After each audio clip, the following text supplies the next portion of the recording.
The king of killers, Zhang Yifei, returns to the city, navigating through the affections of lowly girls, mature women, and police flowers, all while safeguarding the essence of Huaxia amidst the encirclement of gods and the forces of the church.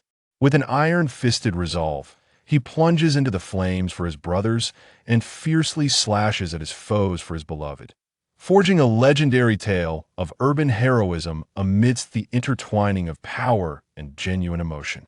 Chapter 1. Zhang Yifei. Moreover, he had run off with a man in his 50s. This left Zhang Yifei in a state of turmoil. Could it be that the old fellow possessed superior skills? That seemed implausible at his age. Certain movements should be beyond his capability, for age brings limitations that cannot compare to the vigor of youth. Ultimately, Zhang Yifei concluded that it must be for the sake of money. In this day and age, women would rather weep in a BMW than smile on the back of a bicycle. Finding a beautiful woman has become an elusive endeavor. It seems as though a label reading for the wealthy has been affixed to the foreheads of all beauties. Damn it, Zhang Yifei, a name that carries the connotation of soaring to great heights, now lay in its premature demise. In truth, Zhang Yifei was an orphan, a bona fide orphan, unaware of his biological parents' identities, let alone his surname. The name Zhang Yifei was one he had chosen for himself. Originally, he was named Zhao Tianzi, a moniker bestowed by the elderly director of the orphanage. According to the director, he was a gift from heaven to the institution, and a jade pendant bearing the character Zhao had marked him. However, as Zhang Yifei matured, he gradually came to understand certain truths, prompting him to resolutely change his name to Zhang Yifei. In his own words, it symbolized his desire to spread his wings and soar to the skies, traversing the vast lands, and ultimately making those who abandoned him regret their choices. The elderly director, resigned to this change, ceased to concern himself with Zhang Yifei's name. Whether it was the rapid advancement of the times or his own lagging pace, Zhang Yifei had never encountered a woman who was not swayed by money. Occasionally, a few women adorned in flamboyant attire would appear, clearly seasoned in the ways of the world. The harshness of reality dictated that financial motives ruled supreme. Yet, when it came down to it, money was merely a piece of paper, was it not? Nevertheless, it was this very paper that led to his recent girlfriend running off with another man. Thankfully, she was merely a girlfriend. Had she been a wife, the humiliation would have been unbearable. For this, Zhang Yifei felt a wave of relief wash over him. Alone on the bustling streets, he observed couples holding hands while he thrust his hands deep into his pockets. While others reveled in midnight escapades, Zhang Yifei clutched a pillow for solace. Such was the disparity of their lives. At this moment, the night breeze held a slight chill. The weather had gradually turned cold as late October approached, and the brisk wind sent a shiver through Zhang Yifei. He retrieved a 7-yuan hometown mountain cigarette from his pocket, tapping the filter against his thumbnail a few times before placing it between his lips. With a sharp crack, the lighter flared to life, casting a ghostly blue flame. As he inhaled the smoke, he hummed, "When I have money, I'll smoke Zhonghua, drive a BMW, sip tea at noon, and visit bars in the afternoon. My girlfriend will require 3." According to Zhang Yifei, each of the 3 women would have her own duties, akin to the concubines of ancient emperors, some to share tea, others to drink, and some simply to share a bed, collectively termed the 3 companions. Passers-by cast wary glances at Zhang Yifei, their thoughts questioning whether this young man had escaped from a mental institution. Alas, compassionate Guanyin Bodhisattva, when will you bestow upon me a wife? My demands are modest. I do not seek one who rivals Shi Shi or Wang Zhaojun, but merely one who can stand alongside Diao Chan. One wonders what thoughts would cross the mind of Guanyin Bodhisattva upon hearing Zhang Yifei's lament. Would she unleash a thunderbolt to strike him down? Such shamelessness to compare a potential wife to Diao Chan. Furthermore, is it even possible to find such a partner today? Unless, of course, one were to traverse time. Sighing deeply, Zhang Yifei pondered when a female talent scout would recognize the worth of this stallion among horses. As everyone else indulged in their meals, the elderly director entered with a wooden stick, glaring at Zhang Yifei and demanding, "Did you eat my dog again?"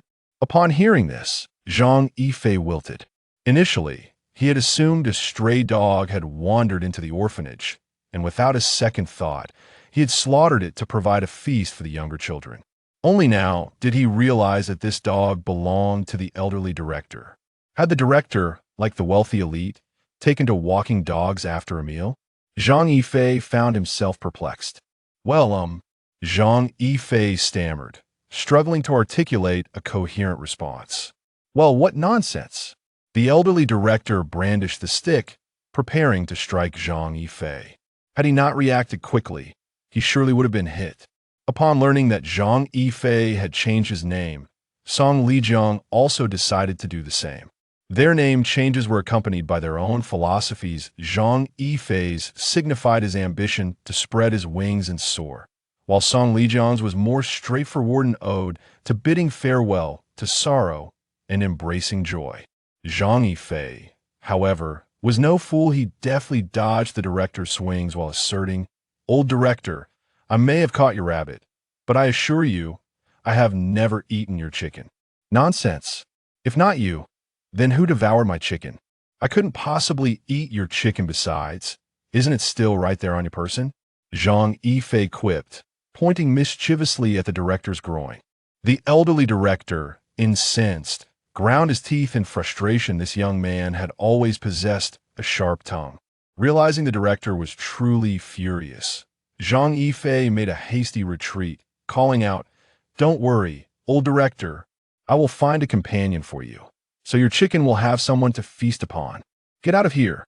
The elderly director hurled the wooden stick after him. Could it be that in a past life, he had been a nefarious character, and now he was being punished through such company? The elderly director mused silently. In the director's recollections, the good deeds performed by Zhang Yifei and Song Lijiang could be counted on one hand. Due to this incident, Zhang Yifei had refrained from visiting the orphanage for several days. The director's temper seemed to grow increasingly volatile. Should he venture there, the fear of being beaten senseless by the elderly director loomed large. For the sake of his own well-being and the exquisite beauties awaiting his presence, Zhang Yifei resolved to avoid the orphanage for the time being. After all, should he meet an untimely end, how many lovely women would mourn his departure, potentially falling into the hands of those resembling Zhu Beiji? For the sake of the beauties, he must endure and thrive. Chapter 2. The king of assassins Zhang Yifei is not a virtuous individual, nor can he be deemed an utterly malevolent one, that although he occasionally engages in the grim enterprise of murder, it is exceedingly challenging to categorize a person as simply good or bad in these times. Moreover, his actions are not born of choice, but rather of life's relentless demands. Existence may be easy. Survival, however, is fraught with difficulties. For the sake of money, individuals will stoop to any deed. Zhang Yifei epitomizes such a persona, an orphan deprived of a proper education, where notions of right and wrong hold little significance in his heart. If there were no villains in this world, how could heroes ever manifest? Despite the common adage that good people lead lives of peace, Zhang Yifei harbors profound skepticism. If good souls truly enjoyed such tranquility, then the tragic fate of Lei Feng would surely be inconceivable, and few would even recall his name today. In this era, one must navigate the gray area between good and evil, a strategy that ensures a longer, less tragic existence. Zhang Yifei often reflects that to be a man, one ought to embody the qualities of Xie Wendong: loyalty, audacity, courage, and wisdom. Presently, Zhang Yifei's circumstances are little different from when he left the orphanage. As long as he avoids hunger and cold, he remains content. While Zhang Yifei was lost in his musings, his phone, long dormant, suddenly chimed at "It's been half a year without a peep, and now you finally decide to ring." He muttered to himself as he retrieved the device.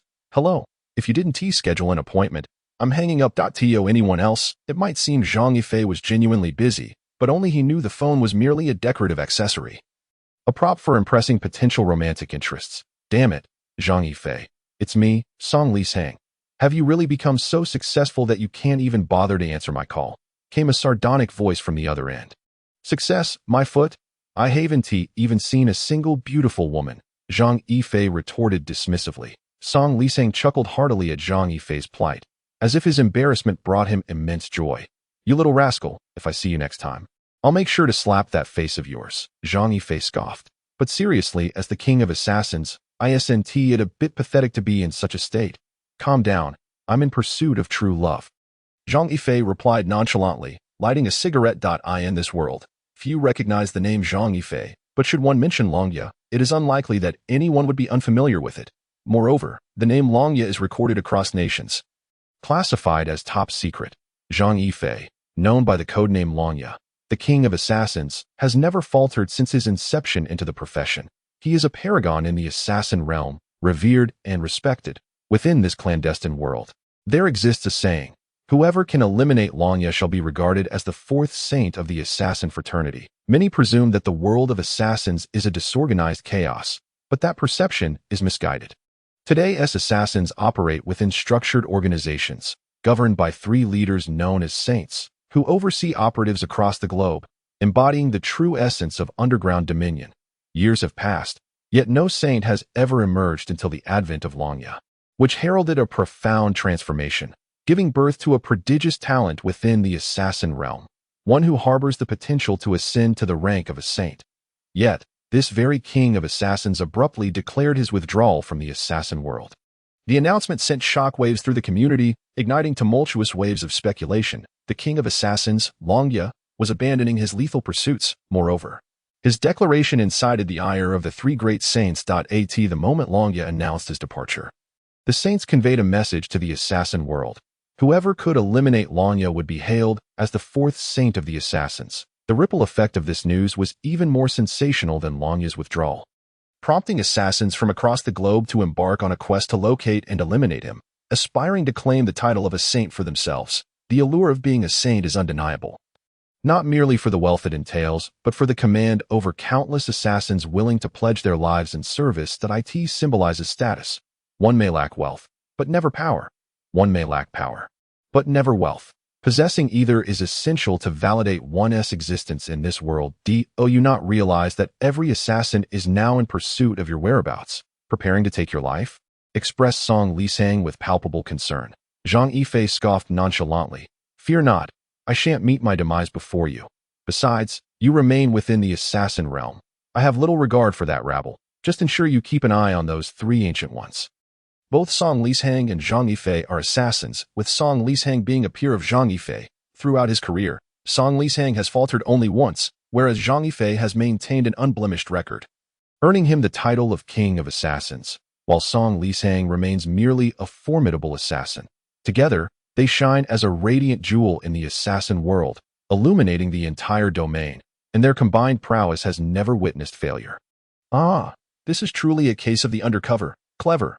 I shall introduce you to a girlfriend someday, Zhang Yifei exclaimed with a snap of his fingers. Despite being unmarried himself, he amusingly contemplated matchmaking for others. I appreciate your goodwill, but perhaps you should focus on your own concerns, replied Song Lishan. Do you not understand the perilous situation I find myself in? Those three old men have been fixated on me. One misstep could lead to game over. I am not equipped to contend with the three great saints. After all, the two have shared a bond since childhood, their camaraderie deeper than that of blood brothers. Worry not, though I may not confront all three. Fleeing is certainly within my capabilities. When you have time, check in on the old director. We are not in need of funds at present, so ensure the well-being of our younger siblings.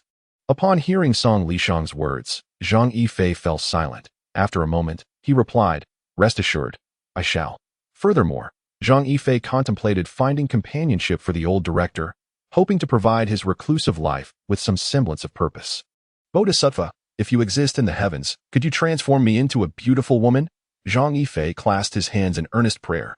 Fortunately, it was nighttime, and the Bodhisattva was likely at rest, oblivious to his request. Otherwise, one could only imagine the thoughts that might arise. After all, such a person is truly shameless. Chapter 3. The Xiao family's daughter, Ning Dai, as Zhang Yifei was indulging in the blissful embrace of morning slumber. That wretched mobile phone once again erupted into an insistent ringing. Zhang Yifei found himself in a state of inner turmoil. To him, The phone resembled a ticking time bomb, threatening to detonate at any moment. Much like it was doing now, groggily, he answered the call, irritation lacing his words. "Whoever you are, you better provide me with a compelling reason for this disturbance, or prepare to face the consequences." Interrupting someone's sleep is an egregious offense, particularly for those who are single. After a night of unbearable solitude, finally drifting into slumber during the day only to be abruptly awakened is utterly intolerable. On the other end of the line, there was a long silence before a voice finally spoke. "You little rascal, now that you've achieved some success, you think you can threaten me?" The moment Zhang Yifei heard this familiar voice, he jolted awake. It belonged to the old director. Even with 100 lives, he would never dare to lay a hand on the old director. For he was akin to a revered ancestor. "Oh no, old director, you've misunderstood that I was merely jesting. Laughter in the morning is essential for longevity." Zhang Yifei began to prattle on. "Enough with the banter.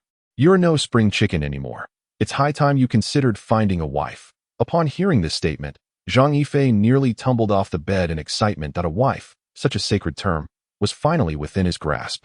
"Old director, you are like a father to me, even closer than my own."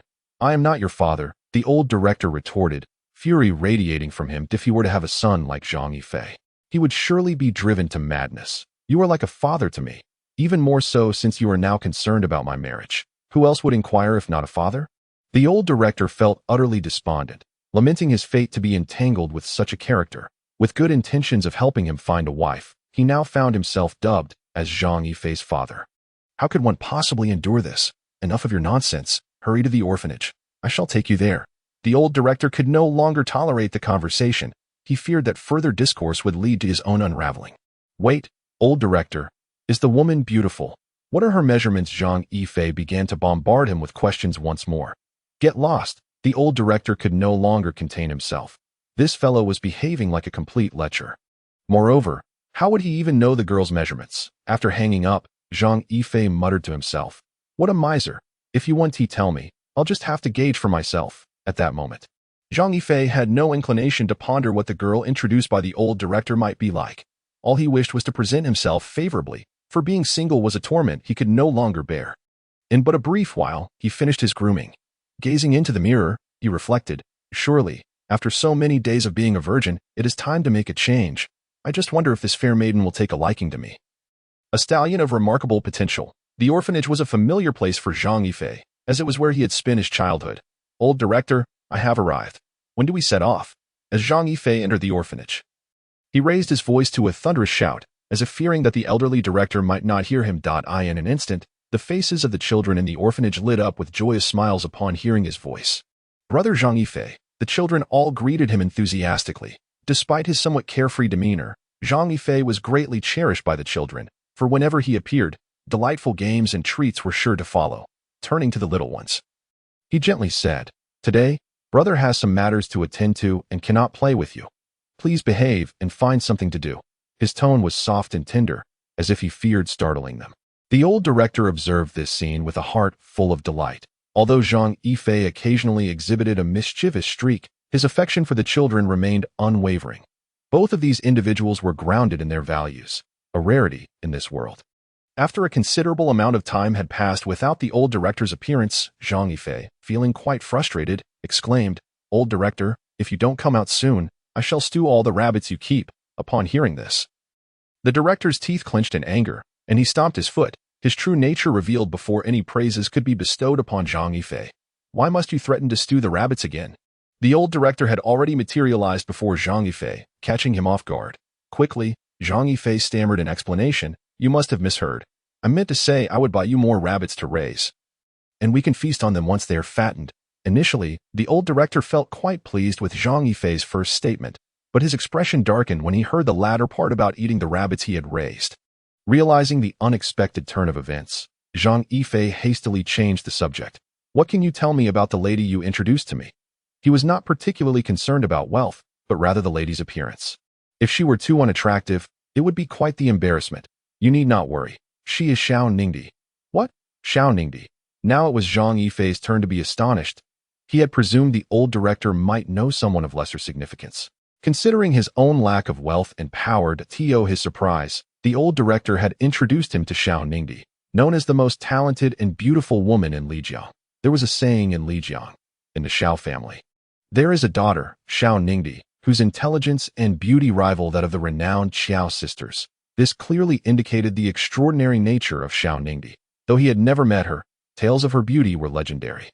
And among the lower echelons of society, she was referred to as the Eastern Pearl of Lijiang. Xiao Ningdi was the dream woman of every man in Lijiang. Now, the old director was suggesting that she could become his wife. Was he not placing himself squarely in the flames of the furnace? Could it truly be the Xiao Ningdi from the Xian Yi group? Zhang Yifei found it hard to believe that such good fortune could befall him. Indeed, it is her, the old director said with a knowing smile. Observing Zhang Yifei's reaction, Zhang Yifei began to falter, feeling as though he might be outmatched by this woman, sensing that he might indeed find himself at her mercy. The old dean shook his head. Having not witnessed Zhang Yifei's humiliation in quite some time, now he felt invigorated. Well, I refuse to believe that the white-bone spirit could still subdue Tang Sanzang. Zhang Yifei presented himself with an air of righteous indignation, leaving the old dean momentarily taken aback. After all, he was merely introducing him to a potential wife. Why act as though he were being led to the gallows? It is worth noting that this was an opportunity that many would covet. Yet for Zhang Yifei, it seemed akin to facing death. Dean, should I meet an untimely demise, please remember to burn offerings for beautiful women. This was a matter that could offend all the pure men of Lijiang. And one could never tell if he might indeed meet an early end. Chapter 4. Bodhisattva. I was wrong. The Xiao family was not difficult to locate. They resided in the outskirts of Lijiang, flanked by mountains and surrounded by water, a veritable land of feng shui. Throughout the journey, Zhang Yifei pondered how the old dean could possibly know the Xiao family, let alone arrange for Xiao Ningdi to become his wife. This perplexity left him deeply bewildered. When he inquired of the old dean, he merely responded with a mysterious smile. Such a smile, in Zhang Yifei's eyes, felt foreboding and insidious. Old dean, we share no great enmity. You cannot harm me, Zhang Yifei timidly remarked, his demeanor a far cry from that of a king of assassins. Had the circumstances permitted, the old dean would have already administered a lesson to Zhang Yifei with a wooden stick. For this young man was clearly seeking trouble. He was always clamoring for a wife, yet now, faced with the reality, he appeared to waver as if he were being sentenced to prison, accompanying the old dean to the Xiao residence. Zhang Yifei encountered no obstacles, while the old dean navigated the path with the ease of one returning home. Moreover, the servants within treated the old dean with the utmost respect. Could it be that the old dean possessed a dual identity? Zhang Yifei harbored doubts in silence. Many affluent individuals today relish such duality, one persona in public and another in private. Was the old dean one of those? This old fellow, it seemed, was quite adept at concealing his true self. Zhang Yifei mused softly. What did you say? The old dean appeared to have caught a hint of Zhang Yifei's words, though he seemed unclear. I said, the Xiao family is rather impolite. We have arrived. Yet no one has come forth to welcome us. Zhang Yifei dared not voice his inner suspicions. Just then, a hearty laugh resonated. Ha! Old friend, your words ring true. This lad is indeed audacious. The old dean chuckled with pride. Old Xiao, what do you think? Is he suitable for your daughter? Not bad, Xiao Tianji nodded. He had encountered numerous young talents, but none quite like Zhang Yifei, who remained composed in the face of adversity. In Lijiang, who approached the Xiao family without utmost reverence. Yet here stood this individual, his bright, lively eyes sparkling with a hint of irreverence and mischief, utterly devoid of pretense. But I wonder if your daughter is worthy of me, Zhang Yifei declared, unwilling to concede an inch. Upon hearing Zhang Yifei's words, the old dean's countenance darkened immediately. Xiao Tianji chuckled. How amusing.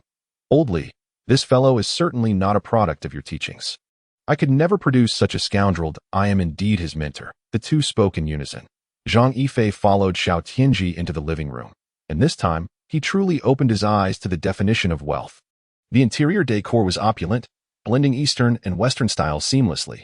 Please, have a seat. Before Xiao Tianji could finish his sentence, Zhang Yifei had already taken a seat rather impolitely. He pulled out a pack of 7 yuan Hongta Mountain cigarettes and offered them to Xiao Tianji. Care for a smoke? The old dean, witnessing this scene, felt an urge to confront Zhang Yifei for his audacity. The man was utterly shameless. Yet, he himself lit a cigarette without hesitation. The old dean offered Xiao Tianji a wry smile. A silent apology. Dad, what they say is for your own good. Smoking is detrimental to your health. Unbeknownst to them, a woman had taken her place by the staircase, with a delicate face, eyes like autumn waters, skin as smooth as fine cream, and lips like cherry blossoms, she exuded an air of classical elegance. Clad in a black V-neck suit that starkly contrasted with her fair complexion, she radiated a capable and commanding presence, which Zhang Yifei found rather off-putting. Such a woman would be difficult to tame. A misstep could lead to his own subjugation. Now, Zhang Yifei understood why no man dared propose marriage to the Xiao family. This woman was clearly a fiery steed, and one could easily find themselves thrown off if she were to become his wife. It would undoubtedly be a formidable challenge for him, but I in his heart. Zhang Yifei repeatedly lamented, "Bodhisattva, I was wrong.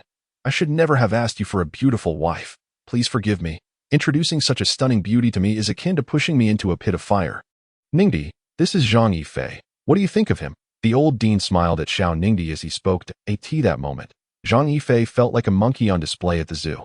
Under scrutiny from the onlookers, Xiao Ningdi gazed at him with a smile, saying nothing. Her smile as natural and warm as the spring sun, which made Zhang Yifei's heart race with anxiety.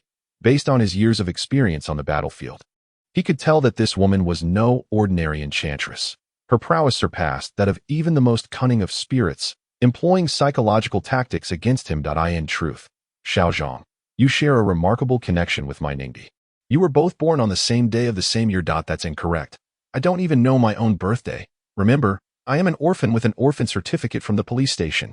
Zhang Yifei declared with feigned grandeur. Upon hearing his words, Xiao Tianji's expression darkened. Meanwhile, a hint of amusement danced at the corners of Xiao Ningdi's mouth. She had never encountered such an intriguing man. Having been raised in privilege, she was accustomed to men fawning over her, all of whom would drool at her presence like a pack of eager hounds. Yet this man was entirely different. He appeared dissatisfied with her, which momentarily shattered her usual confidence. "Old Xiao, why don't we take a stroll outside, allowing them to converse?" murmured the old director softly. As the two departed, Zhang Yifei felt an overwhelming urge to weep. For the individual before him was a formidable being, a master of the arcane arts, one he could not contend with. Was it truly necessary to retaliate against me simply because I failed to introduce you to a spouse?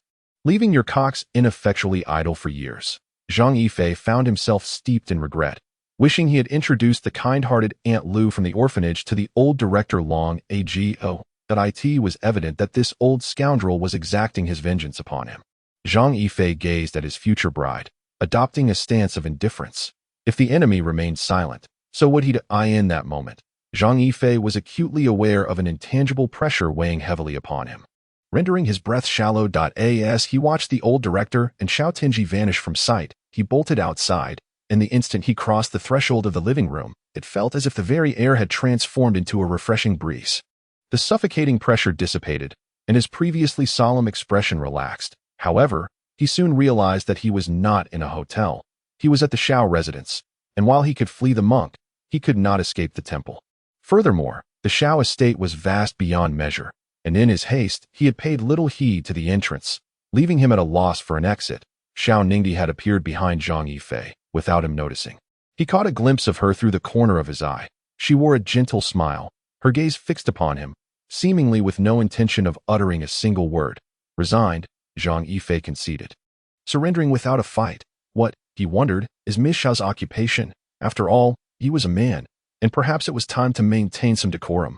Upon hearing his thoughts, Xiao Ningdi smiled warmly before gracefully responding. "I am currently preparing to take full control of the Xianyi group. May I inquire where Mr. Zhang is employed?" Zhang Yifei felt as if the world were spinning around him, his vision clouded by the image of golden fists. This woman was astonishingly powerful, already poised to assume control of the Xianyi group. Clearly, she was no ordinary enchantress. She might very well be the queen of a realm of women. As for myself, I meander on the fringes of wealth, lingering above the impoverished. Zhang Yifei's mind raced with doubts upon hearing Xiao Ningdi's words. Was it truly necessary? All he sought was a partner akin to Jiao Chan. Yet here he was confronted by a queen from a kingdom of women. He recalled the tale of Tang Sung from Journey to the West, who nearly succumbed to the charms of the queen of the kingdom of women. Zhang Yifei's resolve was not as unyielding as Tang Sing's, nor did he possess the protective might of Yukong. A mere flirtation could lead him astray.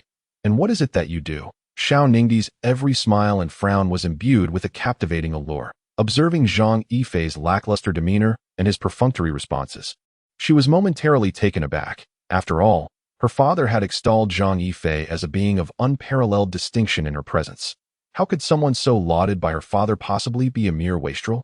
Moreover, it is the first time for Xiao Ningdi to encounter a man who treats her with such indifference, leaving her feeling somewhat perplexed that it seems as though this is their first meeting.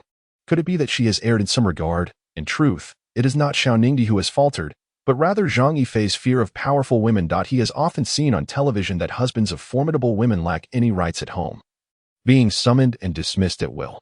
Zhang Yifei does not wish to find himself in such a position. Furthermore, he does not mean to be dismissive towards Xiao Ningdi.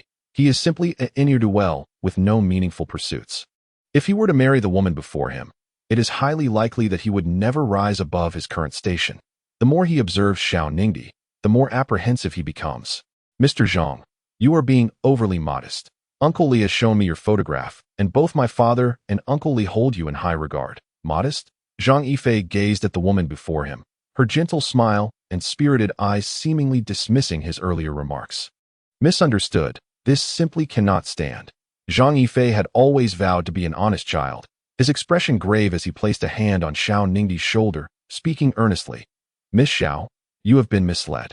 I possess no talents. During my time at the orphanage, I often created chaos, and I have never passed an exam.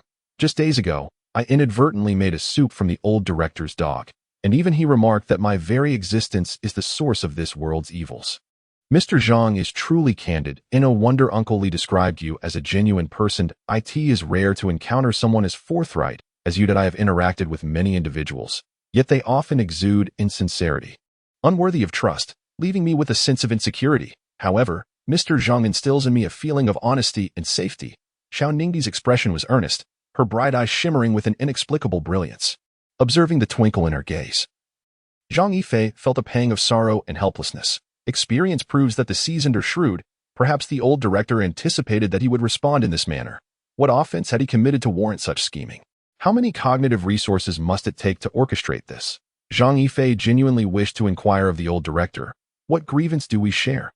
Is it merely that I did not introduce my partner to you, leaving your esteemed rooster without purpose? Must it come to this? Zhang Yifei stood there in a daze, sensing that instead of tarnishing his image, he had inadvertently elevated it in her eyes. This situation felt quite precarious.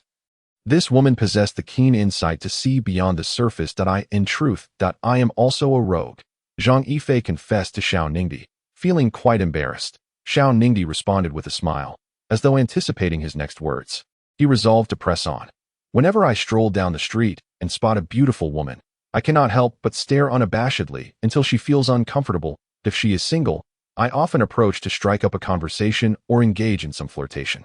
Now that you are aware of my roguish tendencies, what are your thoughts? Zhang Yifei feigned a roguish demeanor, shaking his head and swaying his tail like many hyperactive rascals one might encounter on the streets. With several mischievous traits apparent in his demeanor, this behavior is rather commonplace. When men behold a beautiful woman, they habitually steal glances or attempt to engage in conversation. That a man who remains utterly motionless in such circumstances raises suspicions about his state of mind. If one observes closely on television, even foreign presidents frequently fall into this trap, not to mention you. What kind of logic is at play here? Who truly embodies the seasoned rogue? Miss Xiao, may I steal a kiss? In a bid to convince Xiao Ningdi of his complete roguishness, he felt compelled to take the plunge. Even before seeking a kiss, one ought to inquire of the lady, as it demonstrates one's profound respect for women. However, the kiss is not permissible now, but perhaps after marriage. What on earth occupies the mind of this woman? What reasoning is this? Which seasoned rogue or flirtatious senior can enlighten me on how to become a qualified rogue? I find myself incapable of even feigning such a role. It appears I am utterly lacking in merit. Yet, why is this woman so oblivious? Is she pretending not to understand, or is she genuinely confused? At this moment, Zhang Yifei finally comprehended the essence of being on the verge of tears without the ability to cry. Zhang Yifei yearned for a beautiful wife, yet he was not in search of a strong-willed woman, despite her undeniable beauty. Chapter 6. Acting like a fool, Zhang Yifei finally summoned the courage to express his unvarnished thoughts. He believed that the enchanting woman before him was gentle, sensible, and understanding, and thus should grasp his intentions. Upon hearing his words, Xiao Ningdi smiled softly, a sight to behold, her eyes shimmering with mirth. That tender smile had already whisked away 2 of his souls and 6 of his spirits, leading him to entertain the absurd notion that marrying this woman would not be so bad after all, for she was indeed a feast for the eyes. However, he was not adept at deceit. As long as you follow my lead, I, Zhang Yifei, would face any peril without flinching, he declared with righteous fervor. You truly put me in a difficult position, Xiao Ningdi replied coolly, her back turned, preventing Zhang Yifei from discerning her expression. After a moment of silence, she continued, my father has informed me that today marks our engagement, and they have even set a wedding date. On what grounds is this engagement arranged for me? Because you are an orphan, and Uncle Li has watched you grow up. Lacking parents, he has taken it upon himself as your elder. Without even consulting him, an engagement had been arranged, leading Zhang Yifei to feel as though he had been duped. Thank you. You are truly like my reborn parents, he exclaimed, gripping Xiao Ningdi's hand with excitement, nearly bowing in reverence. Upon hearing his words, Xiao Ningdi's expression darkened instantly. Was being with her so terrifying? Little did Xiao Ningdi know that this was utterly terrifying for Zhang Yifei.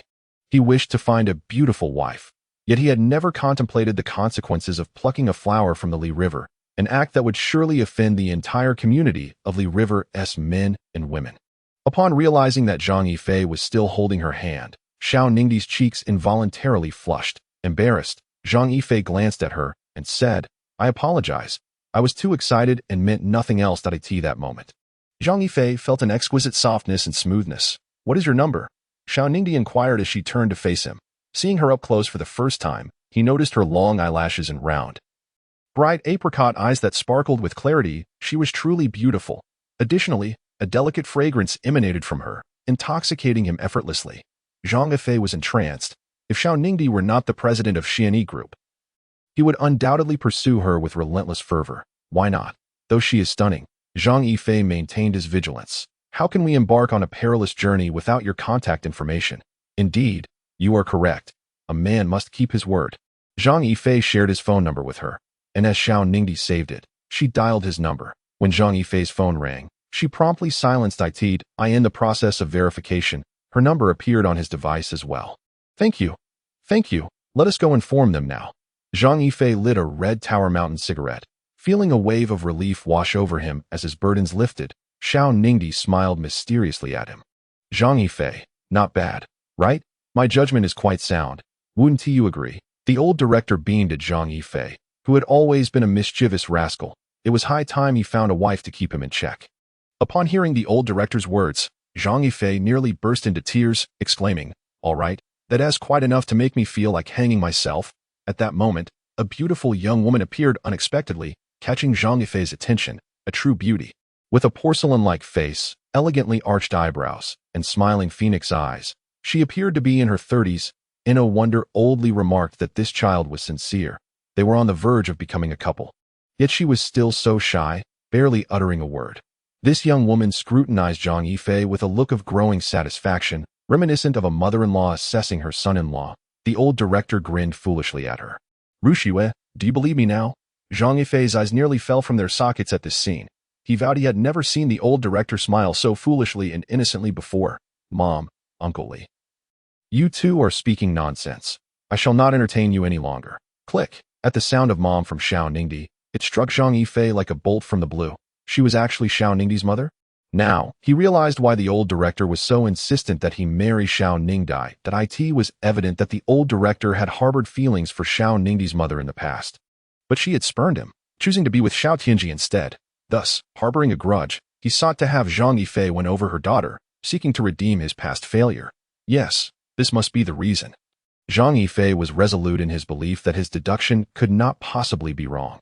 Yet even so, one cannot sacrifice their lifelong happiness for the sake of revenge. Very well, mother, no more from you. Now, would you kindly tell me if you are satisfied with Xiao Zhang? Xiao Ningdi's mother, Ru Shui, gazed at her daughter with a doting affection. Xiao Ningdi's voice was as faint as the buzzing of a mosquito. Yet it resonated clearly for all to hear. Upon hearing that word, Zhang Yifei stood there in utter stupor. For him, this utterance was akin to a thunderclap. It was overwhelmingly shocking. Zhang Yifei remained rooted to the spot, contemplating whether he had indeed agreed. Was he foolishly elated? His heart, which had risen to his throat, fell with a resounding thud, shattering into countless pieces. That moment, Zhang Yifei finally comprehended the meaning behind Xiao Ningdi's enigmatic smile prior to this.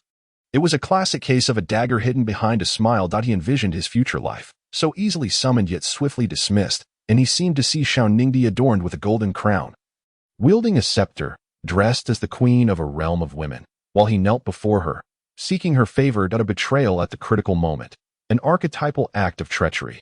Zhang Yifei came to understand a profound truth. Among 10 merchants, 9 are unscrupulous. Subsequently, Xiao Ningdi repeated her original words verbatim, like a tape recorder, presenting them before the assembled guests. Zhang Yifei stood there in a daze, realizing that his honesty, reliability, and respect for women had culminated in such an outcome. Observing Zhang Yifei's stupefied expression, Xiao Ningdi approached him with the poise of a victorious general, inquiring, "Am I truly so unappealing?" Her expression of pitiful innocence was rendered by Xiao Ningdi in a manner unparalleled throughout the ages. "Excellent, splendid." After uttering this phrase, Zhang Yifei felt as though his soul had departed that moment. He perceived himself as a complete fool, utterly ensnared in Xiao Ningdi's grasp. If you enjoy this, please save it. If you find it delightful, do send some flowers. Thank you all for your support. Chapter 7. What do you find appealing about me? I revise. Zhang Yifei gazed at the elderly dean, feeling like a mute man eating bitter herbs. Unable to voice his suffering, Xiao Tianji and Xiaomu were quite pleased. You two continue your conversation. I shall prepare lunch for you. Old Xiao, have you not been yearning to play chess with Old Li? Now is the perfect opportunity, Xiaomu remarked with significant implication. Upon hearing her words, Xiao Tianji and the elderly dean quickly nodded and promptly exited the living room. The once spacious room now contained only Zhang Yifei and Xiao Ningdi. At that moment, Zhang Yifei felt as though the hall was filled with an inexhaustible, sinister aura, where a moment's carelessness could result in being devoured by a demon. You turn traitor at the last moment. Playing tricks without a hint of remorse, and wear a face of schadenfreude, Zhang Yifei gritted his teeth, wishing nothing more than to drink her blood and consume her bones. That I never promised you success. I merely said I would do my utmost, Xiao Ningdi replied, stepping closer to Zhang Yifei with a smile, as gentle and dignified as ever. Her sparkling eyes twinkled like stars in the night sky, shining brightly. Her silken hair cascaded down flawlessly, a vision of unparalleled beauty. Sister, as a merchant, you must uphold integrity. We cannot engage in unscrupulous deeds. Tell me, you were merely jesting just now, were you not? Zhang Yifei clung to the last vestiges of hope. I apologize, Xiao Ningdi said to Zhang Yifei in her customary gentle tone. I, like you, have been an honest child since my youth, unaware of how to weave a lie. Despite the softness of Xiao Ningdi's voice and the apologetic smile gracing her lips, Zhang Yifei was acutely aware that she was a perilous individual, a wolf cloaked in sheep's clothing, a sugar-coated bullet. He incessantly reminded himself that this woman before him was indeed dangerous, her smile concealing treachery. There was no goodwill to be found. You were quite ruthless. Initially furious, Zhang Yifei suddenly seemed struck by a thought and began to laugh alongside Xiao Ningdi, in a tone only they could hear. He quietly threatened, "Laugh all you wish. Let me tell you, I learned Wing Chun at 5, studied ghost catching with Uncle Ling at 10, and mastered spells by 15. What do you think I can do now? I fear I may disappoint you.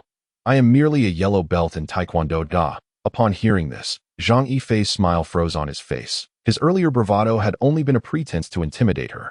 He had hoped she would retreat in the face of adversity, yet now she revealed herself to be a yellow belt in Taekwondo. Alas, how the world has changed, and how fickle human nature has become. Why do people today so readily idolize foreign customs? Furthermore, what is a girl doing practicing Taekwondo? She might as well learn needlework, which would be far less strenuous. In Zhang Yifei's mind, a woman should remain at home, supporting her husband and raising children. She should never dare to voice dissent. Such a woman would be the epitome of perfection. Zhang Yifei envisioned himself utterly defeated. A pitiful sight indeed. Guanxian Bodhisattva. What sin have I committed to deserve such punishment? At this moment, Zhang Yifei's heart shattered into countless irreparable pieces. Her smile was truly enchanting, filling the room with vitality, akin to a refreshing spring rain, undeniably lethal. Even Zhang Yifei could not deny this fact. Yet it did not alter the reality of her deception. Miss Xiao, I am riddled with flaws. How could you possibly find me agreeable? What do you appreciate about me? I could change if you wish. Zhang Yifei said earnestly as he gazed at Xiao Ningdi. Upon hearing this, Xiao Ningdi unveiled her signature gentle smile, akin to a garden in full bloom. She approached Zhang Yifei, her hand resting lightly on his shoulder, perfectly accentuating her exquisite figure, causing Zhang Yifei's heart to flutter involuntarily. What is this? A beauty trap. Yet, he sensed an undercurrent of lethal intent veiled beneath her tenderness. A misstep could lead to his utter obliteration. Do you like me? Would you change that? Xiao Ningdi inquired, a glimmer of cunning flickering in her eyes. Upon hearing this, Zhang Yifei hastily replied, I would change it. I am exceedingly fond of you that I cannot survive without you. Zhang Yifei felt as if this was the first time in his life he had spoken with such a guilty conscience. Since you are so fond of me, we must be together. If I were to part from you and you were to take your own life in despair, would I not become an indirect murderer, with tears unwept and a heart heavy with sorrow? This woman has undoubtedly transcended the ordinary realm of enchantresses. Given time, she will surely ascend to the blissful realms. It appears that she is not as gentle and kind-hearted as her demeanor suggests. Having encountered her only once, I have already been deceived by her twice, and both instances bore an uncanny resemblance. If we were to marry in the future, would I still have a path of my own? This thought fills Zhang Yifei with a profound sense of despair. Am I truly so lacking in intellect? Observing Zhang Yifei's dazed and foolish expression, Xiao Ningdi felt a surge of delight. She sensed that this man was far more complex than he appeared. A woman's intuition is rarely mistaken. Mr. Zhang, I am a person brimming with virtues. How could you possibly refuse me? If you dislike any aspect of me, I can certainly change. Xiao Ningdi echoed Zhang Yifei's earlier words back to him. Upon hearing this, Zhang Yifei lifted his dejected head and gazed at Xiao Ningdi, utterly at a loss for how to persuade this formidable woman. Her skills far surpassed his own, and he felt ill-equipped to contend with her. Uncle Ling, why did you depart so early? How wonderful it would be if you were still alive. Zhang Yifei fervently wished that Uncle Ling could emerge from the realm of the dead to rescue him from this woman. Was I not a paragon of virtue in my past life, accumulating good deeds, thus attracting the compassionate Guanyin Bodhisattva to grant me a woman of exceptional grace and intellect? There is a saying, last life's concubine becomes this life's wife. Zhang Yifei sighed deeply, feeling as though he had exhausted a year's worth of frustration in one breath. His sighs were filled with helplessness and heartache. Hello, you possess every quality. You are the perfect partner in every man's heart. Zhang Yifei looked at Xiao Ningdi before him. Feeling utterly helpless, it seemed he had become the public enemy of all the men in Lijiang City. Chapter 8. A trial of love before marriage. Life can feel akin to a violation. Since resistance seems futile, one might as well embrace it. In truth, Zhang Yifei did not harbor any dislike for Xiao Ningdi. On the contrary, he found himself somewhat attracted to her, yet resented her identity as a powerful woman, which loomed over him like an insurmountable mountain. Dust returns to dust, and earth to earth. Whatever is meant to be will be.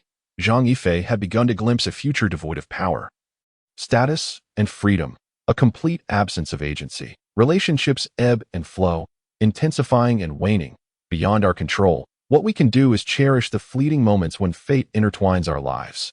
Love is like a train, and our beloveds are but the scenery along the journey. While admiring the passing vistas, one often believes that more beautiful sights await, only to realize at the destination that the initial scenery was the most exquisite.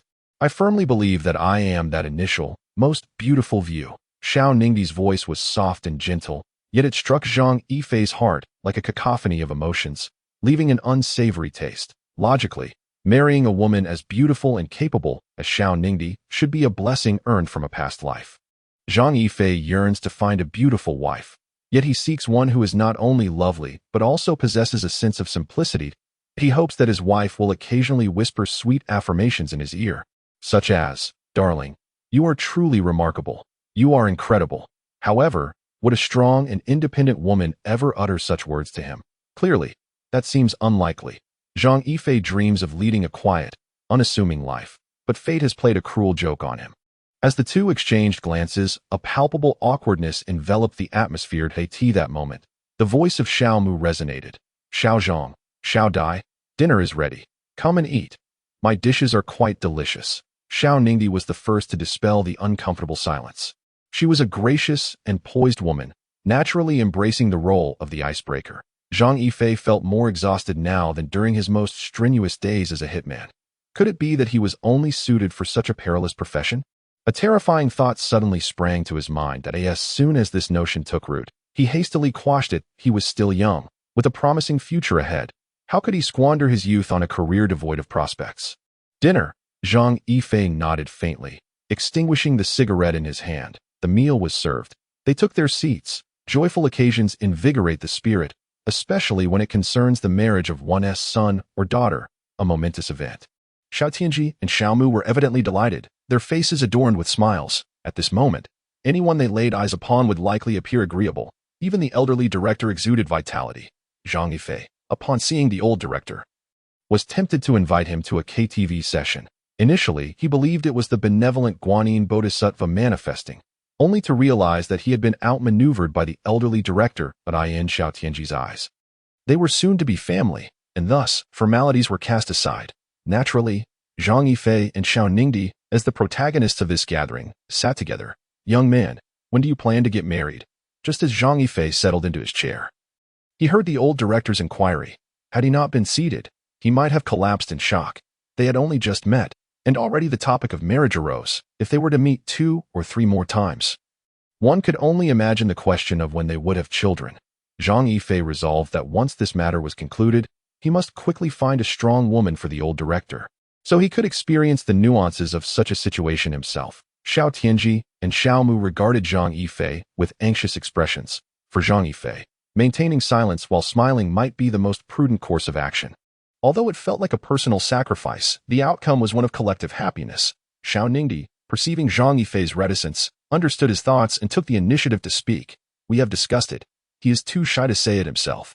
Her words drew the attention of everyone present. Even Zhang Yifei widened his eyes in astonishment at Xiao Ningdi. When had they discussed this, and what had they agreed upon that he was unaware of? "Indeed, I and Yifei have only recently begun our acquaintance. While we both hold favorable impressions of each other, we are not yet well acquainted. Therefore, we plan to cohabit before marriage to better understand one another. What do you all think? A premarital trial of love." Suddenly, a phrase that has become exceedingly popular flashed through Zhang Yifei's mind. Concurrently, he pondered, could Xiao Ningdi be suffering from some ailment? The urgency of their cohabitation could either indicate her illness or conceal some unspeakable conspiracy. Cohabitation before marriage, the three of them were momentarily taken aback. Upon hearing this, a faint blush involuntarily crept onto Xiao Ningdi's face. "You have misunderstood my intent. I meant to suggest that we live together without sharing a room, allowing us to deepen our understanding of one another, thereby fostering greater confidence in our future life together," she added. Zhang Yifei was rendered speechless. If they were indeed to live together, who could predict the ensuing events? It must be noted that the lady before him was a remarkable enchantress. Even the esteemed monk Tang Sanzang would likely struggle to maintain his composure in the face of such allure. Let alone Zhang Yifei. It seemed that with merely a hint of seduction, he would find himself utterly vulnerable, lying on the bed, defenseless against her charms. Indeed, Xiao Ningdi had a point. It was commendable for young people to harbor their own ideas. "Oldly, don't you have Xiao Fei's household registration?" Xiao Mu inquired suddenly, her manner of address having shifted swiftly. "Yes, why do you ask?" the old dean replied, perplexed. "That's splendid. You and old Xiao should go and obtain their marriage certificate soon. Since they are living together, marriage is a certainty. They will need the certificate eventually, so let us expedite the process for the children," Xiao Mu asserted. Upon hearing this, Zhang Yifei found himself at a loss for words. It appeared that he had unwittingly secured his future mother-in-law. With no hope of escape, he was now convinced that Xiao Ningdi must indeed be unwell, and gravely so, for with her beauty, there would be no shortage of suitors. What else could explain her mother's eagerness to procure a marriage certificate? Even if Zhang Yifei wished to decline, he was bound by the fact that the household registration book was no longer in his possession. Had he known, he would have never allowed the old dean to safeguard it. "Xiao Luo, what do you think?" Xiao Mu seemed to seek Zhang Yifei's opinion. Before he could respond, the old dean hastily interjected. What opinion could he possibly have? I suspect he is overjoyed at the prospect of marrying such a stunning wife. One can only wonder what luck his ancestors must have accrued to deserve this. If circumstances permitted, Zhang Yifei would certainly have liked to give the old dean a piece of his mind. The man was meddling far too much. What was there for him to be so pleased about? After all, this was a formidable woman, a spirited mare. He feared he might be unable to tame her. Simultaneously, Zhang Yifei felt conflicted. What did his ancestors have to do with his ability to attract such a partner? It must be noted that he was an orphan, a bona fide orphan, with the police station's documentation to prove it. Isn't it required for both parties to be present to obtain a marriage certificate? Zhang Yifei cautiously inquired. Xiao Fei, you must trust in your uncle Xiao's capabilities. He can handle it, Xiao Tianji responded, wearing an enigmatic smile. For the first time in his life, Zhang Yifei felt the allure of power. As long as Xiao Dai has no objections, I am in agreement, he said, skillfully deflecting the decision to Xiao Ningdi, all the while silently hoping she would oppose the idea of acquiring the marriage certificate. However, when Zhang Yifei uttered the name Xiao Dai, it felt quite awkward. He silently repeated it in his mind several times, and the more he did so, the more it felt off. It seemed as though he was not calling for Xiao Dai, but rather for Xiao Dai, which was quite bothersome. Zhang Yifei silently cursed in his heart. It was evident that Xiao Tianji had no good intentions when naming his daughter. Just listen to how similar Xiao Dai and Xiao Dai sound. This old fox clearly sought to take advantage of others. Zhang Yifei was convinced of this, and the more he observed Xiao Tianji, the more displeased he became. Even though he felt this way, Zhang Yifei found himself powerless, having to swallow his grievances. I have no objections, was all Xiao Ningdi's words could elicit from Zhang Yifei, transporting him back to the days of the Long March. The revolution had not yet succeeded. Chapter 9. The handsomest cow dung on the toilet. Is this a blind date? Is this an engagement? Who has ever seen such an engagement? Zhang Yifei was in tears. It was truly an insult. Meanwhile, the Xiao family warmly escorted Zhang Yifei and the old director to the door. Once the Xiao family had all departed, Zhang Yifei could no longer endure it and seized the old director by his collar. Did you once harbor feelings for Xiao Ningdi's mother? She looked down on you and ran off with Xiao Tianji, and now you seek revenge by sacrificing me. Upon hearing this, the old director's face darkened instantly. Get lost. Am I that kind of person? He bellowed, his demeanor no longer that of a respected elder, but rather that of an old rogue. If you weren't that kind of person, could you sacrifice me? The more Zhang Yifei spoke, the more sorrowful he became. Feeling utterly bewildered to be sold out, yet having to swallow his anger. In truth, I am doing this for your own good. Just look at Xiao Dai. What is wrong with her? The old director earnestly addressed Zhang Yifei. There is nothing wrong with her. She is perfect. Observing Zhang Yifei's serious expression, the old director too became solemn. Was there something wrong with Xiao Ningdi? Otherwise, why the urgency for a premarital trial of love? This was Zhang Yifei's greatest concern. If that were the case, he would be at a tremendous loss. Initially, the old director thought Zhang Yifei's grave demeanor indicated he was about to inquire about something important. But who would have guessed he was merely spouting nonsense? Zhang Yifei, get out of my sight. The old director was left speechless, pondering what thoughts could possibly dwell in Zhang Yifei's mind, capable of conjuring up such wild speculations. Then why is she so eager to live with me? What schemes could be afoot? Zhang Yifei remained unconvinced. He had been deceived by Xiao Ningdi and was now wary of everyone he encountered. After all, she was a celestial fairy, while he was, at best, a mere pile of cow dung. What schemes could she possibly have? The old director remarked without reservation. This time, it was Zhang Yifei's turn to wear a face of disbelief. This old man was truly speaking without conscience. Could he really be likened to cow dung? There exists a magical artifact in this world called a mirror. Zhang Yifei often gazed into one. And regardless of his capabilities, with a little grooming, he could be likened to a pear blossom overshadowing a begonia, resembling a figure akin to Pan, and even if he was not a breathtaking beauty, he was certainly above average. The more one gazes, the more intriguing the second glance at this handsome fellow.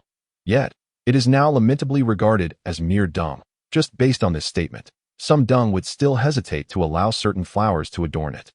Zhang Yifei exclaimed vehemently, feeling that it was utterly unfair. After all, was he not an orphan himself? There was no need to be so disparaging. The old dean looked at Zhang Yifei, at a loss for words. What could one do when confronted with such a person, who had already attained invincibility? He pondered. Without the likes of me, how could she be perceived as a flower? Without someone like me, one might even hazard to say she was a wilting blossom. Zhang Yifei felt that this assertion was profoundly accurate, and in a bid to praise himself, he lit a metaphorical red tower of cigarettes. The old dean gazed at Zhang Yifei, rendered speechless. A tree that sheds its bark is doomed, and a person devoid of shame is invincible. The individual before him was indeed shameless and already beyond reproach. What more could one say? Suddenly, Zhang Yifei dashed before the old dean and inquired, "Are your eyes deceiving you, esteemed elder? Take a good look. Have you ever encountered such a handsome piece of dung? Ida, for heaven's sake." Even the old dean, possessing a wealth of inner refinement, could not suppress an exclamation of profanity. Such torment was unbearable. Was it merely a statement of dung? This person had managed to conjure so many retorts against him. The old dean silently shed tears, inwardly questioning, "Guanyin Bodhisattva, what have I done to deserve such punishment? I admit I once sneaked into the girls' restroom at school, and I confess that in my youth, I often peered into the sleeves of my female classmates' garments. But those were mere childhood indiscretions. Who among us has not erred in their youth? Must I now face retribution? The old dean deeply regretted his past actions, wishing he had refrained from such behavior. Indeed, one's deeds are observed by the heavens. It is not that retribution does not exist, but rather that the time has yet to arrive that at last, the scales of justice had struck him with a severe backlash. With a heavy sigh, the old dean contemplated that while he could have lived a century, prolonged association with Zhang Yifei would likely curtail his life to less than 80 years, as he could quite literally be tormented to death by his shameless demeanor and audacious words. Have you ever seen such a handsome piece of dung? Zhang Yifei queried as the old dean fell silent. Never have I seen such. You are indeed the most dapper dung I have encountered. The old dean reluctantly replied. Upon uttering this phrase, he felt an overwhelming urge to retch. Is that true? Zhang Yifei inquired, awkwardly touching his own face. Indeed, more genuine than a needle. The old dean felt a tumultuous churn in his stomach. To lie is ill-advised, especially when speaking against one's conscience, for such actions invite retribution. Zhang Yifei's eyes twinkled mischievously. You are truly the most handsome dung I have ever seen, even if it meant facing consequences. The old dean had to concede that he found himself utterly exasperated. If heaven granted him another chance, he would certainly refrain from introducing a wife to Zhang Yifei if he had to impose a deadline. He would ensure that in this lifetime, he would never again facilitate such introductions. Seeing your earnestness, I shall reluctantly choose to believe you. When the old dean heard this, he finally felt a sense of relief within his heart. Fearing that Zhang Yifei might pose yet another question. I too believe so. I am the most handsome dung. Ahem. The elderly dean could no longer suppress his cough. Look, at his age, why must he emulate me? Aspiring to be the most handsome of dung? Zhang Yifei remarked, striking the dean with a playful hand. The dean felt a profound sense of grievance at that moment. When had he ever emulated him? He would never stoop to such a level, not even if he were the most dashing of dung. Although you may never become the most handsome dung, you could at least aspire to be the second most attractive. Zhang Yifei mused, stroking his chin. The dean's stomach churned at this thought, and he silently prayed that this individual would refrain from further discourse on dung. Chapter 10. Returning home initially.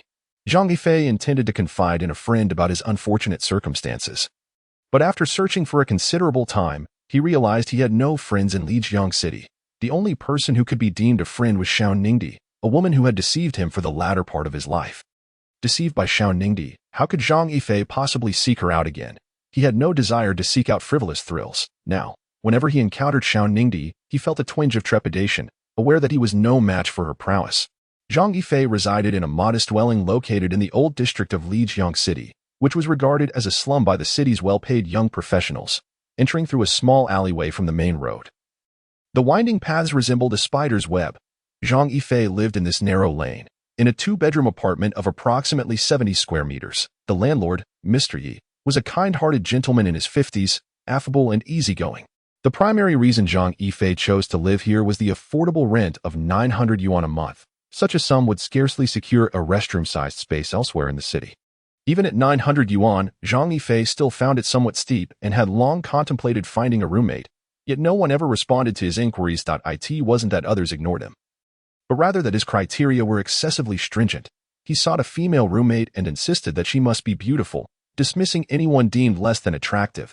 Zhang Yifei firmly believed that if he lived with a beauty, he would awaken each morning in high spirits. Conversely, if he were to share his space with someone less appealing, his good mood would be utterly extinguished. He steadfastly maintained that, with perseverance, he would surely encounter a distressed princess.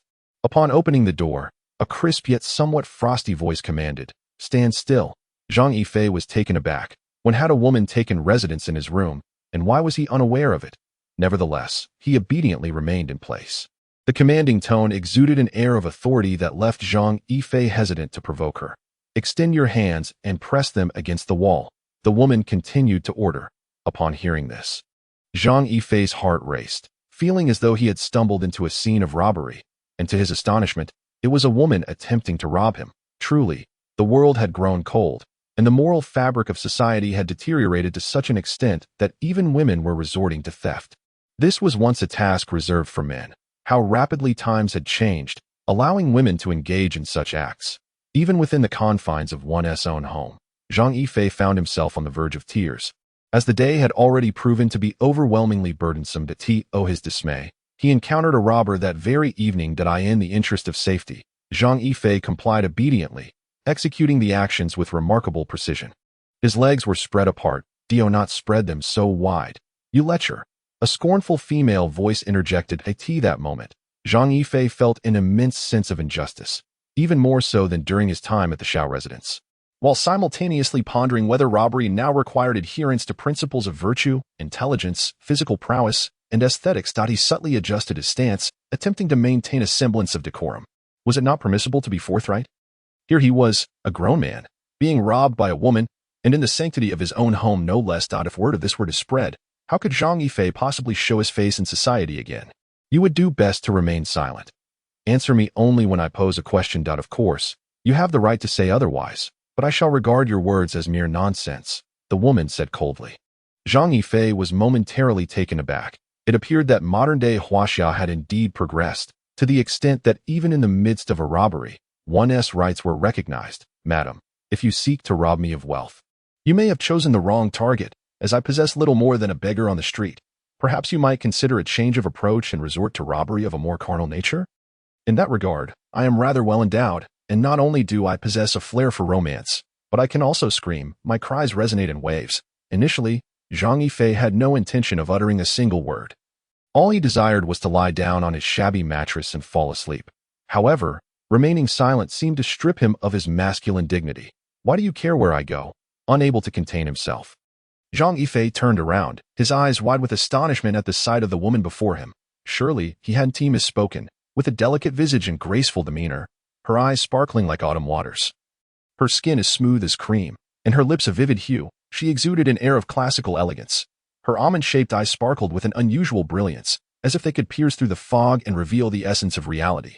The contrast between her flowing black hair and her fair complexion was striking. It was none other than Xiao Ningdi, the very person Zhang Yifei dreaded encountering. How could she possibly be in his room, engaging in such nefarious activities? "How did you gain entry?" Zhang Yifei inquired, perplexed by presenting a marriage certificate. Xiao Ningdi replied casually, brandishing a crimson booklet before him. "It was over." Upon seeing this red booklet, Zhang Yifei felt a wave of dizziness wash over him. He realized his life as he knew it was irrevocably altered. Zhang Yifei had assumed that obtaining a marriage certificate would require several days. Yet here they were, having just spoken of it at noon. And now it was already accomplished by evening. Was the efficiency of today's Civil Affairs Bureau truly akin to the speed of light? Zhang Yifei had no desire to cohabit with Xiao Ningdi, primarily because she was an accomplished woman, as evident from her attire. Furthermore, Zhang Yifei was a rather mundane man who held the belief that a woman's lack of talent was her virtue. Xiao Ningdi's elevated education seemed to lack virtue. Would she have perpetrated such deceitful acts if she possessed any? "Your landlord is quite a decent individual." After Xiao Ningdi's explanations, Zhang Yifei began to grasp the situation. It turned out that the old director had informed Xiao Ningdi of his residence, and she could only enter his room thanks to the Civil Affairs Bureau, were it not for the issuance of that marriage certificate. How could she have gained access? Originally, when Xiao Ningdi came to seek out Zhang Yifei, he was not at home, leaving her to wait patiently at the door. Coincidentally, the landlord spotted her and, upon inquiry, discovered that this enchanting woman was indeed Zhang Yifei's wife. Xiao Ningdi even presented their marriage certificate as proof, and thus the subsequent events unfolded. As everyone is now aware, that it was truly unexpected that you would reside here. I am but an ordinary individual, as you can see now. Please do not hold your expectations of me too high. Whether I can be with you remains uncertain, but I suspect that once you fully grasp just how unremarkable I truly am, you may come to regret it in matters of romantic relationships. One cannot simply judge based on appearance and ability. Women require the nurturing presence of men, a truth you ought to understand even better than I do. Upon hearing this, Xiao Ningdi let out a gentle laugh. Zhang Yifei relished the notion that women need men to nurture them. "Sister, I am genuinely devoid of merits. You will undoubtedly regret this. You are a wonderful girl, and I do not wish to hinder your future." Zhang Yifei sighed softly and lit a cigarette. Xiao Ningdi, upon hearing this, revealed her signature smile. "I cannot ascertain if I have erred in some way, but from our very first encounter, you have put on the guise of a rogue. Regrettably, your skills are rather naive, and just moments ago, you claimed to be an ordinary person, yet my perception is as clear as day. The more you behave this way, the more intrigued I become about the true nature of your character. You have ignited my curiosity, and thus, you must take responsibility." Zhang Yifei had always believed himself to be quite shameless. Yet today he realized that there are indeed greater depths to this world, where the extraordinary dwells beyond the ordinary. While he had heard that enticing a woman requires accountability, he had never considered that inciting curiosity also entails responsibility. Fortunately, Zhang Yifei was no longer a killer. Otherwise, he would have to answer to countless male and female officers. Chapter 11. The son-in-law Zhang Yifei gazed at Xiao Ningdi, feeling a wave of helplessness wash over him. This girl was exceedingly domineering. Initially, he had thought her to be mature, composed, gentle, and kind. However, it now appeared that this was a tremendous misjudgment. Simply because he had piqued her curiosity, she intended to marry him. If all women were like her, he would have long been surrounded by a harem of 3,000 beauties. Zhang Yifei understood that whatever he said at this point would be futile. That red book served as the ultimate constraint. Upon hearing Zhang Yifei's words, Xiao Ningdi smiled softly. Incorrect. You can no longer address me as Miss Xiao. Then what should I call you? You may call me wife.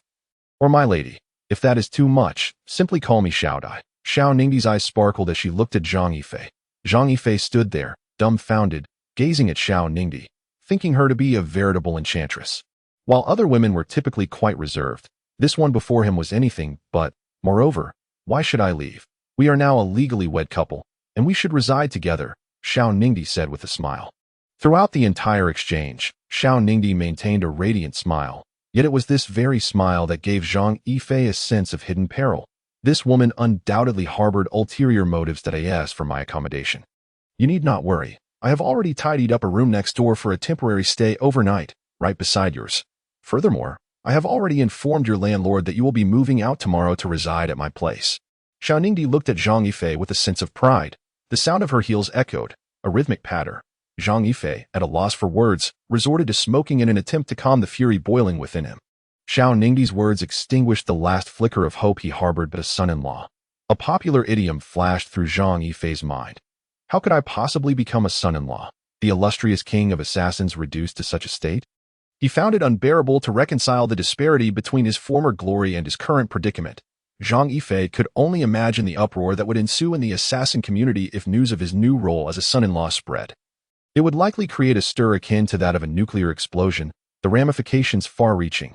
Many assassins would undoubtedly find it laughable. After all, I am here on a mission.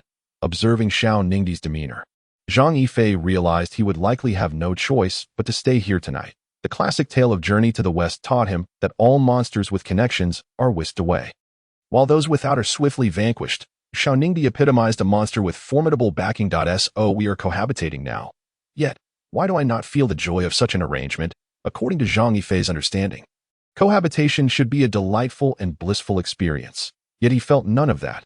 Had the Bodhisattva taken away his joy, Zhang Yifei could scarcely believe the events unfolding before him, as if trapped in a dream. Just yesterday he was a solitary figure, and today he found himself entangled in domesticity. The unpredictability of life is indeed remarkable. What if we forego the notion of marriage and instead become sworn brothers? Zhang Yifei hurried to Xiao Ningdi's room, gazing at her with a pitiful expression. Xiao Ningdi sighed softly as she regarded him. If she merely inclined her head, Zhang Yifei would undoubtedly spring into action, preparing incense and offerings for Guan Yu. The situation suggested that he had yet to grasp the gravity of his circumstances. Do you truly believe I am compelled to marry you? You are mistaken. Given my status, should I call out, a multitude of talented suitors would vie for a place in the Xiao family. Upon hearing her words, Zhang Yifei fell silent. She was correct. If the Xiao family announced a search for a suitor for Xiao Ningdi, the entire Lijiang city would surely be abuzz with excitement. I chose you because, from our very first encounter, you have maintained an air of carefree nonchalance, a quality lacking in other men. Moreover, from your demeanor, I sensed there was more to you than met the eye. You are a man with a storied, insatiable curiosity compels me to uncover the truth of your character. If you are willing to share the reality with me, then I shall consider you as my sworn brother. Xiao Ningdi gazed at Zhang Yifei with a seriousness that seemed to penetrate his very being. Zhang Yifei lit a cigarette for himself, enveloped in silence. Moreover, it is not that you harbor any dislike towards me. Rather, it is your own narrative that confines you. Am I correct in saying this? Zhang Yifei remained silent, perhaps believing that maintaining his silence was the wisest choice. If he had the ability to speak, he would have already confided in Xiao Ningdi. However, some matters are best left unspoken, as revealing them would only endanger Xiao Ningdi without serving any other purpose.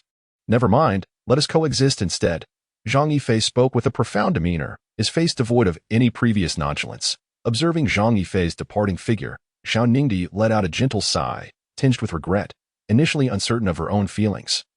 She became resolute after witnessing Zhang Yifei's expression. He was indeed a man with a storied as she watched him walk away. A smile graced Xiao Ningdi's face, a natural beauty emanating from her very essence. The corners of her lips curled upward, forming a crescent moon, as her prior seriousness dissipated, replaced by an expression of keen intelligence, her face alight with a smile reminiscent of a peony in full bloom, a charm radiating from within. Yet, this breathtaking moment went unnoticed by Zhang Yifei. "I must uncover what you are concealing," Xiao Ningdi declared firmly, gazing at the fading silhouette of Zhang Yifei. She was a tenacious woman, unyielding until her goals were achieved. Zhang Yifei felt a sense of helplessness in the face of her obstinacy. Her curiosity was insatiable, and if she did not obtain the answers she sought, she would not relent. Did she not realize that curiosity could lead to peril? Just as Zhang Yifei was lost in thought, his phone rang. "Hello? Have you seen Xiao Dai?" "Yes, she lives next door. That's good. She is a fine girl. Treat her well." "Old Dean, since you know she is a good girl, why push her into danger? You know well what I used to do. Being with me could cost her life." Upon hearing Zhang Yifei's words, the old dean let out a soft sigh. "Some matters are not choices bestowed upon you by fate."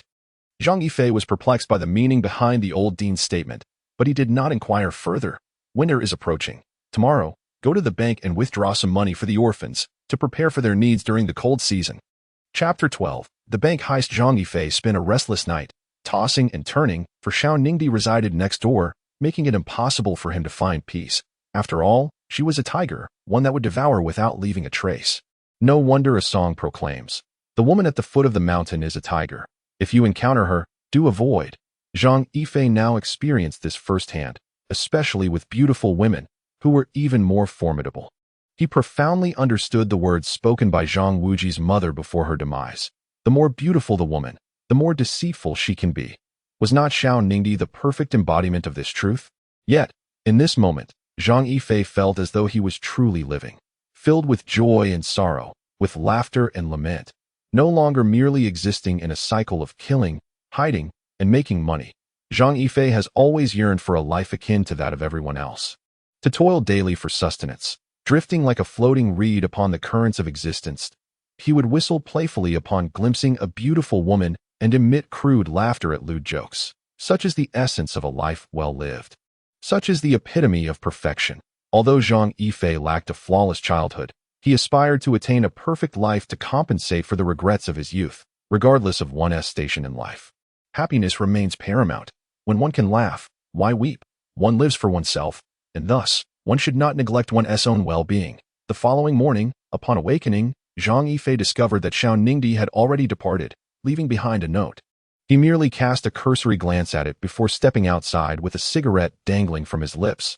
The old director's instructions were not to be disregarded, especially as they pertained to the orphanage's younger siblings.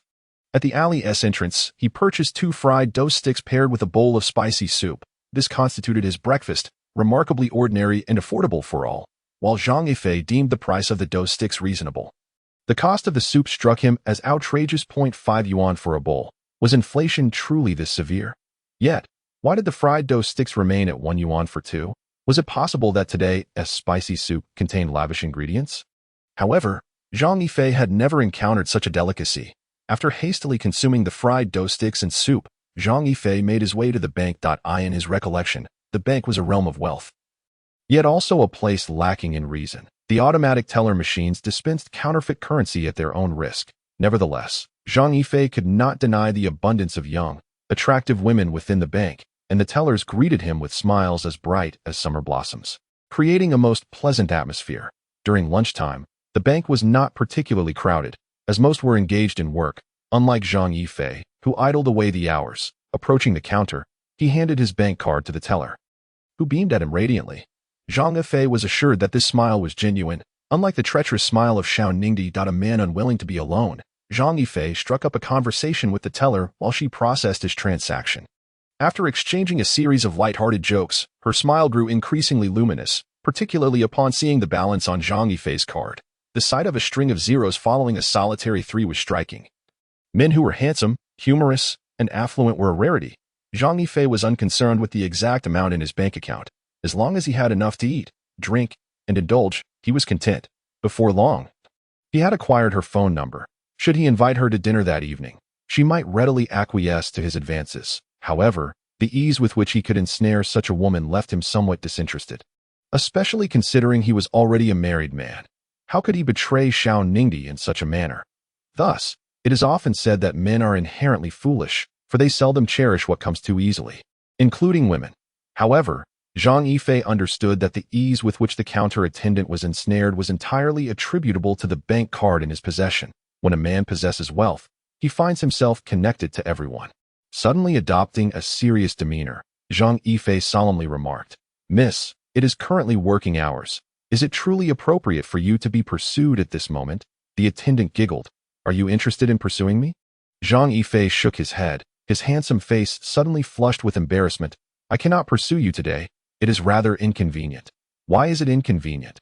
Zhang Yifei shyly explained. "Men, much like women, occasionally have those days when it is not convenient." Upon hearing Zhang Yifei's words, the counter attendant's expression darkened. She had initially thought she might land a golden opportunity, only to discover he was a handsome yet ineffectual man. Just as Zhang Yifei tucked the money into his pocket, a sudden gunshot echoed through the bank, causing everyone to freeze momentarily. Then, a rugged and menacing voice bellowed, "Crouch down with your hands on your head. Behave yourselves. The money belongs to the state, but your lives are your own. Do not jeopardize them." Zhang Yifei stared blankly at the three burly men who had burst in, wielding a large sack and tossing it onto the bank counter. They pointed a gun at the attendant, signaling her to fill the bag with cash. The corners of Zhang Yifei's mouth twitched in despair. These robbers had clearly timed their entry, arriving just as he had withdrawn his money, ready to depart. What kind of misfortune had he been enduring these past few days? It is often said that one cannot blame society for their misfortunes, but can one truly refrain from doing so? The three bandits wore masks, revealing only their eyes, which glinted with menace. The sack was quickly filling with cash. Zhang Yifei watched in a daze as they continued to stuff money into the bag, inexplicably feeling a twinge of envy. The adage that high risks accompany high rewards rang true. Robbing a bank was indeed far more lucrative than being a hitman. Zhang Yifei felt a pang of regret. Had he known that bank robbery was so profitable, why would he have chosen to be a hitman? With his skills, would the police even be able to apprehend him? At that moment, if these robbers were recruiting, Zhang Yifei would undoubtedly have joined their ranks without hesitation. That he sighed softly, pondering why he had never considered such an idea before. Not far away, one of the robbers was aiming his gun at the hostages, shouting, "Crouch down. All of you, anyone who dares to raise their head. My bullets do not discriminate. Damn it, keep your crouching orderly. Do not spread your legs so wide. You all look like harlots. I am here for the money, not for your favors." Zhang Yifei found that remark oddly familiar. It seemed that when Xiao Ningdi had once robbed him, she had said something similar.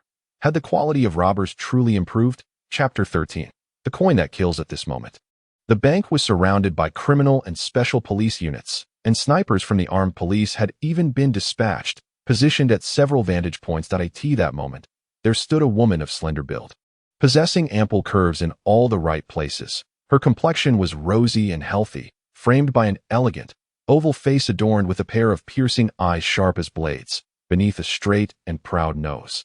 Her enticing cherry-red lips were pressed tightly together, while her long, willow-like eyebrows imparted an inexplicable touch of feminine grace to her demeanor. The woman hurriedly approached a middle-aged man, addressing him, "Uncle Wang, what on earth does the Bureau mean by this? Why have all my colleagues been dispatched while I am left behind like some mere ornament?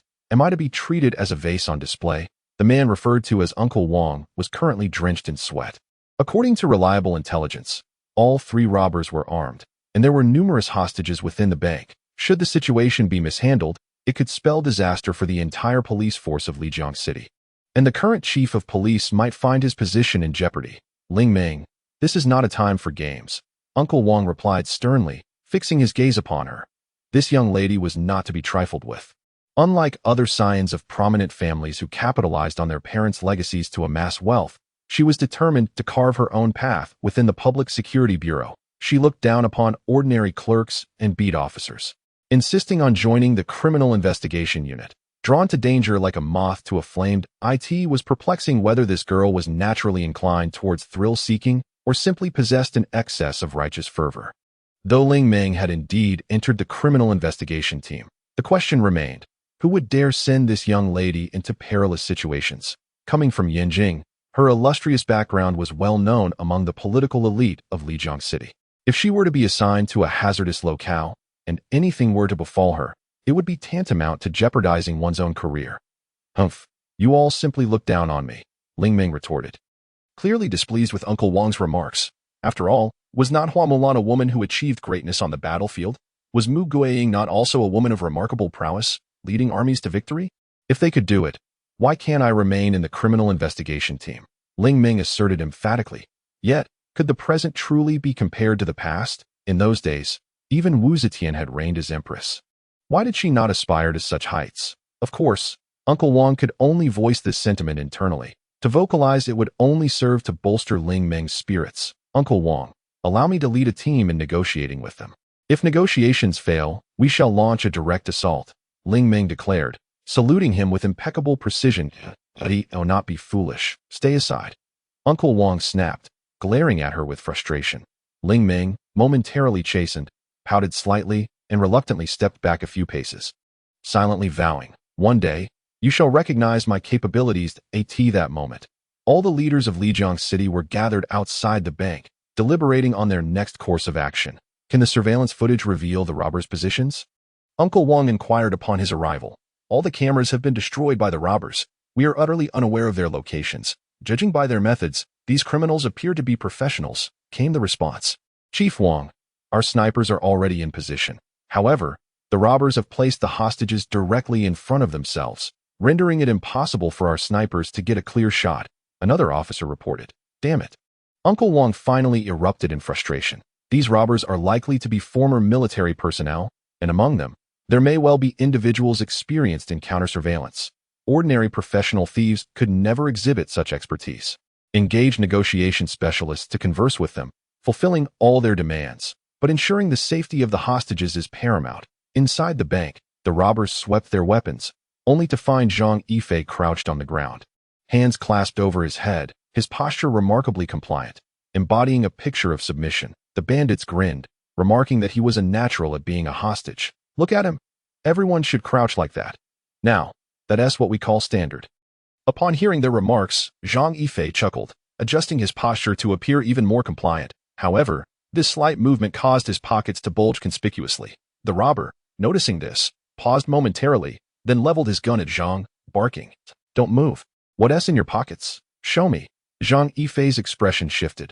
He realized his money was likely lost. While he could care less about the state's funds being pilfered, his own money being taken felt unjust, an unlawful act. A murderous intent ignited within him. Initially, he had no intention of fighting back. He merely wished to leave as soon as the situation resolved.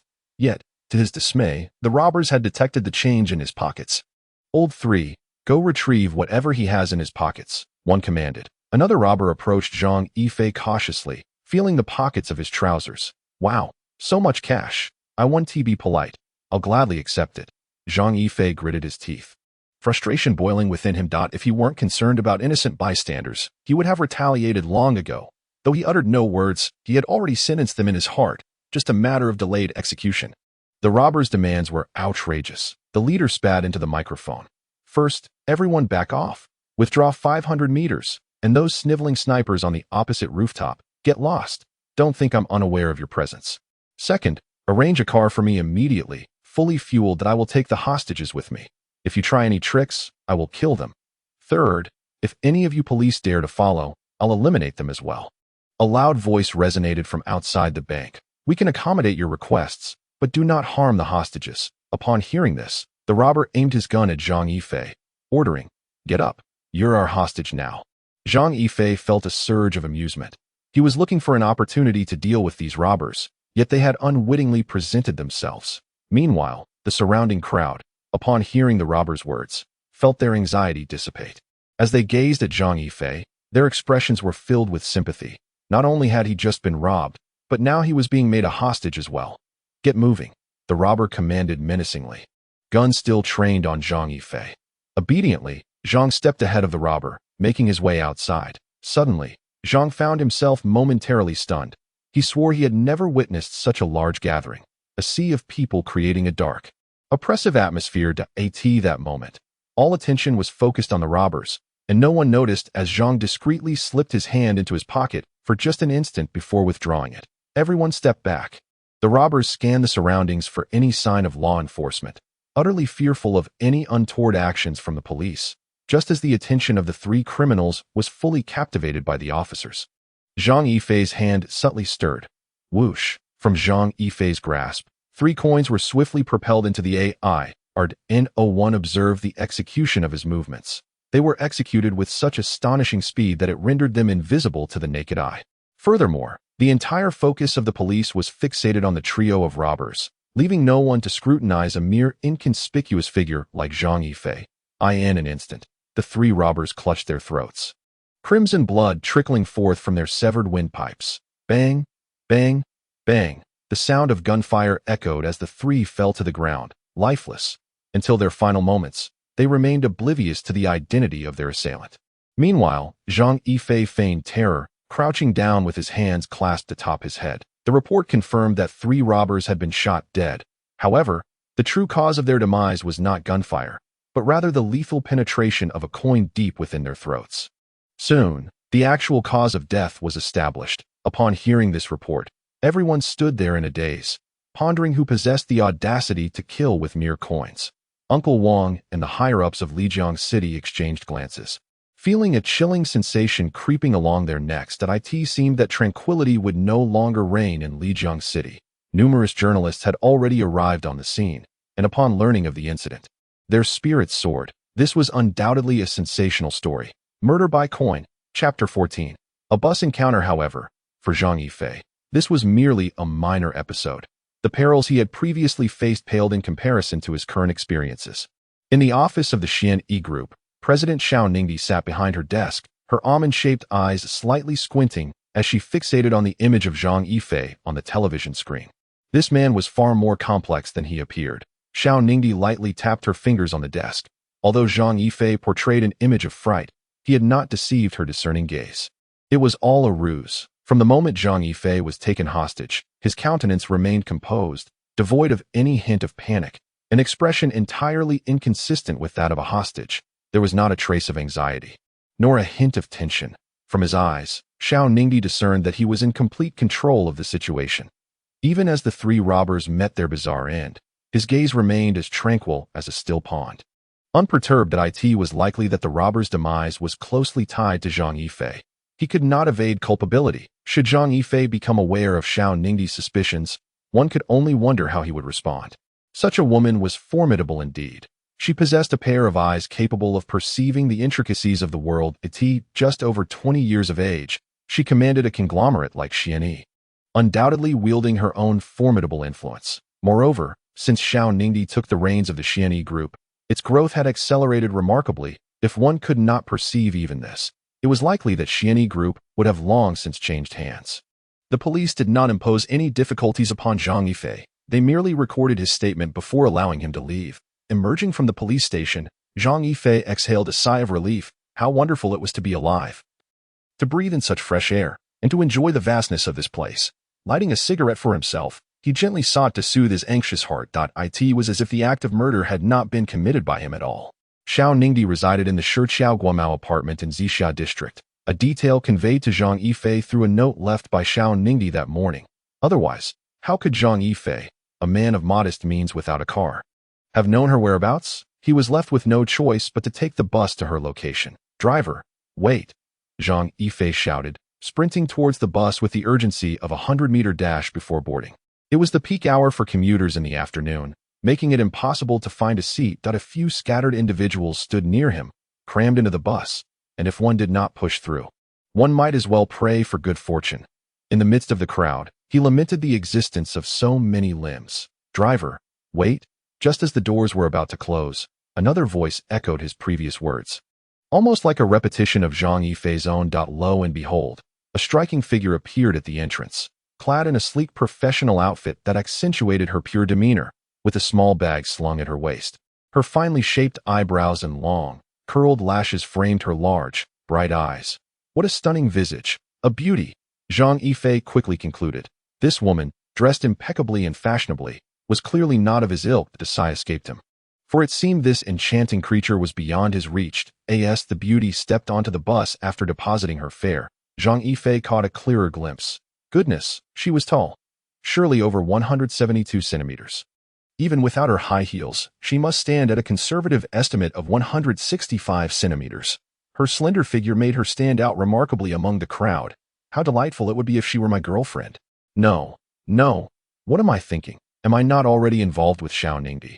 Zhang Yifei gazed at the woman, and it was evident that he was not alone. The eyes of every passenger on the bus were drawn to her. Simultaneously, Zhang Yifei found himself subconsciously comparing this woman to Xiao Ningdi. Ultimately, Xiao Ningdi held a slight edge. Yes, Zhang Yifei's heart involuntarily shouted in exhilaration. Why? Because the beauty had positioned herself right beside him and lingered there. Though she may not entirely surpass Xiao Ningdi, she was, without a doubt, a captivating beauty. One cannot feast on what is in the pot while gazing at what is in the bowl. Zhang Yifei. His spirits lifted, inhaled lightly. A delicate fragrance wafted from the woman. Roses? This woman was certainly extraordinary. He straightened his back, attempting to appear slightly taller than her. Though facing the window, his eyes kept darting toward the beauty beside him. The reason Zhang Yifei chose not to buy a car was clear. He could indulge in this delightful distraction, and with complete propriety, his gaze unabashedly roamed over the woman. Finally, a thought struck him, amidst all the passengers. Why had this woman chosen to stand beside him? Could it be that the Bodhisattva Guanyin had heard his silent pleas, understood his suffering, and sent a beauty to his rescue? The exquisite scent emanating from her heightened Zhang Yifei's male instincts, leading his mind to wander into fanciful reverie. Crack! As the bus came to a halt at the next stop, a throng of passengers surged through the front door, causing Zhang Yifei's heart to race with excitement. Oh, Bodhisattva, how I adore you! The enchanting woman, precisely as Zhang Yifei had surmised, was jostled by the crowd until she found herself pressed closely against him. With the bus swaying, their arms frequently brushed against one another. The woman turned slightly, her delicate brow furrowing ever so slightly, and her icy, cerulean eyes met Zhang Yifei's gaze. Upon realizing that it was an accidental contact, her brow smoothed once more. As the number of passengers continued to swell, Zhang Yifei and the beautiful stranger were pressed even closer together. Although her brow furrowed again, there was little she could do about the predicament. Even though their bodies only occasionally collided, Zhang Yifei could distinctly feel the softness of her ample bosom. A formidable omen, perhaps a generous 34D. It was unbearable. Having abstained from such pleasures for many years, he had encountered two captivating women in just 2 days. Could it be that the Bodhisattva truly felt pity for him? Based on Zhang Yifei's experience with public transport, such beauties were rare gems, nearly impossible to find. If he let this opportunity slip by, it would be a chance lost forever. A once-in-a-millennium moment lay before him. Yet, he was already involved with Xiao Ningdi. Was it not a betrayal to her? Chapter 15. I have a wife. Suddenly, just as Zhang Yifei was preparing to make a move, an unexpected event occurred. The driver slammed on the brakes, and due to inertia, coupled with Zhang Yifei's heightened excitement, he leaned forward. A piercing scream rang out, alarmingly close. What was that?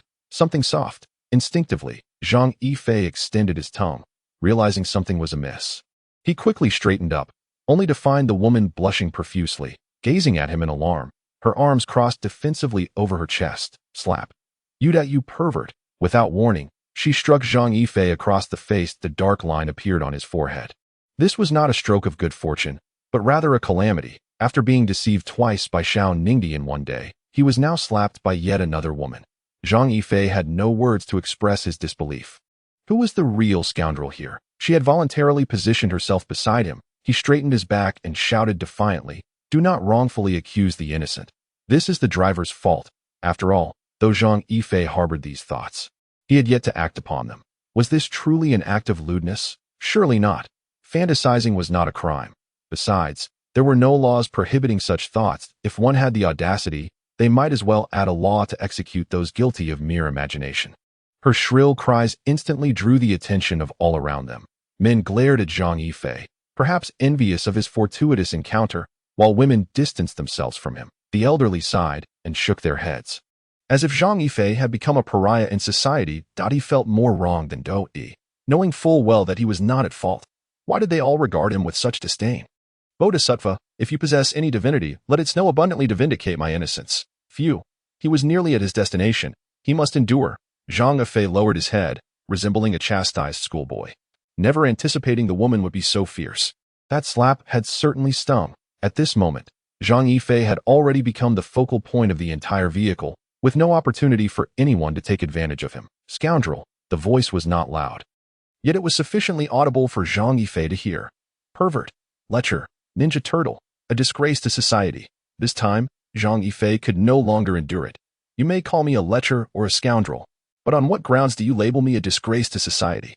Furthermore, whom have I tarnished? Who told you to stand beside me?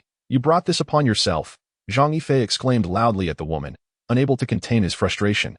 After uttering these words, he squeezed his way to the exit.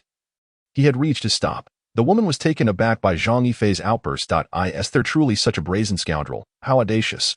Hey, driver, please stop. I wish to disembark at this stop. The woman hurriedly shouted to the driver. All the passengers in the vehicle cast peculiar glances at her.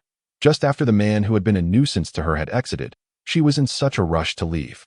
Could it be that they were? Instantly, the older and younger men in the vehicle felt a wave of embarrassment wash over them. It seemed that they were a couple, and there must have been a disagreement before boarding, which explained the altercation. It appeared they had misjudged that young man.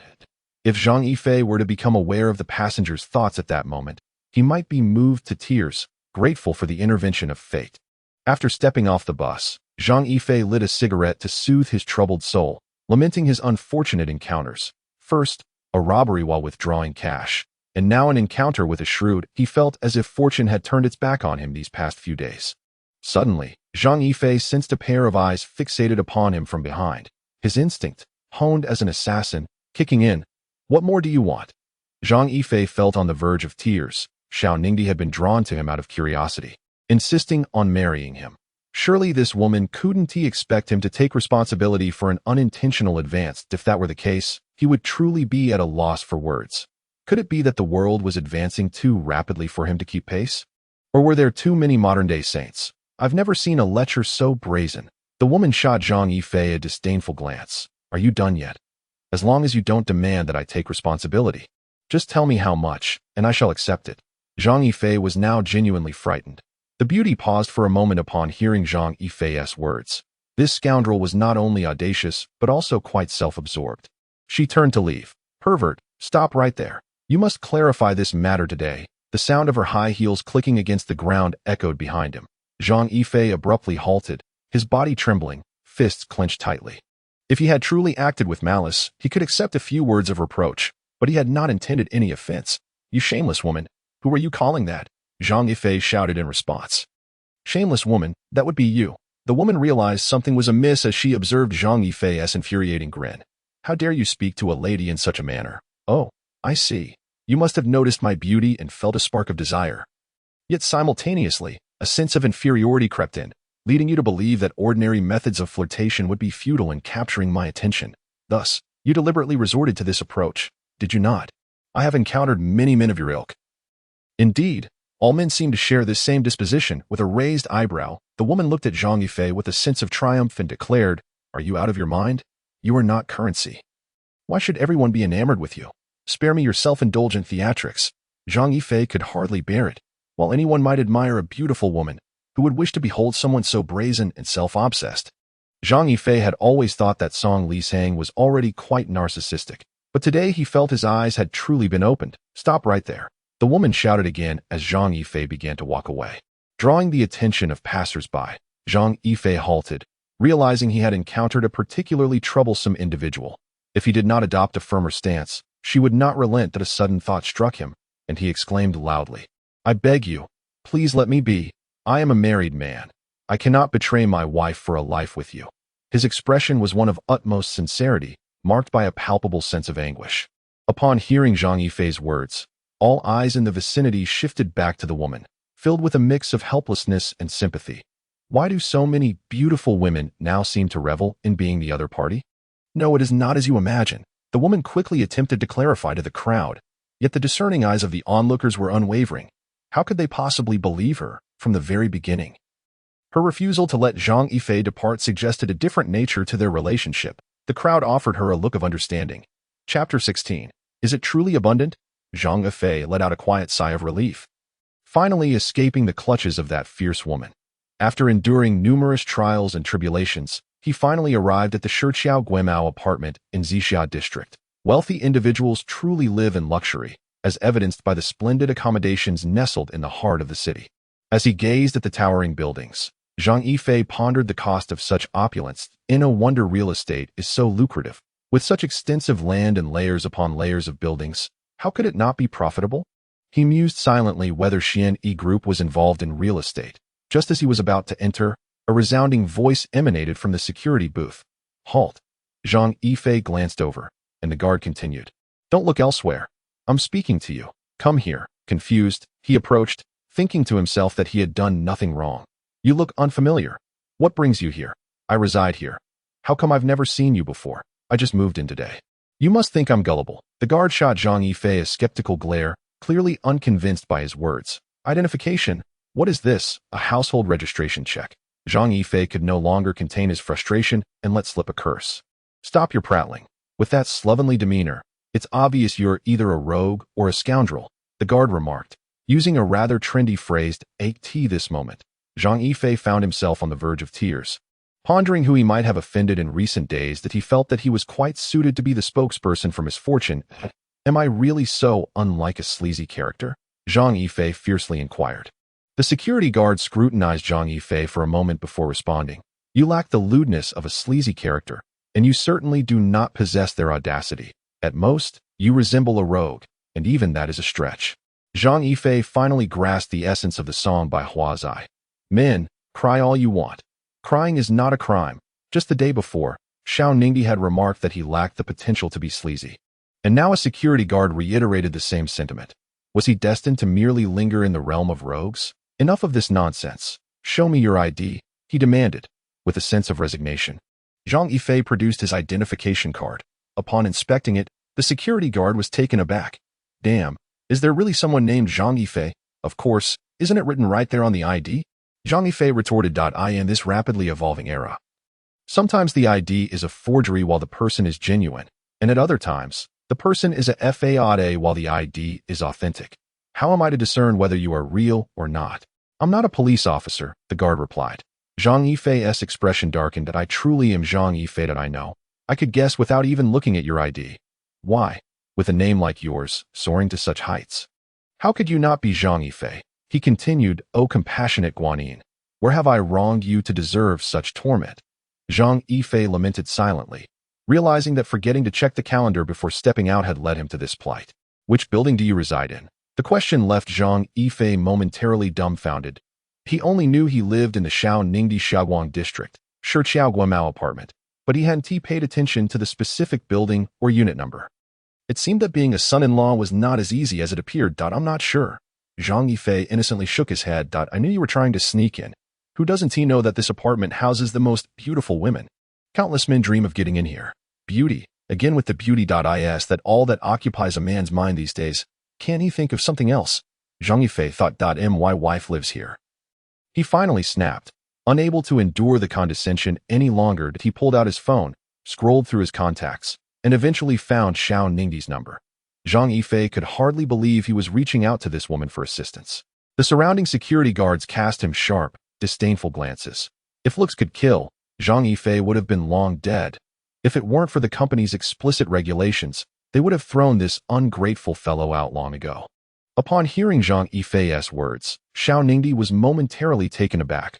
"Wife, that's the first time I've been addressed with that term by the opposite sex. That I'm on my way." "Just a moment," she replied, puzzled. "Dog? I don't recall there being any dogs in the community." Her brief response was music to Zhang Yifei's ears. Zhang Yifei terminated the call, disdainfully tucking his phone into his pocket as he regarded the security guards before him. "Just wait, my wife will be here soon, and you shall witness whether I truly reside in this community. Just wait and see if my ID can prove that I am indeed Zhang Yifei. As for beauty, is there anyone who surpasses my wife?" He scoffed, utterly incredulous that anyone would dare to impersonate him. In that moment, Zhang Yifei exuded an air of petty triumph, as if he were reveling in his own mischief. Simultaneously, he pondered within himself, could it be that his name possessed such charm that it incited envy even among men, denied entry into the community, given the various indicators from the security personnel? Zhang Yifei was certain that his name was simply too captivating, inciting public ire. Yet, there was nothing to be done. After all, they were born of mothers and fathers. How could they possibly compare to him?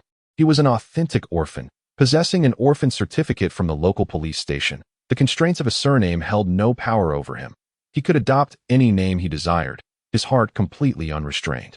For the first time in history, Zhang Yifei felt the advantages of being an orphan, no concern for a name deemed unseemly, nor fear of being chastised for changing his surname, labeled as a rebellious child or ungrateful. Zhang Yifei mused that perhaps the nation's laws should include a clause granting orphans the right to change their surnames at will, with no one permitted to hinder them. Damn it, a bunch of fellows with their minds clouded by thoughts of beautiful women. Have you never seen one before? Zhang Yifei exclaimed in indignation that it was no wonder that throughout history, men had often met their demise at the hands of women. Were there truly that many beauties around? Suddenly, Zhang Yifei's expression shifted to one of ingratiation as he approached the security guards. Offering them cigarettes from his pack of Hongtao Mountain, his earlier bravado evaporating in an instant. The guards were taken aback by this abrupt transformation. The speed of his change was astonishing. Damn, they thought. Speechless, they had witnessed shamelessness before, but never to such an extent. Just moments ago, he had radiated righteousness, only to morph into a figure who appeared as though he had never encountered a woman. It was said that a person could change their demeanor faster than one could turn a page, and today they had borne witness to it in an instant.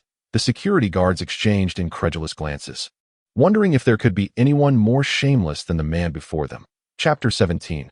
Cohabitation. At that moment, the security guards were engaged in lively conversation with Zhang Yifei, the earlier tension forgotten. Laughter and banter flowed freely, punctuated by the occasional lascivious chuckle, their faces alight with mischief. Zhang Yifei's eyes sparkled with interest as the guards elucidated the advantages of living in this community.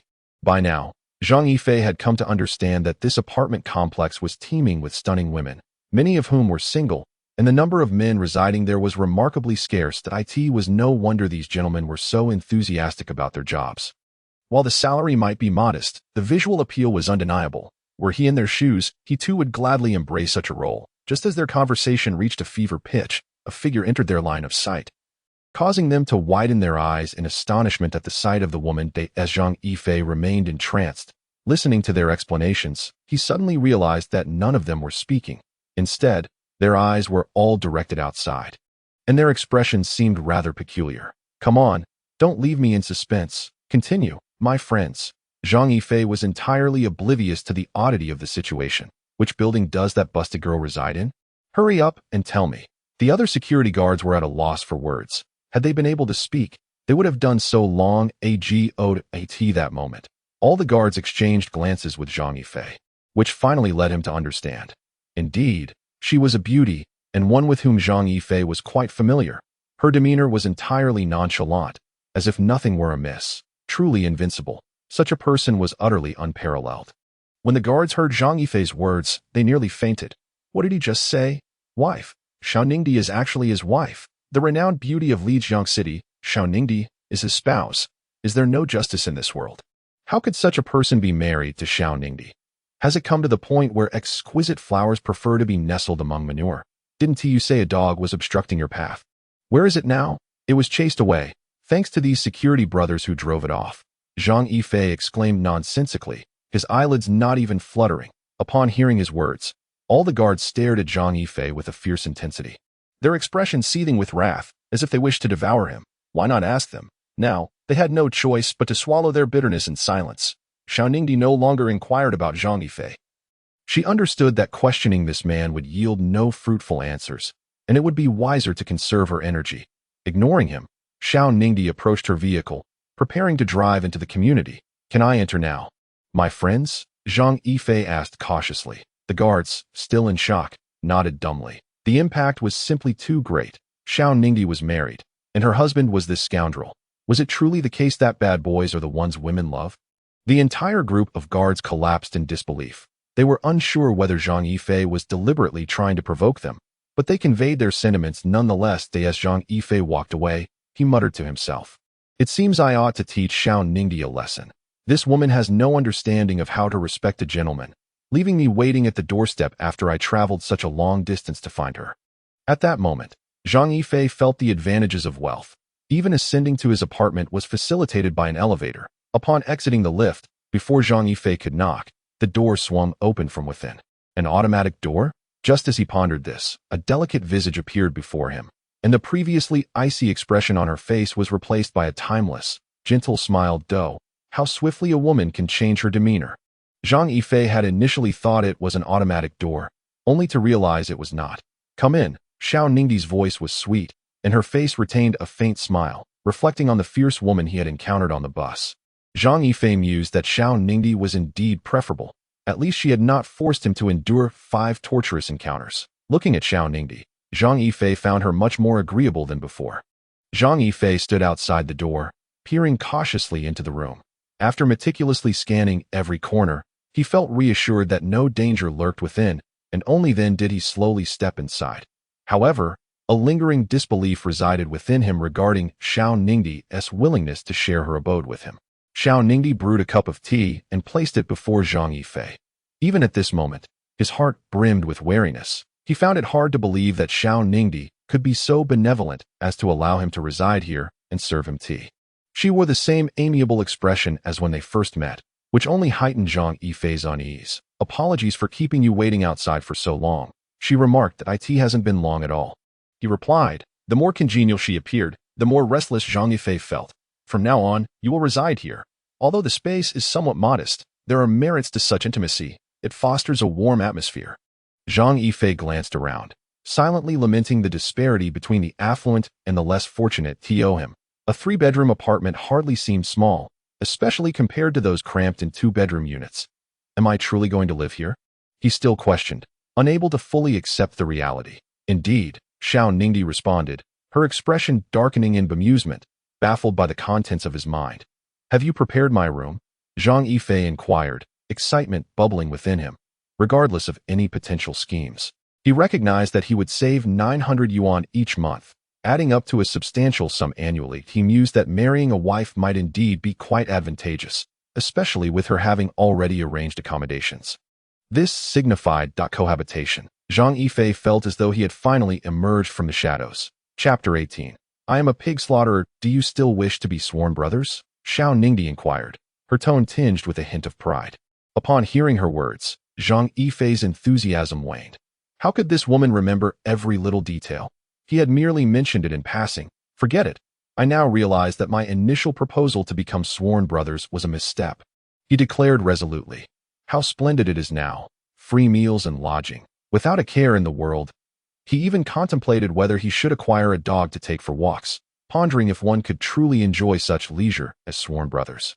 To recognize one's mistakes and amend them is a sign of a good comrade. We are husband and wife, the closest of partners, and should embody understanding, tolerance, trust, and mutual assistance. This way, at the very least, our later years will be lived joyfully, don't you think? Xiao Ningdi smiled. "Later years?" Zhang Yifei gazed at her incredulously. "Yes, our later years. Is there a problem? Are you certain?" "Absolutely. I am utterly lacking in skills. Do not expect anything from me." Zhang Yifei felt compelled to forewarn Xiao Ningdi, lest she grow discontented with him in the future. "I never intended for you to do anything. I will provide for you. Being a kept man is quite a respectable profession these days," Xiao Ningdi replied nonchalantly. "Even if you consider me your pampered kept man, it allows me to experience what it feels like to be a sugar baby." Zhang Yifei's expression darkened in an instant, feeling somewhat aggrieved. Despite being a dignified young man, Zhang Yifei was resolute in his decision not to be underestimated by others. He firmly resolved to seek out a job. And it must be an impressive one that would infuriate Xiao Ningdi. "You stay here for a while. I will prepare a meal for you to sample my culinary skills," Xiao Ningdi said with a smile, her demeanor radiating warmth and an irresistible charm, akin to a sweet spring of water. "Are you capable of that?" Zhang Yifei inquired skeptically, marking the first instance he spoke to Xiao Ningdi with doubt. His skepticism was not born from disdain, but rather from the prevalent notion that modern women often lacked commendable culinary skills. This had become a widespread phenomenon, especially considering that Xiao Ningdi was a strong, career-driven woman. It was entirely reasonable for Zhang Yifei to question the cooking abilities of such a remarkably accomplished individual. Mastering culinary arts requires time and experience. It is not something one can perfect overnight. Nor is it related to martial prowess or hidden techniques that IT necessitates prolonged dedication and exploration. Strong women often devote their time to their careers, leaving little opportunity for cooking. Zhang Yifei, having visited Xiao Ningdi's home before, recalled that her mother prepared the meals, which, to be fair, were quite delightful. If Xiao Ningdi possessed similar culinary skills, he would have no choice but to concede that she was the epitome of a perfect woman. Yet, having grown up in affluence, could she truly cook? Even if she could, would her efforts be safe to consume? Upon hearing the skepticism in Zhang Yifei's voice, Xiao Ningdi smiled and proposed, "How about we make a wager?" "What shall we wager? If my cooking pleases you, you must follow my lead from now on. If it does not, I shall heed your wishes. Of course, it must be sincere. What do you think?" Zhang Yifei felt a twinge of unease. After all, there are always those more skilled than oneself. That he decided it would be best to prepare the meal together. With his mind racing, Zhang Yifei finally conceived an excellent solution. "That I knew you would say that." "Very well, let us cook together," Xiao Ningdi replied with a radiant smile as she made her way to the kitchen. Zhang Yifei followed closely behind, thinking to himself that her attempt at provocation was rather naive. As Xiao Ningdi led the way, she found herself genuinely convinced of the old dean's words. Being with Zhang Yifei required immense patience. Otherwise, he could easily vex one to the brink of despair. Moreover, Zhang Yifei seemed to lack an innate desire for conflict. Yet, how could such a person be lauded by his parents as the finest talent in the region? Xiao Ningdi was perplexed, but aware that there were elements she did not comprehend. Otherwise, her parents would not hold such a high regard for him. She felt compelled to delve deeper into his past and understand who he truly was. Moreover, Xiao Ningdi not only sought to understand Zhang Yifei, but also to transform him. How could her husband lack ambition? Unbeknownst to Zhang Yifei, a subtle plan for the reformation of her husband was quietly unfolding. Zhang Yifei was not inherently devoid of a combative spirit. Rather, he had experienced and witnessed so much that he gradually became indifferent. How many buyers had once sought Zhang Yifei's intervention, driven by that very heart of contention? It seems that Xiao Ningdi's transformation plan cannot be achieved overnight. After donning her apron, Xiao Ningdi casually swept her long hair up and secured it with a hair tie at the back of her head. Then tied the apron around her waist, instantly capturing Zhang Yifei's attention. The allure of a uniform, particularly one reminiscent of a kitchen maiden, was undeniable. Zhang Yifei could not help but acknowledge that Xiao Ningdi was indeed a striking woman.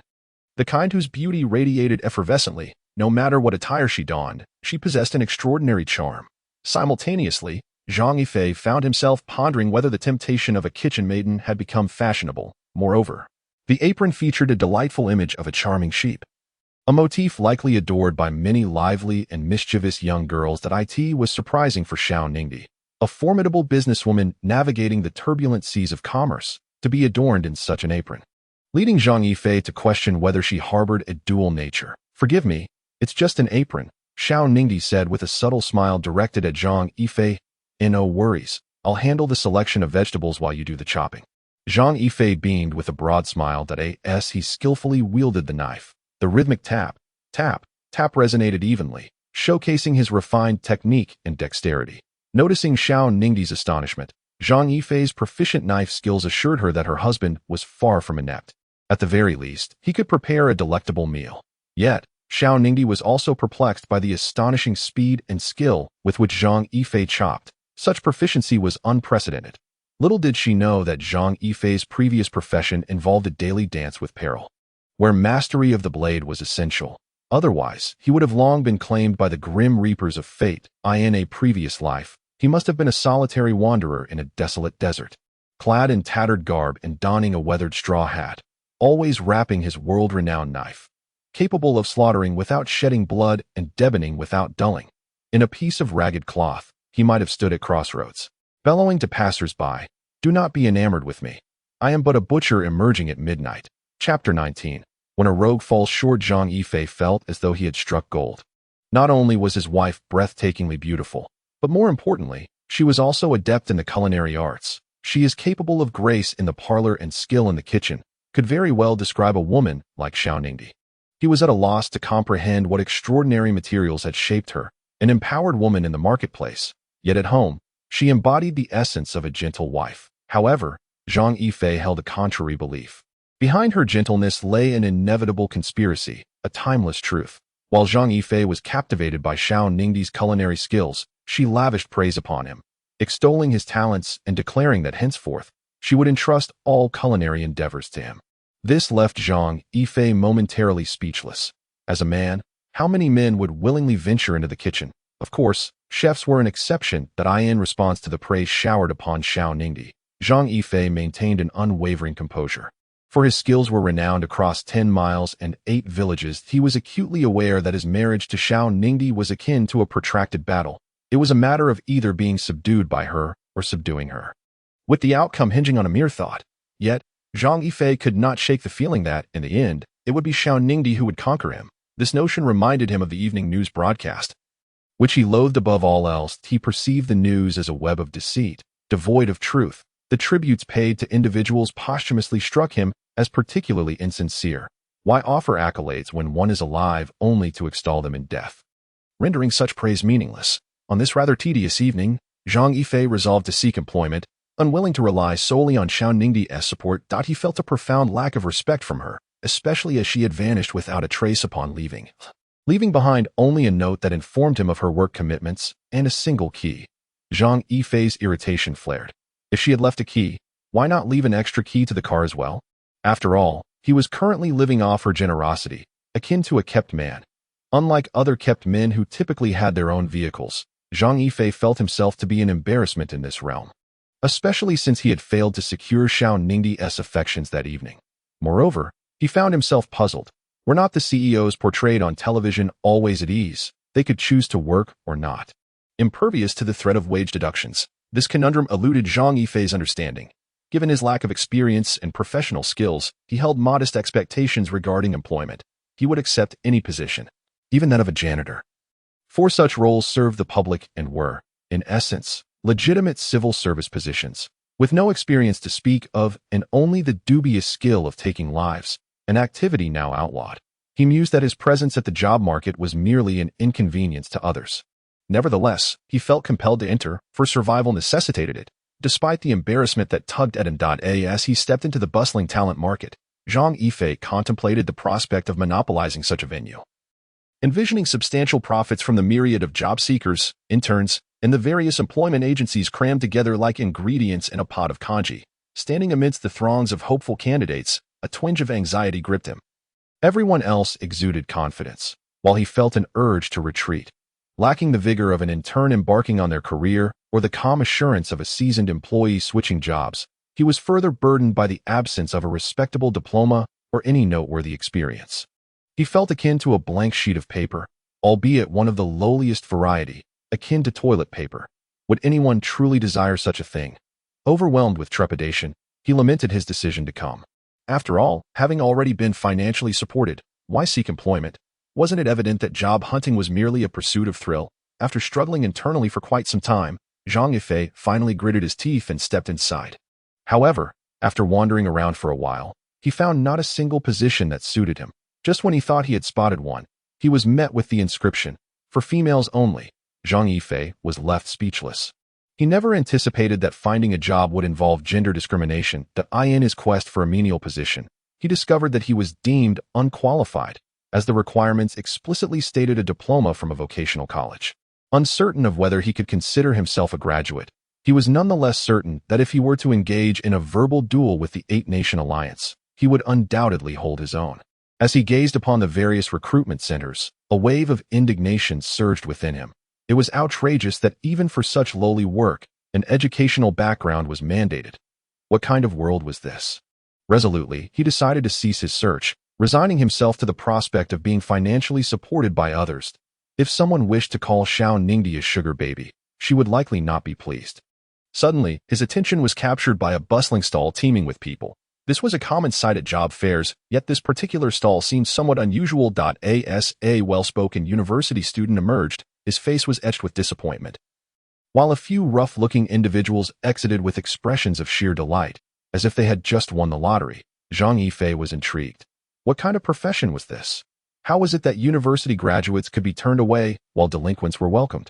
Regardless, this was promising news for Zhang Yifei that he no longer felt rushed to leave and decided to join the throng. The recruitment stall was rather ordinary, devoid of any job postings, merely a table with 3 casually dressed interviewers.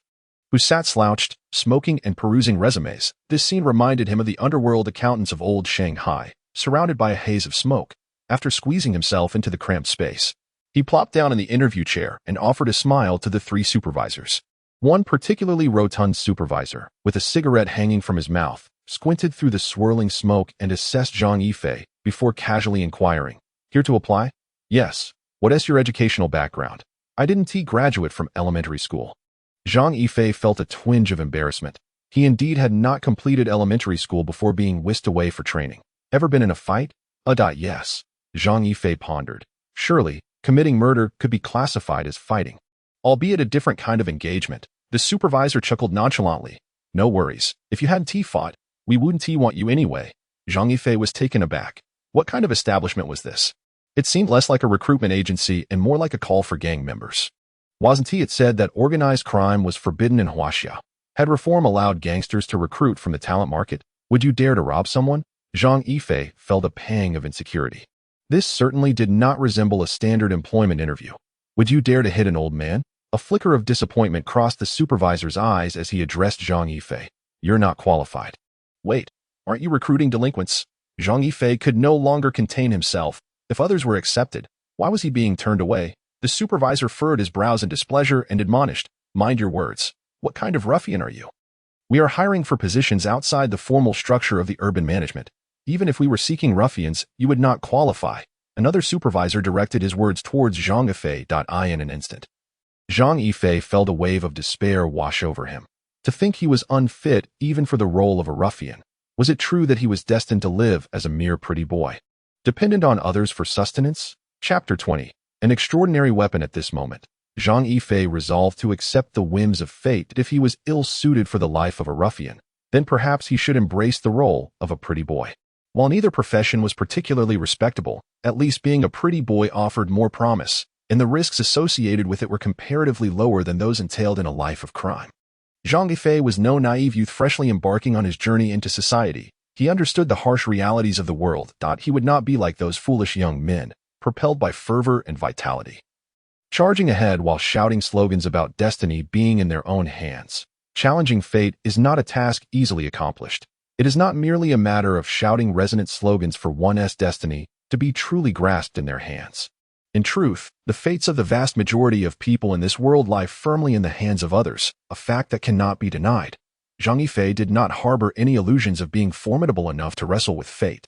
Unbeknownst to him, Zhang Yifei found himself standing at the foot of the Xian E Group building. He observed the formally attired white-collar workers and elite professionals bustling in and out as mid-range and luxury cars flashed their turn signals, streaming continuously into the entrance of the underground parking lot beside the building.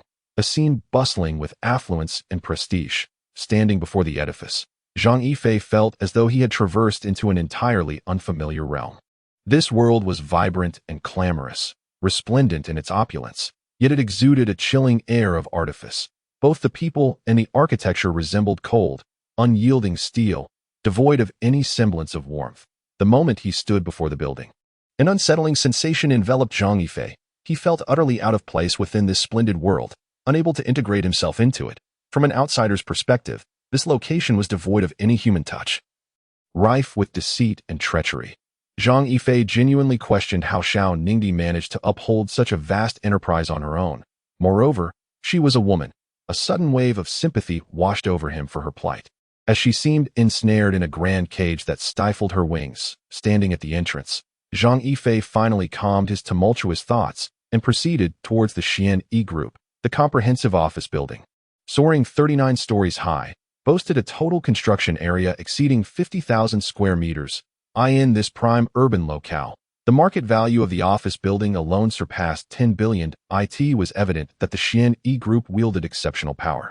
With its interests sprawling across a multitude of sectors, including electronics, real estate, advertising, and aviation, the lobby was spacious, with resplendent marble floors reflecting the brilliance of the crystal chandeliers that hung from the lofty ceiling. The luminous lights cascaded like mercury, evenly illuminating every corner, and as one walked through the lobby, an overwhelming sense of superiority enveloped them, as if they were traversing the very gates of paradise. The throngs of people bustling about exude an air of haughty superiority, as if merely entering this realm signifies a higher evolutionary status than those outside. The resounding clatter of various exquisite leather shoes and high heels upon the marble floor resonates with an undeniable authority. In stark contrast, Zhang Yifei's attire is utterly incongruous with that of others. Though not shabby, it leaves much to be desired. Clad in a black suit and white shirt, he may appear formal, yet to the discerning eyes of the white-collar crowd, Zhang Yifei resembles a mere laborer, particularly with the athletic shoes that render him strikingly out of place. The gazes directed at him are unmistakably tinged with disdain, as if to label him a rustic simpleton. A lower-class individual, their contempt seeping through their very demeanor. Zhang Yifei perceives all of this, but remains unaffected. He cannot dictate the thoughts of others. As he approaches the reception desk, a charming receptionist greets him with a radiant smile. Inquiring, "Good day, sir. Welcome to Xianyi Group. How may I assist you?" Upon hearing her words, Zhang Yifei nods discreetly, acknowledging her exceptional demeanor, which stands in stark contrast to the disdain of those around him. "I am here to see Miss Xiao Ningdi, the president," he replies. The receptionist maintains her smile, asking, "Do you have an appointment with President Xiao?" "None." He responds, "I apologize, sir, but without an appointment, I cannot notify her," she replies, her smile unwavering. "Dear lady, if you could simply inform President Xiao that a Mr. Zhang is here to see her, she will undoubtedly grant me an audience," Zhang Yifei states amiably. The receptionist, sensing his sincerity and not perceiving any deceit, finds herself in a quandary about whether to relay his message. Observing her hesitation, Zhang Yifei quickly adds, "I would be most grateful for your assistance, and I assure you, I will express my gratitude." Moved by his earnest expression, the receptionist hesitates, but ultimately dials the phone. "I apologize for the delay, sir. President Xiao has instructed you to proceed to her office," she informs him, her surprise evident. It seems that the president wishes to meet him. And from her tone, it is clear that Zhang Yifei holds some significance. "Thank you, dear lady. May I ask which floor she is on?" A hint of embarrassment washes over him as he realizes he is unaware of his wife's office location. The thought of this becoming public knowledge is amusingly mortifying. "The 28th floor. You should be able to find it," she replies. "I'll treat you to a meal another day," Zhang Yifei says before disappearing from her sight. Upon reaching the 28th floor, he marvels at the convenience of the elevator, which has transported him in the blink of an eye. Yet, he ponders why Xiao Ningdi chose such a lofty office. Should the elevator malfunction one day, descending would surely be a hassle. Just as he steps out of the elevator, a striking woman intercepts him. With her fair complexion, round face, and glasses, her petite figure accentuates her notably ample bosom, making her quite eye-catching. "Are you Mr. Zhang?" she inquires. "And you are?" Zhang Yifei responds, puzzled. Could he truly be so renowned? "I am the secretary of Mr. Xiao, and he has requested that I wait for you here." Zhang Yifei widened his eyes, fixating on her ample bosom, pondering whether this was indeed the legendary youthful visage paired with voluptuous curves. Should a talent scout happen upon this woman, her potential for starring in grand romantic films would be undeniable. If permitted, he would eagerly take on the role of her agent, ensuring unparalleled sales success, as he possesses connections worldwide, perhaps even surpassing the illustrious reputation of Teacher Zhang. It is a mystery from where Xiao Ningdi discovered such a youthful beauty with generous proportions. Zhang Yifei resolved to inquire of Xiao Ningdi later, to ascertain whether their company harbored ambitions of venturing into the film industry. If so, he would be the most fitting leader for such an endeavor, given his extensive global network capable of reaching both domestic and international markets. Chapter 21. Confiding in one's wife. Jiang Yusin was oblivious to the thoughts swirling in Zhang Yifei's mind. Yet the lewdness evident in his gaze suggested that his intentions were far from noble. At that moment, Jiang Yusin finally grasped the meaning behind Xiao Ningdi's earlier words. The man before her emanated an air of debauchery, indistinguishable from the ruffians one might encounter on the streets, and his demeanor exuded a flippant disregard for decorum, which filled Jiang Yusin with repulsion. She could not fathom why the chairman would choose to meet such a person. Moreover, upon hearing of his arrival, a genuine smile had graced the chairman's face, one not cold and detached, but warm and heartfelt. Jiang Yusin found herself perplexed. Why would such a character elicit such joy in the chairman? She did not wish to understand, only to expedite the completion of her task, as she could hardly bear the lasciviousness in Zhang Yifei's gaze, which was akin to that of a predatory wolf. Unabashed and seemingly justified. "Chairman, Mr. Zhang has arrived." Despite her profound disdain for Zhang Yifei, Jiang Yusin spoke with utmost respect. Xiao Ningdi waved her hand dismissively, replying softly, "I understand, Yusin. Please attend to your work. Taken aback, Jiang Yusin had initially intended to say more to Xiao Ningdi. But after a moment's hesitation, she simply nodded and departed. She remained baffled as to why the chairman would entertain such a person. Zhang Yifei chuckled softly and stepped into the office. This marked his inaugural visit to Xiao Ningdi's workspace. The DCOR, while not ostentatiously luxurious, radiated an air of rustic elegance. The desk, crafted from golden silk Nanmu bore stacks of documents alongside a laptop, the traditional screen adorned with the 12 beauties of Jinling, stood against the interior wall. While a tall cabinet behind the executive chair showcased antique porcelain, renowned calligraphy, and neatly arranged books, the arrangement spoke volumes of a woman of taste and intellect. Upon observing Zhang Yifei's attire, Xiao Ningdi struggled to suppress a smile. He was indeed a sight to behold, donning a black suit paired with white athletic shoes. Xiao Ningdi's office was spacious, comprising not only a work area but also a lounge, a reception area, and a private room designated for a rest.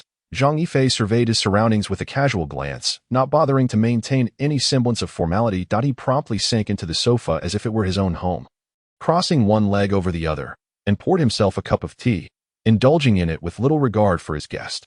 Although he had encountered Xiao Ningdi several times before, Zhang Yifei could not deny that this woman was undeniably beautiful, possessing a dangerous allure for the opposite sex. Her delicate eyebrows, petite and thin cherry lips, high nose bridge, and upward-turned eyes radiated an enchanting charm. Particularly striking was her professional attire, which accentuated her beauty to an extraordinary degree.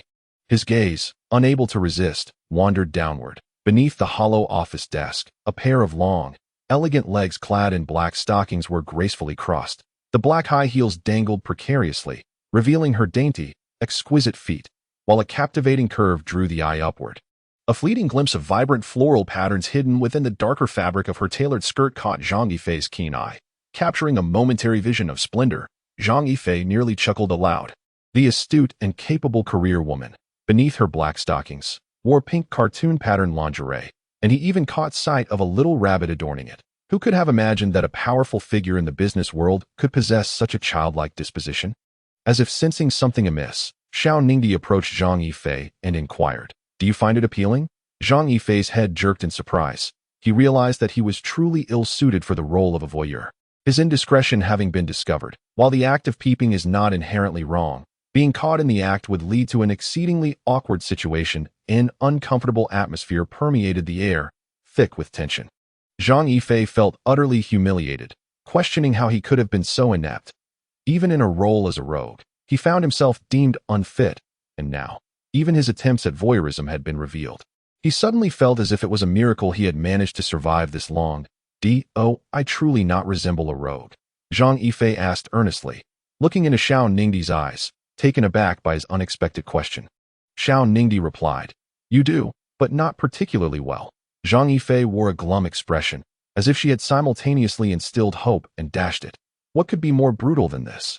"Then do I resemble a wolf?" He pressed on, hoping for a glimmer of confidence from her. "If you dare to claim yourself as a wolf, I assure you that tomorrow, the entire city of Lijiang will be on a manhunt for you," Xiao Ningdi said with a smile, her eyes sparkling with mischief.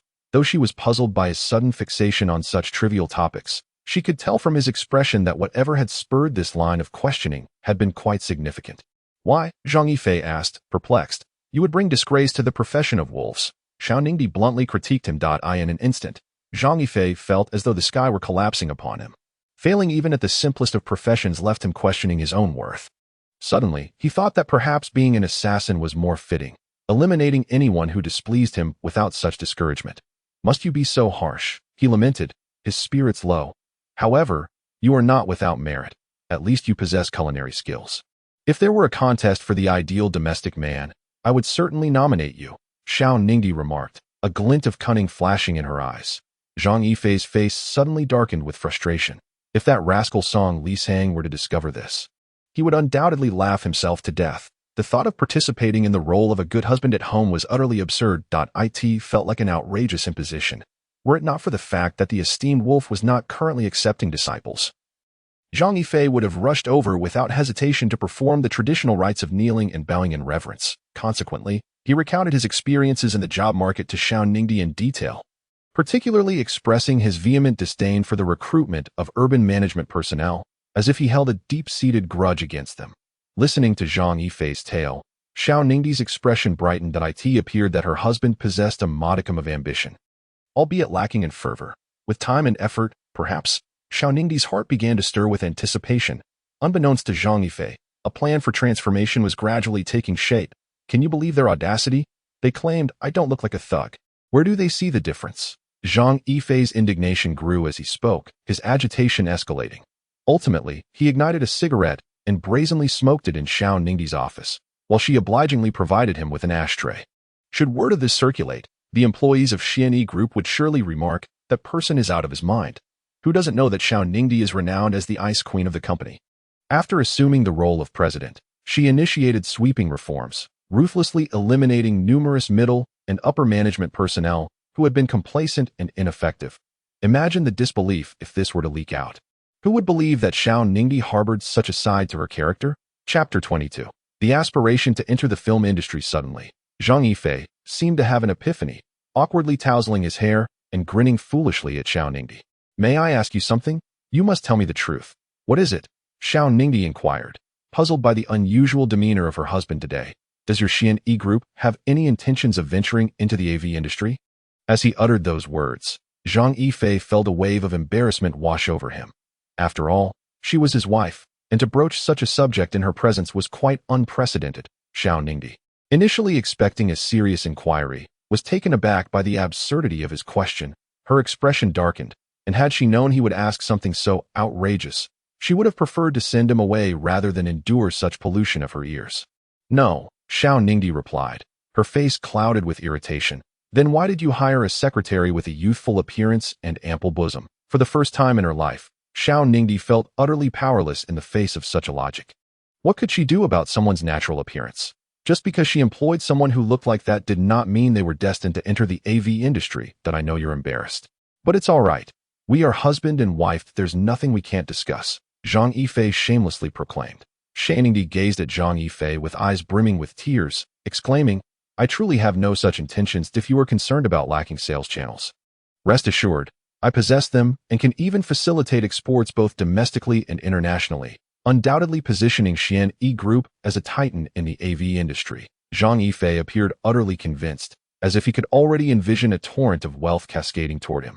Moreover, I require merely 2 days to achieve sales across these borders. Xiao Ningdi, her head enveloped in dark lines of frustration, retorted, by the 3rd day, you will find yourself in prison, and Xianyi Group will be forced to cease operations for rectification. Upon hearing Xiao Ningdi's words, Zhang Yifei fell silent, suddenly aware that this was Huaxia, not an island nation where the production of large-scale romantic films was permissible. He momentarily considered that perhaps the island had its merits, as filming such grand romantic productions was indeed legal there. Yet, the flickering hope within Zhang Yifei was ruthlessly extinguished once more by Xiao Ningdi's harsh reality check. The truth was painfully stark. He finally recognized that hope existed solely on television screens. Are you seeking employment? Xiao Ningdi pondered, realizing she could not allow this man to continue down such a perilous path, lest he truly end up incarcerated, which would only bring her distress. Zhang Yifei nodded vigorously. Who would willingly frequent the job market if they were not in search of work? Are you certain? Of course, just tell me what you want. Zhang Yifei appeared unfazed, displaying a reckless demeanor. Having failed as a vagabond and struggling to embark on a business venture, he felt there was little left for him to fear. Xiao Ningdi regarded him with a mixture of exasperation and contemplation, deliberating on what role he could possibly fulfill at her side. Perhaps he could assist with menial tasks, but the thought of such a revelation being publicized was simply too humiliating. After all, Zhang Yifei was her husband. Why didn't you inform me that you were looking for work? I sent it to spare you the trouble. You are a distinguished president. What merit does a mere individual like me have to impose on you? Zhang Yifei, of course, refrained from disclosing his true intention of becoming a unique kept man. Let us not forget, we are married. Your affairs are my affairs. A cunning smile crept across Xiao Ningdi's face, and upon witnessing it, Zhang Yifei felt a chill run down his neck. There was definitely a plot afoot. Well then, you carry on. I shall take my leave. Zhang Yifei attempted to make his exit swiftly, overwhelmed by the formidable presence of this woman. Sit down. Just as Zhang Yifei rose to depart, Xiao Ningdi halted him. From now on, you shall work at Xianyi Group. Xiao Ningdi stated this matter-of-factly. Zhang Yifei was momentarily taken aback, incredulous as he looked at her. Are you serious about letting me work here? You're not jesting, are you? Shaningdi maintained her gentle smile as she affirmed, indeed. Following her declaration, she hesitated, contemplating the nature of the position she could assign him. Administration, planning, research and development, or marketing.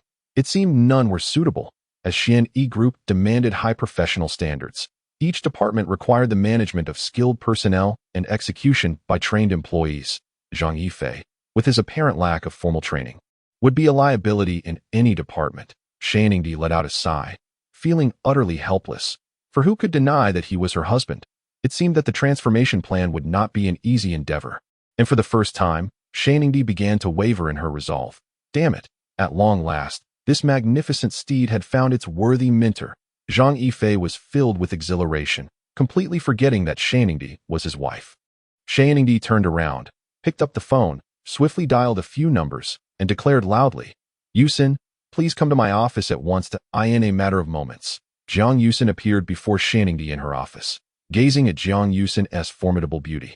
Zhang Yifei felt an overwhelming urge to reach out and confirm its authenticity. If it were indeed real, how could one grow so stunning? Yusin, this is Zhang Yifei. From now on, he will be an employee of our Xian Group, assigned to the sales department, and I need you to assist him with his onboarding. Yes, I know what to do. Zhang Yifei was momentarily taken aback, unable to believe his eyes. The enchanting smile he had just witnessed had transformed into an icy demeanor in the blink of an eye. Indeed, women are creatures of capricious nature. I hope you will take good care of me. Beautiful, Zhang Yifei said with a nonchalant air toward Jiang Yusin. However, Jiang Yusin regarded Zhang Yifei with a sense of distaste. Unable to fathom why the chairman would bring such a person into the company at that moment, Shaningdi was far from her previously understanding self, displaying no semblance of compassion whatsoever. Suddenly, Zhang Yifei felt as though he had wandered into a den of lions. Rest assured, President Xiao, I will not let you down, Zhang Yifei asserted, patting his chest confidently. Although Zhang Yifei was not particularly clever, he was not foolish either. He understood the weight of Shaningdi's authority within the company and proceeded to conduct himself accordingly. Upon hearing Zhang Yifei's words, Shaningdi nodded in acknowledgement, genuinely fearing that he might inadvertently call her wife. She waved her hand at Jiang Yusin, signaling her to take Zhang Yifei downstairs. Upon hearing this, Shaningdi felt a wave of helplessness wash over her. It appeared that he had no intention of relinquishing his aspirations of entering the AV industry. Chapter 23. A narrow path of adversaries. Jiang Yusin escorted Zhang Yifei to Sales Department 6, where the expansive space was divided into numerous small cubicles, each equipped with a computer, serving as the workspace for an employee. Naturally, beneath these employees, there were numerous salespersons diligently pursuing business, resembling a pyramid intertwined with a spider's web. This was precisely why Shaningdi had assigned Zhang Yifei to the 6th department. She hoped that these individuals would inspire his ambition. Zhang Yifei felt a sense of being duped, as this place seemed ill-suited for him. As the saying goes, take a step back and the sea is vast and the sky is wide. But did Zhang Yifei truly have an avenue of retreat? No, he had already experienced the formidable nature of Shaningdi. This woman neither struck nor scolded. With a smile gracing her lips, she could utter the most acerbic of words, capable of shattering the confidence and hope of a man in an instant, sending him plummeting from a skyscraper. Zhang Yifei had already tasted this bitter fruit and had no desire to sample it again. That it was far too stimulating.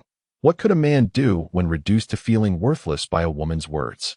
At this moment, Zhang Yifei profoundly comprehended the wisdom of a good husband refraining from conflict with his wife. Jiang Yusin led Zhang Yifei to the office of Sales Department 6, where the door stood ajar. A stunning woman, clad in a light-colored office outfit, was bent over her desk, engrossed in the documents before her. This posture accentuated the alluring curve of her shapely figure, perfectly outlined by her fitted skirt. An undeniable beauty. Jiang Yusin gently knocked on the door and announced, Manager Han, the chairman has instructed me to arrange for someone to join the sales department as the vice president. The woman turned around, her expression nonchalant. All right, I understand. Huh?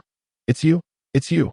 Both Zhang Yifei and Manager Han pointed at each other in astonishment, for this woman was none other than the beauty Zhang Yifei had encountered in an unfortunate incident the previous afternoon. Suddenly, Zhang Yifei felt the world had become exceedingly small. The beauty he had met on the bus was now to be his superior, leaving him momentarily dazed. Jiang Yusin was taken aback and inquired, You two know each other? That's splendid. It was common knowledge within Xianyi Group that few were unfamiliar with Han Sini, the manager of Sales Department 6, a remarkable individual second only to the icy beauty Xiao Ningdi. Within the company, scarcely any employee had witnessed her smile. She perpetually maintained a stern demeanor, resembling an impenetrable iceberg, cold and distant. Yet her capabilities were undeniably exceptional. What a twist of fate, Zhang Yifei muttered through clenched teeth. Indeed, a ruffian and a wolf, a ruffian and a wolf. The others in the office exchanged glances, struggling to suppress their amusement. To be labeled as such by Han Sini certainly implied that Zhang Yifei possessed some extraordinary qualities. Jiang Yusin was momentarily taken aback, not having anticipated Han Sini's impression of Zhang Yifei. She had initially assumed they were already acquainted. Evidently, the situation was far more complex than she had envisioned. Zhang Yifei's expression darkened. A whole day had passed without anyone admitting to being a ruffian, let alone a wolf. And now, upon reporting for duty, he had been branded as such in the eyes of his superior. Damn it, am I truly a ruffian or a wolf? I thought you were a lowlife. I never expected you to work at Xianyi Group. Han Sini scrutinized Zhang Yifei from head to toe, curling her lip in disdain. Unfazed, Zhang Yifei retorted, I am not a lowlife. Why would you feel the need to look out for me? Han Sini, taken aback by his lack of gentlemanly decorum, found herself momentarily speechless. I will be sure to keep an eye on you, she declared through gritted teeth, her resolve firm. She refused to believe she could not handle someone like Zhang Yifei. In an instant, Zhang Yifei's reputation had shifted multiple times within Han Sini's mind. If he were to discover this, one could only wonder how he would react. I'm not some call girl. What do you need to keep an eye on me for? He scoffed, showing no concern. The air crackled with tension, transforming what was intended to be a warm welcome into a battlefield. Observing the escalating conflict, Jiang Yusin hastily sought an excuse to extricate herself from the situation. Reasoning that it was best to remain uninvolved and preserve her own peace, as others observed the situation, they hastily concocted excuses to depart, leaving behind only Zhang Yifei and Han Sini in the office. The recently arrived individual, a vice president, was undeniably their superior. It was akin to a duel between two celestial beings. Should mere mortals dare to intervene, they would surely suffer the consequences in the blink of an eye. The office was left with just the two of them. Han Sini felt a wave of confusion wash over her. Why would the chairman appoint such a person as vice president? Traditionally, promotions were awarded to internal employees, those who had either demonstrated exceptional performance or possessed specialized skills. Yet, this time, the appointee was a newcomer, personally designated by Xiao Ningdi. Such a precedent had never been set before. She pondered Zhang Yifei's true identity and the peculiar favor the chairman seemed to bestow upon him. Since you are the new vice president of Sales Department 6, may I inquire your name? Han Sini quickly adjusted her mindset, recognizing the necessity of separating personal grievances from professional responsibilities. I am Zhang Yifei. He replied.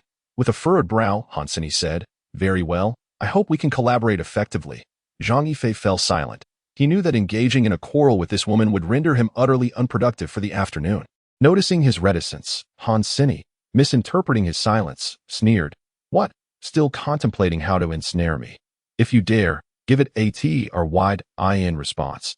Zhang Yifei quickly retreated a couple of steps, exclaiming, Manager Han, in broad daylight, amidst the clear skies. How could you harbor such nefarious thoughts? As a young woman, you ought to uphold your dignity. Zhang Yifei, with a righteous demeanor, looked at Han Sini and declared, I would never aspire to be a hypocrite.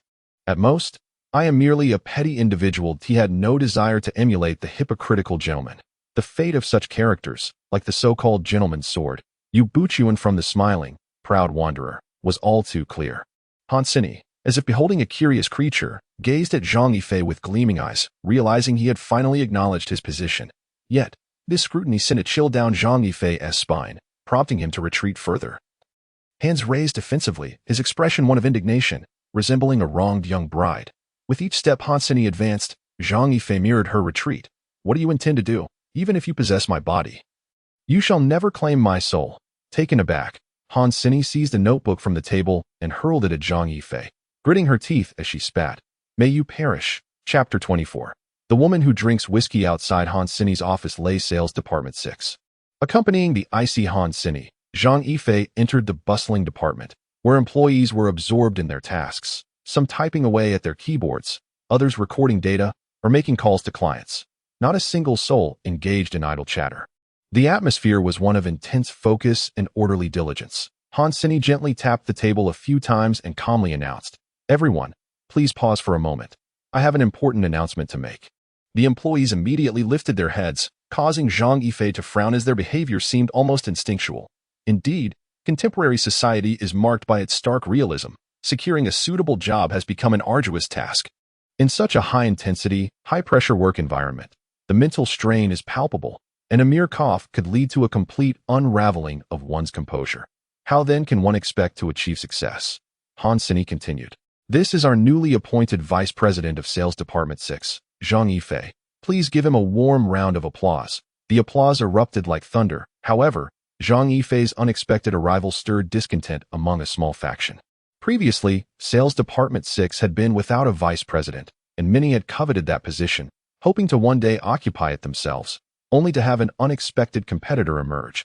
Zhang Yifei casually retrieved a cigarette, placing it between his lips, and remarked nonchalantly, "From now on, we are all colleagues. If there are any shortcomings in my performance, I kindly ask for your guidance." In an instant, his demeanor won over the majority of those present. The employees silently thought to themselves, "It seems our superior is less of a leader and more akin to a rogue. In the future, we can approach President Zhang with any matters." After uttering this, Han Sini turned and departed. Observing her retreating figure, Zhang Yifei nodded thoughtfully. "If anyone needs my assistance, please feel free to ask. Do not hesitate." Seated at his desk, Zhang Yifei felt an overwhelming sense of boredom. This hardly felt like work. For him, it was akin to a torment, as no one paid him any mind, each person engrossed in their own tasks. Thankfully, it was merely an afternoon. Otherwise, Zhang Yifei might have been driven to madness. He simply could not endure such an atmosphere, which felt akin to an invasion by bandits. At last, the end of the workday arrived, and Zhang Yifei resolved to unwind at a bar. Working in such an environment was a torment both physically and mentally. Despite the bar being widely regarded as a den of inebriation and debauchery, it serves as a sanctuary for adults, a place where one can vent frustrations, indulge in reckless abandon, and reveal their true selves. Such escapism allows individuals to reclaim a semblance of youth, shedding their facades and engaging with one another as if in the innocence of childhood. The ambience of the bar is a refuge from reality, a space where one can momentarily forget all troubles. Moreover, it has become synonymous with loneliness, drawing many men and women in search of excitement. Over time, this locale has transformed into a sacred haven for lovers from all walks of life. Zhang Yifei had long been fond of this establishment, not only for its capacity to alleviate his frustrations and allow for self-disclosure, but also for the presence of women and fine wine. Previously, after completing a task, he often sought solace here to rejuvenate his spirit. In this haven, no one cared about your profession or wealth. It was a realm entirely divorced from worldly concerns. After a day of tension, all that was sought was exhilaration. Women are the most exquisite creations of the divine, and those in the bar, with their complete abandon, become even more enchanting. Women of diverse professions and personalities often unveil their most captivating selves in such a setting. Here, both beauty and fine wine can be savored. What place could possibly surpass that of a bar? "Sir, what would you like to order?" As Zhang Yifei approached the bar, a bartender inquired. "A glass of whiskey." With a snap of his fingers, Zhang Yifei accepted the drink, his gaze scanning the diverse crowd of men and women within the establishment. Suddenly, a woman indulging in a strong spirit captured his attention. Under the ambient lighting, he gradually discerned her features. An oval face, slender eyebrows resembling willow leaves, an enchanting mouth, and a nose delicate as a suspended gallbladder. Her expressive eyes sparkled with life, clear yet hazy, glistening with a watery allure, the contrast of black and white revealing a blend of intelligence, aloofness, and a hint of melancholic charm, accentuated by her long lashes that seemed capable of ensnaring souls with a mere glance. At that moment, she held a whiskey identical to his in hand, perhaps slightly inebriated from her earlier libations. Zhang Yifei found himself intrigued by this woman. Whiskey is a potent drink seldom consumed by women, making her presence all the more surprising. He continued to observe her intently. While intoxicated women are commonplace in bars, a beauty like her, unabashedly savoring a strong spirit, was indeed a rarity, drawing the attention of every man present. The two were positioned closely enough for Zhang Yifei to be certain that she could perceive his unabashed gaze upon her. Upon noticing the drink in his hand, she offered him a subtle smile. Astonished to find someone sharing her taste for such a robust beverage, the sudden sense of mutual understanding surged within her. prompting her to raise her glass toward him. Zhang Yifei, comprehending her unspoken intent, returned her smile and downed his drink in one swift motion. The woman then approached him, addressing the server with a request for another bottle of whiskey. With a graceful tilt of her head, she finished the remaining half of her drink in one gulp. Truthfully, her drinking posture was a sight to behold. Zhang Yifei inhaled deeply, the fragrant aroma enveloping him. "Oh, you share my sense of melancholy?" she inquired, her curiosity piqued as she regarded him. Why? Her intuition was sharp. Upon hearing her words, Zhang Yifei chuckled softly. "Isn't it so? Hey, I've indulged in this spirit before. It simply resonates with my current mood." "Why this sadness?" she probed. "Is it that beautiful women are inherently melancholic? If one were to adopt a more open-minded perspective, the world would appear anew. Are you not like me? I merely found myself reminiscing about the past." Chapter 25. Mistaken for a gigolo, Zhang Yifei groggily opened his eyes, only to be met with a fierce headache that compelled him to shut them once more, striving to acclimate to the pain. As the torment subsided slightly, he managed to prop himself up with his weary arms, sitting up from the pit he found himself in. Was this a room in the bar? Zhang Yifei could hardly recall the events of the previous night. Only that he had consumed an abundant amount of whiskey, accompanied by a woman. The power of several bottles of whiskey was something Zhang Yifei had yet to comprehend, but he had now experienced its direct consequences in full measure. The outcome was that he had been taken advantage of. As he looked at the woman beside him, her disheveled ebony hair did little to obscure her enchanting visage. Her fair skin and rosy cheeks were as beautiful as a lotus emerging from water. Though her eyes were closed, they undoubtedly held a captivating allure. Most striking was the beauty mark at the corner of her right eye, perfectly placed to enhance her seductive charm. Zhang Yifei glanced at the time. It was already past 9, and he was late for work. Scattered on the floor were clothes, and from the torn sleeve of his shirt, the remnants of last night's battle were evident. Perhaps the tugging of the blanket had stirred the woman from her slumber, for she gently turned, revealing her long, pale legs emerging from beneath the covers, dazzling in the sunlight. Her red lips parted slightly as she drifted back into dreams. Time seemed to freeze at that moment, and Zhang Yifei was rendered motionless, his gaze fixated on the stark white sheets, which bore several vivid red marks, reminiscent of plum blossoms in the snow. Strikingly conspicuous, the virgin, Zhang Yifei could hardly believe his eyes. This woman, beside him, was indeed a virgin. In this day and age, the rarity of virgins was akin to the preciousness of pandas. Initially, he had assumed she was married, seeking merely a diversion, but it appeared he had been mistaken. For a moment, Zhang Yifei was at a loss as to how to proceed. That he could swiftly flee the scene, yet considering it was her first time, would that not be morally reprehensible? As he vacillated, the woman let out a soft moan. It was too late. Zhang Yifei realized he could no longer escape, for she had awakened. Her expression shifted from confusion to alarm as she glanced at the pain radiating from her body. Noticing the red swell and the pristine sheets now marred with floral patterns, she could only recall drinking copiously the previous night, meeting this man, and feeling a connection that led to more drinks. But the details of what transpired afterward were shrouded in a fog of memory. She could hardly blame him. Now, she found herself at a loss for words, her emotions a tumult of anger, sadness, and conflict, as she grappled with the loss of her chastity, preserved for 25 years, now seemingly surrendered to this man. Zhang Yifei, sensing her awakening, hurriedly exclaimed, "How could you do this? You took my That was my first time." His expression was one of profound grievance, as though he had suffered a great indignity. "I intended to save it for my wife." And yet, Zhang Yifei's demeanor was serious, his frustration palpable. The woman, taken aback by this sudden accusation, felt a rush of disbelief. She had yet to voice her thoughts, and he was already reversing the narrative. Having taken advantage of the situation, he now portrayed himself as the aggrieved party. "Do you realize this is essentially rape? If this gets out, how could I ever show my face again? A man of standing like myself, victimized by a woman." Zhang Yifei increasingly felt aggrieved as he spoke, his face ultimately flushing crimson. Had Song Lisang been present, he would undoubtedly have looked at Zhang Yifei with starry eyes, marveling at his acting prowess. What manner of man is this? He takes advantage of his own circumstances. And yet he remains silent, while this man, on the other hand, who would believe such a tale? A woman would force herself upon a man. I have yet to utter a word, and you already feel wronged? This is your first time. Am I not entitled to the same? Zhang Yifei found himself rendered speechless by this woman's audacity, exclaiming inwardly, "What sort of woman is this?" as she uttered those words. She felt she had not truly been wronged, for after all, this man was experiencing his first time as well. Yet, little did she know, Zhang Yifei's reference to first time pertained solely to yesterday and today, not his entire life. The profundity of the Chinese language is indeed remarkable. What do you desire? Zhang Yifei's countenance was one of palpable grievance that I wish to dress. Kindly turn around. Zhang Yifei, understanding the hint, turned away, closing his eyes. While secretly reveling in the notion that he might not have to bear the responsibility, he silently prayed that this woman would not, upon donning her clothes, suggest, since this is your first time too, let us marry. Should that be the case, Zhang Yifei would truly be at a loss for tears. After all, he had only just obtained his marriage certificate 3 days prior. Had this occurred 3 days ago, he would undoubtedly have acquiesced, but now it was impossible. He was a married man. Nothing transpired yesterday. We have never crossed paths. I do not know you, nor do you know me, understood?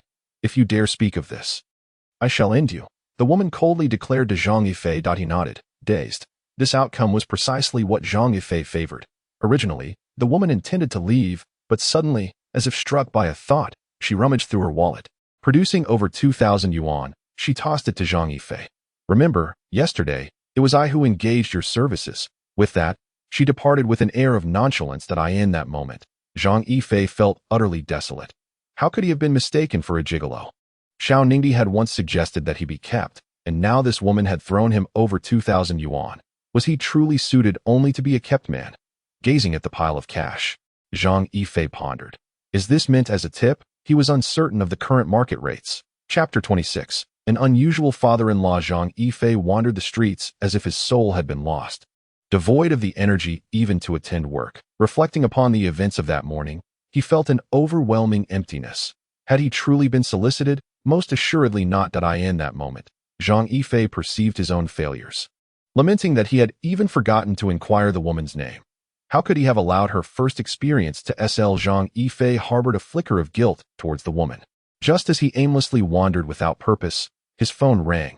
Upon retrieving his device and glancing at the caller ID, a bitter smile crept upon his lips. It was a call from Xiao Ningdi.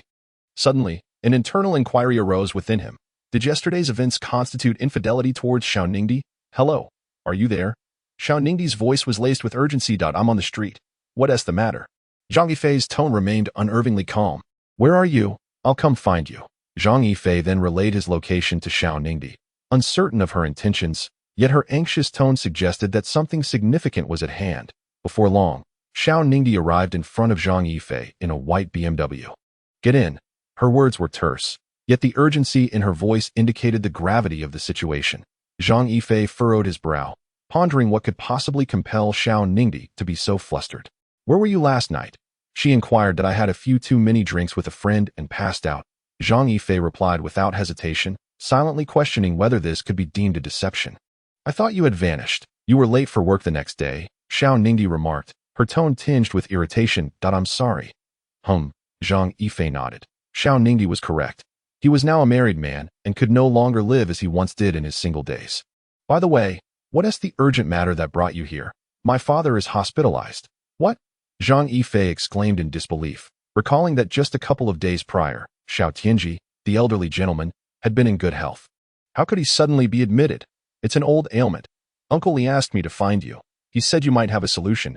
Xiao Ningdi responded with a wry smile. Upon hearing her words, Zhang Yifei fell into a contemplative silence, uncertain of the old dean's intentions in tying him and Xiao Ningdi together, and now compelling him to attend to Xiao Tianji's medical needs. Do you believe this? Zhang Yifei finally asked after a long pause. I do. Xiao Ningdi replied with unwavering conviction. Why? Because you are my husband. Her words were brief, yet they resonated deeply within Zhang Yifei, evoking a profound sense of emotion. The reason for her trust was simple. Because you are my husband. Sometimes, when two individuals share their lives, it is just that simple. A solitary phrase can eclipse all sweet nothings. Men, like women, also require reassurance. Not all men in the world become worse with indulgence. Approximately half an hour later, Zhang Yifei and Xiao Ningdi arrived at the hospital, entering the ward of Xiao Tianji. Your leg was injured by a bullet. Zhang Yifei deduced upon observing the cause of Xiao Tianji's injury. His words struck Xiao Tianji like a thunderbolt. They were utterly accurate. Xiao Tianji nodded. Why wasn't he treated back then? The circumstances at that time were exceedingly urgent. And in the aftermath, the matter was entirely forgotten. Little did they anticipate that with age, the underlying ailment would resurface. Xiao Tianji let out a bitter smile. Listening to Zhang Yifei's words, Xiao Ningdi's face lit up with joy.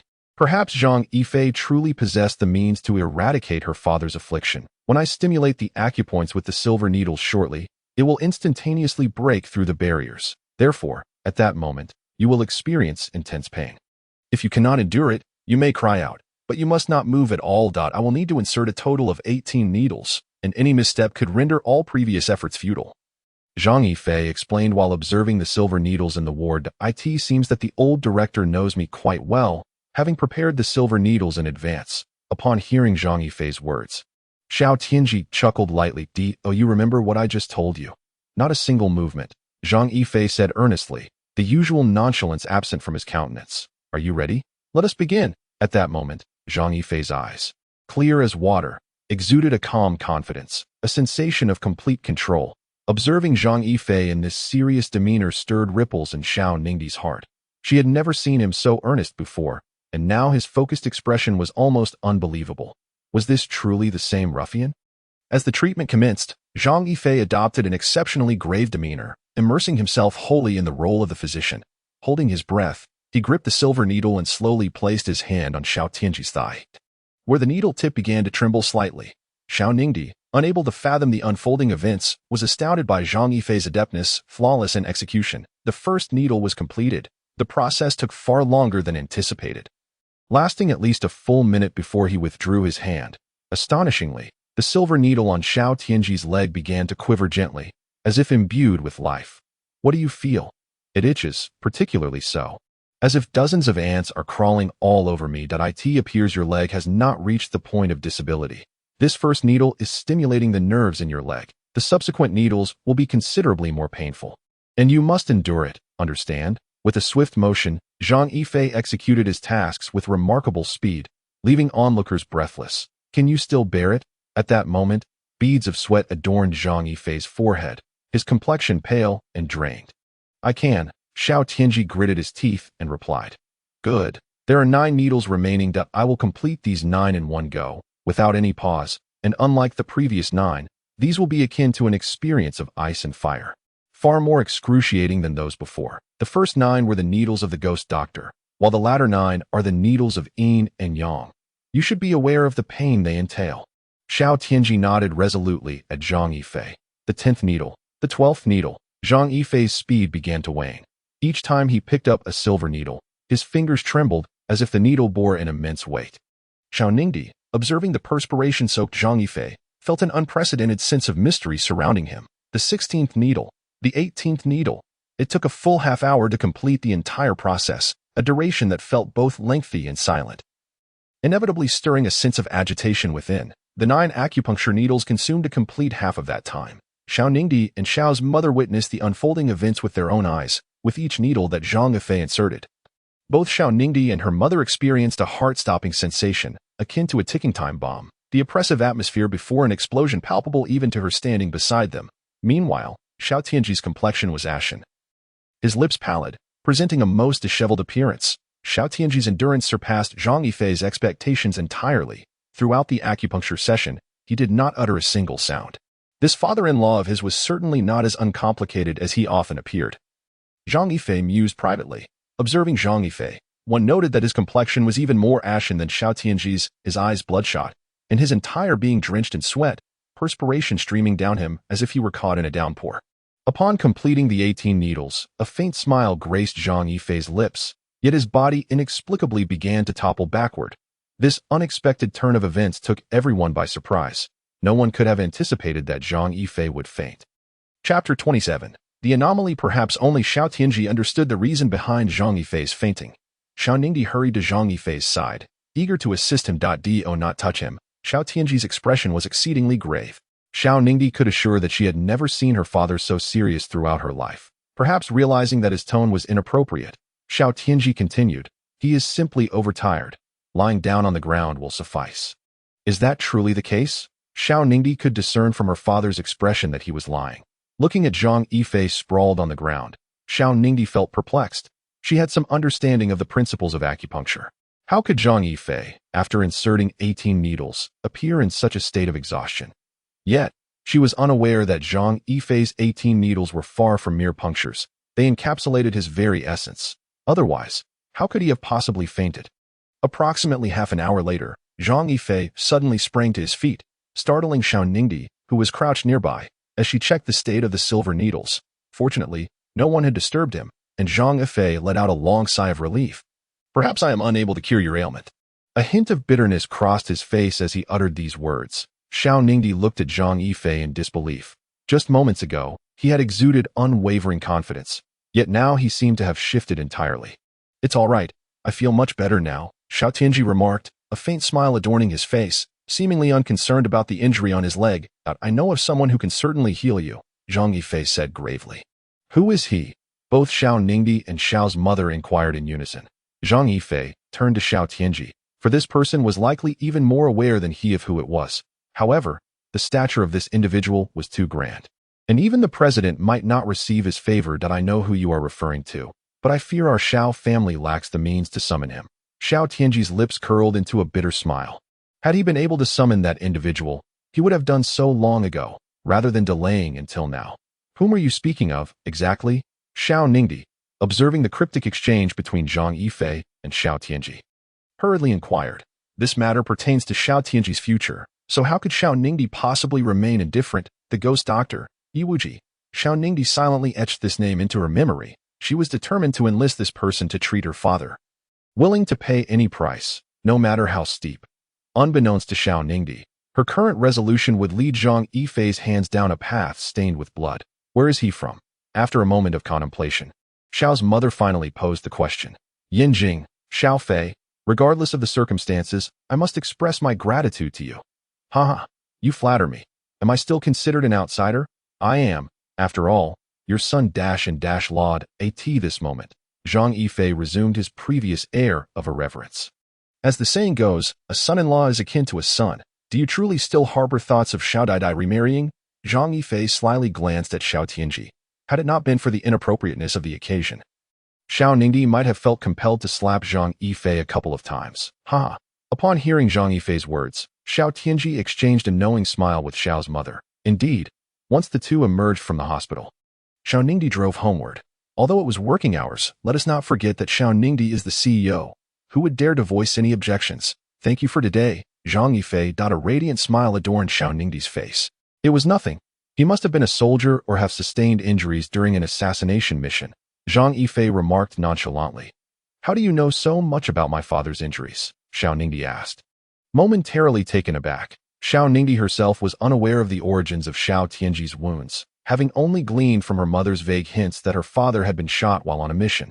The specifics of that mission remained a mystery to her. Suddenly, an awkward stiffness seized Zhang Yifei's expression, and he turned his head uncomfortably. Forcing a smile, he replied, I heard it from someone. Noticing Zhang Yifei's peculiar demeanor, Xiao Ningdi felt a twinge of curiosity, but deemed it inappropriate to press further. Meanwhile, Zhang Yifei's mind was in turmoil that he relied solely on his indomitable willpower to suppress the chaos within. His hands now riddled with protruding veins. Beads of sweat trickled down his body, his complexion paling alarmingly. Xiao Ningdi was startled by this abrupt change, her expression filled with concern as she asked, Zhang Yifei, what is wrong? Do not frighten me. Your face looks dreadful. Xiao Ningdi, observing Zhang Yifei's current state, was at a loss for how to respond. Just a moment ago, he had seemed perfectly fine, and now he appeared. I shall take you to the hospital. Xiao Ningdi immediately contemplated altering their route. Although she was deeply worried, she complied with Zhang Yifei's words. For Zhang Yifei's sake, Xiao Ningdi was prepared to take any risks. Hurry, faster. Zhang Yifei's breathing grew increasingly labored. Xiao Ningdi was entirely absorbed in her thoughts. Her nerves taut as she drove faster than she ever had before, terrified of causing an accident through a moment's inattention. Yet, Zhang Yifei's complexion continued to worsen. This is bad, Zhang Yifei thought in alarm. Suddenly, Zhang Yifei urgently exclaimed to Xiao Ningdi, knock me out, quickly. Yet, within the confines of the vehicle, there was nothing substantial that could serve to render Zhang Yifei unconscious. At that moment, Zhang Yifei trembled uncontrollably, his eyes tinged with a hint of crimson, his fists clenched tightly together as heavy as iron, relentlessly pounding on the car. Kill. Zhang Yifei bellowed in fury. 1 strike. 2 strikes, 3 strikes. The interior of the vehicle was utterly shattered by his might. Zhang Yifei, Xiao Ningdi gasped in astonishment, hastily bringing the car to a halt, just as she attempted to restrain Zhang Yifei. She was taken aback to discover his eyes filled with bloodshot fury, fixated intently upon her. Subsequently, in a flurry, Zhang Yifei fumbled with his seatbelt, leaping from the vehicle, murmuring, "Kill." Chapter 28. The ferocious Zhang Yifei upon exiting the car. Zhang Yifei dashed towards a nearby bar, his eyes ablaze with red as he muttered, "Kill." The transformation of Zhang Yifei sent a shiver down Xiao Ningdi's spine, prompting her to hastily follow suit in pursuit of him. Now, with eyes ablaze like a wild beast, Zhang Yifei roared as he reached the bar, his low, thunderous voice resonating like a soul-binding echo from the depths of the underworld, stirring an involuntary tremor within all who heard.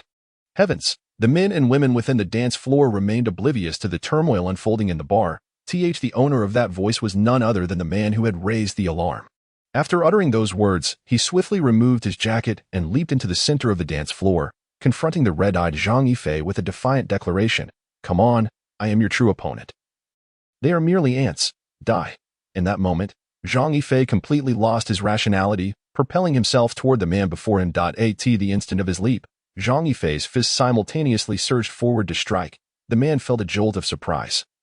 The speed was astonishing. Luckily, he managed to react in time, attempting to block Zhang Yifei's attack with both hands. Bang! Zhang Yifei delivered a punch that sent the man flying across the room. As he soared through the air, disbelief filled his eyes. How formidable! This was his first impression. Zhang Yifei's strength surpassed anything he had ever comprehended.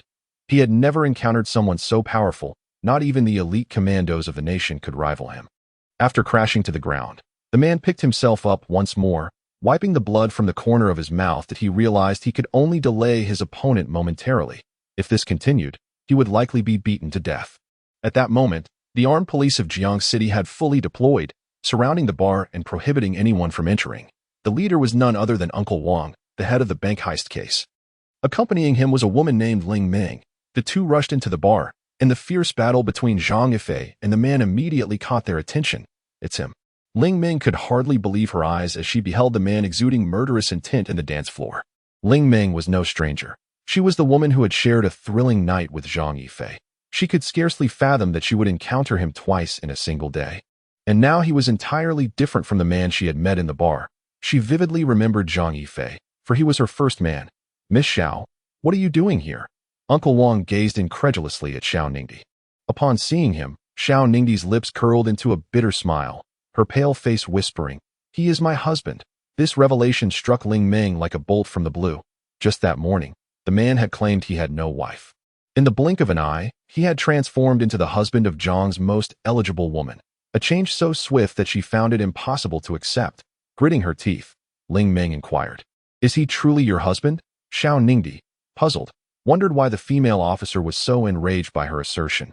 "Yes, he is my husband. Though our marriage has not been publicly announced, I hope you both can understand." Suddenly, the man engaged in combat with Zhang Yifei let out a heart-wrenching scream. Ah, crack. Zhang Yifei had completely broken both of his hands, and it appeared that he was still not satisfied. What to do? Tears nearly brimmed in Xiao Ningdi's eyes. Zhang Yifei was her husband, and if he killed someone here, he would surely face imprisonment. Upon hearing Xiao Ningdi's words, Ling Ming dashed towards the dance floor. Furious that this despicable man had dared to deceive her, she was determined to make him pay. "Don't go, Ling Ming." By the time Wang Buqing uttered those words, it was already too late. Ling Ming had positioned herself directly in front of Zhang Yifei.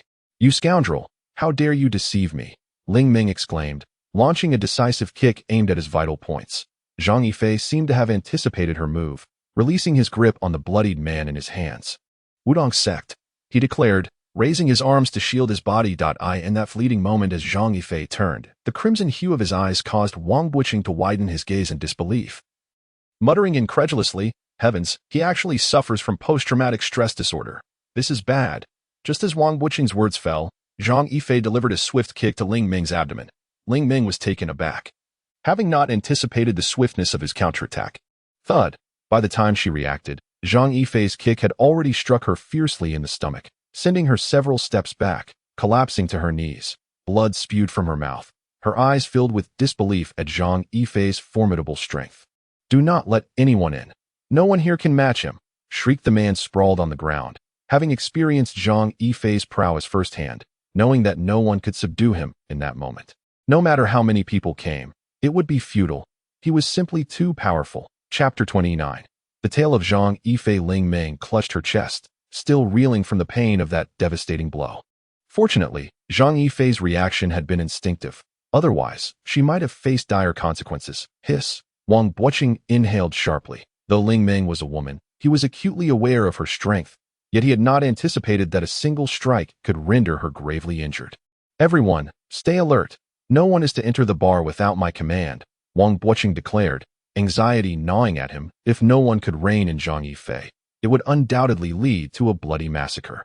From Zhang Yifei's displayed skills, Wang Buqing understood that not a single member of the entire armed police force could contend with him, nor could any special forces from Lijiang City stand a chance against this man. Post-traumatic stress disorder, Wang Buqing uttered heavily. Xiao Ningdi gasped in shock. She had even researched post-traumatic stress disorder online. It is a form of trauma-related stress disorder, also known as post-traumatic stress syndrome, characterized by psychological disturbances following exposure to significant stress. These experiences may include life-threatening situations, severe physical injury, and coercion, sometimes referred to as post-traumatic stress reaction. Zhang Yifei's behavior at that moment was a complete transformation. His eyes bloodshot. He had wholly lost his reason. Continuously growling, "Kill, Director Wang, what should we do?" Xiao Ningdi asked, her voice trembling with anxiety. "I only know of one solution," Wang Buqing replied with a wry smile. "What is it?" "Find someone capable of bringing him down." The words of Wang Buqing were scarcely different from silence. In the current circumstances, it was not merely a matter of finding someone capable of besting Zhang Yifei. Rather, the goal was to avoid being torn apart by him. At that moment, the man who lay on the ground miraculously rose to his feet, gazing sternly at Wang Buqing as he declared, "No matter what transpires, it must remain confidential. Otherwise, we will be subjected to a military tribunal. I am a major in the Yanqing Tiger Shark Special Forces." Just as Wang Buqing was about to speak, the presence of a major prompted him to prudently seal his lips. While the rank of major may seem modest, it held considerable weight in comparison to Wang Buqing. This was not merely a case of post-war psychological syndrome. If mishandled, it could deepen, leading to the demise of us all at his hands. Conversely, if managed properly, he could swiftly return to a state of normalcy. Nodding in acknowledgement of the man's words, Wang Buqing recognized the validity of his statement. The man endeavored to calm his own spirit, addressing Zhang Yifei with a tranquil demeanor. "Relax, relax. You are currently strolling upon clouds. Soft, warm, and humid white clouds gently caress you. Now, your brothers and friends are all by your side." The man's voice resonated. Zhang Yifei stood motionless, his face occasionally contorting into a grimace, then softening into a serene smile, as if he were lost in the reverie of bygone days. "Now, slowly tell me what exactly transpired." The man's tone was soothing, yet his brow remained furrowed, likely due to the intolerable pain in his arm. "Damn it, it's my fault. I failed to take care of my brothers, leading them to their graves in a foreign land. Those wretched Westerners betrayed us, forcing my 9 brothers to confront the Satan mercenary group." Upon hearing Zhang Yifei's words, the man was momentarily taken aback, his entire being trembling in shock. The individual before him possessed an astonishing level of strength and status. The Satan mercenary group, renowned as the mightiest mercenary organization in the West, could accomplish any task provided the price was right, even seizing the Golden Triangle, if the funds were sufficient. In essence, the Satan mercenary group operated solely on monetary compensation. To the mercenary world, they were akin to deities, yet to nations across the globe, they were regarded as devils. They comprised retired elite special forces from around the world, each capable of taking on 10 adversaries single-handedly. The fact that these 9 men had withstood a direct confrontation with the Satan mercenary group and emerged alive was nothing short of miraculous. Such an occurrence would likely lead anyone to suffer from post-war psychological syndrome. "Rest assured, we have avenged our fallen brothers, and we have dismantled their stronghold." The man gazed at Zhang Yifei in astonishment, unable to fathom the caliber of an individual capable of laying waste to the entire Satan mercenary group's base. Could it be that he was? The man dared not pursue the thought further, uncertain of Zhang Yifei's true identity, yet he was aware of the news that the Satan mercenary group had indeed been obliterated. When the Satan mercenary group was dismantled, the entire world, be it assassins, mercenary factions, or nations, was left in a state of bewilderment.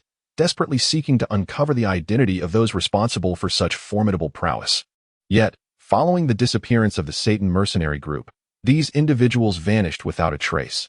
Little did he anticipate that he would encounter one of them now. Who, indeed, could cultivate such a person? You are commendable. On behalf of all my brothers, I extend my gratitude to you. Upon uttering these words, the man deeply bowed to Zhang Yifei. He was a man of valor, deserving of utmost respect. The deceased have departed. But we, the living, must embody a purpose, ensuring that the sacrifice of our fallen brothers was not in vain. Life? Zhang Yifei's eyes were clouded, as if shrouded in a veil of mist. He shook his head vigorously, striving for clarity. Yet, the haze persisted, as if countless years had flashed through his mind. With a gentle sigh, he finally regained his composure. Suddenly, the jade pendant around Zhang Yifei's neck appeared before the man, whose face turned pale with terror, as if he had encountered a ghost. Who are you? Zhang Yifei regarded the bloodied figure before him with wary eyes.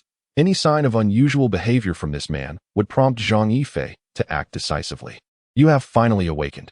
Moments ago, you nearly took my life, and now you seem to have forgotten that I apologize.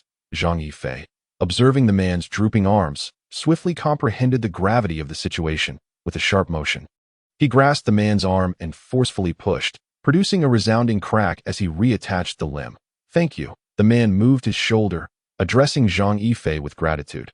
Zhang Yifei extracted a cigarette from his pocket and offered it to him, saying, Here, have one. Thank you. The man accepted the cigarette without hesitation, smiling faintly as he assured, Rest assured, you need not worry. I will not disclose your affairs, nor will I allow others to do so. Thank you. Zhang Yifei's instincts told him that this man was trustworthy. It is not only women who possess intuition. Men have it too. Chapter 30. Could it be you? The two men sat at the center of the dance floor, smoking deeply, their faces occasionally betraying anguish, interspersed with bouts of laughter that left others puzzled. What could possibly be transpiring between them? Yet, none dared to approach, for the dread Zhang Yifei instilled in them remained vivid in their memories. Zhang Yifei, exhaling smoke, queried, Aren't you curious about who I am? The man chuckled lightly. Everyone has their own past, do they not? Zhang Yifei regarded him with a smile that was tinged with desolation and resignation. He took a puff of his cigarette, only to be caught off guard by the smoke. Perhaps your existence is your fate. You live on to care for their parents. Upon hearing the word parents, Zhang Yifei's brow furrowed, and a grotesque smile twisted his lips. Parents? What a farce. They, like me, are orphans, abandoned by their own, that we are all forsaken souls, neglected by heaven and earth. Upon hearing Zhang Yifei's words, the man's face displayed a look of astonishment. He was, in fact, an orphan. I apologize. I have grown accustomed to it. Thank you. I must take my leave. Should you require my assistance, seek me out in Lijiang. My name is Zhang Yifei. After uttering this statement, Zhang Yifei gracefully stood up and made his way towards the door. Zhang Yifei, the man's lips curled into a bittersweet smile. He realized that this man, who aspired to soar high, was extraordinary. Zhang Yifei, remember that my name is Qi Tianyuan. If you venture to Yanjing, do not forget to look for me. Qi Tianyuan called out to Zhang Yifei. Without the slightest pause, Zhang Yifei continued forward. Observing Zhang Yifei's demeanor at that moment, Xiao Ningdi hurriedly followed behind him, fearful that he might encounter some peril. As Zhang Yifei reached the entrance of the bar, he cast an apologetic glance at Ling Ming. I am sorry, but if you intend to kill me, I shall not retaliate. Ling Ming remained silent, her eyes betraying a complex array of emotions. Could she truly bring herself to take his life? After all, he was her first man. Though he had deceived her, who among us has not endured their share of suffering? Xiao Ningdi was perplexed as to why Zhang Yifei spoke to Ling Ming in such a manner. Yet she refrained from questioning it further, her primary concern being Zhang Yifei's well-being. Once outside the bar, Xiao Ningdi rushed over, grasping Zhang Yifei's arm, urgently inquiring, Zhang Yifei, are you all right? Xiao Dai. You now realize I am not an ordinary person. Do you not? As Zhang Yifei spoke these words, he felt as though his heart were being torn asunder. Xiao Ningdi furrowed her brow, as if she comprehended the continuation of Zhang Yifei's thoughts. Being with me, you are perpetually endangered. I know. Xiao Ningdi's response was notably subdued. In that case, you may perish. Do you understand? Zhang Yifei, do not frighten me. Do not assume that I am unaware. What you are experiencing is merely post-war psychological syndrome. I have seen it and encountered it before. Am I not unscathed? You have seen it? Zhang Yifei gazed at Xiao Ningdi in astonishment. Yes, my father seems to suffer from post-war psychological syndrome, but he is not as terrifying as you. Xiao Ningdi's eyes grew distant. Hiss. Zhang Yifei inhaled sharply. He only knew that his father-in-law was remarkable, yet he had not anticipated that his father-in-law also bore the weight of post-war psychological syndrome. What had Xiao Tianji done in the past? This piqued Zhang Yifei's curiosity. However, whenever my father had an episode, my mother would knock him unconscious and bind him. As Xiao Ningdi recounted this, a hint of desolation flickered in her gaze. Zhang Yifei fell silent, simultaneously understanding why the Xiao family had no servants, likely due to Xiao Tianji's post-war psychological affliction that in Zhang Yifei's mind. Xiao Ningdi was also a pitiable soul, although she did not suffer from post-war syndrome. Her closest kin did. What kind of burden would this place upon Xiao Ningdi? Zhang Yifei could not fathom. Nevertheless, he was certain that shadows lingered within her heart on the road. Vehicles wove in and out. While Xiao Ningdi gazed at Zhang Yifei with a quiet intensity. Although this is not the first incident involving Zhang Yifei, it is undoubtedly the most severe one to date. Fortunately, a flicker of lucidity remained in his mind, prompting him to rush into the bar. Otherwise, he could hardly fathom what calamity might have befallen him. Inside the bar, Qi Tianyuan, Wang Buqing, and Ling Ming were present. Director Wang, today's affairs must not be disclosed to anyone. Do you understand? Qi Tianyuan spoke with a grave tone. Wang Buqing nodded vigorously. He too understood that the fewer people who knew about such matters, the better. If any information leaks, I will certainly come for you. And at that time, prepare for your demise. Qi Tianyuan exuded an aura of lethal intent. Had Wang Buqing shown even the slightest hint of abnormality, he would have undoubtedly acted to eliminate him. You are but a mere major. What qualifications do you have to instruct local officials? Ling Ming interjected, clearly displeased. Upon hearing her words, Wang Buqing inwardly lamented. How can I possibly compare to you? Miss Ling, I advise you to watch your tongue. Calamity often stems from careless speech. Do not presume that your status as the daughter of the Ling family makes you exceptional. Should you dare to leak this information, the entire Ling family would be unable to protect you, and it could even endanger your entire clan. Qi Tianyuan retorted dismissively, showing no regard for the Ling family. Wang Buqing gasped in astonishment. Who exactly was this youth, that with a single remark he had unveiled Ling Ming's background, and so casually dismissed the Ling family? It raised questions about the formidable support this young man had behind him. You. Ling Ming glared furiously at Qi Tianyuan, who had already exited the bar. Who on earth is he? She demanded. Yanjing. Qi family. Ling Ming gritted her teeth as she spoke. These 4 words struck Wang Buqing like a thunderclap. Although he was far from Lijiang, he was well aware of the Qi family in Yanjing, a prestigious lineage filled with politicians. But why would the Qi family involve themselves in Lijiang? And why were they so invested in Zhang Yifei's affairs? Could it be that Qi Tianyuan inhaled a breath of fresh air, feeling grateful to be alive? Reflecting on the events that transpired half an hour prior, he trembled at the memory. That individual had been terrifying. Had he not possessed knowledge of psychology, he might have already been conversing with the messengers of death. Qi Tianyuan took out his phone and dialed a number. Hello. The voice on the other end was as deep as the ocean, as tranquil as the wind. Aunt, I believe I have encountered my cousin. What did you say? The woman on the phone asked, her excitement palpable. You heard correctly. My cousin is very likely in Lijiang at this very moment. Qi Tianyuan reiterated. What about him? I will be heading to Lijiang tomorrow. Where should I wait for you? The voice on the line brimmed with urgency, as if she could not wait to fly over. Qi Tianyuan ended the call, murmuring to himself, Zhang Yifei, could you truly be my cousin? Chapter 31. Tank battle this morning, a whirlwind swept through the entire Lijiang city, captivating the attention of all its inhabitants. Zhao Xuan, the chief executive officer of Huayu Group, is engaged in conversation with Sun Wentao, the secretary of Lijiang City. Her graceful and elegant silhouette, coupled with her composed demeanor, graces the television and computer screens throughout Lijiang City. Huayu Group has surprisingly announced its establishment in Lijiang City, leading to a tumultuous upheaval in the local business landscape. Who among those familiar with the commercial realm is unaware of Huayu Group? The arrival of such a colossal entity, akin to an aircraft carrier, coupled with its enigmatic governmental affiliations, raises questions about the potential transformation of Lijiang's commercial dynamics. What impact will it have on the existing business environment? It is evident that the current commercial framework of Lijiang City will be disrupted, with various forces, both overt and covert, facing a significant reshuffling. At this moment, every company in Lijiang City is bustling with activity.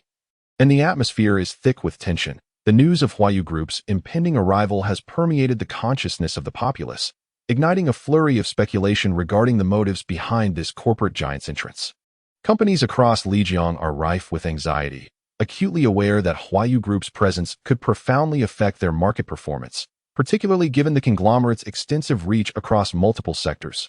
Picture a sumptuous cake, with a formidable figure poised to take a slice. How much can others expect to consume? This is a society that prioritizes strength, where the ruthless principle of survival of the fittest prevails, devoid of mercy.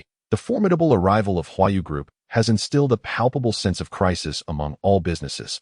Even Xianyi Group, which has never before felt such an overwhelming pressure. Xianyi Group is one of the leading enterprises in Lijiang, a veritable local powerhouse. Xiao Ningdi gazes intently at the screen, where Yi Qingcheng's graceful figure captivates her. Her brows furrow in contemplation. It is said that a strong dragon does not suppress the local snake.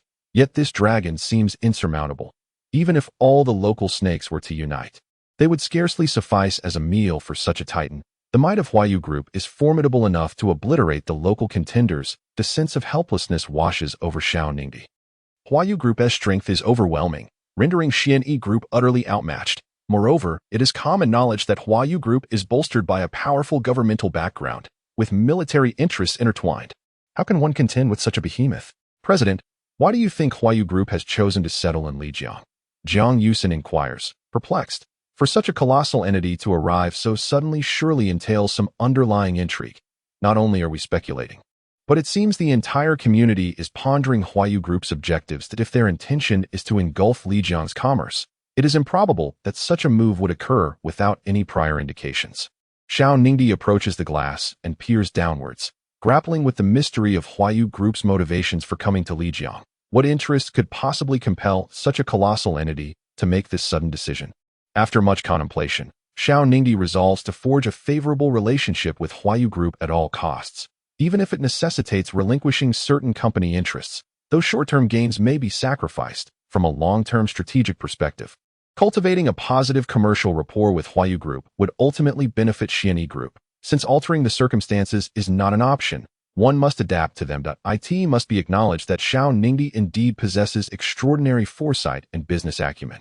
The abrupt emergence of Huayu Group, while initially causing significant losses for Xianyi Group, may ultimately yield greater benefits in the long run. The answer is undoubtedly affirmative. The vast array of industries Huayu Group engages in presents an opportunity for Xianyi Group to ascend to unprecedented heights through collaboration. President, should you convene a board meeting to inform all shareholders? Zhang Yifei inquired cautiously.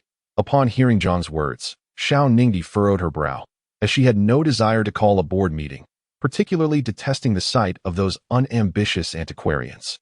Given the chance, she would unhesitatingly expel them all from Xianyi Group. Then you should notify all board members, Zhang Yifei remarked, completely oblivious to the situation and unaware of Huayu Group's operations. He merely recognized Xianyi Group as his wife's domain. Thus, whether Huayu Group arrived or not was of little consequence to him, as he was merely a transient figure in the urban landscape.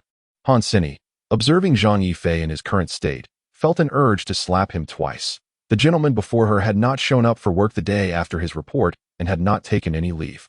Today he appeared as if nothing were amiss, offering no explanation, casually seated at his desk and engrossed in a game of tank battle. Han Sini was left questioning Zhang Yifei's intellect, as he indulged in such a childish pastime. Exhibiting an air of enthusiasm she surveyed the diligent employees and then glanced at the indifferent gentleman. Han Sini was filled with exasperation. She found it perplexing whether the company had hired a lord or an employee. As long as he adhered to company regulations, she could ignore his antics and allow him to amuse himself. Han Sini was astonished. Since Xiao Ningdi had assumed the role of president, the company had rarely accommodated slackers. Now, she was left wondering what Xiao Ningdi was up to, yet refrained from questioning her, recognizing her authority as president. What could a mere manager like herself possibly say? Besides, what good would it do to speak up? However, observing Zhang Yifei's demeanor was quite suffocating for Han Sini. Little did she know of Zhang Yifei's own struggles. He did not wish to play tank battle either, but had no alternative, as there were only a few games on his computer. Although his device was connected to the internet, downloading a new game seemed too slow and time-consuming. The prospect of chatting with a beautiful woman was thwarted by Han Sini's constant presence. As she sat idly, watching him, leaving Zhang Yifei in a quandary. Had he perhaps become more handsome in recent days? To avoid disrupting others' work, Zhang Yifei conscientiously chose to play tank battle in solitude. Chapter 32. Exchange. Han Sini represented the avant-garde faction within the company, having been personally elevated by Xiao Ningdi. She was one who spoke her mind without hesitation, unafraid to offer counsel, one who boldly embraced change, executing her tasks with decisiveness and vigor. The convergence of these two women raises uncertainty as to whether it constitutes a blessing or a curse. Regardless, the senior faction within the company harbors an intense animosity towards them.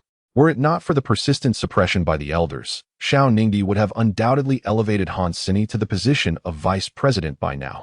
Particularly, both women exude an air of frigid indifference, as if the world owes them a fortune that if these two can manage to sit together for more than half an hour, it would inevitably result in a portion of the elder faction's interests being compromised. The members of the Elder Council seethe with resentment towards these two women, who remain impervious to their discontent. Once a decision is made, it is unalterable, as evidenced by today's board meeting, which was entirely orchestrated by Xiao Ningdi, with no regard for the opinions of other board members, a sheer act of autocracy. The elders, filled with jealousy, have united in their resolve to leverage the arrival of Huayu Group to oust both Xiao Ningdi and Han Sini from Xiani Group. What scheme could these two women be concocting in their TTE? TTE. The peripheral glances of all present occasionally drift toward them. While the elder faction despises these women, the emerging faction secretly revels in their collaboration. As long as the president and the general manager of Sales Division 6, Han Sini, are aligned, their interests are bound to flourish. This is an unspoken rule well understood by the employees of Xiani Group. However, this time, everyone's expectations were misguided. With the abrupt arrival of Huayu Group, Xiao Ningdi finds herself with little time to contend with the elder faction, her focus solely on Huayu Group. Meanwhile, Han Sini, seated beside Xiao Ningdi, grapples with her dissatisfaction regarding Xiao Ningdi's decision to retain Zhang Yifei, a man she perceives as indolent, in the company, even granting him the position of vice president of Sales Division 6. Suddenly, a scene unfolded that left everyone astounded. A slender young man, with a captivating countenance and an air of irreverence, boldly approached Xiao Ningdi and Han Sini, carrying a large platter of chicken legs and various dishes. Truly, there are those who are blissfully unaware of their surroundings. Everyone inwardly mused. He audaciously plopped down beside Han Sini and began to eat heartily, all the while engaging in conversation with them. As if oblivious to their piercing glares, his hand, clutching the chicken leg, animatedly gestured as he spoke, and remarkably, neither woman rebuked him. Instead, they both furrowed their brows in disbelief. Xiaozong, Hanzong. The company's cuisine is indeed commendable. I just glanced over the offerings, which include boiled fish, braised crucian carp, braised pork with potatoes, braised pork with preserved vegetables, braised spare ribs, for happiness meatballs, braised chicken legs, corn rib soup, and seaweed egg drop soup. Zhang Yifei rattled off the names of dishes with the flair of a comic performer, his enthusiasm growing with each mention, his face blooming like a flower in full bloom. Han Sini and Xiao Ningdi stared wide-eyed at Zhang Yifei, astonished by his remarkable memory, while silently questioning, could he be a glutton? A hint of bitterness crept into Xiao Ningdi's smile as she grappled with the bewildering contents of Zhang Yifei's mind. At that moment, the majority of the employees in the cafeteria regarded Zhang Yifei with a look of astonishment, with the exception of those from the 6th Sales Department, whose faces were alight with excitement. Having such a vice president was a source of pride for them. Han Sini could no longer contain her frustration. Are you even a man? All you do is eat. Is one's masculinity determined by such trivial matters? I can unequivocally assert that I am a bona fide man. Would you like me to prove it? Zhang Yifei replied with a lewd smile. How can one be so shameless? Han Sini glared, aware that they were in a company cafeteria surrounded by numerous employees, doubting he would dare to follow through. If you have the guts, then show me, she challenged, exasperated by Zhang Yifei's antics. After an entire afternoon of playing a game, she was utterly fed up. Xiao Ningdi stifled a smile. From her understanding of Zhang Yifei, Han Sini was undoubtedly falling for his tricks. Others may not know Zhang Yifei's true nature, but she certainly did. Do you think I wouldn't dare? As Han Sini stood there, dumbfounded, Zhang Yifei rose from his seat, not to unzip his pants, but instead waved his ID card in front of her, proclaiming boldly, open your eyes and see for yourself. Does it not state male under gender? Ethnicity. Han. As for my age, I shan't reveal that. What man is without a few secrets? Han Sini was rendered speechless. This man was beyond the bounds of reason. Meanwhile, Xiao Ningdi watched the exchange between Zhang Yifei and Han Sini, her expression filled with amusement. After producing his ID, Zhang Yifei felt a peculiar sense of comfort, secretly marveling at how useful an ID card could be. At least improving one's gender. Observing these two playful rivals, Xiao Ningdi was at a loss for words, yet she was certain that Han Sini would not let Zhang Yifei off the hook. When it comes to understanding women, no one does it better than women themselves. All right, you two. Enough of this nonsense. Tonight, I need both of you to accompany me to meet Zhao Xiwen, the CEO of Huayu Group. She is crucial to our company, and I trust you understand this. Sini, I hope you won't cause any trouble, Xiao Ningdi said seriously, fixing her gaze on Zhang Yifei. Han Sini was well aware of Huayu Group's significance. Establishing a solid relationship with them would undoubtedly elevate Xuani Group to new heights. Isn't that the public relations department's responsibility? I'm in sales. It seems inappropriate for us to be present at such an occasion. Zhang Yifei replied. Though he was astute enough to recognize the importance of the matter, the public relations department had its own duties to fulfill. Han Sini, observing Zhang Yifei's indecision, felt a strong urge to kick him. He truly was insufferable. Suddenly, a glimmer of cunning crossed Han Sini's eyes as she remarked to Zhang Yifei, "The other party is a beauty. Is she really a beauty?" Zhang Yifei exclaimed, suddenly invigorated, his excitement palpable as he looked at Han Sini. Both Xiao Ningdi and Han Sini nodded in unison.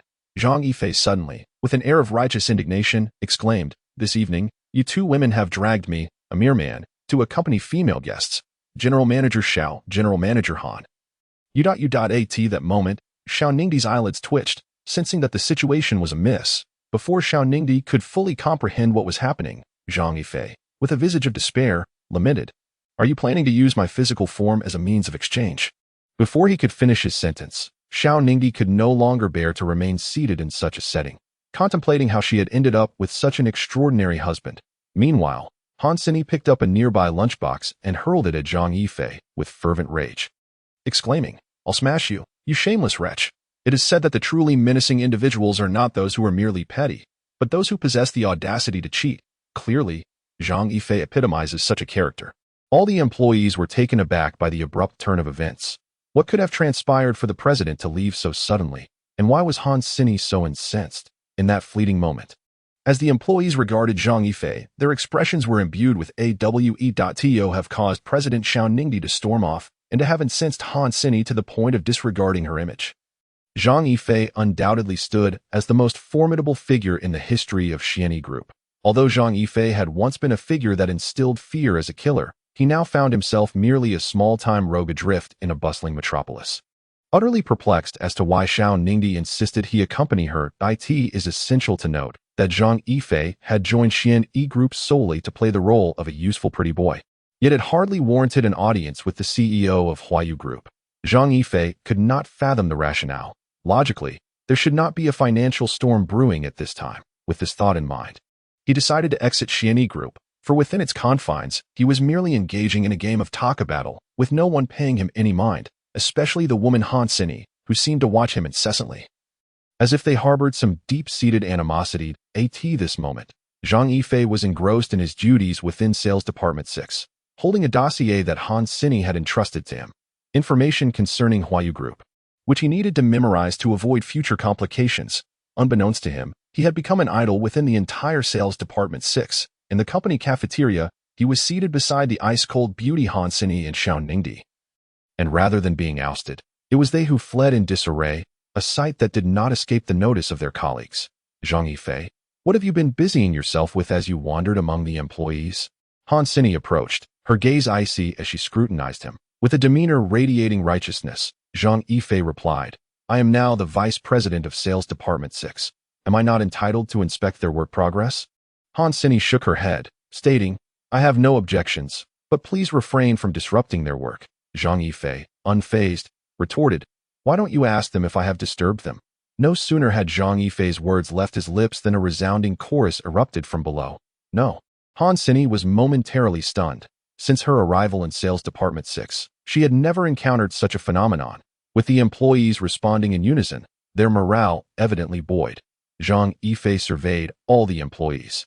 A surge of delight swelling within him. He had not anticipated such loyalty from his subordinates, and thus, he could not afford to appear weak. Dear brothers and sisters, thank you. Tonight, I shall treat you to dinner. Upon hearing Zhang Yifei's words, the employees bristled with renewed vigor. No. A chilling voice echoed around them. Why not? Zhang Yifei retorted, his dissatisfaction palpable. This woman was a typical adversary, always opposing him in every matter. Was it really such a big deal just because he had once been a tad harsh? If it came to it, she could very well return the favor. Of course, he dared not voice this sentiment aloud. It remained a silent thought. Tonight, you must meet with the chief executive officer of Huayu Group. Damn. Zhang Yifei could not contain a curse. He had completely forgotten about this obligation. Let us go out for some fun tomorrow night. Shall we? All right. The enthusiasm of the crowd had been thoroughly ignited by Zhang Yifei, leaving Han Sini with no choice but to shake her head, knowing it was not her own money being spent. Inside the presidential suite at the Jiulong Grand Hotel in Lijiang City, Zhao Shiwen donned a delicate lavender qipao, her graceful figure subtly revealed beneath the fabric, exuding an enchanting allure. Her skin, radiant and smooth as milk, emitted a charm that could tempt any man, both seductive and elegant. At this moment, Zhao Shiwen held a glass of red wine in her right hand, standing barefoot before the window. Her exquisitely beautiful feet were adorned with a touch of bright nail polish, complementing her snow-white complexion, resembling winter sweet blossoms blooming amidst the snow. Her clear, captivating eyes were lost in the mesmerizing nightscape of Lijiang City, her gaze growing increasingly profound, bringing the crystal wine glass to her cherry lips. Zhao Shiwen took a delicate sip, her red lips blending seamlessly with the crimson wine, reminiscent of blazing fire and blooming roses. Zhao Shiwen was the esteemed daughter of the Zhao family from Yanjing, and she was also one of the three great talents of the city. Within Yanjing's social circles, Zhao Shiwen was regarded as a pure and untouchable Tianshan snow lotus, a figure whom none dared to tarnish. Following her mother's guidance, Zhao Shiwen learned many things, but most importantly, she learned about familial love. From a young age, her mother had told her about the existence of an older brother, urging her to protect him at all costs, vowing that anyone who dared to harm him would face dire consequences. Yet, Zhao Shiwen had never laid eyes on this so-called brother, who seemed so frail that he required her protection. It was only as she matured that she slowly came to understand the heartbreaking truth. Her brother had been abandoned by their parents. In her childhood innocence, she could not comprehend why her parents had forsaken him. As she grew older, Zhao Shiwen gradually realized that it was all due to the insatiable thirst for power and profit. At the time of her brother's birth, her father had not yet ascended to the position of head of the Zhao family. Thus, the arrival of her brother was seen as a double-edged sword. Coinciding with her father's rise to leadership, Zhaoxiwen's father ascended to the position of head of the family, inciting discontent among many, who secretly sought an opportunity to oust him from his esteemed position. Moreover, some individuals even turned their attention towards Zhaoxiwen's elder brother. At that time, Zhaoxiwen's father had just taken over the family leadership, and his influence was rather feeble. In a desperate bid to safeguard the lives of his own flesh and blood, he was compelled to endure the heart-wrenching decision of abandoning his own kin.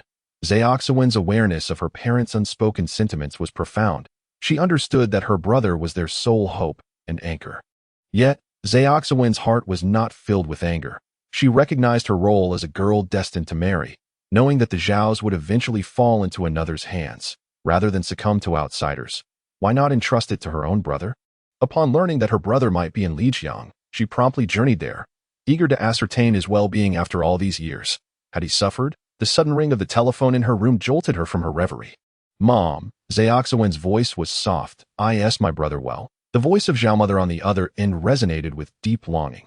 Zhaoxiwen's gentle sigh revealed her understanding of her mother's current emotions. How could a mother not be consumed with worry upon receiving news of a son missing for over 20 years? I have yet to make contact with him. The familial discord is too intense, and I fear it might draw unwanted attention and endanger him. Zhaoxiwen's voiced her concerns, since discovering she had a brother. How could she not miss him? Yet, the treachery within the imperial family left her powerless. I endured for 27 years. If anyone dares to harm my son again, I shall not let them go unpunished. A fierce intent emanated from the phone. He has suffered for 27 years. As his mother, Mom, do not worry about my brother. He is doing well now, and I have heard he is married to Xiao Ningdi, the president of Xuani Group. Zhaoxiwen's felt compelled to share her brother's current circumstances. Really? Zhaomithar's voice brimmed with joy upon hearing this news. Indeed, if all goes as planned, I will be able to meet my brother and sister-in-law tonight. A radiant smile illuminated Zhaoxuan's face. Chapter 34. The gradation of departure social engagements, a term of high sophistication, is typically employed by individuals belonging to the middle class or above, who possess a certain degree of resources and wealth. The essence of such engagements is to acquire even greater resources and wealth. Zhang Yifei, having lived his life thus far, was oblivious to the nature of socializing. During his time as an assassin, Zhang Yifei was affluent, even considered a wealthy magnate. However, one must ponder, who would invite an assassin to social functions? It would be akin to harboring a ticking time bomb.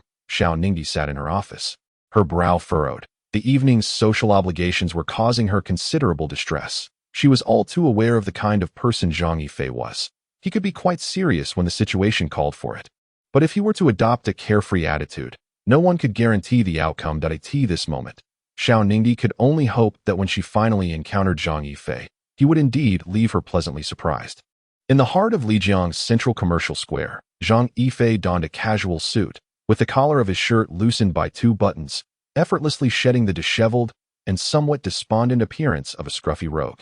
In the blink of an eye, he transformed into a refined and successful gentleman. He was, quite simply, a natural model, standing approximately 1.78 meters tall, with a physique that appeared somewhat slender, a fair visage, and eyes as profound as the ocean.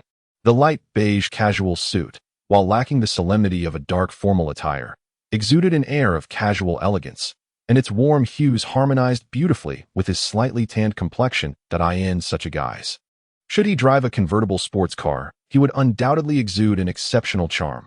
Wow! The affluent women shopping at the mall, along with the female sales assistants, were almost taken aback, their eyes flitting over Zhang Yifei with an unwillingness to look away. Hansini was equally astonished, never having imagined that Zhang Yifei could appear so handsome and suave. It was indeed challenging to reconcile this image with the previously roguish Zhang Yifei. Having someone like him by her side certainly elevated her prestige. "Miss, your boyfriend is truly handsome," a nearby sales assistant remarked sincerely. Upon hearing the sales assistant's words, Hansini's face instantly flushed. "But does he have a girlfriend?" Hansini pondered anxiously. Ugh, startled by her own thoughts. Hansini quickly snapped back to reality and said, "Thank you. I'll take this outfit." Zhang Yifei, bewildered by the need to present himself as a successful individual, acquiesced to the company's directive, reasoning that it wasn't his own money being spent. Upon exiting the mall, Hansini eagerly pulled Zhang Yifei towards a high-end image design center, exclaiming, "Let us go. I need to get my hair done." As Hansini watched Zhang Yifei, she couldn't help but notice that, although he didn't strike one as a handsome man at first glance, he possessed a charm that grew more appealing upon closer inspection. Zhang Yifei, oblivious to Hansini's dazed expression, approached a staff member at the image store, draping an arm over his shoulder with a grin. "Brother, let us discuss something." "Sir, how may I assist you? You know how to style hair, right?" The staff member replied with a smile. "Of course, we have professional hairstylists who can flawlessly execute any hairstyle you desire." "All right, please find me a stylist. I want a Japanese hairstyle." The staff member scrutinized Zhang Yifei's unruly locks and replied solemnly, "Sir, your head shape may not be suitable for a Japanese style." Feeling slightly embarrassed, Zhang Yifei glanced around before straightening up, pointing to his younger brother bashfully. "I meant to give my younger brother a Japanese hairstyle. You see, the last time I showered, I felt his hair was too messy and lacked shape, so I took scissors to it myself. However, it turned out worse than before. It's even more chaotic now. Could you help me find a stylist to fix it up a bit? I want him to look handsome, spirited, and cultured. Wouldn't he that give us more confidence when interacting with women in the future?" The staff member's face gradually turned pale. "That won't he do? Then just give him a buzz cut. We can start fresh." "Hey, speak. What is your attitude?" The shop assistant replied. "Mr. Han, you have misunderstood that I merely wish to start anew and relish the beautiful moments of childhood. However, this fellow is ignoring me." Zhang Yifei, filled with indignation, pointed at the shop assistant and exclaimed, "You scoundrel, sit properly." Hansini could no longer tolerate the situation that a thug remains a thug, no matter how fine the attire. It cannot conceal his extraordinary demeanor. A seasoned designer was summoned to meticulously craft a hairstyle for Zhang Yifei. The designer, exhibiting professionalism, rested his chin on his hand and pondered for a moment before picking up the scissors to commence Zhang Yifei's haircut. Strands of black hair gradually cascaded onto his shoulders, and as he observed his reflection in the mirror, the diminishing locks only heightened his dismay. In a brief moment, tears glistened in his eyes, and the corners of his mouth quivered slightly, revealing a profound sadness. Han Sini, perplexed by Zhang Yifei's expression, inquired, "You are not a child. Why are you crying over a haircut?" Zhang Yifei pouted, his expression growing more sorrowful, and with reddened eyes, he responded, "Mr. Han, could you please ask the staff to change the song?" "Why change the song? Why don't you try sitting here, listening to Buddhist scriptures while watching your black hair gradually diminish? It feels akin to being tonsured in a temple. Mr. Han, you wouldn't want me to become a monk, would you?" A dark line appeared on Han Sini's face as she pondered what was going on in this man's mind. Capable of associating everything together, he should take a look in the mirror. With his appearance, it would be a wonder if any temple would accept him. "I'm sorry, but you'll have to endure it. What barbershop doesn't play music?" A sly smile crept on Han Sini's face. Chapter 35. Familiar yet unfamiliar. Zhang Yifei accompanied Xiao Ningdi and Han Sini to the Jiulong Grand Hotel, surrounded by luxury cars. The least being honest, Zhang Yifei, wide-eyed, surveyed the scene and asked, "We haven't come to the wrong place, have we?" Xiao Ningdi shot him a glare, while Han Sini chose to ignore his comment entirely. This fellow was insufferable. If one acknowledged him, both women would undoubtedly become exasperated. The trio entered the building, taking a private elevator straight to the desired floor. At the entrance, Xiao Ningdi's invitation was checked before they were allowed entry. Upon pushing open a glass door, they were immediately enveloped in a blend of champagne and rose scents. The ambience was vibrant, filled with laughter, swaying skirts, and dazzling jewelry, a world some could only dream of entering. The elegant, soft strains of a piano floated through the air, and guests gathered in small clusters, engaging in hushed conversations, creating an atmosphere of refined comfort. "What an impressive scene," Zhang Yifei remarked. Hearing this, Xiao Ningdi replied coolly, "Though this appears to be a hotel, it is, in truth, a social venue well known among the upper echelons. Those of influence and power in Jiang often host gatherings here, and it is said that the owner of Jiulong Hotel has ties to the government." Zhang Yifei nodded, realizing that if Xiao Ningdi's words held any truth, then all of this was indeed genuine. In Zhang Yifei's heart, any opportunity to assist the government is of paramount significance. Presently, Zhang Yifei is filled with curiosity about this Zhao Xuan, who seems to possess such an impressive presence. As he surveys his surroundings, he cannot help but acknowledge that the number of beautiful women here today is indeed striking. Naturally, Zhang Yifei understands that anyone attending such a gathering holds a prominent position in society. Observing them in their well-fitted dresses or elegant gowns, with bright eyes and radiant smiles, exuding grace and poise, he finds himself surrounded by stunning beauties, far surpassing the allure of those from the mundane world. Every individual clutches a glass filled with orange or crimson liquid, shimmering under the lights, creating a captivating spectacle. While Zhang Yifei admires others, he becomes aware that he, too, is the subject of curious glances. He exudes an air of nonchalance, with a demeanor that occasionally betrays a hint of irreverence. The crowd is perplexed, pondering the identity of this rogue who has been invited. The glass doors swing open once more, welcoming additional guests to the soiree. Zhang Yifei harbors no fondness for these individuals, as this is a realm of high society, a world he would likely remain oblivious to if not for the fortune bestowed upon him by Xiao Ningdi. Observing the lively exchanges among the attendees, he feels somewhat superfluous.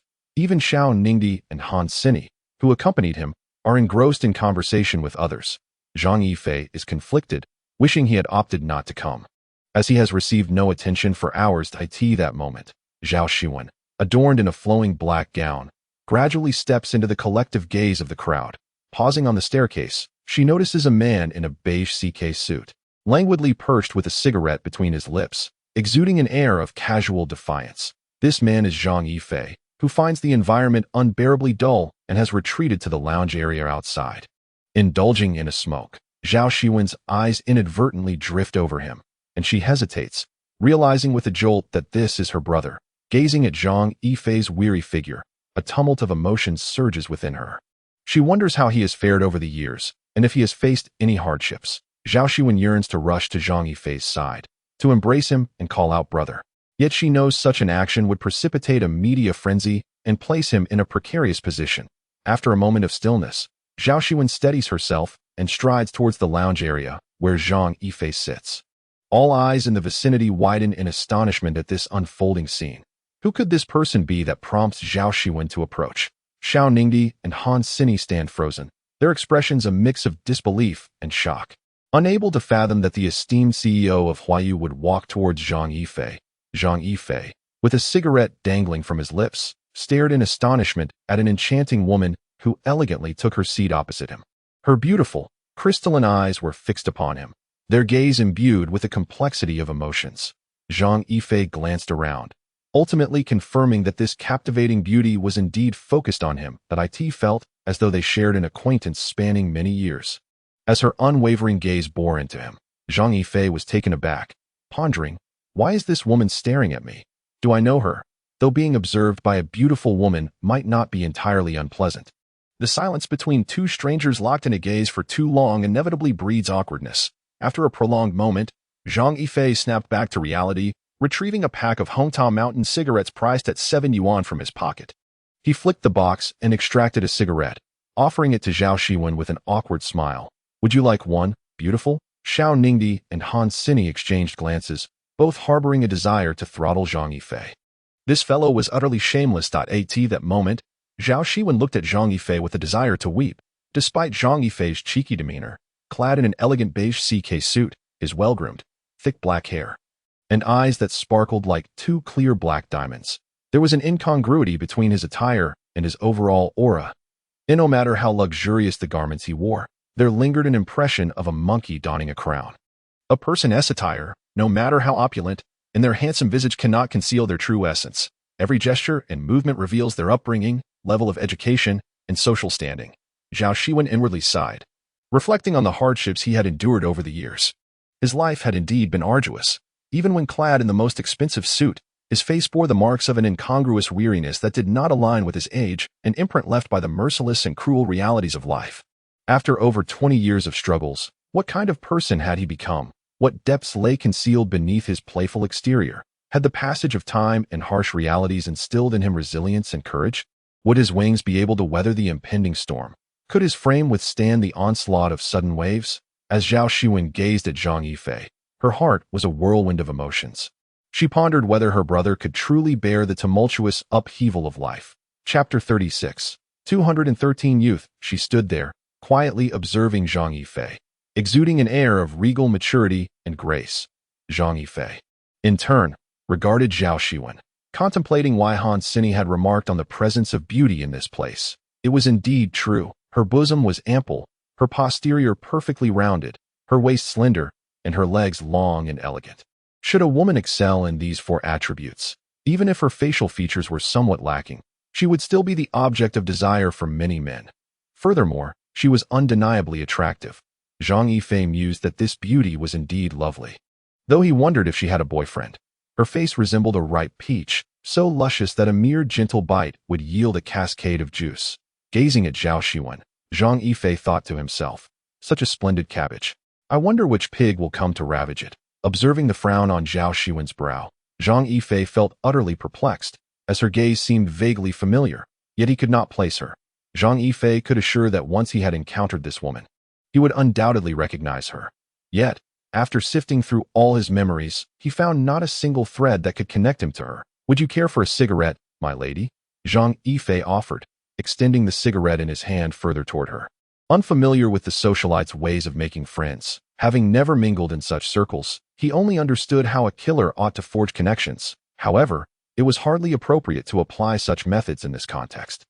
Nevertheless, for those at the lower echelons, merely offering a cigarette sufficed as a gesture of camaraderie, a notion Zhang Yifei grasped clearly. Zhao Shiwen beamed a radiant smile.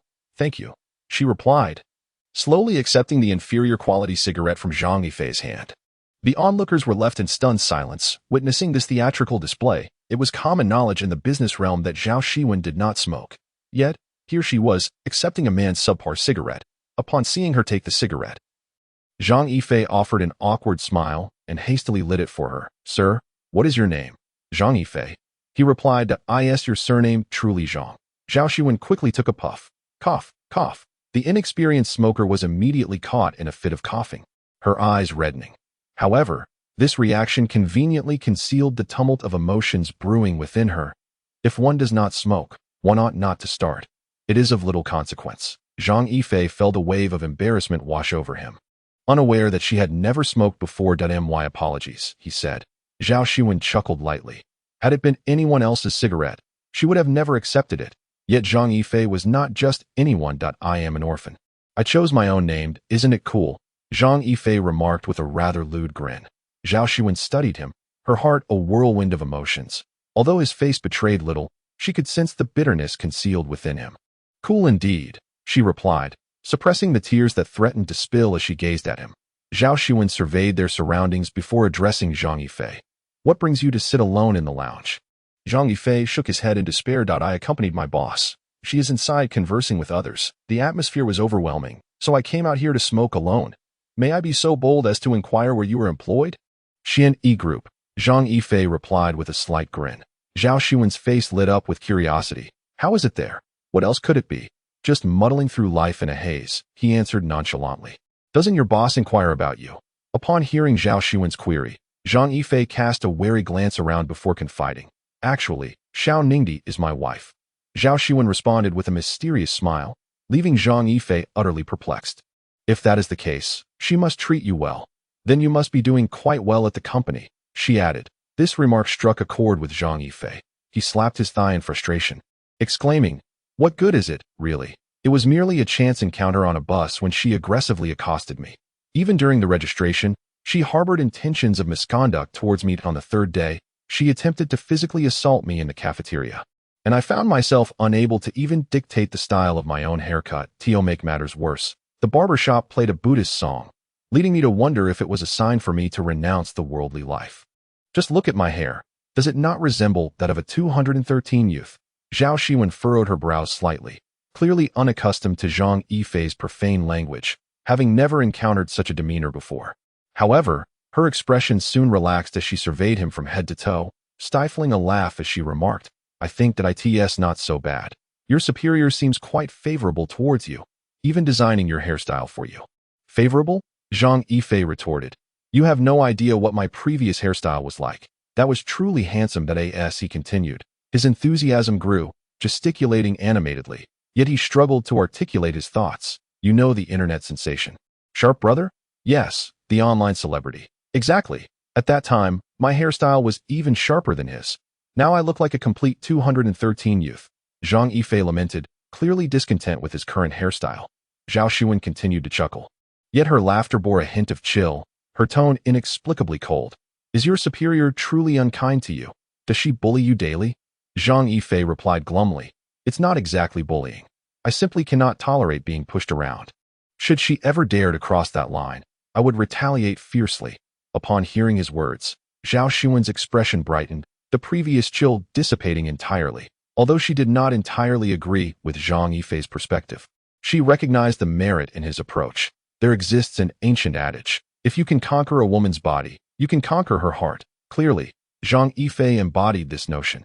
His strategy for winning over women began with physical allure rather than emotional connection.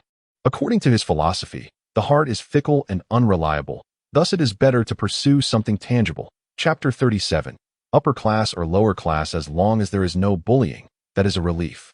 Although survival in this society is challenging, dignity surpasses all else, especially your own dignity. Zhao Xuan hesitated, her words unspoken. Zhang Yifei smiled gently. Dignity? Though I may appear to be lacking in all aspects, I still possess this shred of dignity. Anyone who dares to trample upon it will pay a heavy price. A sudden chill coursed through Zhao Xuan's body, and she perceived a hint of cold malice in Zhang Yifei's gaze. Having spent considerable time in high society and faced numerous confrontations, she was no stranger to the concept of murderous intent, yet the aura emanating from Zhang Yifei instilled genuine fear within her. Only those who have clawed their way out from the depths of despair could possess such a piercing gaze. What has he endured? A pang of sorrow struck Zhao Xuan as she recalled hearing from Qi Tianyuan about Zhang Yifei's battle with post-traumatic stress disorder. Initially, she believed Qi Tianyuan was jesting, but it now appeared that his words held a troubling truth. It is truly peculiar. Conversing with you evokes a sense of familiarity, as though we have known each other for ages. Zhang Yifei continued to light another cigarette, casting a languid glance at the woman before him, who was both familiar and foreign.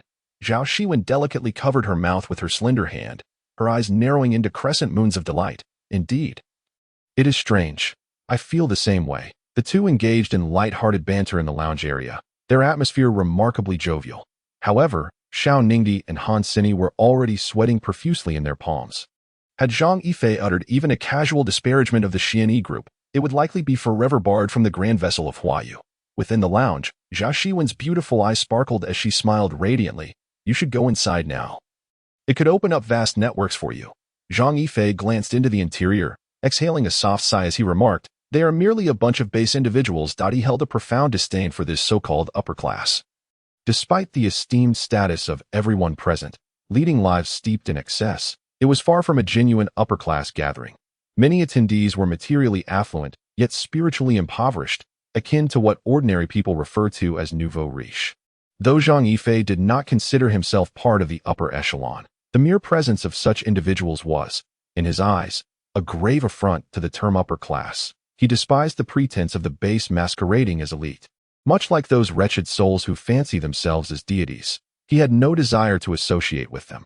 This aversion was precisely why Zhang Yifei chose to sit alone in the lounge. Smoking that a genuine smile graced Zhao Shiwen's lips as she acknowledged the truth in Zhang Yifei's words. Indeed, the crowd was comprised of ostentatiously dressed charlatans posing as high society. Yet, they all possessed significant status, each worth over 100 million. Is the so-called upper class measured by wealth? Zhang Yifei inquired that if Zhao Shiwen affirmed that it was indeed measured by money, then Zhang Yifei could also be deemed part of that elite circle. In terms of wealth, he was not lacking, merely in the refinement of his demeanor. This gathering resembled a vast melting pot, teeming with a motley assortment of individuals, though it certainly harbored its share of talented individuals. I'm going in. What about you? Zhao Shiwen expressed curiosity about her brother, as if he possessed an understanding of what constituted true high society, and his demeanor suggested he had experienced it firsthand. She wondered how he had engaged with the genuine upper class. I have no desire to enter. Zhang Yifei shook his head. That it wasn't that he was unwilling, but rather that the environment did not suit him. Aren't you worried your boss will reprimand you? What is there to fear? I am merely a backdrop today, Zhang Yifei replied nonchalantly. He then lowered his voice and added, in truth, I was deceived into coming here. Han Sini told me the hostess would be a beauty, and I came to see her. Yet, after half the evening, I have yet to catch a glimpse of her. I suspect I have been duped by that woman. Perhaps she is too unattractive to show her face. Even if she were beautiful, it seems rather presumptuous to keep so many waiting for her. The black line of displeasure swiftly crossed Zhao Shiwen's face. She realized, to her astonishment, that Zhang Yifei did not recognize her after all this time. Just then, Xiao Ningdi hurried over, and Zhang Yifei's expression began to take on a rather lewd quality. One could only wonder what shameless antics he might resort to. Zhao, I apologize, he is my employee. Noticing the look of dismay on Zhao Shiwen's face, Xiao Ningdi felt an overwhelming urge to slap Zhang Yifei twice. What did you call him? Zhang Yifei's eyes widened in disbelief. He knew the host of the evening bore the surname Zhao, yet he was utterly clueless about her given name. Zhao Shiwen regarded Zhang Yifei with a penetrating gaze, a hint of mischief flickering in her eyes. I am indeed the woman you deem too unattractive to show her face in public, the one you consider unappreciative. Xiao Ningdi looked at Zhang Yifei in horror, exclaiming internally, Heavens, what has he just said? With a heart full of despair, Xiao Ningdi realized they had likely offended Huayu Group beyond repair. Observing the expression of horror on Xiao Ningdi's face, Zhang Yifei understood he had truly stepped into a quagmire. Regretting not being able to slap himself for his folly, gazing at Zhao Shiwen in sheer panic, his mind erupted in chaos, and the cigarette dangling from his lips fell unnoticed. This woman had been so inconsiderate as to withhold her identity until now. Truly, he had landed himself in a dire situation. A deafening silence ensued. After a lengthy pause, a commotion akin to a pig being slaughtered echoed from outside. Xiao, I was wrong. Chapter 38. The boyfriend Zhang Yifei. What on earth do you intend to do?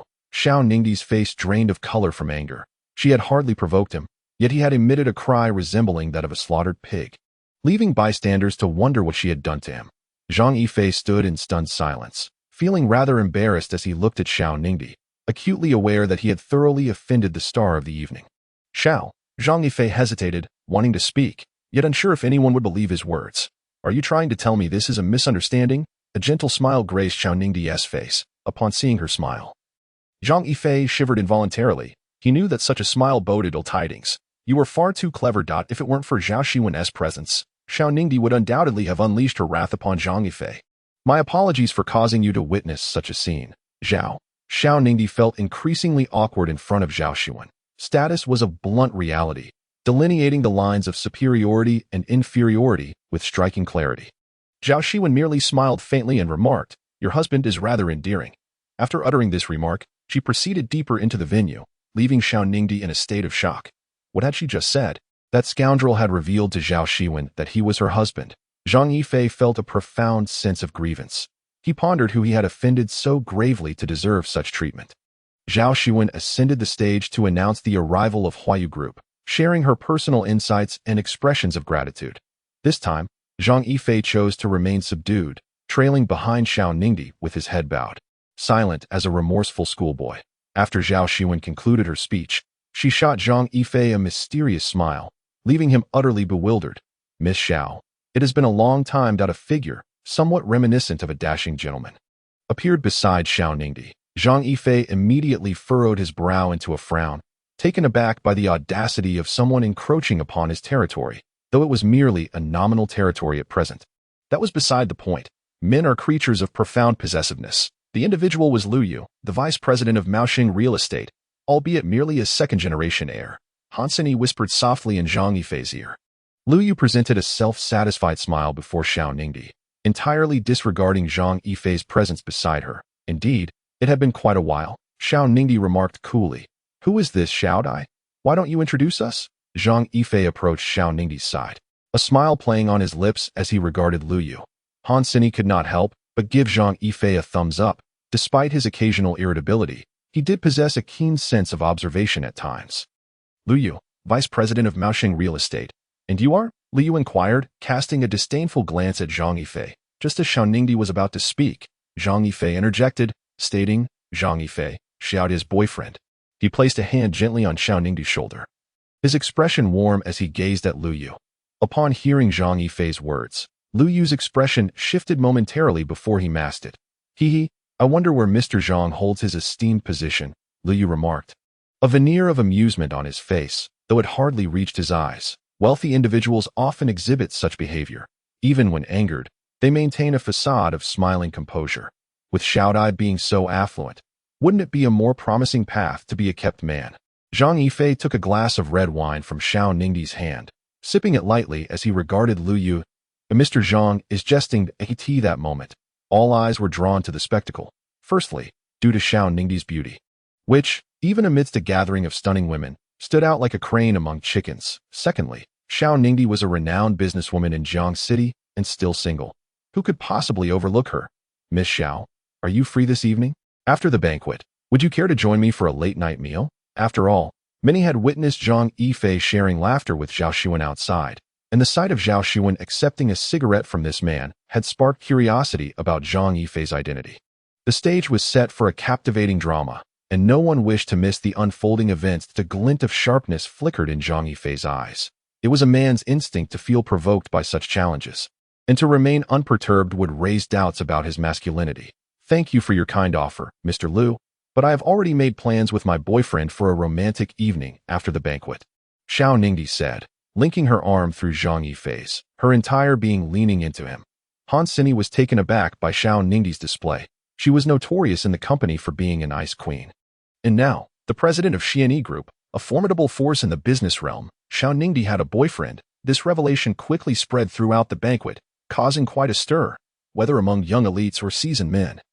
The news resonated deeply, stirring waves of surprise within their hearts. The allure of beautiful women is an eternal topic among men, and the business world, predominantly occupied by males, is no exception.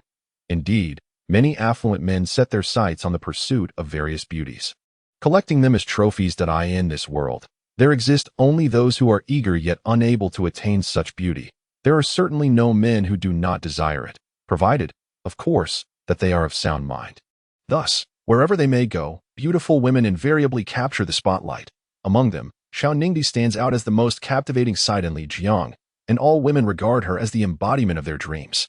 Xiao Ningdi's actions are driven by two motives. Firstly, to suppress Lu Yu's invitation through public opinion, and secondly, to dissuade those who may harbor ulterior motives towards her.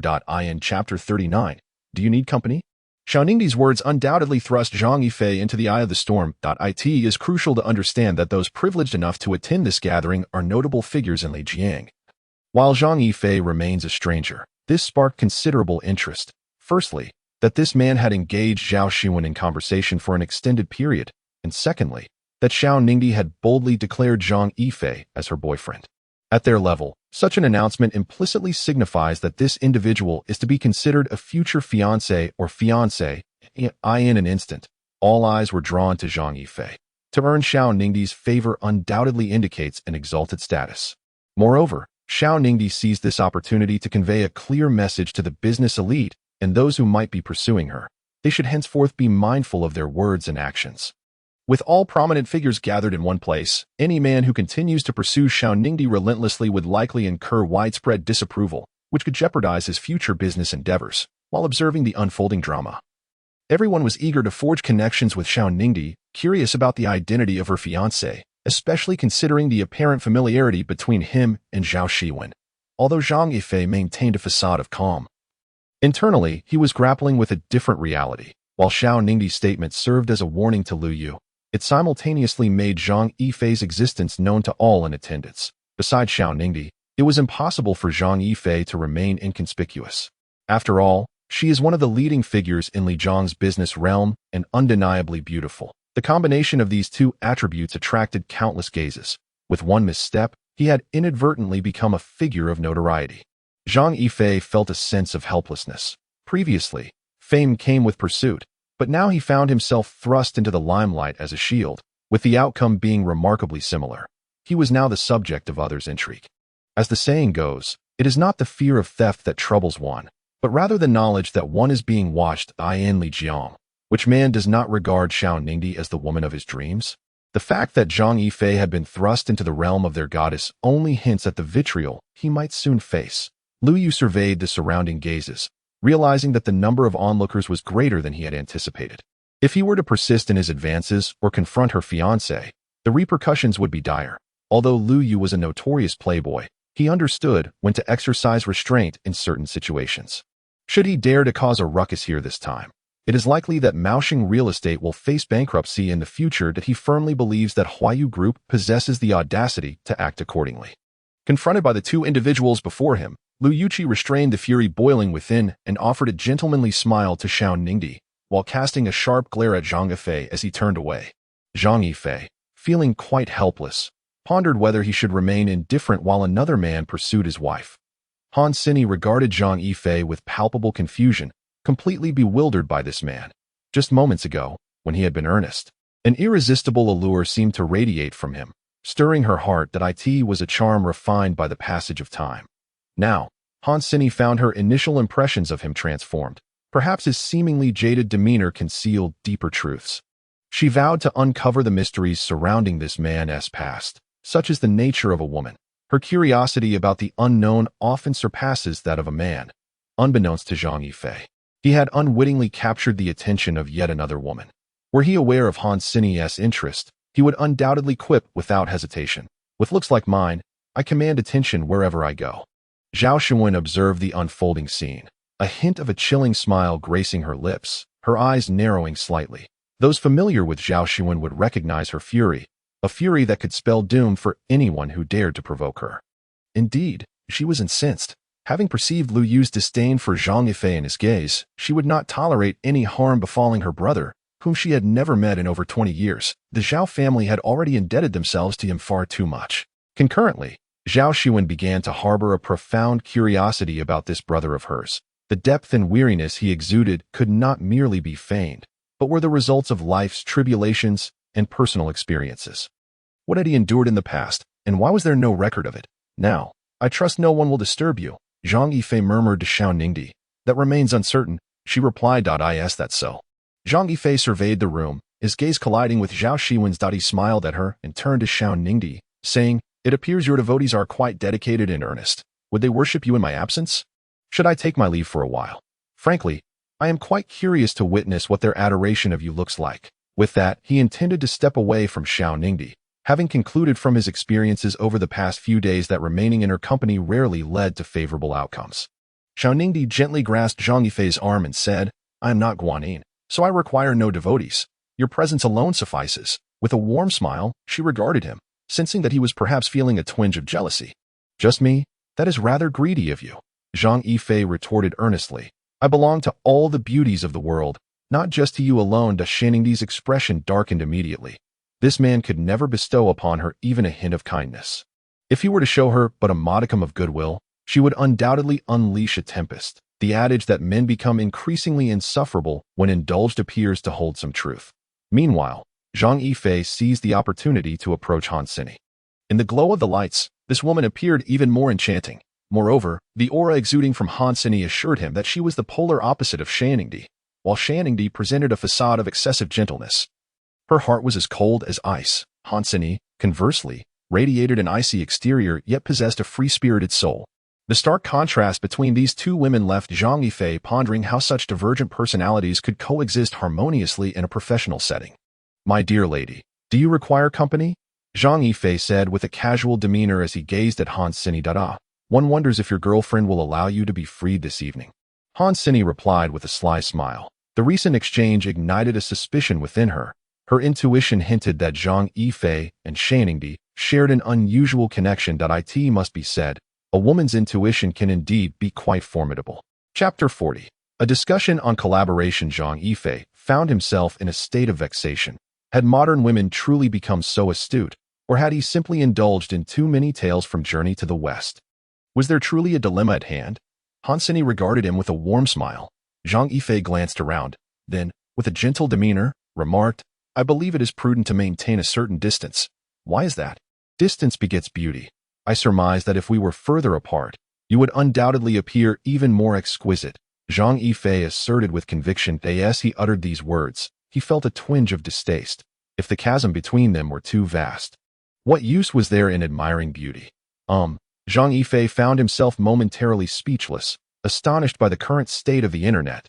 He hesitated before changing the subject. "I have a question that baffles me." "What question might that be?" "You and Shaningdi belong to entirely different realms. Having worked together for so long, have you ever clashed?" Zhang Yifei inquired, his expression brimming with anticipation. The mere thought of these two women engaging in a spat thrilled him. In all his years, he had never witnessed two women argue. He was also curious how these two had come to collaborate. Men bond over shared vices. Could it be that women share similar inclinations? Han Sini paused, momentarily taken aback. Had Zhang Yifei not mentioned it today, she would have remained oblivious to the differences between herself and Shaningdi. "We've never fought. After all, she is my superior. Do you think I would dare?" Zhang Yifei stroked his chin, acknowledging the truth in her words. Indeed, Shaningdi was the boss. In this day and age, who would be foolish enough to strike their superior? That would be akin to the birthday celebrant hanging themselves. Truly a death wish. As Zhang Yifei engaged in conversation with Han Sini, Xiao Ningdi had already positioned herself alongside Zhao Shiwen. The two appeared to be sharing delightful laughter, reminiscent of long-lost friends recounting their heartfelt sentiments of yearning. Suddenly, Zhang Yifei felt an undeniable gaze fixated upon him. An instinct honed over years as a killer that he glanced into the distance, only to find his eyes colliding with those of Xiao Ningdi and Zhao Shiwen. Though there were no audible sounds, a shiver coursed through him. He couldn't shake the feeling that the two women were discussing him, perhaps even plotting against him. Were they deliberating on how to divide him? If they were at a loss, he could always suggest a solution, perhaps a rotational arrangement where Xiao Ningdi would take the odd days and Zhao Shiwen the even ones, with Sundays left free. Zhang Yifei's imagination ran wild. "Ms. Zhao, your esteemed company has just arrived in Lijiang, and being unfamiliar with the area, should you require any assistance, our Xianyu group would be more than willing to lend a helping hand." Zhao Shiwen smiled gently, swirling the wine in her glass, and replied, "Thank you, Mr. Xiao. I truly appreciate your support. You are aware that our Huayu group has just reached Lijiang and is still acclimatizing, and we currently lack a proper foothold. I wonder if Mr. Xiao might have any land available?" Zhao Shiwen regarded Xiao Ningdi with a subtle gaze. Xiao Ningdi chuckled softly. "I thought it was something significant. As it happens, I do have a piece of land at my disposal. Should Ms. Zhao find it suitable, she is welcome to use it. How kind of you." Zhao Shiwen replied, feeling slightly embarrassed. "There's no need for formality, Ms. Zhao. That piece of land is merely a commercial asset for the Xian E group, disposable and inconsequential. I assume your group is in urgent need of a territory for a significant reason. My father once told me, facilitating others is to facilitate oneself, a principle I have always held dear. Zhao Xuan nodded in agreement. You speak wisely. Indeed, Huayu Group has a crucial purpose for coming to Lijiang, but I cannot disclose it to Mr. Xiao. Please forgive me. Xiao Ningdi, unfazed, responded, I understand. However, since your company is in need, I shall gift it to you. Considering it a gesture of friendship towards Huayu Group, the emphasis she placed on Huayu was unmistakable, indicating that Xianyi Group sought to forge a partnership with them. Upon hearing this, Zhao Xuan's gaze sharpened. It was only at that moment that Xiao Ningdi's delicate demeanor truly registered in her mind. Beautiful, poised, and exuding an air of confidence, unyielding yet gracious. More impressively, she possessed a composure and acumen that surpassed many men. Along with remarkable commercial insight and a decisive spirit, Zhao Xuan quickly labeled her as a clever woman, one who was anything but ordinary. Her thoughts drifted. Could he truly manage to hold his own against such a woman? And how had he come to know her? They were evidently from entirely different worlds. What had brought them together? Yet, language might prove to be a significant barrier. In the eyes of Zhao Xuan, the identity of Xiao Ningdi is of little consequence. What truly matters is that this woman is her sister-in-law, and she has already ascertained that Zhang Yifei is undoubtedly her brother. The bond of kinship is something one can instinctively feel. The Xianyi Group holds negligible significance for the Huayu Group. In comparison to the illustrious family that stands behind her, Xiao Ningdi and the Xiao family are hardly worthy of mention. Yet, amidst this, there exists an undeniable thread of familial connection. Steadying herself, Zhao Xuan remarked with a smile, General Manager Xiao possesses remarkable fortitude, generously forging friendships. And your initial offer amounts to several $100 million. I must admit, I cannot bear such a burden. Although Huayu Group is a large enterprise, we never engage in acts of coercion. Should we acquire the land from your esteemed company, those unaware might mistakenly believe that Huayu Group is resorting to extortion. Zhao Xuan's words appeared calm on the surface, yet the underlying message was unmistakable. We at Huayu Group are amenable to accepting the parcel of land you possess, but we kindly request you to propose a price. She continued, I hope you will forgive my boldness. If feasible, would your group be open to establishing a profound cooperative relationship with Xianyi Group in certain overlapping domains and projects? Upon uttering this, Xiao Ningdi gazed anxiously at Zhao Xuan, fully aware that a single statement from this woman could propel Xianyi Group onto a national stage, or even onto an international commercial trajectory. Zhao Xuan narrowed her eyes slightly, the curve of her lips subtly forming a smile as she spoke. Cooperation? Your company seeks to collaborate with Huayu. Xiao Ningdi nodded resolutely, affirming, indeed, cooperation. The essence of modern commerce lies not in confrontation and competition, but in collaboration and mutual benefit. Huayu Group is involved in a multitude of industries, including chemicals, aviation, manufacturing, real estate, services, apparel, and dining, many of which Xianyi Group also touches upon. Zhao Xuan's smile carried a hint of apology as she replied, General Manager Xiao, all industries that Huayu Group is engaged in can be independently and wholly managed. From any perspective, it appears there is little necessity for collaboration. A pallor washed over Xiao Ningdi's face, a wave of profound disappointment surging within her. However, I wish to inquire about your husband's thoughts on this matter. Zhao Xuan's lips curled into an enigmatic smile. Upon hearing Zhao Xuan's words, Xiao Ningdi was left perplexed. What insights could Zhang Yifei possibly possess? Chapter 41. The unparalleled dancer observing Zhao Xuan and Xiao Ningdi approaching.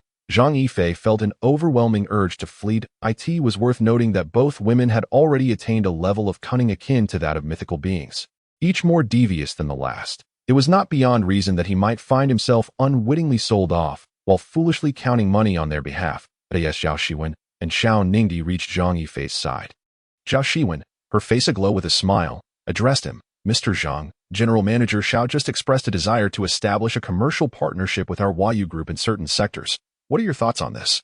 Beside them, Han Sini stared at Zhao Xuan in disbelief, wondering if this woman had taken leave of her senses to pose such a question regarding collaboration to him. After a moment of hesitation, Zhang Yifei pointed to himself and asked, Are you inquiring about me? Zhao Xuan smiled and nodded. Whether you collaborate or not is of no concern to me. Zhang Yifei could hardly believe that such significant commercial matters between two prominent companies would be brought to him for input. It seemed either a case of folly or mere jest. It is well known that Zhang Yifei has played tricks on women more than once or twice. Moreover, from what Zhang Yifei understands, some affluent scions, perched high above, derive amusement from toying with the impoverished. Asking for my opinion merely serves to entertain such wealthy individuals, regardless of what I might say. The likely outcome would be nothing more than a scornful glance and a barrage of hurtful sarcasm. Beneath the facade of suppressed indignation, the wealthy indulge in their cruel pastimes at the expense of the less fortunate, ultimately departing with a sense of satisfaction. Zhang Yifei is firmly convinced that this is precisely their intent. Zhao Shiwen gazes at Zhang Yifei with a smile, realizing that her brother cannot be measured by conventional standards. In contrast, Xiao Ningdi's expression darkens, her gaze scanning the surroundings as if seeking something to subdue Zhang Yifei. Suddenly, Zhang Yifei feels an ominous aura emanating from Xiao Ningdi. Observing the sinister energy on her face, he surmises that Zhao Shiwen's earlier words must hold some truth. However, he is perplexed as to why their business matters should involve an innocent bystander like himself. Do my words truly carry weight? Indeed. Both Zhao Shiwen and Xiao Ningdi nod in unison. Are you certain? Upon hearing Zhang Yifei's words, Xiao Ningdi's countenance grows even more shadowy. She is now genuinely tempted to deliver a couple of slaps to him. Damn it. It can be inferred that if this is not merely a jest at my expense, then this woman must be smitten by my charm and seeks to entice me under the pretext of collaboration. Zhang Yifei hastily wipes the sweat from his brow, secretly pondering. Could it be that I truly possess the right allure for this path as a pretty boy, since both of you are inclined to heed my counsel? Very well, as the saying goes, heroes appreciate heroes, and beauties appreciate beauties. Thus, you may collaborate. After speaking, Zhang Yifei casts a nervous glance at Zhao Shiwen, still uncertain whether this woman is merely toying with him.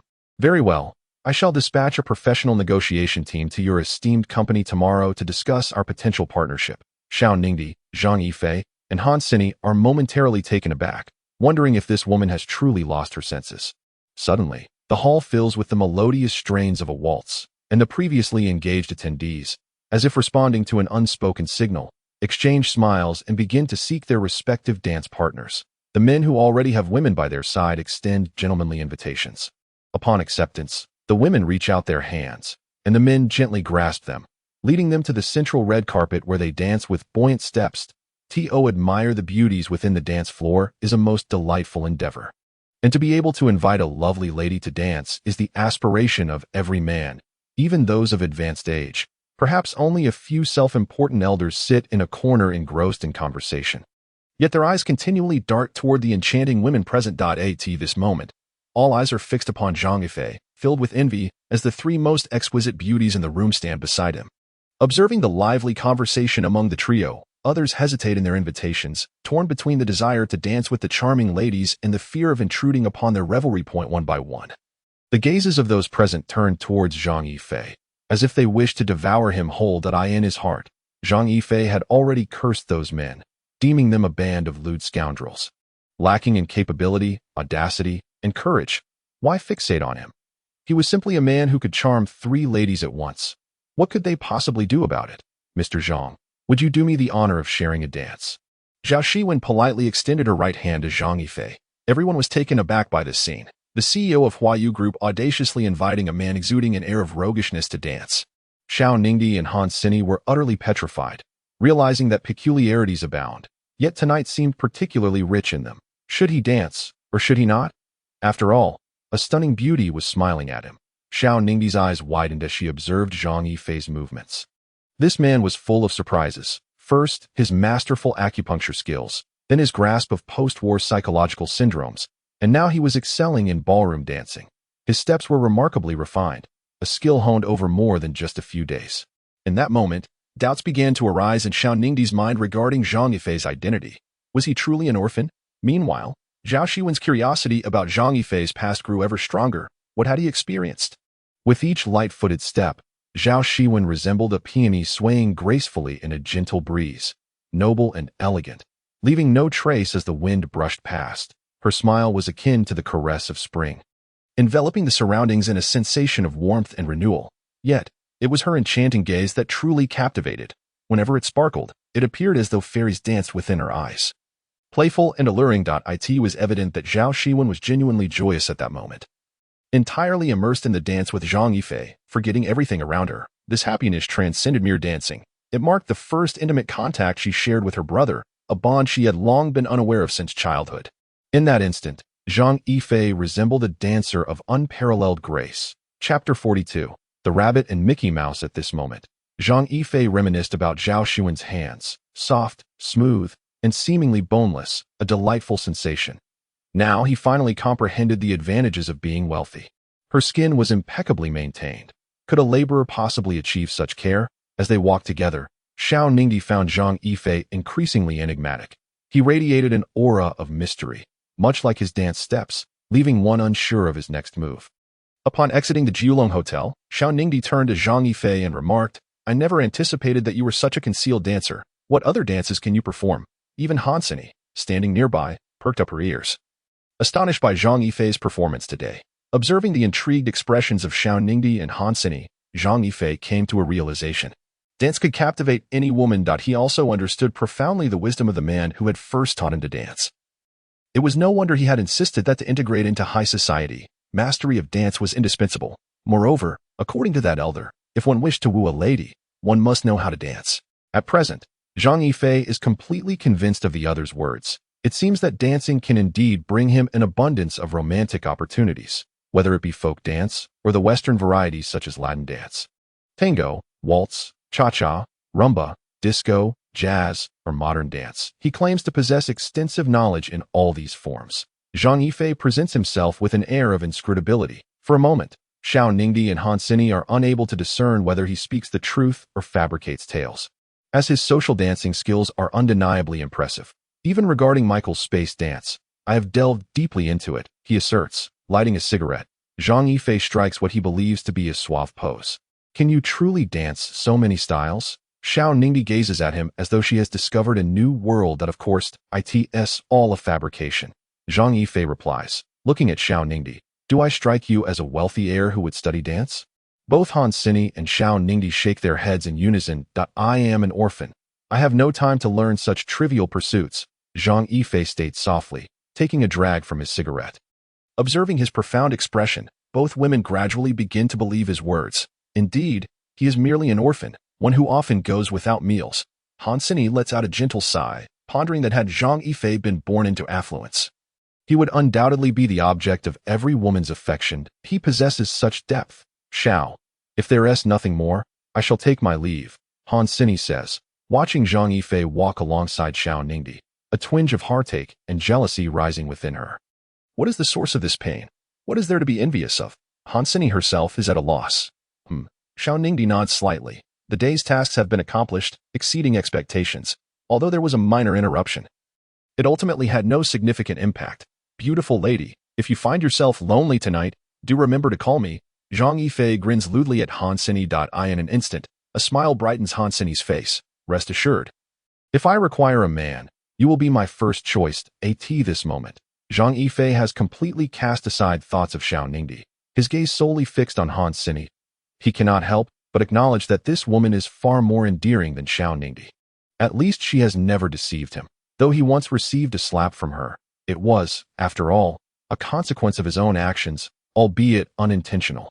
Nonetheless, it remains a fact that cannot be distorted. Xiao Ningdi, rendered speechless, finds this man to be utterly extraordinary, mocking other women in front of his own wife. Suddenly, Zhang Yifei feels a chill creeping down his spine, finally realizing that Xiao Ningdi remains behind him, her eyes glaring with an intensity that could rival that of a bull. "Little Dai, I merely wish to lighten the atmosphere.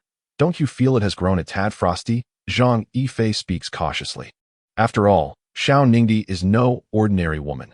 She is 100 times more astute than a cunning vixen and 1,000 times more intelligent than the king of the Daughter Kingdom. Should she choose to employ her charms, Zhang Yifei would find himself utterly at her mercy. Xiao Ningdi thought the two individuals slowly made their way toward the parking lot outside the hotel. Zhang Yifei, with a mischievous grin, remarked, "Xiao Dai, I must say, I orchestrated this entire collaboration. I wonder what sort of reward I ought to receive." Xiao Ningdi lightly hummed in response. "Reward?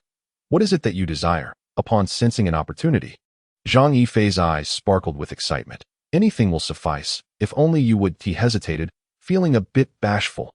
"You mean to say you would accompany me for an entire evening?" Xiao Ningdi gently furrowed her brows. Upon hearing her words, Zhang Yifei's expression instantly darkened with anger as he retorted, "How could you say such a thing? You are a woman and should maintain your dignity and decorum." Do you not understand? Even if I were to desire your company, you ought to decline, lest others perceive you as a loose woman. Zhang Yifei declared with a righteous air. Shanningdi, with a face full of exasperation, gazed at him, contemplating whether she had genuinely misinterpreted the situation. Then what do you suggest? Perhaps we could purchase more meat and similar provisions for the household in the future. Shanningdi sighed softly, realizing she had indeed misjudged him. Very well. Zhang Yifei, upon hearing her response, was filled with excitement and quickly added, if you insist on spending the night with me, I would not object. Observing Zhang Yifei's bashful demeanor, Shanningdi could no longer contain herself. Now comprehending that she had been played, that he clearly harbored such intentions, yet had been leading her on step by step.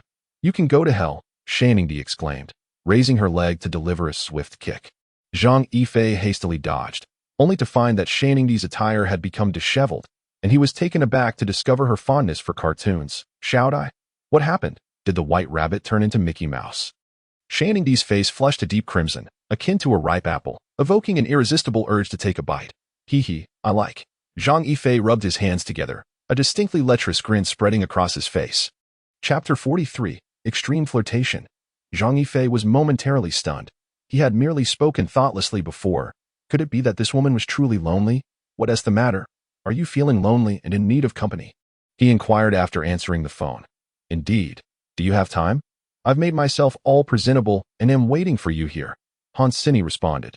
Zhang Yifei was taken aback, never expecting such bluntness from her. Wasn't it said that women should exhibit some modesty? Yet all the women he encountered seemed to lack such restraint, each one appearing rather wanton. Even their teasing tone bore an impatient quality. But I haven't made myself presentable that I don't mind, that I'm just concerned that my second brother's hairstyle might frighten you. And no worries. I can help you redesign it.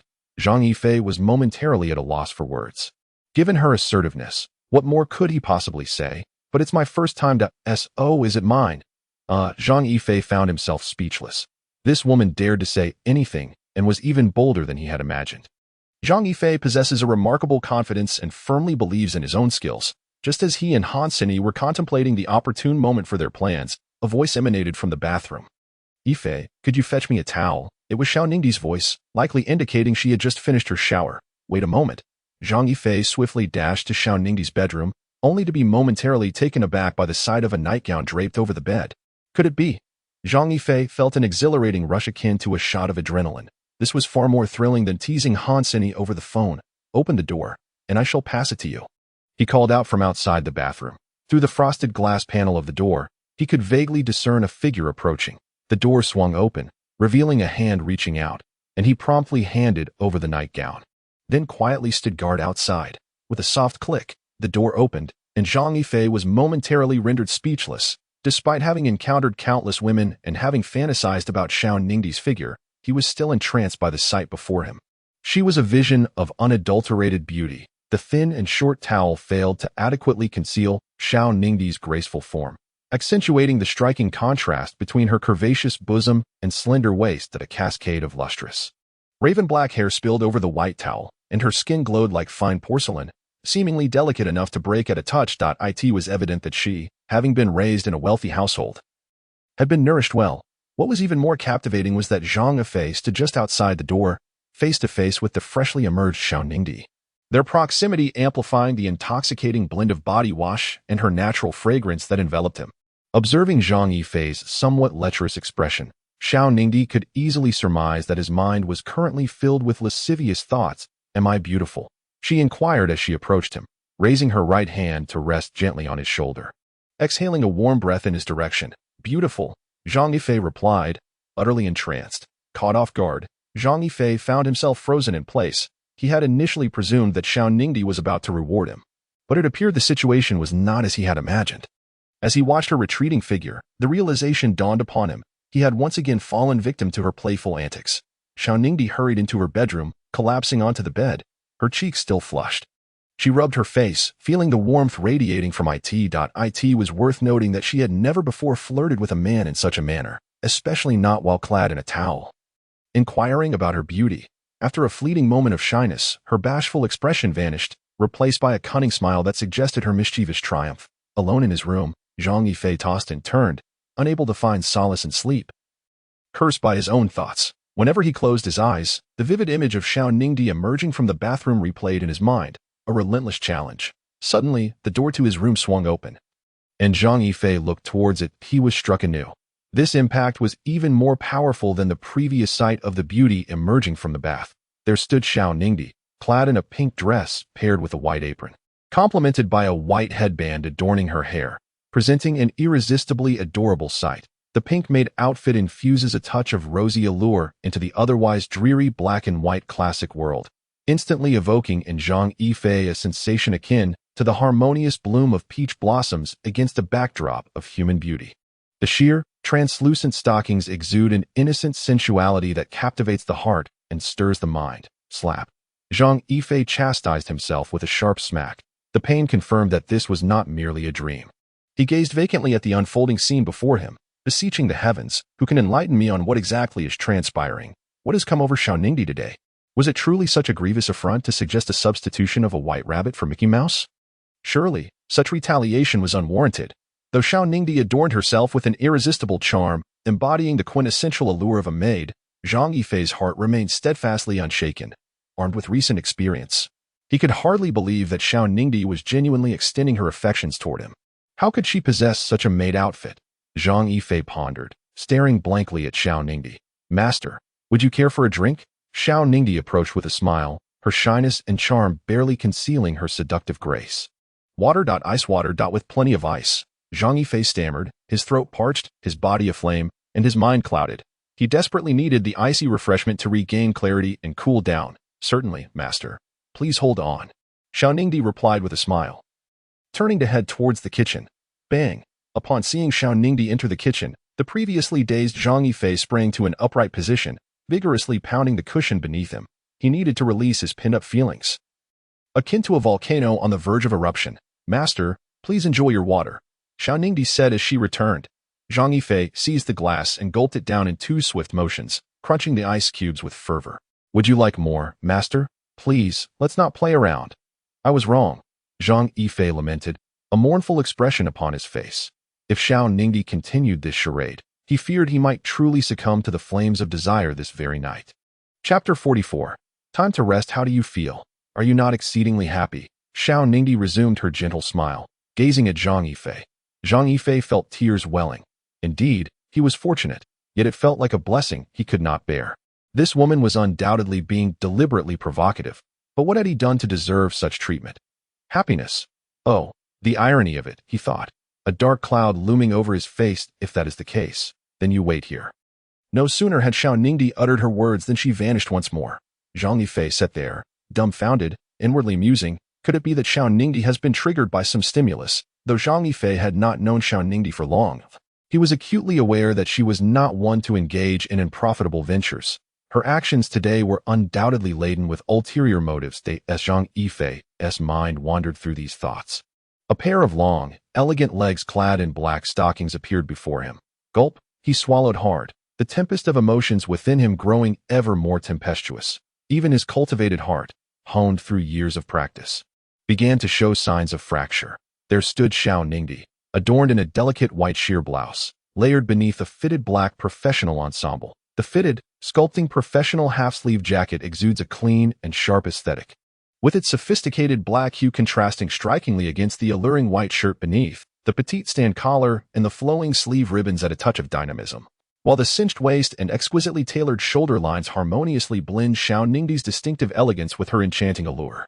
The accompanying professional pencil skirt undeniably showcases her alluring legs, clad in sheer black stockings, and she completes the ensemble with a pair of 3-inch black high-heeled shoes. The combination of the black attire, black skirt, and black heels portrays Xiao Ningdi as the epitome of a powerful career woman, the deep tones accentuating her enigmatic aura. She embodies the essence of a woman navigating the workplace, possessing both astute competence and feminine warmth. How bold, utterly unabashed. Could this be the legendary uniform?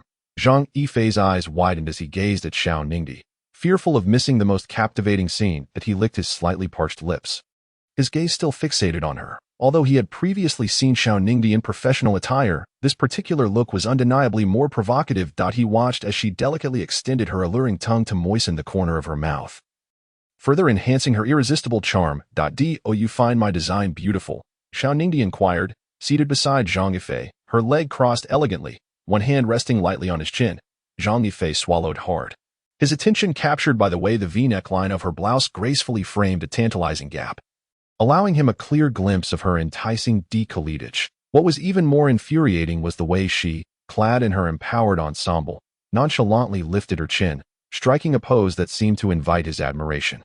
Stunning. Zhang Yifei's gaze was riveted on Xiao Ningdi's neckline. So, tell me, who is more beautiful, me or Zhao Shiwen or Hansini? She asked, playfully lifting Zhang Yifei's chin with her hand, her eyes sparkling mischievously. At that moment, he would have likely answered without hesitation, regardless of her question. Upon hearing Zhang Yifei's response, Xiao Ningdi's initially charming demeanor shifted abruptly to one of icy displeasure. Zhang Yifei was taken aback by her sudden change, perplexed as to what he had done to offend her. You didn't even think about it. How do I know you're not merely brushing me off? She remarked with a soft huff. Zhang Yifei sat there, contemplating Xiao Ningdi as fleeting images of Zhao Shiwen and Han Sini danced in his mind. For a moment, he truly could not discern who among the three was the most beautiful. Each possessed her unique charm. However, he knew such sentiments were best left unspoken. You are truly beautiful, he finally declared. Upon hearing his words, Xiao Ningdi's expression darkened even further. Zhang Yifei was momentarily at a loss, his mind racing. You need to think so long about whether your wife is beautiful. It seems you do not believe in her beauty, she chided. Zhang Yifei's face fell, grappling with the absurdity of her logic. You said I should just answer without consideration, and now you claim I don't believe in your beauty after I take a moment to think, he retorted. You are indeed the most beautiful. He insisted, urgency in his tone, as the burgeoning springtime feelings within him surged. He could not let this opportunity slip through his fingers. Upon hearing the words of the other party, Xiao Ningdi's face once again blossomed into a smile. Gazing at Zhang Yifei with an alluring expression, a voice, steeped in seduction, whispered in Zhang Yifei's ear, Do you wish to see what I am wearing beneath? Damn it, it was unbearable. At that moment, Zhang Yifei felt as if a multitude of ants were crawling within his heart, his entire being aflame with desire. Gulp. With great effort, Zhang Yifei swallowed and replied, I do. Before him, Xiao Ningdi gracefully removed her outer garment, revealing only a white shirt. To Zhang Yifei's keen perception, he could faintly discern a light purple undergarment beneath. Moreover, a tantalizing scene began to unfold. Xiao Ningdi placed a hand upon Zhang Yifei's shoulder, softly murmuring, Do you still wish to see more? The warmth of her breath enveloped Zhang Yifei, undoubtedly stoking the flames of his longing even further. Without a moment's hesitation, Zhang Yifei fervently nodded in agreement. Very well, if you wish to see, Xiao Ningdi said shyly, as she slowly rose to her feet, retrieving the outer garment she had just shed. Upon hearing her words, Zhang Yifei's excitement surged. It is getting late. I must take my leave, Xiao Ningdi quickly declared, dashing out of Zhang Yifei's room. Left alone, Zhang Yifei sat there, momentarily stunned, unable to comprehend the situation. By the time he regained his senses, Xiao Ningdi's presence had already vanished. Had he been deceived? This was Zhang Yifei's initial thought. How could the fire of desire that had just ignited extinguish so swiftly? Xiao Ningdi had fled, and Zhang Yifei was not about to let it slide. Damn it. There was no way to toy with him like this. Xiao Ningdi, come back here. Zhang Yifei's anger flared. He had been played by this woman once again. I have already retired for the night. We can discuss matters tomorrow, came Xiao Ningdi's languid voice from within the room. Retired for the night. The expression on Zhang Yifei's face was a portrait of disbelief. He had no intention of trusting her words. Fine, if you refuse to open the door, do you think I cannot enter? Zhang Yifei resolutely decided he must get inside. Looking around, his gaze fell upon an earpick, igniting a spark of excitement within him.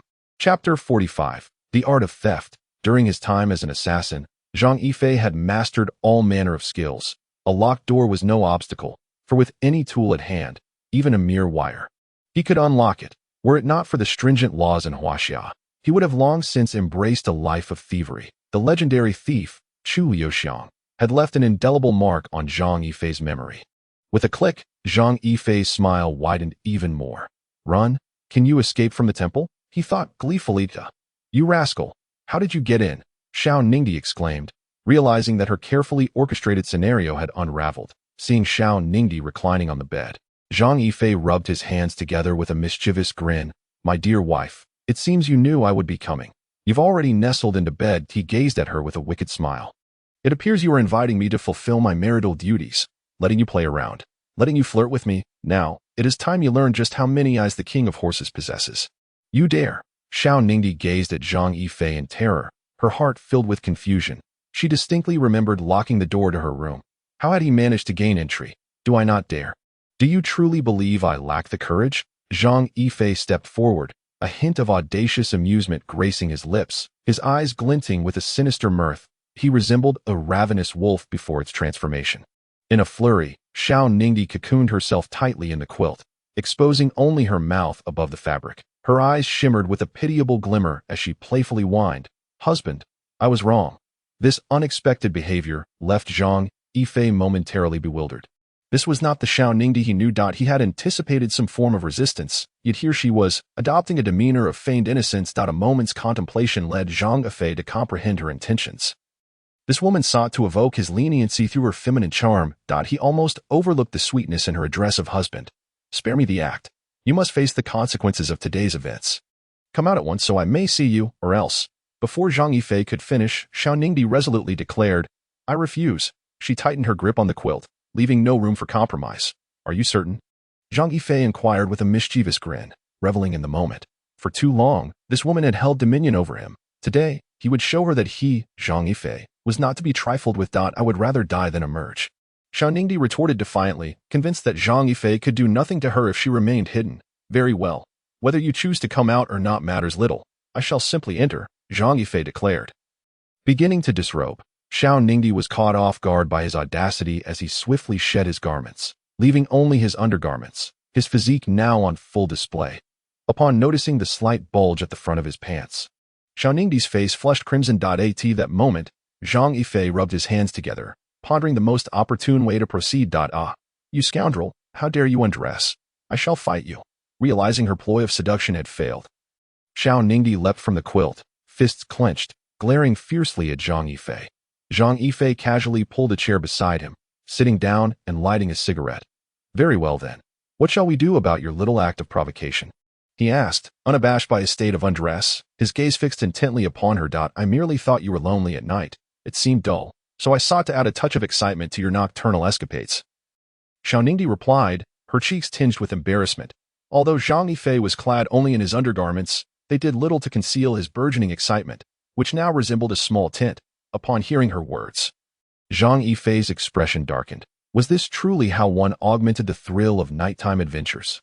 "Well, it seems your nightlife is rather mundane, and I wish to inject a bit of excitement into it."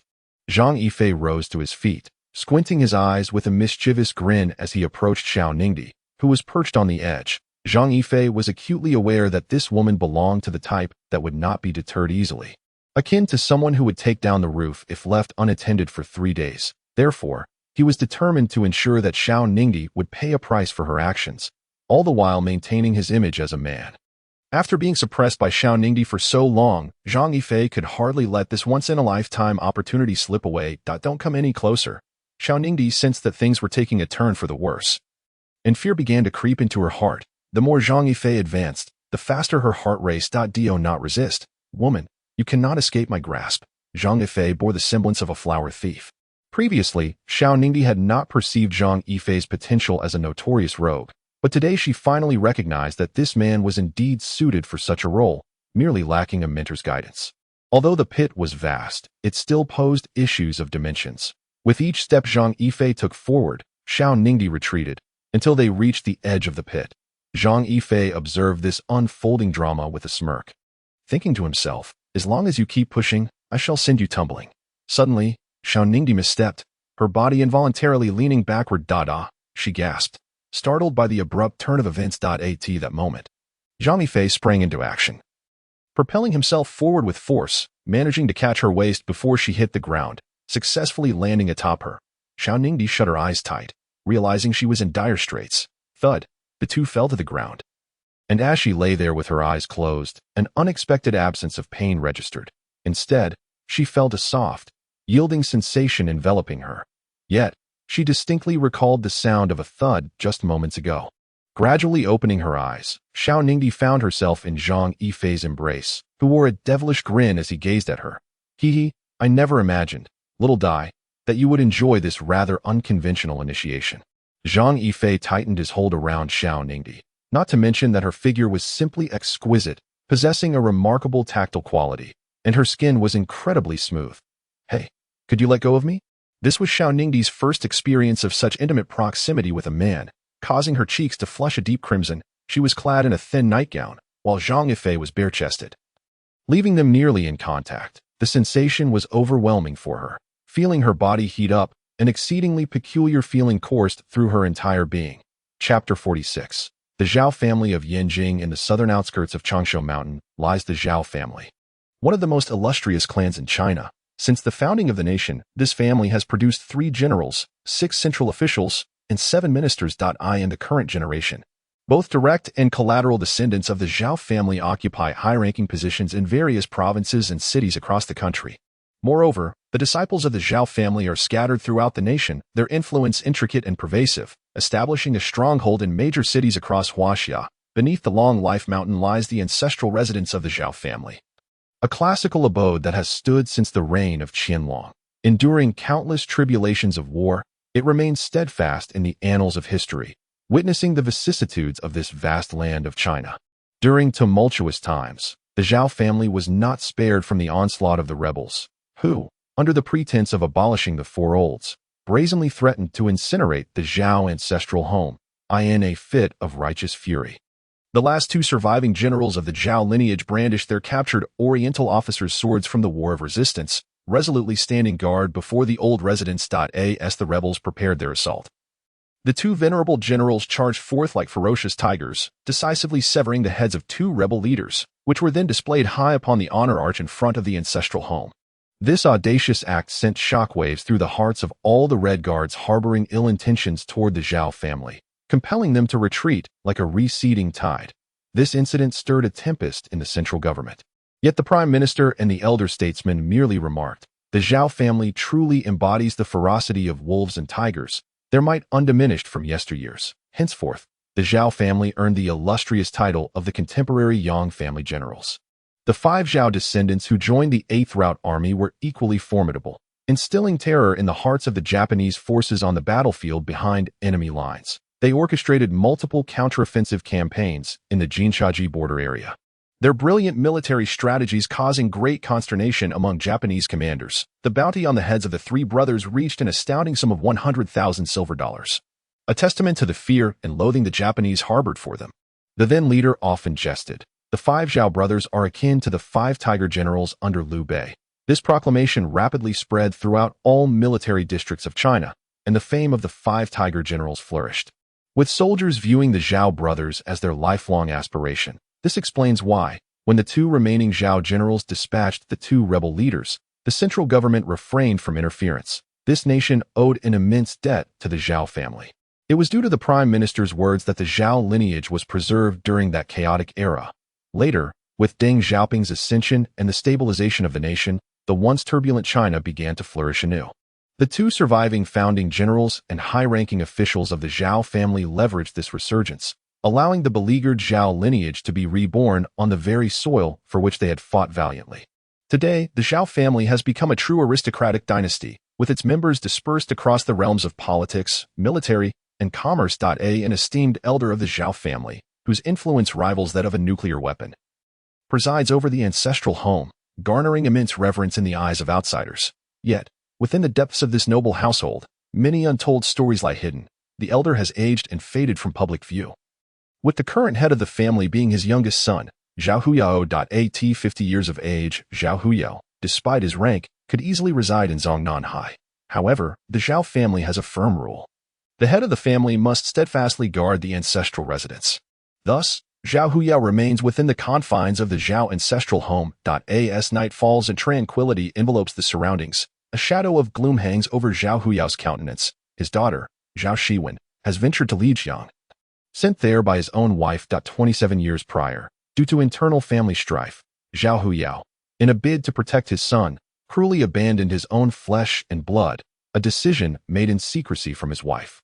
When she eventually learned of this, her days became filled with tears, her spirit silenced. It was only after the arrival of Zhao Shiwen that things began to gradually improve. However, it is now rumored that her own biological son has appeared in Lijiang. Yu Ting, The abrupt advance of Huayu Group into Lijiang has raised your anxiety. This situation has already attracted considerable attention. Zhao Huyue's voice was somewhat subdued. High profile? I do not perceive it as such. My son, whom I have not seen for over 20 years, is there at this very moment. Do you truly think I am being ostentatious? Are you not concerned that someone might take advantage of your son? For 27 long years, he has been wandering, while he endured hunger and cold. What were you doing? What have I done for him? Zhao Huyue fell silent upon hearing his wife, Qi Yuting's words. Indeed, he had lived in comfort for these 27 years. But what about his son? What kind of life has he led? Some individuals in the household have begun to harbor suspicions. Perhaps they will discover. Qi Yuting scoffed. And so what if they find out? 27 years ago, I endured it. Zhao Huyue, if anyone dares to harm my son, then do not blame the Qi family for turning against you. As she spoke these words, a chilling aura enveloped her. Anyone could perceive that Qi Yuting had already been consumed by murderous intent. I understand nothing of this, Zhao Huyue retorted. You have deceived me with this rhetoric for a full 20 years. Do not assume that your Zhao family is so formidable. My father has already stated that if anyone dares to touch his grandson, then do not blame him for being merciless. Zhao Huyue was taken aback. He had not anticipated that his wife had divulged this matter to her father. If that were the case, then it was likely that the Qi family had already begun to take action. Coughing, he realized that the elder of the Zhao family had been standing outside the door for some time. Zhao Huyue looked at his father in astonishment, while Qi Yuting maintained her icy demeanor. Father, when did you arrive? The descendants of the Zhao family must not be left to wander. It is time to address certain matters, and I have not seen the elder of the Qi family in quite a while. Father, proceed without hesitation. We owe too much to Yuting and that child. After uttering these words, the elder Zhao made no further delay. Chapter 47. Back when I was young in the early morning. Zhang Yifei remained fast asleep. He had spent the better part of the previous night with Xiao Ningdi, engaging in various activities, and it was only after numerous cold showers that he managed to quell the fire of desire within him. He finally drifted into slumber in the early hours of the morning. Brother, you are so handsome. Sister, I want to love you. Brother, you are so bad. Your conscience and sincerity are long gone. Zhang Yifei had barely closed his eyes when the most annoying sound disturbed his tranquility. Without even glancing at his phone, he shut his eyes tighter and hung up the call. Soon, his phone rang again. Zhang Yifei sighed, cursing under his breath, and weakly answered the call. If you're a woman, it would be wise to pray to the heavens right now, lest I find you. Otherwise, I shall ensure your demise. Upon waking, Zhang Yifei was filled with rage. He had already been brimming with pent-up desire from the previous day. And just as he finally fell asleep, this infernal phone woke him. Zhang Yifei, if you have the guts, try it. The voice on the other end was chillingly cold. Upon hearing that familiar voice, Zhang Yifei instantly became alert. Shout I? Zhang Yifei found himself in a state of uncertainty. Merely a wall separated him from the woman who had inexplicably called him. Was it a peculiar habit of the affluent? He vividly recalled the bashful demeanor of Xiao Ningdi from the previous night. Was she too shy to face him? Yet, he had not been inappropriate. They had merely exchanged a few touches. Little did Zhang Yifei know that Xiao Ningdi had never experienced intimate contact with a man in her life, let alone being touched. Furthermore, she had gone to the office early that morning, perhaps to evade him. Xiao Ningdi felt utterly speechless. This scoundrel had dared to treat her in such a manner last night, and now, this morning, he was suggesting. She could scarcely comprehend the misfortune that had befallen her, entangled with such an extraordinary husband at a present. She had completely forgotten that it seemed she had been the one pursuing him. While Zhang Yifei appeared decidedly reluctant. Are you still asleep? Xiao Ningdi inquired, attempting to compose herself. Indeed, after being tormented by you all night, who could possibly endure it? Zhang Yifei's words dripped with sarcasm. Xiao Ningdi's delicate face flushed with embarrassment, while a simmering anger brewed within her. How had she tormented him? Was it not he who had tormented her? Whenever she recalled the events of the previous night, a wave of shyness washed over her, particularly at the memory of that genuine, intimate sensation, which left her too mortified to meet his gaze. Uncle Li is looking for you. It seems he has something of great importance to discuss. Xiao Ningdi's tone grew serious. Though she was unaware of the specifics, her instincts warned her that this matter was anything but trivial. What could that old fellow want from me? Is he expecting me to find him a wife today as well? Zhang Yifei remarked nonchalantly, in his mind. The old dean had never summoned him for anything good. Just look at Xiao Ningdi for confirmation.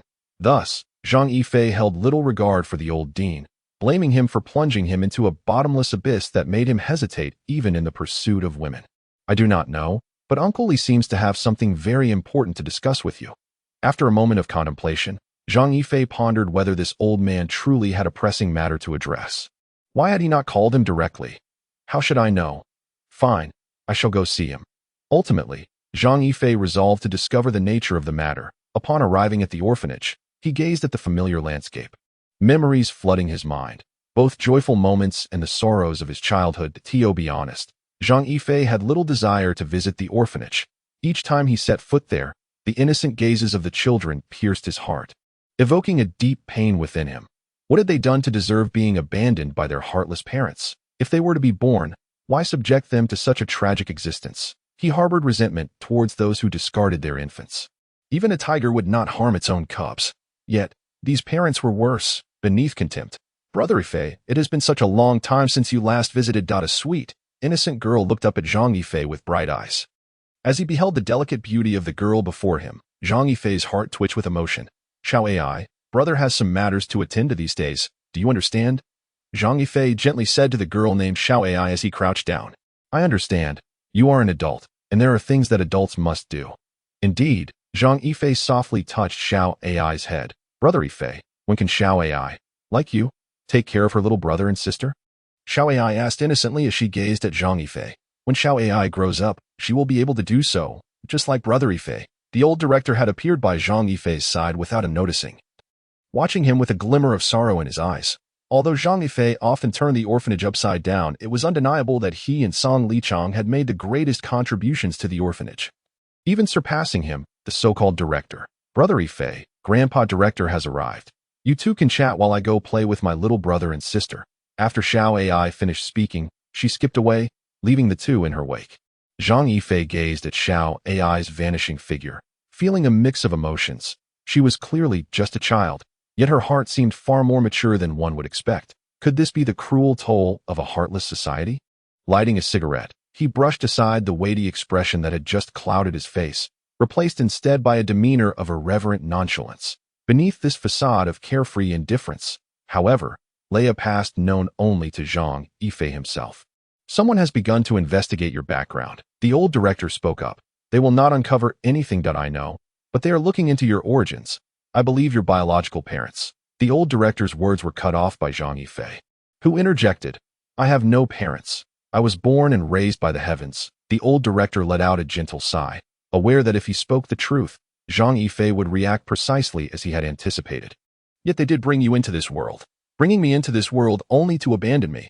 How is that different from not giving birth at all? A chilling aura enveloped Zhang Yifei. Perhaps they have their own unspeakable reasons. The old director dreaded this moment, yet it ultimately arrived. Zhang Yifei scoffed. Unspeakable reasons? After 27 years, they suddenly seek me out. What were they doing all this time? What were they occupied with while I starved? What were they doing while my life hung by a thread?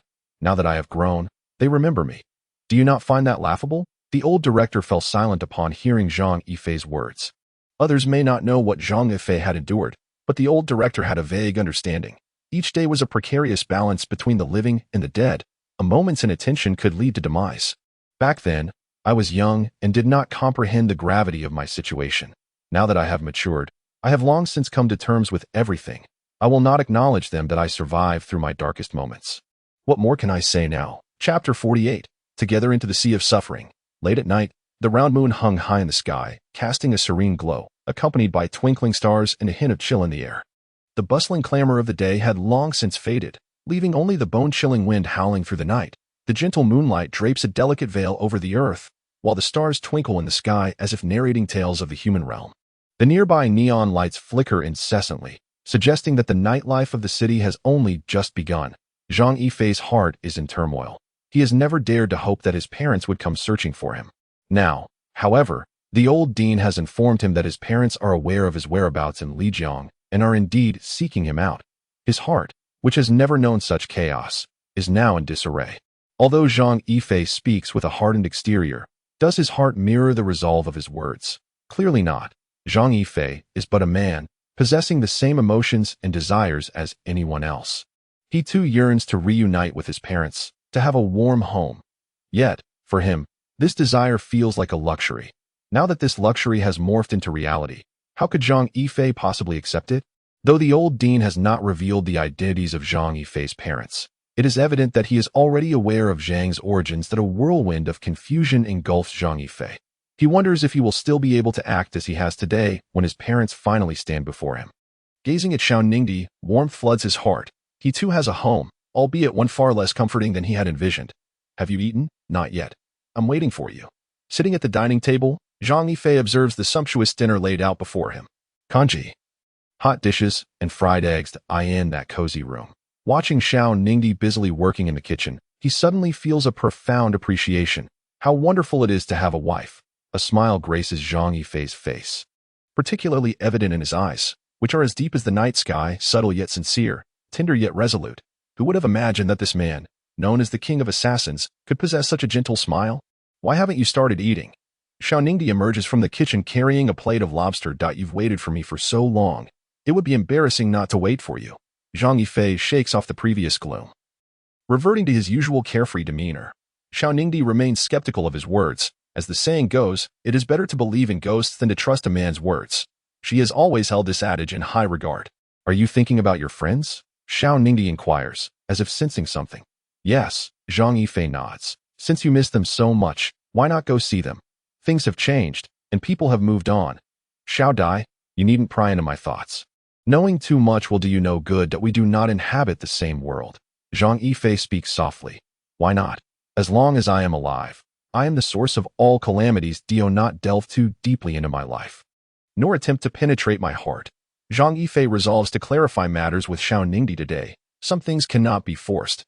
Hearing his words, Xiao Ningdi is momentarily taken aback. This man, so uncharacteristically, has shared such sentiments with her. I think I am starting to like you, he declares, his words striking like thunder. Is that so? Zhang Yifei chuckled nonchalantly upon hearing this, saying, however, I have no intention of developing any feelings for you. For a moment, the two locked eyes, their gazes piercingly sharp.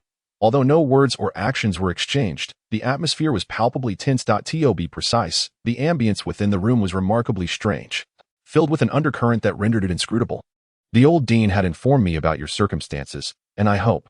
Before Xiao Ningdi could finish her sentence, Zhang Yifei abruptly sprang from his chair and lunged toward her, his movements swift, before Xiao Ningdi could even react. She found herself pinned beneath him. At that moment, her face flushed crimson as she regarded Zhang Yifei, acutely aware of the changes emanating from him. Humph. Xiao Ningdi let out a cold snort. You are far too dangerous. If I spend too much time with you, I fear I may lose control. Therefore, refrain from meddling in my affairs or attempting to reshape me. I have my own path, and I do not require anyone to design it for me. Zhang Yifei leaned in, burying his nose in her long hair, inhaling the faint fragrance that lingered from her tresses to her ears, from her delicate face to her chin, from her eyelashes to her lips. Suddenly, he took a deep breath, savoring the scent of the woman before him. After speaking, he rose from beside Xiao Ningdi and walked alone toward his room. Xiao Ningdi stood there, staring at the table laden with food, momentarily bewildered. Although she was uncertain about what Zhang Yifei had experienced, she had an inkling of the truth. If I cannot lead you to the shore, then I shall accompany you into the sea of suffering. She silently resolved in her heart. Chapter 49. Luocha. Zhang Yifei retrieved his phone and dialed a number. Luocha, it's me. His voice had taken on a somewhat somber tone. Longya, came a surprised, soft voice from the other end of the line. Zhang Yifei took a deep breath, calming his emotions before pausing to say, Luocha, someone is investigating my background. Luocha, evidently detecting the suppressed undertone in Zhang Yifei's voice, gently urged, don't rush, take your time, and explain. This individual named Luocha was one of the survivors among the 9, a former comrade, and now only 3 remained, Longya, Liuxing, and Luocha. Zhang Yifei recounted the words spoken to him by the old dean earlier that day. After a prolonged silence, Luocha finally replied, I have discovered that it is the Zhao family from Yanjing who is looking into you. It turned out that Luocha's extended silence was due to his efforts in uncovering the identity of those investigating Zhang Yifei. And within a moment, he had already found the answer, showcasing the formidable nature of Luocha. Zhao Shiwen, also a member of the Zhao family. Yes, according to my investigations, it appears that you have deep ties with the Zhao family. Luocha vaguely stated. Luocha, you know my temperament. Speak plainly. What nonsense about ties? As an orphan, what connections could I possibly have? Zhang Yifei's tone grew dark, for although Luo Cha had not directly confirmed the relationship between him and the Zhao family, Zhang Yifei had begun to piece together the implications. Zhaoxuan may very well be your sister. According to the information available, Zhaoxuan once had an older brother who was abandoned, and you seem to align perfectly with the details provided. Luo Cha let out a soft sigh. The Zhaos, in their wildest dreams, never imagined that the deity they revered would be a descendant of the illustrious Zhao family of Huaxia, specifically from Yanjing, who in Huaxia is unaware of the Zhao family, the foremost clan in the nation, whose descendants are omnipresent in the realms of politics, military, central governance, and commerce. Furthermore, the Zhao family boasts an extensive network of disciples. Wherever conflict arises, one can expect the Zhaos to make their presence felt. Their influence in the military is particularly formidable, bolstered by the presence of an esteemed elder who is a founding statesman. His might rivals that of a nuclear weapon. Could she truly be my sister? At this moment, Zhang Yifei found the situation rather amusing, realizing he might be the long-lost prince of the Zhao family. Although Zhang Yifei was not well versed in Zhao family matters, he was aware of their status as the premier family in Huaxia. Their influence beyond articulation. Indeed, the information in my possession indicates that every descendant of the Zhao family possesses a jade stone to authenticate their lineage, inscribed with the character Zhao in large seal script. Remarkably, you happen to carry such a jade pendant, Luo Cha remarked gently. If Zhao Yue were present at this moment, he would undoubtedly be astounded. Who is this individual on the phone? In mere minutes, he has managed to gather such comprehensive information. It is utterly terrifying. A bitter smile crossed Zhang Yifei's face as he recalled the familiarity and subtle fondness he felt upon first meeting Zhaoxuan. The root of it all lay in their shared bloodline. Do not ask me why you were abandoned. I possess no information. Perhaps it was due to the intrigues of the imperial family, Luo Cha interjected abruptly. Zhang Yifei was momentarily speechless. This woman had anticipated his unvoiced question. Thank you, Longya. Your current situation is perilous. Just moments ago, Liuxing and Song Lishang informed me that a large contingent of assassins is converging on Lijiang. Luo Cha spoke with palpable concern. Moreover, they are specifically targeting you, the prince of the Zhao family. It appears there are those within the Zhao clan who wish for your demise. Upon hearing Luo Cha's words, Zhang Yifei's eyes filled with a bloodshot intensity, akin to a ferocious northeast tiger, radiating a bloodthirsty gleam. Then I shall ensure they all meet their end in Lijiang. Zhang Yifei's expression suddenly twisted into a snarl, his smooth yet resilient muscles swelling with power. The faint scent of blood began to permeate the air around him. Anyone present in that room would undoubtedly feel a chill run down their spine, their hair standing on end. Those knowledgeable would recognize this as true killing intent. Luo Cha, on the other end of the line, sensed the icy aura of murderous intent emanating from Zhang Yifei, causing her heart to race. Longya, you cannot act in such a manner. It will exacerbate your post-war psychological complex that I do not initiate conflict. Yet should one provoke me, I shall exact my vengeance, no matter how distant. Zhang Yifei's eyes suddenly glowed crimson, and the already overwhelming aura of killing intent intensified. His tone, stripped of its former tremor, now bore an unspeakable coldness, sending shivers through all who heard it. Is it not true that there are those among the Zhao family who wish for my death? Let Song Lichang investigate and uncover who harbors the desire to see me perish. If they wish for my demise, then I shall confront them and determine who shall meet their end first. Zhang Yifei's voice was as cold and merciless as that from the depths of the abyss. Longya, you cannot proceed with this. It will provoke the saints into a deadly pursuit. Luo Sha intoned gravely. Luo Sha, the personnel trained by Meteor should be of service by now. Have Meteor dispatch a few individuals to Lijiang to secretly safeguard Xiao Ningdi and Zhao Shiwen of the Xianyi group. Upon hearing Zhang Yifei's command, Luo Sha let out a soft sigh. She understood him well. Once he made a decision, there would be no room for alteration. Very well, I comprehend what must be done. But you must not take action. Most importantly, do not employ the homing blade. That is a promise you must make to me.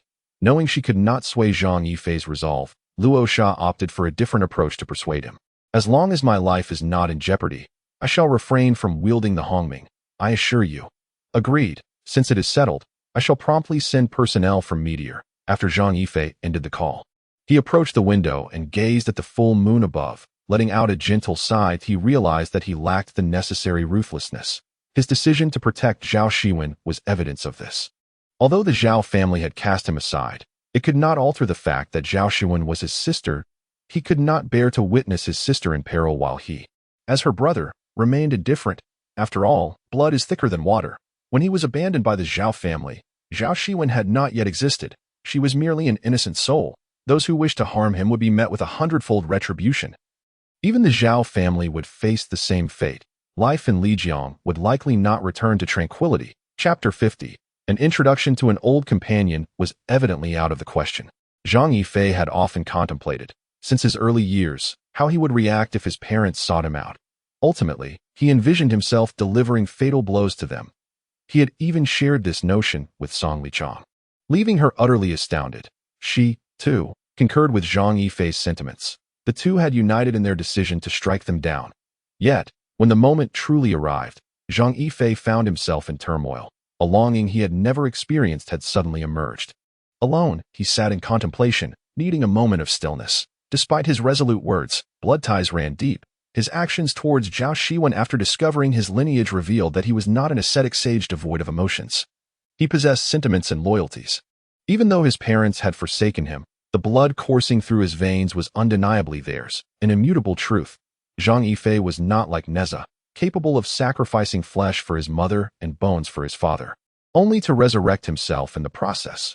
Biological parents, such a distant term, felt as though it belonged to a past life, entirely disconnected from his current existence. Yet now, the shrill ring of the telephone abruptly interrupted his reverie.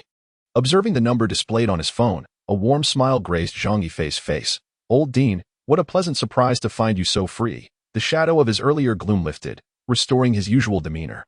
In Zhang Yifei's heart, the old Dean surpasses his biological parents by 1,000-fold, 100-fold, or even 10,000-fold. After all, Zhang Yifei was raised by the old Dean, and one must not be ungrateful. On the other end of the line, the old Dean's voice conveyed a hint of helplessness as he playfully scolded. "You rascal, you ran out without a word from me, and I thought you might have jumped into the river to end it all." Zhang Yifei chuckled. "If I had jumped into the river, you would have been quite worried, and those beasts you raised would have gone to waste. More importantly, imagine how many beautiful women would be heartbroken. After pondering it all, I believe it's better to stay alive than if you're poor. I'll smack you. You rogue, still thinking about other girls. Haven't you realized that now that you're married, others have no chance with you? As long as I have money, I have a chance with anyone." Zhang Yifei retorted dismissively. "Treat Xiaoningdi well. Otherwise, you'll regret it later." The old Dean smiled mysteriously. Zhang Yifei was perplexed as to why the old Dean always urged him to treat Xiaoningdi kindly. If he didn't, he might very well regret it later. This old fellow, despite his age, was still plotting against him.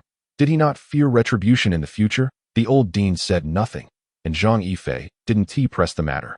Knowing that this was a cunning fox and he was no adept hunter, rest assured, "Old Dean, my relationship with Xiao Dai is quite good. But what about you? Have you found a companion during all this time?" The old Dean retorted angrily, "You rascal, what business is it of yours whether I find a companion or not?"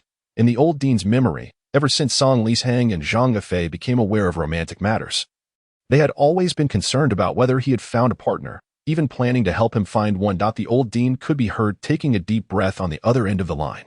"Old Dean, you realize the gravity of the situation, don't you? Today, Xiao Dai and I were just discussing this. You've helped us escape the plight of being single, so we thought it only fitting to help you find a partner to alleviate your own suffering. Do you have anyone in mind? If so, I could send Xiao Dai to talk to her for you. If not, no worries. Xiao Dai mentioned she knows an elderly lady who dances the yanga, has a particularly ample backside, and dresses exceptionally well. Certainly someone who would meet your aesthetic preferences. The only problem is that this lady seems to be involved with someone else at the moment. But don't worry, if you take a liking to her, I'll certainly help you win her over." Zhang Yifei rambled on, while the old Dean's breathing grew increasingly rapid. Had Zhang Yifei been beside the old Dean at that moment, he would surely have been beaten to a pulp. After a moment of silence, the old Dean, in a fit of rage, exclaimed, "Zhang Yifei, you might as well jump into the river and die." With that, he hung up the phone.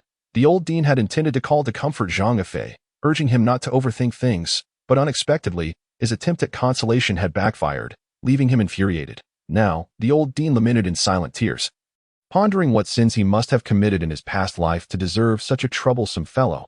Zhang Yifei stood there, utterly bewildered. What was the situation? He had merely intended to introduce the old Dean to a potential partner out of kindness. Yet it seemed that the other party was ungrateful, perhaps indicating that the old Dean had already someone special in his life. Something Zhang Yifei was entirely unaware of. He firmly believed that this was a distinct possibility. Otherwise, the old dean would not have been so irate. It was worth noting that whenever Zhang Yifei had previously suggested introducing a companion to the old dean, the latter would immediately transform into a rather lascivious figure. But today was decidedly different.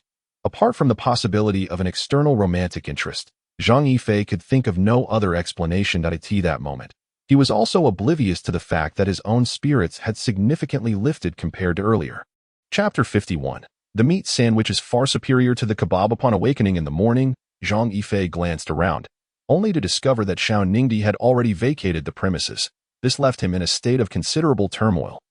Had he truly offended her with his somewhat reckless comments from the previous night? Surely she wouldn't hold a grudge to the extent of not even allowing him to accompany her to work. As he wrestled with his thoughts, he pondered whether all women harbored such vengeful tendencies. If that were indeed the case, then he was in for a disastrous day. He distinctly recalled how, just 2 nights prior, he had hastily ended a call with Han Sini to fetch a towel for Xiao Ningdi. If all women were alike, Zhang Yifei was certain that today would not bode well for him. He was acutely aware of how Han Sini often berated him at work, and coupled with his previous actions, he could almost foresee the impending repercussions. Stepping outside, Zhang Yifei squeezed onto a bus en route to Xianyi Group.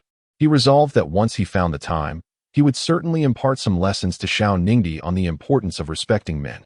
Initially, he had planned to ride with her to work, but now he found himself relegated to public transport. Moreover, to his dismay, it appeared that Xiao Ningdi possessed several vehicles, yet had not left a single one for him. Even a kept man wouldn't endure such indignities. As he disembarked, Zhang Yifei checked his phone and realized he had arrived rather early. Suddenly, it dawned on him that he had yet to eat. Scanning his surroundings, he noticed a few eateries and breakfast stalls not far from Xianyi Group. Approaching a stall selling meat sandwiches, he observed a burly customer waiting for his order to be packed. However, as he turned to leave, an unexpected altercation ensued. Was it truly necessary to react so dramatically over a mere cue cutting? Zhang Yifei exclaimed in a voice tinged with desperation. At that moment, his inner turmoil surged. Just yesterday, Luo Sha had warned him of an imminent influx of assassins heading towards Lijiang, yet he hadn't anticipated it would occur so swiftly. Was it now fashionable for assassins to be in a hurry? The imposing figure remained silent, slowly advancing toward Zhang Yifei, his gaze reminiscent of a mouse ensnared in a cat's claws, filled with a mocking yet menacing intent. Please don't come any closer. I am not your meat sandwich, nor are you my kebab, Zhang Yifei exclaimed, anxiety etched across his face as he regarded the hulking man. There were numerous eyes upon them. And had the circumstances been different, he would have swiftly dealt with the situation. Upon hearing Zhang Yifei's words, the grin on the burly man's face only widened. Now you are my Rujiamo, and I am your kabike. Damn, I have no penchant for back-and-forth banter. Zhang Yifei resolved that once he dealt with this individual, he would certainly inquire of Song Lisang whether modern assassins possess any peculiar tastes. Hero, spare me. I was wrong. I'll return the Rujiamo to you. Please don't consider me your kabike, Zhang Yifei pleaded, tears streaming down his face. It was early morning, and with everyone in such high spirits, why resort to blades and firearms? Whoosh! Another knife slashed through the air. Zhang Yifei swiftly recoiled, narrowly evading the strike once more. The burly man failed to notice that Zhang Yifei's evasion was purely instinctual. Would an ordinary person possess such instincts? It is well known that one instance may be mere coincidence, but what of two? Zhang Yifei ceased his conversation. He had achieved his desired outcome, which was to disorient his opponent. And the other party had indeed been convinced. Zhang Yifei's expression gradually turned grave. Since the adversary was playing for keeps, why should he be courteous? Regardless, reciprocity was in order. Although Zhang Yifei did not know who had sent this individual, the information provided by Luo Cha indicated that someone from the Zhao family in Yinjing wished for his demise. Zhang Yifei was not one to be trifled with. Whatever tactics others employed against him, he would return them twofold. Otherwise, he would not be the king of assassins. Historically, which assassin has ever been meek? Seizing an opportunity, Zhang Yifei hurled the Rujiamo forcefully at the burly man. The man sidestepped, leaving an opening wide enough for Zhang Yifei to deliver a swift kick to his groin. The intention was noble, but reality proved harsh. Zhang Yifei underestimated the burly man. Just as Zhang Yifei's foot approached the target, the man suddenly retracted his legs, effectively trapping Zhang Yifei's foot between them. Damn, this brought Zhang Yifei a wave of humiliation. After all, he was the king of assassins, and today, gazing at the burly man, Zhang Yifei wore a cold smirk. Had Luo Cha been present, he would certainly feel the man's pain. Though Luo Cha had no physical vulnerabilities, he would empathize with the agony of the burly man before him. Suddenly, Zhang Yifei's foot moved, ascending directly. The man froze, acutely aware of the terrifying force in that leg. "You bastard, I've withdrawn from the underworld, and yet you dare to seek trouble with me." The second brother is a particularly sensitive organ. And the burly man was no exception. He felt a sharp pain in his groin, involuntarily loosening his legs, clutching his pants, his face contorted in agony that it was evident that the man's trousers were thoroughly stained red with blood.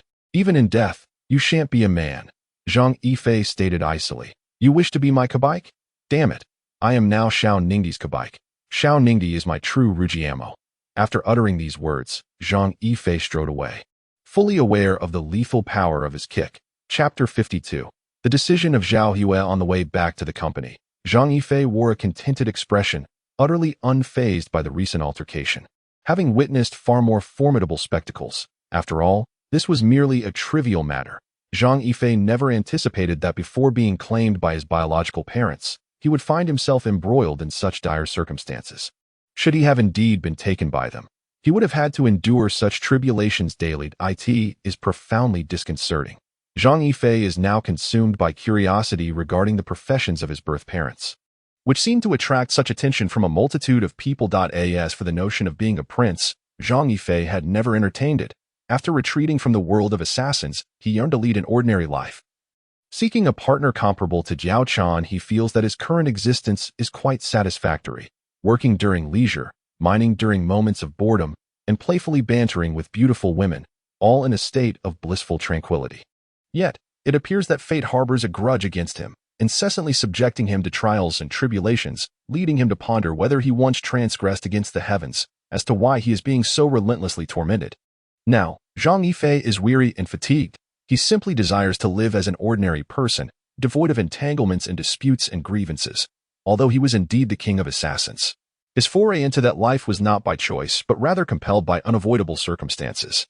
This time, however, it is others who seek his life, igniting a fire of indignation within him. Throughout his life, he has always been the one to claim the souls of others, and never has anyone dared to provoke him so audaciously. To his astonishment, an adversary has now sought his life, and with such alarming swiftness. Zhang Yifei is no gentleman. At best, he considers himself a rogue, unlike gentlemen who may wait a decade for revenge. Rogues are compelled to retaliate immediately, without delay. Moreover, he possesses the strength to exact vengeance, and he is resolute in his decision to repay this grievance 100-fold. Zhao Shiwen, unaware of the source of her information, is struck with terror upon learning that her biological brother has been targeted for assassination. The speed of the assailants has surpassed her expectations, having only been away from Jiang for 3 days. It seems they have already uncovered the entirety of the situation. Thus, she must hasten her own steps, for Zhang Yifei may not withstand the onslaught. Although Zhao Shiwen recognizes Zhang Yifei's formidable abilities, even a fierce tiger cannot withstand a pack of wolves. At this moment, an aura of icy resolve emanates from Zhao Shiwen as she becomes incensed. Grasping her phone, she dials and states, "Mother, today someone dispatched assassins to kill my brother." Qi Yuding listens in silence to the report on the other end of the line, her brow gradually furrowing, and her complexion turning a shade of ashen gray. Is he injured? Though Qi Yuding's voice remains calm, Zhao Shiwen can discern the concern and overwhelming wrath within her mother's tone. That he is fine. My cousin has informed us that he possesses unique experiences and seems quite formidable. Formidable? Can he truly withstand a pack of wolves? Zhao Shiwen falls silent upon hearing her mother's words, acutely aware of Zhang Yifei's precarious situation. One misstep could lead to his untimely demise. Zhao Shiwen vividly recalled her cousin Qi Tianyuan stating that he suffered from post-war psychological syndrome. At that moment, she was taken aback. She was acutely aware of the terrifying nature of such a condition. If his affliction were to relapse, the subsequent consequences were too dreadful to contemplate. Qi Yuding let out a cold snort, her eyes sharp as swords. Ensure your brother's protection. I shall seek out Zhao Huawei immediately to ascertain whether he still desires this son. If he does not, then let it be known. The Qi family will not be held accountable. With that, she abruptly ended the call. Zhao Shiwen stood in stunned silence, realizing her mother had truly lost her temper, compelling her father to take action. Moreover, from Qi Yuding's words, Zhao Shiwen could discern that if her father chose to remain indifferent, the Qi family would launch a full-scale assault against Jiang. dredging up all past grievances against the Zhao family. To outsiders, the Zhao family may indeed be perceived as the foremost clan in Huaxia, yet Zhao Shiwen understood all too well that the Qi family was not merely beneath the Zhao family. Rather, it had subtly surpassed them. Unlike the Zhao family, embroiled in relentless power struggles and deceit, the Qi family understood the strength of unity and had never experienced internal strife. If the Zhao family could emulate the Qi family's cohesion, Zhao Shiwen shuddered to think of the formidable consequences to the ancestral home of the Zhao family on Changshu Mountain. Zhao Huaiyue confronted a pivotal moment. Today, you shall give me an answer. If you want this son, then act accordingly. If not, the Qi family shall claim him. At this moment, Qi Yuding exuded formidable authority. Upon hearing his wife's words, Zhao Huaiyue's complexion darkened. His worst fears had finally materialized. Though he had not anticipated such ruthlessness, an immediate and merciless strike that disregarded years of brotherly bonds, this household, opulent and powerful, concealed a chilling coldness that penetrated to the marrow, leaving him feeling desolate. Is he unharmed? He will not perish. I have already informed my father, and he has dispatched someone. You know my father's temperament. Should he discover who is endangering his grandson, you are well aware of the fate that awaits that person. Qi Yuding's words dripped with blatant menace. Zhao Huaiyue's brow furrowed upon hearing her words. Whenever matters concerning Zhang Yifei arose, his wife invariably wielded the Qi family as leverage against him. Yet, Zhao Huaiyue felt utterly powerless. After all, one could hardly contend with the formidable connections of his wife's family. You know who is responsible? Zhao Huaiyue asked darkly, genuinely incensed this time that if there is any resentment directed at me, attacking a junior is hardly commendable, especially one who has been adrift for 27 years. That I have always felt indebted to Zhang Yifei, and now this situation has compelled me to make a decision. You may regard others as brethren, but they perceive you as an obstacle. Who else but the Zhao family would act in such a manner? Yifei has never caused trouble in Lijiang. I know what must be done. Since they have shown no compassion, let them not blame me for my lack of righteousness I have endured for so long, and they remain utterly unrepentant. Thus, let them not fault me. Their brother, Zhao Huaiyue stated calmly. Upon hearing Zhao Huiyue's words, Qi Yuding finally broke into a smile. This slumbering man had at last awakened. Chapter 53. The second brother is a weapon. Good morning, President Han. Zhang Yifei abruptly hung up on Han Sini's call the night before without any justification, fully aware of his wrongdoing. Thus, upon seeing her in the morning, he took the initiative to greet her. Oh, Mr. Zhang, what brings you to work today? Han Sini's tone carried a hint of acidity. Sighing softly, Zhang Yifei responded, President Han, you cannot fathom the turmoil I endured last night. Thoughts of you plagued my mind. Truly, a day apart feels like 3 seasons. Upon hearing his words, Han Sini's delicate face flushed crimson, as if it could drip with water. Zhang Yifei was taken aback. Surely wasn't he contemplating adopting him?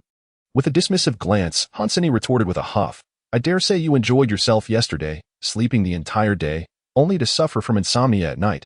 Huh? You underestimate me. Even if I were to indulge, it would be child's play. Unless I were to exhaust myself with 10 or 8, my stamina remains intact. Zhang Yifei scoffed disdainfully. A man cannot simply claim incapacity in this regard. 10 or 8.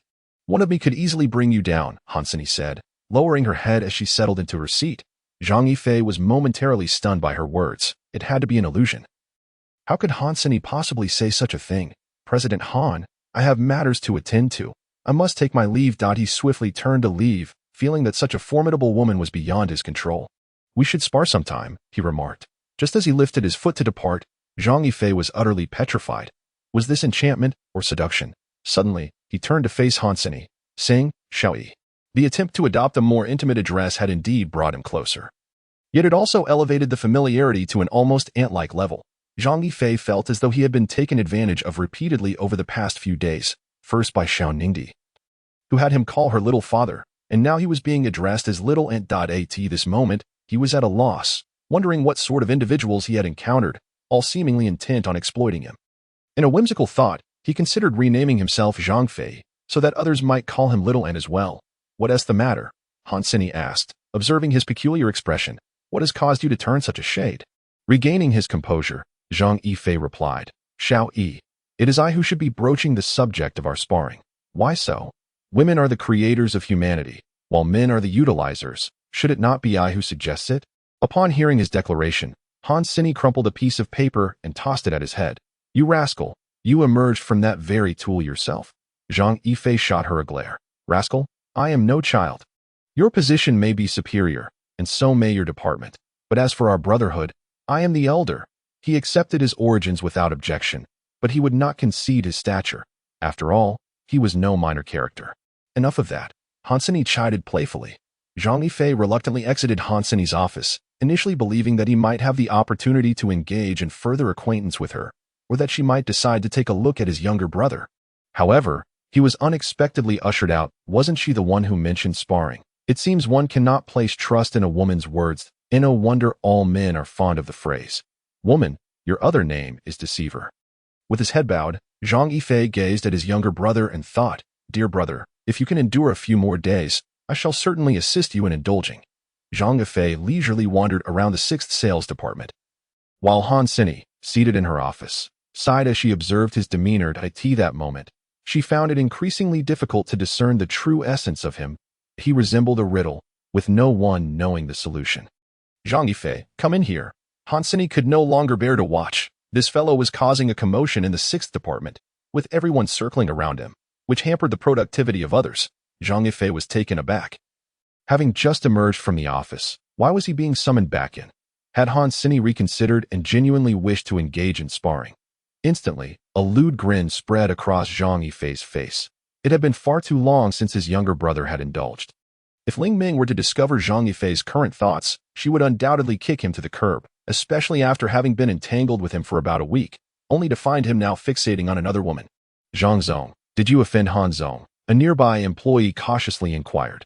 Zhang Yifei clearly remembered this man. Wang He, the team leader of the 6th sales department. Doesn't he seem so? Zhang Yifei pondered before responding. If anything, it would be due to my hanging up on Hansini's call the day before yesterday. Zhang Yifei felt that Hansini should comprehend his intentions. Making a call was akin to life itself. Either one hangs up first or the other does. Having sacrificed his own interests for her sake, could she truly fail to recognize his good intentions? Really? Damn it. Just say what you mean. Zhang Yifei loathed such roundabout conversations. They lacked any semblance of manliness. You didn't come to work yesterday, and Han Zong had a stern expression all day, seemingly displeased with everyone.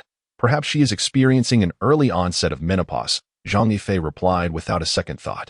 Isn't it customary for women to exhibit such behavior?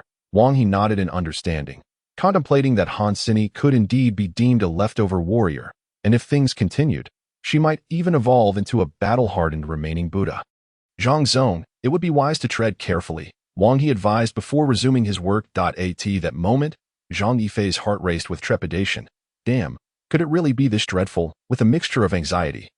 Zhang Yifei entered Hansini's office. Close the door, Hansini's icy voice echoed. Zhang Yifei let out a soft sigh.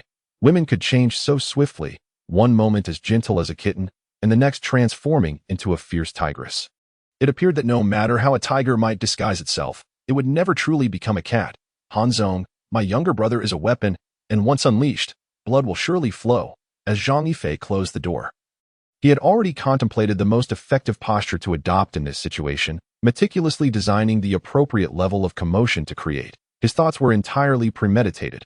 Why don't you just go die? Hansini remarked, observing the lecherous expression on Zhang Yifei's face, already aware of the unsavory thoughts occupying his mind.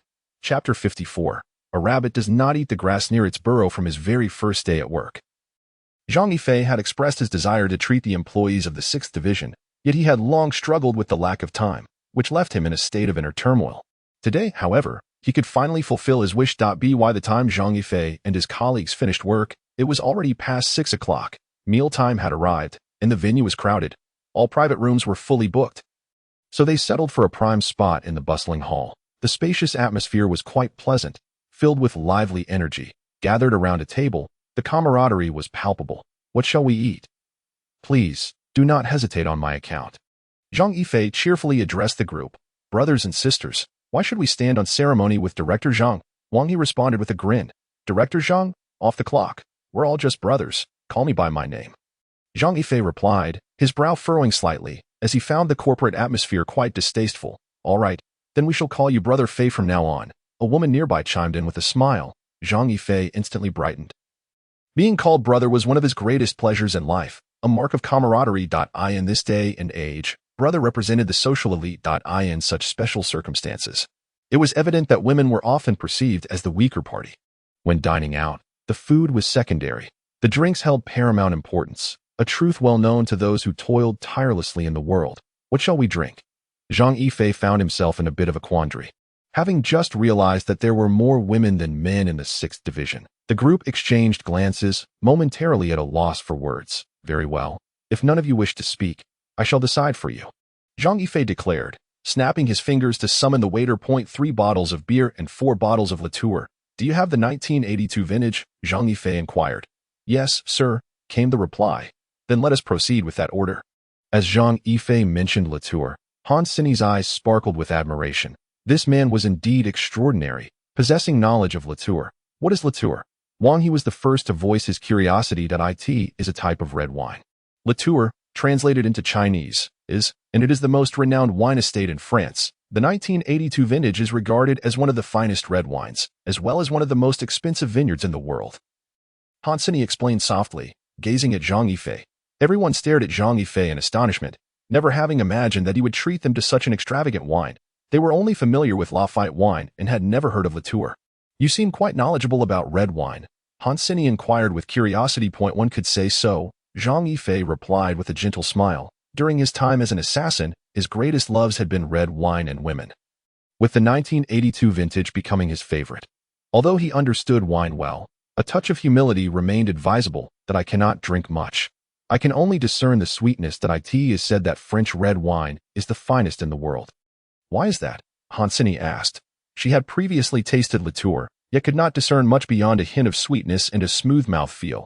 France is not only the country that produces the most diverse array of wines in the world, but it is also renowned for its countless exquisite wines, celebrated for their rich variety of flavors, thus earning the esteemed title of the Kingdom of Wine, due to its unique climate, soil, water sources, and sunlight. The wines produced here are considered the finest in the world, as explained by Zhang Yifei. Is liqueur more expensive than Lafite? Wang He inquired cautiously. It should be in the tens of thousands. But Lafite and liqueur cannot really be compared, Han Sini replied nonchalantly. Although she was not particularly well versed in red wine, she was nonetheless aware of the market dynamics. Zhang Yifei could not help but regard Han Sini with newfound respect. This woman was quite remarkable, possessing such knowledge. Are you really willing to spend that much? Brother Fei, how much do you earn in a month? Can you really afford this bottle of wine? One of the girls asked in astonishment. It should be about right. I personally enjoy red wine, Zhang Yifei chuckled, noticing that the dishes had already been served, prompting him to invite everyone to start eating. Hey, why don't you teach us how to drink red wine? Wang He suddenly suggested. Without any hesitation, Zhang Yifei agreed to their request. Everyone knows the steps of drinking wine, right? Look, swirl, smell, and taste. This is common knowledge for those with even a slight understanding of wine. Exactly. The first step is to observe the wine. Red wine boasts a vibrant spectrum of colors, showcasing its variability and diversity. Different grape varieties yield red wines of varying hues. Typically, we use a plain glass without patterns, as it is tasteless and will not interfere with the wine's natural fruitiness and aroma. Additionally, the transparent glass allows us to accurately judge the wine's color. As red wine ages, its color gradually lightens, while white wine deepens with age. When swirling the wine, the glass should have a long stem, allowing you to gently awaken the wine within, revealing its characteristics. Avoid holding the glass by the bowl, as the warmth from your hand can affect the wine's temperature. When smelling the wine, it is crucial to do so without having swirled it first. The initial aroma perceived is the wine's primary scent. After swirling the glass, the aroma sensed is the wine's secondary scent, which more accurately reflects its intrinsic quality. Finally, we arrive at the most gratifying part, tasting. Take a gentle sip of the red wine, allowing it to spread evenly across your palate before swallowing. Let it roll around in your mouth, ensuring it fully engages with the cells within, enabling you to savor and assess its subtle flavor distinctions. As Zhang Yifei provided his verbal explanation, he simultaneously demonstrated, leaving those seated around him with a sense of being educated, particularly after witnessing Zhang Yifei's elegant movements. All the girls' eyes sparkled with admiration. You truly have a way with it. With such skills, you must have charmed countless women, Wang He remarked, giving Zhang Yifei a thumbs up. Come on, that's just the allure of attraction. Zhang Yifei scoffed at Wang He. This guy had no tact. Didn't he notice all the beautiful women nearby? How could he dare to speak of his own charms? Although there is a saying that a rabbit does not eat the grass by its nest, It is highly likely that the rabbit simply was not prepared. Once ready, one might see whether it indulges. At this moment, Zhang Yifei is the rabbit that is fully prepared. In Chapter 55, The Impressive Elevator. All the guests have departed, seemingly having prearranged their exits, leaving only Zhang Yifei and Han Sini. Zhang Yifei has held his liquor quite well today. At least, he does not feel any discomfort as of now. Conversely, Han Sini does not possess the same fortitude when it comes to alcohol. For reasons unknown, the usually composed woman has consumed several glasses of red wine, and now appears slightly intoxicated, her cheeks flushed and her demeanor alluring, showcasing the essence of feminine beauty, stirring an impulsive feeling within Zhang Yifei. As they emerged from the restaurant, it was nearly 9 o'clock in the evening. The most thrilling moments in Lijiang City were about to unfold, as the night undoubtedly represents the pinnacle of excitement. However, the ordinary wanderers drifting through the streets cannot truly appreciate the splendor that envelopes the city under the cloak of darkness. Countless neon lights begin to weave a tapestry of dazzling illusions throughout every corner of the metropolis. The night is enchanting, the lights mesmerizing, yet the most beguiling are those establishments illuminated by these lights: beauty salons, leisure centers, KTVs, bathing centers, nightclubs, and private clubs. If one possesses wealth or power, they can easily become a regular patron. Enjoying the company of captivating women, Zhang Yifei let out a soft sigh. His night of revelry has come to a close. Upon arriving at Han Sini's residence, Zhang Yifei was taken aback that it turned out that Han Sini lived in close proximity to him. Although not in the same community, they were separated by merely a wall. Reflecting on their initial encounter, he recalled getting out of the car in this very vicinity, and everything began to make sense. Han Sini embodies the quintessential white-collar worker, residing on the 6th floor of a mid-range residential complex. Fortunately, there was an elevator. Otherwise, Zhang Yifei would have been at a loss regarding how to assist her upstairs. As the elevator neared the 7th floor, a sudden clang resounded, and the elevator plummeted from the 7th floor to the 1st. Zhang Yifei was startled by this abrupt turn of events. How incredibly unfortunate. Although elevator accidents are frequently reported on television, he never envisioned himself encountering such a situation. Han Sini, half drunk and half awake, was jolted by this unexpected occurrence, regaining a measure of clarity.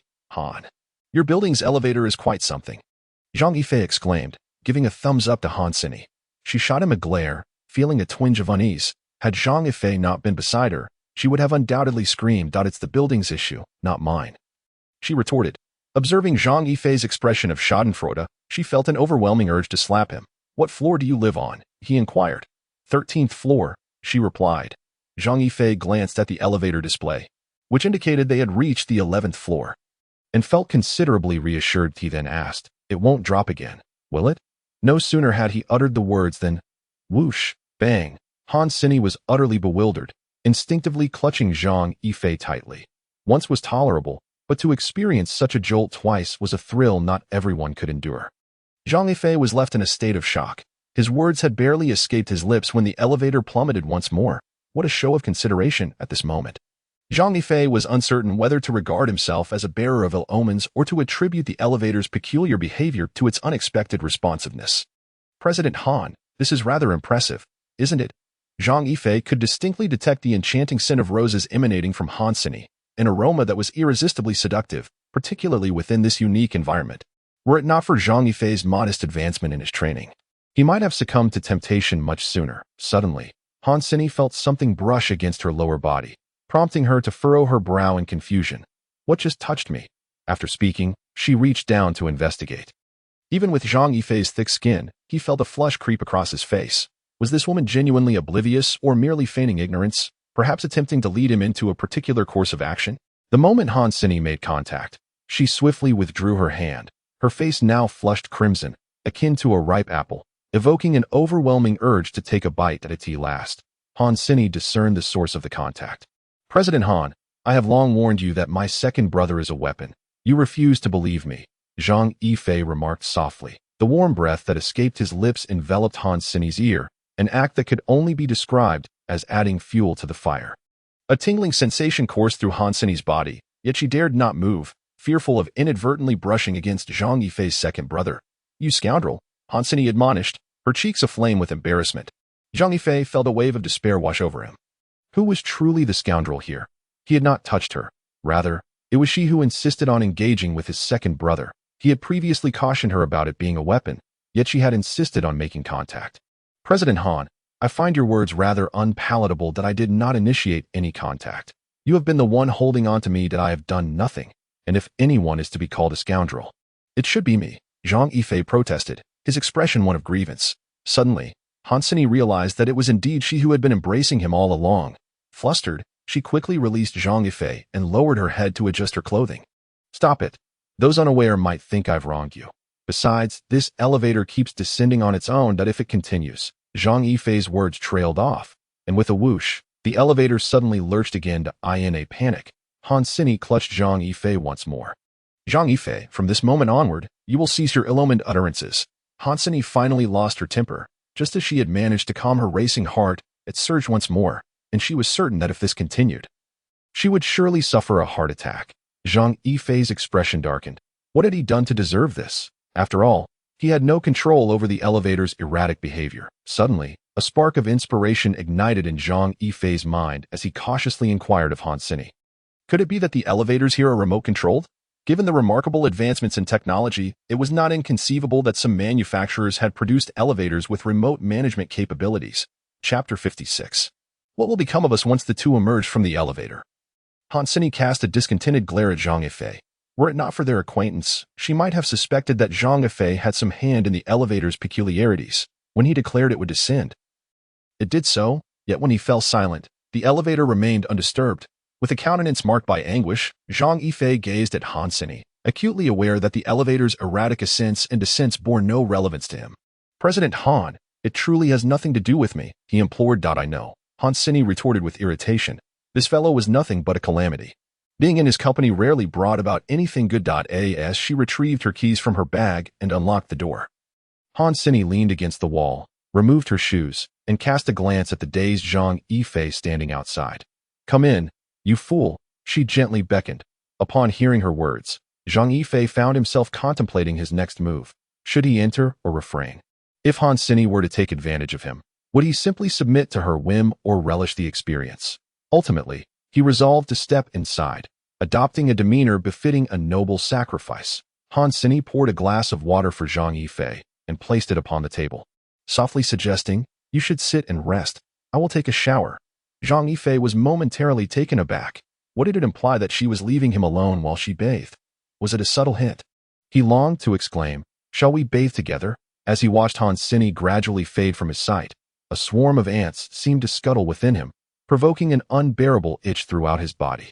The sound of running water from the bathroom heightened Zhang Yifei's agitation. He hastily finished the water in his glass and lit a cigarette, hoping to distract himself. However, to his dismay, his thoughts were consumed entirely by Hansini. Particularly the image of her in the shower. No matter his efforts, he could not expel her from his mind. Finally, the bathroom door creaked open. Zhang Yifei peered through his lashes, recalling Bai Jui's exquisite depiction of Yang Guifei emerging from a bath in the Song of Everlasting Regret, which seemed perfectly suited to Hansini. In spring Eschil, she is bathed in the Huaqing pool. The warm spring water glides over her delicate skin. Attendants assist the enchanting yet frail beauty. Newly graced by favor, my apologies for taking so long, Hansini said, a hint of embarrassment in her tone. Yet to Zhang Yifei's eyes, she appeared alluring and delicate, exuding an air of fragility. It's quite all right. He hastily replied. She was breathtaking, undeniably so. Although Zhang Yifei had witnessed Xiao Ningdi's bath before, the two had their unique charms. What a marvelous evening. He mused inwardly. It seemed his nocturnal escapades were only just beginning. Xiao Yi, would you like some water? Red wine can be quite potent. You should drink less in the future. Zhang Yifei unconsciously simplified Hansini's name again, hardly aware of the implications. He had already risen to fetch a glass of water for her, placing it before her with an air of familiarity. Look at you chastising me. We are practically family, he remarked, fully embracing the notion of intimacy. And what exactly does that mean for us? Hansini inched closer, leaning against him. Zhang Yifei was taken aback by her boldness. Wasn't it customary for women to exhibit a degree of reserve? Yet, why had he never encountered a modest woman in the heart of Zhang Yifei? When a man wishes to engage in a certain endeavor with her, that woman ought to coyly protest, saying, oh no, please don't. The realm of imagination stands in stark contrast to reality. What one desires often eludes them, while that which one does not seek arrives uninvited. Xiao Yi, you will regret following me. You do not truly know me, Zhang Yifei gently remarked. Upon hearing his words, Hansini felt a wave of emotion swell within her. It seemed she had not misjudged him. He was not that kind of man. Although Zhang Yifei often appeared cynical and marked by a certain lewdness, in many respects, he was quite remarkable, perhaps the very embodiment of every wealthy young lady's dreams. Especially during their time at the Jiolong Hotel and while sipping red wine today, which had significantly heightened her admiration for him. At times, he could be quite lascivious, at others, infuriating. Occasionally, he exuded charm, and at times, he radiated confidence. Coupled with his robust physique and handsome visage, he began to thaw the icy heart of Han Sini, which had remained frozen for years. She found herself curious about the true nature of Zhang Yifei. As the saying goes, when a woman becomes curious about a man, it signals her impending entrapment, and at this moment, Han Sini was undeniably ensnared. Like Xiao Ningdi, she yearned to unveil Zhang Yifei's past, to discover what experiences had shaped him and why his gaze bore the weight of life's tribulations, particularly his earlier words, "You will regret following me. You do not understand me," stirred something profound within her. Unlike other men who would shower beautiful women with sweet nothings upon hearing their desire to accompany them, he had spoken with a rare candor. Why had she not met him years earlier? Han Sini mused quietly to herself. Had she known him sooner, perhaps Zhang Yifei would have been a different man today, not the fearsome Longya that he had become. Do you know my past? Please, let us converse. I often feel so lonely at home, she implored Zhang Yifei, her expression earnest. Zhang Yifei, understanding her pain, felt a flicker of compassion stir within him. All right, but I must clarify. You cannot expect me to stay the night. Zhang Yifei replied with utmost seriousness. Han Sini shot him an exasperated glance, pondering why he constantly thought of such matters. Nevertheless, she genuinely contemplated the idea of having Zhang Yifei stay the night. For she had been alone for far too long and felt the weight of solitude. Are you alone? She inquired, a smile gracing her face at the prospect of his company. That I am married. Zhang Yifei replied softly. Boom. Upon hearing his words, Han Sini's mind erupted in disbelief. She had assumed Zhang Yifei was solitary. After all, he was an orphan, and one must recognize the harsh realities of life today. Observing her stunned expression, Zhang Yifei felt perplexed. What is the matter? Nothing. I am simply curious about the woman you married, she replied. A rural woman. What is there to be curious about? Zhang Yifei shrugged dismissively. But what about you, Xiao Yi? Why are you still alone? Zhang Yifei, perplexed, inquired. Logically speaking, Han Sini is quite captivating. Both her appearance and figure are exceptional. Moreover, it is rather peculiar that she is nearing 30 yet remains single. Of course, it's simply that no one is willing to have me, she retorted with a smile. Haven't you heard the saying? A woman at 20 is a flower, while a woman at 30 is akin to crumbling tofu. You hardly resemble someone approaching 30. You look more like a young girl in her 20s, so fresh and vibrant, Zhang Yifei remarked with a gentle smile. Furthermore, there is another saying, a woman at 20 is reserved. At 30 she becomes daring, and by 40, she is in her prime. Before Zhang Yifei could finish his thought, he felt the temperature around him plummet, an ominous aura enveloping the space. The previously cheerful Han Sini's expression darkened immediately upon hearing his words. Was he complimenting or critiquing himself? You can go to hell, she exclaimed, tightening her grip around Zhang Yifei's neck with both hands. Soft and yielding, this was Zhang Yifei's initial impression, followed by the realization of her surprising firmness. Cough, cough.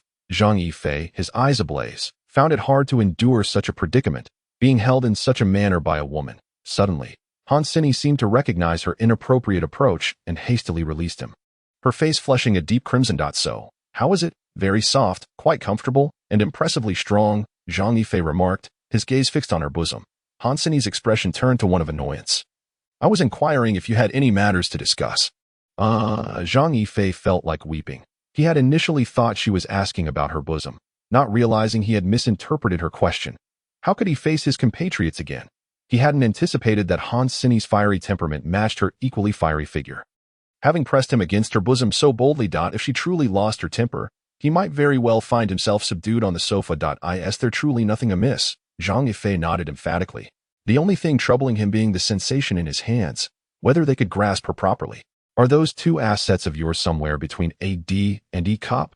Zhang Yifei expressed genuine curiosity regarding this matter, having gauged it by mere observation and feel. Upon hearing his words, Han Sini's cheeks reddened even further. He had guessed correctly. It was indeed within that range. Observing her reaction, Zhang Yifei's heart raced with excitement. Clearly, his assumption was not unfounded, or else why would Han Sini be so bashful and silent? He murmured to himself while gesturing, my hands are too small. I can't seem to grasp them. Han Sini, observing his despondent expression, felt an overwhelming urge to strangle him. Initially puzzled by his gestures, she soon realized what he was implying. Is that so? She boldly responded, straddling him, her small hand gently caressing his cheek, trailing from his earlobe down to his neck. Zhang Yifei, taken aback by this sudden shift, found himself flustered, his breathing becoming rapid. Would you like to see if you can grasp it? Han Sini, while teasing Zhang Yifei with her words, reached out to unbutton the collar of his shirt. Please, don't do this. If you truly wish to evoke my feelings, let us choose another time. At that moment, Zhang Yifei resembled a bashful young boy, inexperienced in the ways of the world. Han Sini fixed her gaze intently upon his eyes, as if trying to decipher some hidden truth. Unfortunately, despite the shyness etched upon his face, his eyes remained as inscrutable as a still pond, revealing nothing of his thoughts. Once, it was Zhang Yifei who playfully taunted others. He never anticipated that he would find himself on the receiving end of such flirtation from women. And now, twice from two different women. Look at you, frightened. I'm a girl and I'm not afraid. What are you so scared of? Han Sini gently remarked. This statement undoubtedly provoked something within Zhang Yifei, igniting a rebellious spirit within him. I am a married man. Even now, he continued to remind Han Sini, leaving one to wonder whether Zhang Yifei was a noble gentleman or a master of playful seduction.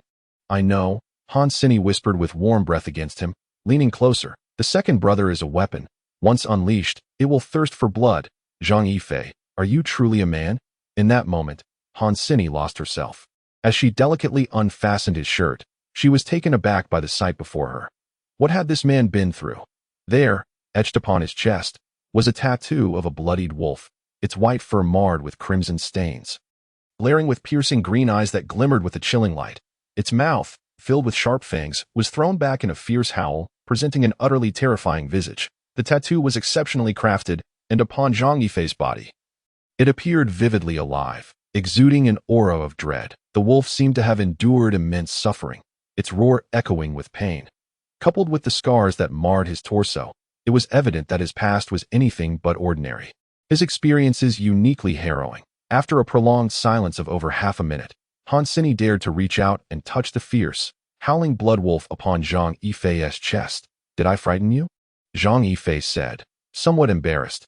As Han Sini lightly touched the menacing wolf, it was as if she were connecting with Zhang Yifei's past. In that moment, she resolved to delve into this man's heart, determined to understand him. Chapter 58. Breakfast. He had not anticipated Han Sini's ferocity.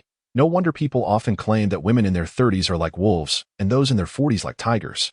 Zhang Yifei now understood this sentiment intimately. That he glanced at Han Sini, who lay sleeping soundly in his arms. She appeared so blissful, her brows still infused with remnants of passion, her sweet face radiating contentment, as if lost in delightful dreams, a faint smile gracing her lips. Quietly admiring the beauty in his embrace, Zhang Yifei yearned to possess this woman, for she brought him a sense of inner tranquility. With a soft sigh, he acknowledged his transgression. He felt a vague sense of guilt towards Xiao Ningdi, for she was, after all, his wife, though their marriage had been entered into rather haphazardly. The marriage certificate remained a tangible reminder of their bond. Han Sini was utterly exhausted. Last night had been nothing short of wild. Zhang Yifei gazed intently at Han Sini nestled in his arms, reluctant to disrupt the sweet tranquility that enveloped them. Suddenly, Han Sini let out a soft, plaintive sound, and Zhang Yifei realized she was awakening. Upon meeting his unwavering gaze, her cheeks flushed to deep crimson. After a moment of shared eye contact, she buried her face in his embrace and softly murmured, "Could you please close your eyes? I need to get dressed." At times, it is indeed perplexing for a man to comprehend a woman. Having seen everything, she still requests him to shut his eyes. Zhang Yifei chuckled softly, saying nothing, and complied, shutting his eyes. The sound of fabric rustling filled the air, conjuring images of a beautiful woman dressing in his mind. For a man, this is undeniably enchanting. The true allure of a woman does not lie merely in her naked form before you, but rather in the moments of undressing and dressing, particularly in the morning when her drowsy eyes, paired with her graceful movements, become utterly captivating. Although the act of a woman dressing held little significance for Zhang Yifei, his younger brother was not so indifferent. He had already raised his head in expectation that Upon witnessing this scene, a fully dressed Han Sini could not help but burst into laughter and no need to laugh. "This is a daily lesson for my younger brother," Zhang Yifei remarked with utmost seriousness. Suppressing her laughter, Han Sini gently replied, "You take a break. I will prepare some breakfast." With that, she dashed out the door. Zhang Yifei stood there, momentarily stunned. Was he truly so intimidating? Watching Han Sini's disappearing figure, he sighed and lit a cigarette, pondering to himself. Having been through countless battles, why did he not possess the strength depicted in novels? How could Han Sini still venture forth? After all, they had indeed indulged in a night of wild revelry. Zhang Yifei felt somewhat fatigued, as if he were floating lightly, lowering his gaze to his younger brother. Zhang Yifei softly suggested, "Perhaps it is time for you to visit the beauty parlor for an extended makeover." Alone in his thoughts, he reflected on Han Sini. She was undoubtedly remarkable, though perhaps not elegantly refined, yet certainly dignified. Moreover, with only a 3-year age difference between them, had it not been for Xiao Ningdi's interference, Zhang Yifei might have even considered living with this woman. Though winter was approaching, one could not deny the splendid sunshine and exceptionally pleasant weather outside. As he donned his clothes and made his way to the living room, he was suddenly startled by a sizzling sound and the faint melody of a tune being hummed. Zhang Yifei found it utterly astonishing. Could it be that the more content a woman felt, the more confident she became? Emerging from the kitchen, Han Sini carried a plate of fried eggs, a yellow apron tied around her waist. Her face radiated joy, making her even more enchanting. Observing her, Zhang Yifei mused. While she may not embody the qualities of an ideal mother, she certainly exemplified those of an excellent wife. Now he felt as though he were floating. TCH, weren't you the one who said it would take at least 10 or 8 to satisfy you? Zhang Yifei's face instantly flushed with embarrassment, for even the most confident man could not withstand the allure of a pack of wolves. For many years, Erdi had abstained from indulgence, and now he was filled with excitement. Zhang Yifei would undoubtedly not admit to any inadequacy. Such a confession would be a taboo for any man. Aren't you married? Could it be that your wife? Han Sini offered Zhang Yifei a knowing smile. In that moment, Zhang Yifei felt a wave of shame wash over him. He had inadvertently let something slip. Han Sini cast a flirtatious glance at him before placing a fried egg in front of him and cheerfully retreating to the kitchen, gazing at her enchanting silhouette and recalling her earlier expression. Zhang Yifei realized that this woman was genuinely infatuated with him. Yet, he found himself puzzled as to when Han Sini had developed such feelings. Was it during their passionate encounter the previous night? Little did he know that, much like Xiao Ningdi, Han Sini was filled with curiosity about him. The only difference was that Han Sini had succumbed to her feelings at a much faster pace. Staring at the fried egg before him, Zhang Yifei was at a loss for words. That a sudden warmth enveloped him, a sense of home that he hadn't felt in a long time. Although he shared a home with Xiao Ningdi, he could not quite replicate this sensation. Had he truly begun to harbor feelings for Han Sini? The thought startled him. She was akin to a formidable enchantress. Could he truly handle such a situation? Just as Zhang Yifei was lost in his musings, Han Sini emerged from the kitchen, carrying a bowl of millet porridge accompanied by 2 exquisite side dishes. "It has been a long time since I last cooked, so I hope this suits your taste. Give it a try," Han Sini said as she settled down, gesturing towards the dishes on the table. "Are you certain these are your creations?" Zhang Yifei inquired, visibly perplexed. "Yes, but that is unexpected. Isn't it often said that beautiful women cannot cook?" Zhang Yifei lamented that it seemed that both Xiao Ningdi and Han Sini were exceptions to this rule. Did this imply that modern women were all capable in the kitchen? Or perhaps they finally understood the age-old wisdom: to win a man's heart, one must first capture his stomach. Upon hearing Zhang Yifei's words, Han Sini felt a surge of delight and eagerly watched as he took a bite. "Not bad, but I wonder if you can prepare a Manchuan imperial feast?" Zhang Yifei asked while eating. A dark cloud crossed Han Sini's face at his question. She wished she could sew his mouth shut. If she could prepare such an elaborate feast, she would have pursued a career as a chef long ago. Chapter 59. Wife and concubine. Zhang Yifei did not accompany Han Sini to the office, as such an arrangement could easily lead to misunderstandings, particularly among the employees of the 6th Division. By the time he arrived at the office, it was already midday. Upon entering the 6th Division, the staff informed him that Han Sini was looking for him. Han Sini was searching for him? Zhang Yifei felt perplexed. They had only just parted ways not long ago. After pondering for a moment, he decided to inquire with Wang He, curious about Han Sini's demeanor when she mentioned looking for him. Despite the intimate relationship they had developed, Zhang Yifei knew he could not act recklessly. After all, Xiao Ningdi was his wife. If she were to find out, he would be in serious trouble. That he recalled that Xiao Ningdi had previously confided in him that she was determined to make him fall in love with her. Yet now, he found himself entangled with another woman before he had even developed feelings for Xiao Ningdi. Zhang Yifei could easily envision the precarious future that lay ahead. Before Zhang Yifei could seek out Wang He, he was approached with a bright smile as Wang He exclaimed, "Zhang, did you seal the deal last night?" Zhang Yifei was utterly perplexed, akin to a monk unable to grasp the meaning of a riddle. "What do you mean?" he inquired. "Come on, Zhang. We're all men here. There's no need for pretense. Everyone in the 6th Department noticed it last night. Even President Han's gaze towards you is quite telling. Is that so?" Zhang Yifei replied with a subtle smile. "Don't tell me you didn't succeed. Last night was a prime opportunity, and President Han had indulged in quite a bit of drink. If you truly failed to make your move, it would be a disservice to those who left early. Must you be so crude?" Zhang Yifei scoffed at Wang He internally, reflecting, "It was not I who won over Hansini. Rather, it was she who ensnared me."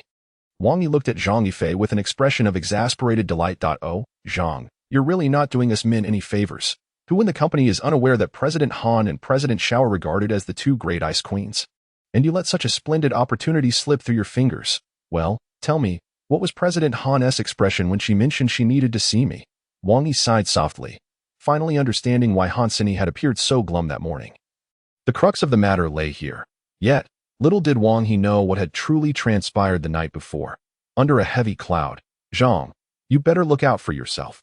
Zhang Yifei arrived at Hansini's office door, gently knocking before entering upon hearing the invitation to come in.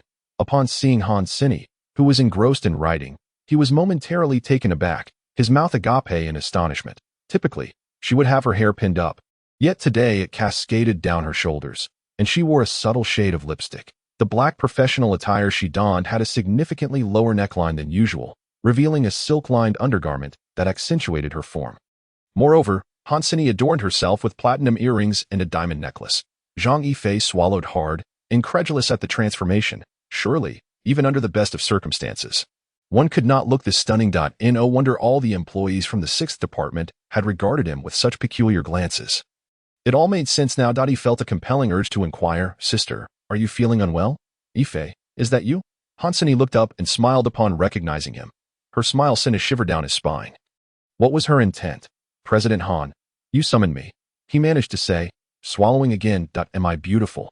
Hansini rose and approached Zhang Yifei, gently lifting his chin with her finger. The allure was palpable, a blatant seduction, accentuated by her uniform. "President Han, isn't this inappropriate? What if someone were to see at 8 that moment?" Zhang Yifei regretted their previous encounter. Should Xiao Ningdi find out? Who could predict the consequences? "Am I beautiful?" Hansini repeated, her eyes twinkling enticingly. "Gah." Zhang Yifei was momentarily taken aback, realizing that he had been playfully mocked by this woman. He quickly decided to seek out General Manager Xiao. "After all, during your absence, I had already managed to persuade her on your behalf." Suddenly, Zhang Yifei felt invigorated. Having a superior as a paramour could indeed assist him in deceiving his wife. What could she possibly want from me? How would I know? Oh, then I shall go and find out. As Zhang Yifei spoke, he prepared to step away from the scene. Just as he reached the doorway, Hansini suddenly interjected. "Do not be beguiled by her beauty." Zhang Yifei shook his head, pondering how perplexing women truly are. Yet, he remained oblivious to Hansini's intentions. In the Xianyi group, the only individual comparable to Hansini was Xiao Ningdi. Moreover, Zhang Yifei was rather infatuated. What if, at this moment, Hansini was merely issuing him a precautionary warning? Furthermore, Hansini firmly believed in her instincts. A golden dragon is not merely a creature of the pond. Sooner or later, someone would discover that it is a dragon trapped in confinement. After a busy morning, Xiao Ningdi finally had a moment to breathe. Sitting in her chair, she brewed a cup of strong tea, only to be captivated by the front page of today's Business Daily. The headline boldly proclaimed the formidable collaboration between Huayu Group and Xianyi Group, instantly drawing her gaze. Xiao Ningdi rubbed her temples, striving to cast Zhang Yifei from her thoughts, yet no matter what she did, his image lingered in her mind, only intensifying. Perhaps it was due to her prior instructions. Zhang Yifei entered Xiao Ningdi's office without any hindrance, completely at ease. "Xiao, you summoned me?" At that moment, Xiao Ningdi widened her eyes, staring at Zhang Yifei, this scoundrel who had caused her concern all night without even bothering to call her. "Did you have a gathering with the 6th Department yesterday?" "Indeed, I invited them." "What of it?" Zhang Yifei replied, puzzled. Chapter 60, Collaboration. Upon hearing Xiao Ningdi's words, Zhang Yifei fell silent. She was right. He was indeed a man with a family now and could no longer indulge as he once did. But could he truly consider himself a man with a family? A bitter smile crept across Zhang Yifei's face. Could Xiao Ningdi genuinely be regarded as his wife, according to Zhang Yifei's understanding of marriage? It entailed a partnership where the husband precedes the wife, protecting her, and where the wife places her husband first, ensuring longevity. If the roles were reversed, it would transform into a relationship of wife and husband, deceiving the husband, or abandoning the husband, destined for dissolution. Xiao Ningdi, however, exemplified the very reversal of this dynamic, which was precisely why Zhang Yifei hesitated to confront her. He did not wish to become an abandoned husband. I apologize. Xiao Dai, it will not happen again. Regardless, Xiao Ningdi was, after all, Zhang Yifei's wife, and he felt a fundamental respect was warranted. Is there even a possibility of a next time? Do you believe that I, Xiao Ningdi, am unworthy of you? As Xiao Ningdi observed Zhang Yifei's demeanor, she finally felt a sense of relief that no, it is I who am unworthy of you.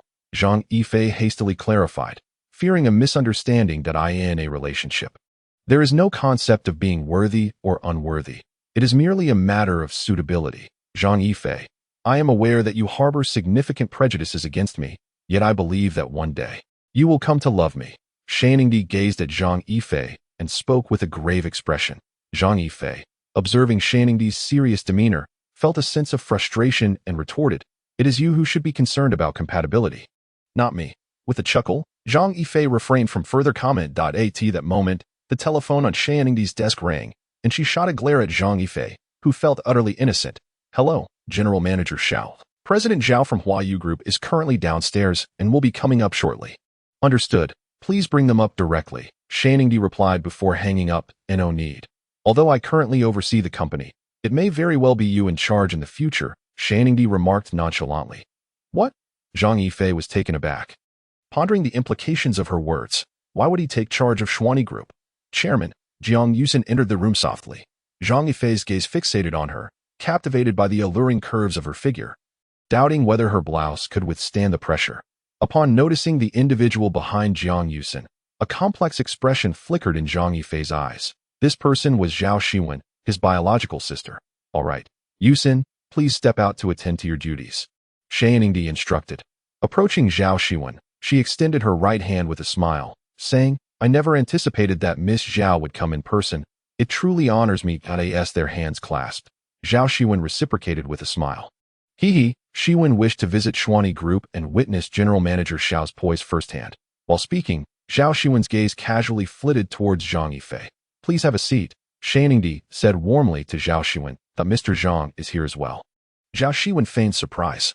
Rising, Zhang Yifei smiled lightly. "I had been awaiting Miss Zhao's arrival here for quite some time." Observing the complexity in Zhang Yifei's eyes, Zhao Shiwen appeared to grasp something, yet remained oblivious to the entirety of the situation. Meanwhile, Xiao Ningdi regarded Zhang Yifei with disbelief. This man had finally revealed his true nature at this moment. The solitude and coldness within him were now unmistakably apparent. The collaborative project between Huayu Group and Xuani Group officially commenced.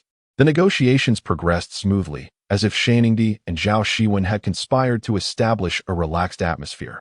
Furthermore, there were no fundamental disagreements regarding profit distribution. Each woman had her own agenda. Xiao Ningdi, with her far-reaching vision, harbored ambitions that transcended conventional project collaborations. She aspired to fully align herself with the formidable Huayu Group, disregarding immediate profits. Thus, she hardly engaged in bargaining over profit distribution, believing that by fostering a strong relationship with Huayu Group and keeping pace with them, a more substantial opportunity would await her in the future. However, Zhao Shiwen did not share this sentiment, nor did she concern herself with such trivial profits. The collaboration with Xuani Group perhaps held meanings known only to her, entirely unrelated to personal gain.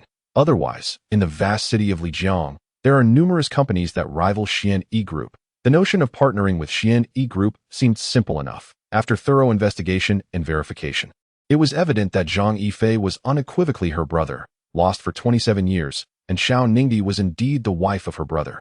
Thus, why should the benefits flow to outsiders? Moreover, in Zhao Shiwen's heart, it was likely that the future of Huayu Group would be under Xiao Ningdi's control, and her current collaboration merely served to expedite Xiao Ningdi's understanding of Huayu Group. Point one was willing to endure, and the other reciprocated. The negotiations progressed with remarkable ease. Meanwhile, Zhang Yifei remained a mere bystander, with no opportunity to interject.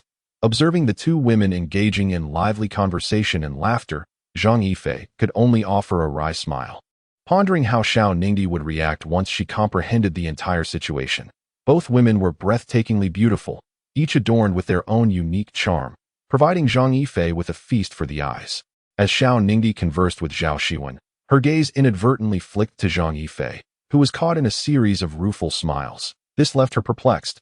What was this man truly thinking? Simultaneously, while Zhang Yifei wore a pained smile, he could not help but cast surreptitious glances at Xiao Ningdi's exquisite legs. Seemingly aware of his covert intentions, Xiao Ningdi shot him a reprimanding glare, quickly curling her long, beautiful legs beneath her.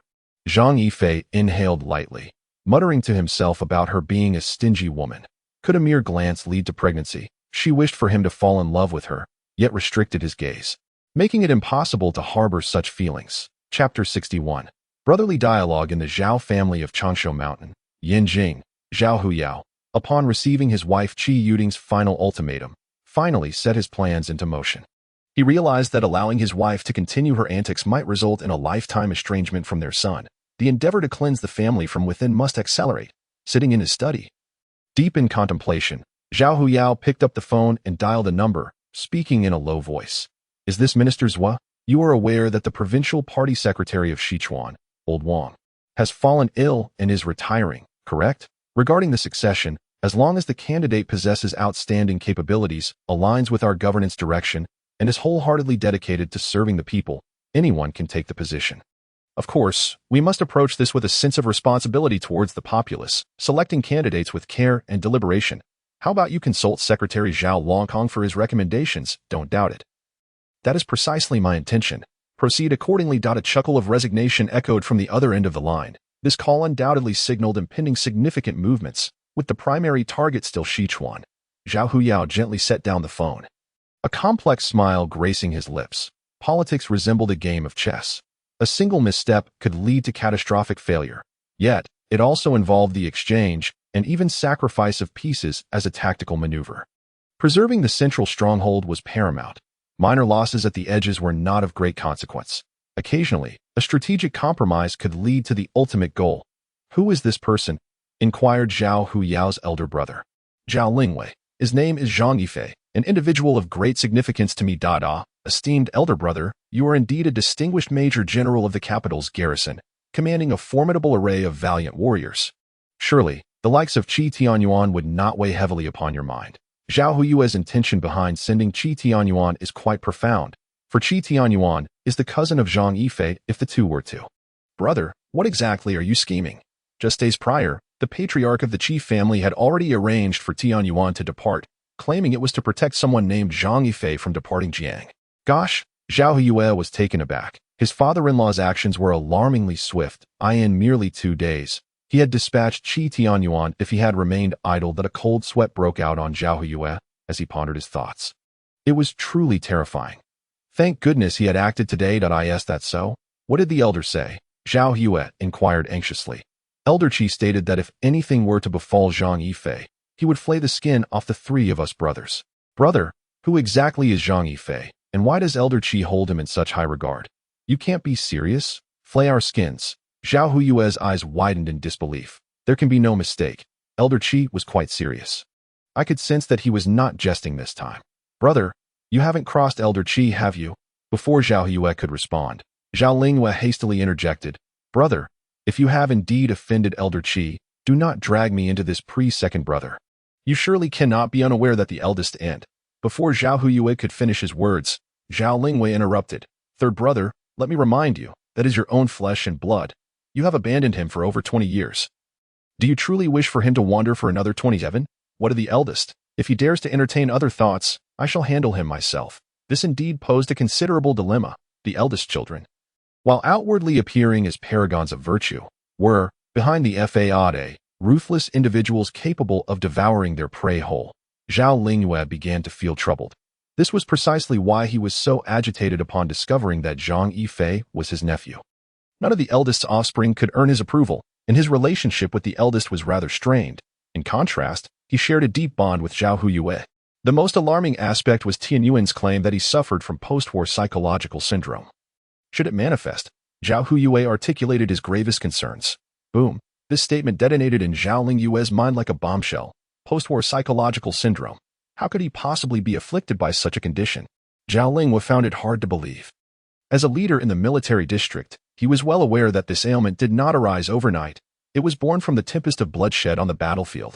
Could it be it was undeniably a tragic prospect? Had it truly relapsed? Indeed, Tian Yuan had encountered him, stating that together they were no match for Yifei alone. Zhao Yue spoke this with an undeniable hint of pride. Hiss! Zhao Lingyue inhaled sharply. He was acutely aware of Qi Tianyuan's prowess. And if Qi Tianyuan claimed that two of him could not contend with Zhang Yifei, just how formidable was Yifei? Zhao Lingyue's curiosity about his nephew grew exponentially. Chapter 62. Siblings on an outing. Life is replete with misfortunes, such as the lack of money. Yet, at this moment, Zhang Yifei's greatest anguish was not financial destitution, but rather that Xiao Ningdi had consented to Zhao Shiwen's request for him to accompany her on a tour around Lijiang. The pretext was that he was unfamiliar with the area and thus required a guide. However, given Zhao Shiwen's status, one could only imagine the caliber of guide she could procure, yet she insisted on seeking out Zhang Yifei. Was this not a death sentence? Ever since Zhang Yifei learned that Zhao Shiwen was his sister, he had begun to harbor peculiar feelings towards her. He truly yearned to slap Xiao Ningdi. Yet she was a woman, and striking a woman would be an act of weakness for a man, not to mention a disgrace to his masculinity. Zhang Yifei felt utterly helpless, especially as Zhao Shiwen's large, expressive eyes were fixed upon him. Any slight movement on his part would be closely scrutinized. With a soft sigh, Zhang Yifei acquiesced, saying, "Very well." Upon hearing his words, Zhao Shiwen's heart soared with joy at last. She would have the opportunity to spend time alone with her brother. This was a dream she had harbored since discovering she had a brother, and now, that dream was finally materializing. Zhang Yifei and Zhao Shiwen departed from the Xianyi group.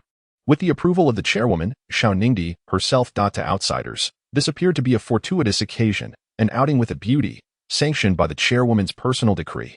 Some individuals privy to the inner workings of the situation cast envious and resentful glances at Zhang Yifei. Yet, alas, there is little to be done, for our fate is not that of a humble coward. Zhang Yifei felt a profound sense of helplessness in response, left with no choice but to offer a wry smile. "Miss Zhao," he remarked, "it seems I shall bear a considerable amount of ill repute this time." Upon hearing his words, Zhao Shiwen smiled gently and replied, "Is it not an honor to bear the blame for me?" For a moment, Zhang Yifei was struck with bitterness. Such a sentiment ought to be expressed by a devoted lover to their beloved, yet here it was, uttered by a sister to her brother. Leaving ample room for misunderstanding. They are envious of your freedom from work, allowing you to accompany a beauty such as myself on outings, Zhao Shiwen observed, seemingly attuned to Zhang Yifei's discomfort. And continued, "What you say is quite true." Zhang Yifei readily concurred. Zhao Shiwen gazed at him, her face adorned with a sweet smile, and affectionately said, "From now on, please refrain from calling me Miss Zhao or President Zhao. Simply address me as Shiwen." "Why is that?" he inquired. "Such titles create a sense of distance. Miss Zhao and President Zhao feel too formal." "Very well, Zhao." "Shiwen." Zhang Yifei quickly corrected himself, upon hearing her name spoken by him. Zhao Shiwen's smile broadened, perhaps more radiant than ever in her life. Zhang Yifei, observing her joy, understood her intention to cultivate a good relationship, perhaps to cushion the blow when he eventually learned of his true heritage.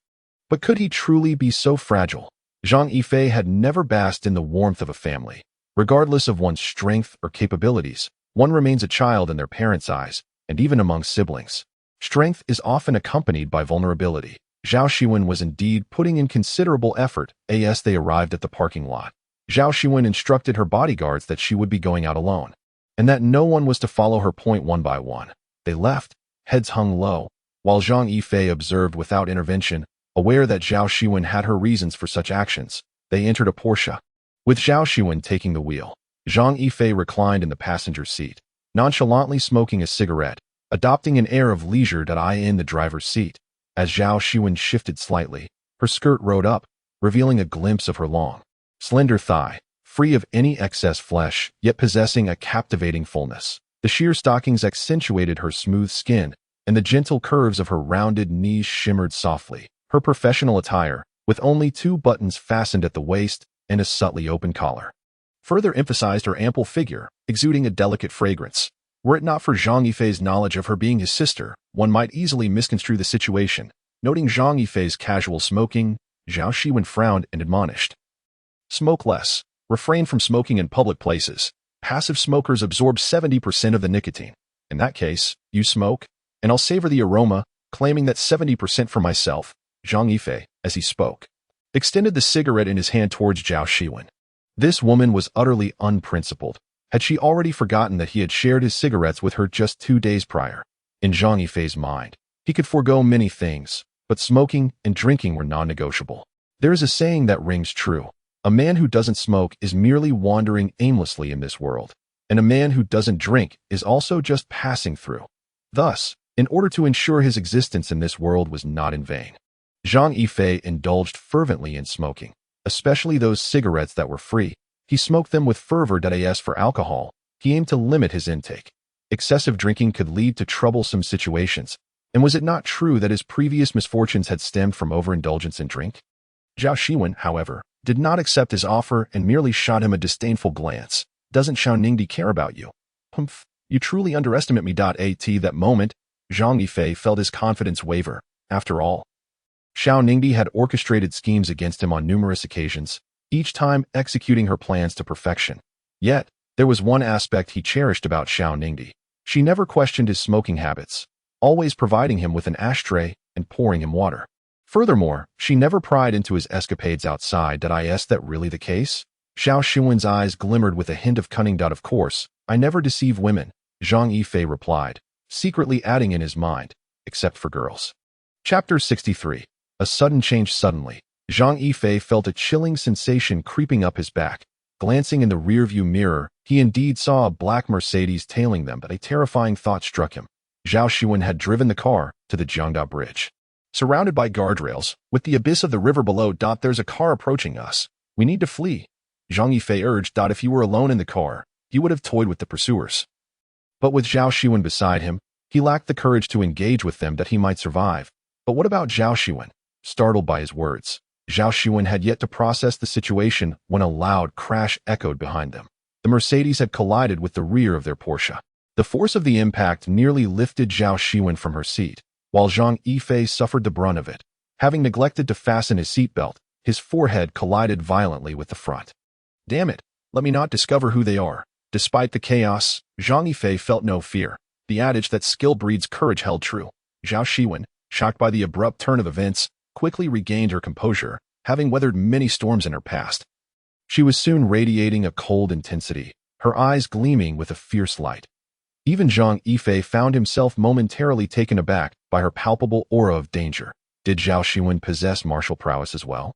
The rear of the car was crumpled from the impact, yet Zhao Shiwen remained unfazed and urgently asked, "Are you all right? Can you drive faster? It would be best to rid ourselves of them.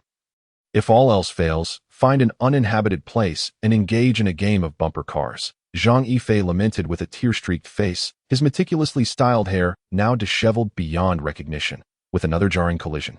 The red Porsche shuddered violently. At this moment, Zhang Yifei's eyes gradually narrowed. He was genuinely furious, and should anyone from the car behind dare to confront him, he would surely retaliate. Suddenly, Zhao Shiwen slammed the accelerator, and the vehicle surged forward like a raging flame. Zhang Yifei was taken aback. As he gazed at Zhao Shiwen, he felt a newfound admiration. This woman was no ordinary driver, as evidenced by her remarkable driving skills. The speed was both swift and stable, urgent yet heavy. Although many affluent youths indulge in the antics of Grand Theft Auto, it requires considerable skill. Without it, tragic accidents are all too common. Passers-by on the street widened their eyes in disbelief at the astonishing spectacle before them. The speed was astonishingly fast, yet remarkably smooth. Could it be the legendary driver Lewis? For in the country, it seemed only the racing king Lewis could achieve such velocity. In an instant, speculation abounded among the onlookers. To them, it appeared that perhaps only the racing deity Lewis possessed such prowess. They could conjure no other names. Impressive technique, Zhang Yifei remarked calmly, unperturbed by the velocity. Observing Zhang Yifei's composed demeanor, Zhao Shiwen felt a flicker of curiosity. What had he experienced to evoke such a fearless attitude? It was vital to note the multitude of people and vehicles on the road. A minor mishap could easily result in tragedy, yet Zhang Yifei remained unfazed. However, there was still a slight flaw. The Mercedes trailing closely behind us. After all, this was a sports car, yet it was still. Zhang Yifei scoffed. Despite Zhao Shiwen's commendable skills, they still fell short in Zhang Yifei's eyes. With a sigh of exhilaration, Zhao Shiwen pressed the accelerator further. At last, Zhang Yifei was beginning to grasp the essence of thrill. Zhao Shiwen kept her eyes fixed on the rearview mirror, just as the black Mercedes was about to collide with her vehicle. She abruptly swerved the steering wheel and slammed on the brakes, executing a full 360-degree spin, causing the black Mercedes to miss its target completely and surge ahead of her, crash into it. Zhang Yifei exclaimed with delight, pointing at the Mercedes ahead. Zhao Shiwen cast a glance at Zhang Yifei. It was amusing how similar they were in this regard. Flooring the accelerator, Zhao Shiwen launched her vehicle into the black Mercedes. Bang! The deafening sound echoed. Fortunately, they had reached the development zone, where the streets were largely devoid of pedestrians. Otherwise, who knew what chaos might ensue? Reverse, brake, slam on the gas, release, bang! Another thunderous crash ensued. That moment, Zhang Yifei felt a surge of trepidation. When a woman played recklessly, she could be far more terrifying than a man. The look on Zhao Shiwen's face, brimming with disregard for her own safety, made it all too clear. They were fortunate to be in a sturdy car. Had it been any other, it would likely have been wrecked by now. Just as Zhao Shiwen was about to reverse for another go, Zhang Yifei intervened, halting her. Cease your frivolity. The opponent is a seasoned driver. At best, you may only cause damage to their vehicle, but the individuals within must rely on our own capabilities for recompense. In that moment, Zhang Yifei radiated an aura of formidable confidence. Gazing intently at Zhang Yifei, Zhao Shiwen stared in awe. Opening the car door, Zhang Yifei stepped out and ignited a cigarette for himself.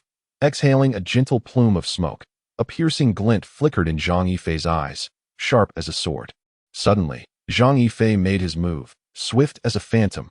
Bang! He delivered a forceful kick to the Mercedes, leaving Zhao Shiwen gasping in astonishment, her hand covering her mouth. That single kick had dented the car door. What kind of strength was required for such a feat? Zhao Shiwen could only marvel at the sheer terror of it all. You think that by remaining inside, I would be powerless against you? As Zhang Yifei uttered these words, a cruel expression emerged on his face. Chapter 64. Zhang Yifei's blade. After a prolonged wait, the car remained silent, and a sinister smile crept across Zhang Yifei's lips. Since you refuse to emerge, do not blame me for the consequences. He retrieved a lighter from his pocket. Zhao Shiwen widened her eyes at Zhang Yifei, wondering if he intended. However, this was far too perilous. The vehicle contained numerous flammable and explosive materials, and a moment's carelessness could lead to an immediate explosion, which would be catastrophic. Just then, the car door swung open. Have the courage to step out, Zhang Yifei remarked with a smirk. The man who emerged fixed his gaze firmly on Zhang Yifei. The impact of Zhang Yifei's earlier kick had left an indelible impression on him. This man before him was undoubtedly no ordinary individual. Damn the intel. The man began to regret his decision to come here. It had been a grave mistake. Who are you? I am Zhang Yifei, the one you seek to eliminate. The charming smile graced Zhang Yifei's face, akin to a refreshing breeze. Yet the man could discern the undercurrent of murderous intent lurking beneath that smile. We do not wish to be your adversaries. This is merely a misunderstanding. The man's words fell. Zhang Yifei struck, swift as the wind, quick as lightning. Crack! In an instant, Zhang Yifei stood before the man, leaving a handprint the size of a palm on his face. You've committed a crime and now seek repentance. You crashed into a wall and know you veered off course. You think that snot is yogurt? Zhang Yifei remarked lightly. Upon hearing his words, the man's expression darkened immediately. This individual was exceedingly arrogant. Meanwhile, Zhao Shiwen, having listened to Zhang Yifei's quip, wore a knowing smile. Her brother was indeed quite entertaining. Boss. Two more individuals emerged from the vehicle, their faces aflame with fury as they glared at Zhang Yifei. The man referred to as boss raised a hand to halt the others, his instincts warning him that the man before him was a perilous presence. Let the three of you come at me together. I shall not inquire about your employer. I understand the rules quite well. Zhang Yifei cast a faint glance at the three men before him. To be frank, among these three, only the one referred to as the boss was worthy of attention. You, spare me the trivialities. If you do not make your move soon, do not blame me for what ensues. As soon as Zhang Yifei's words fell, an overwhelming aura surged from his entire being. Before the man could react, Zhang Yifei was already in motion. Whoosh! In the blink of an eye, he had darted behind the man. His hands, unbeknownst to anyone, had seized the necks of the other two. A peculiar smile crept across Zhang Yifei's lips. Crack. Without a moment's hesitation, he completely crushed the throats of the two men. Now it's settled. There will be no interruptions between you and me. Haisha, who exactly are you? The man did not flinch at the sight of Zhang Yifei dispatching his companions. However, when Zhang Yifei called out his name, a look of astonishment finally graced his face. Who is this man? How does he know my identity? Are you perplexed? Defeat me, and you shall find out.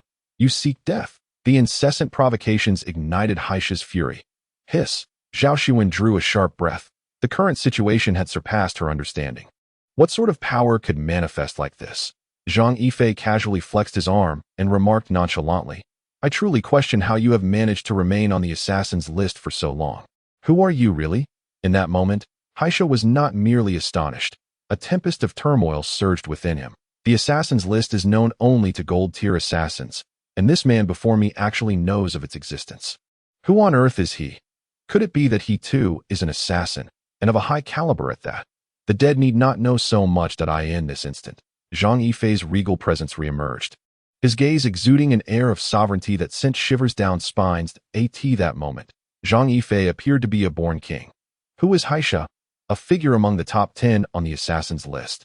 Such an individual could not possibly be ignorant. How could he not be enraged at being so openly insulted by Zhang Yifei? I will ensure your demise is most gruesome. With a swift movement, he conjured a tempest, and as he advanced, the air around him resonated with a whispering sound, which Zhang Yifei recognized as the manifestation of Haisha's true power. Haisha spread his arms, forming a predatory stance, and charged towards Zhang Yifei with a howl. Foolish creature. Upon witnessing Haisha's movement, Zhang Yifei acted in a flash. Bang! Before Haisha could draw near, Zhang Yifei unleashed a lightning-fast kick. Haisha's body was propelled backward uncontrollably. His expression shifting between darkness and light, as he gazed at Zhang Yifei. His face was painted with a deeper shade of murderous intent, and with the gathering of air, the atmosphere turned notably colder, sending chills down Zhao Xuan's spine. Haisha, you are courting death. While others may remain oblivious to Haisha's intentions, Zhang Yifei, as the king of assassins, was far from ignorant. This is a sinister art, capable of ensnaring the human mind. If Zhang Yifei were alone at this moment, he would surely indulge in a prolonged engagement with the sinister Haisha. However, with Zhao Xuan by his side, although he can withstand the temptation, she cannot. Clang! Unbeknownst to him, a knife had materialized in Zhang Yifei's hand. This blade shimmered with a golden radiance, emanating a chilling aura that instilled fear. Upon beholding the weapon, Haisha's visage turned ashen. At last, he comprehended the identity of his adversary.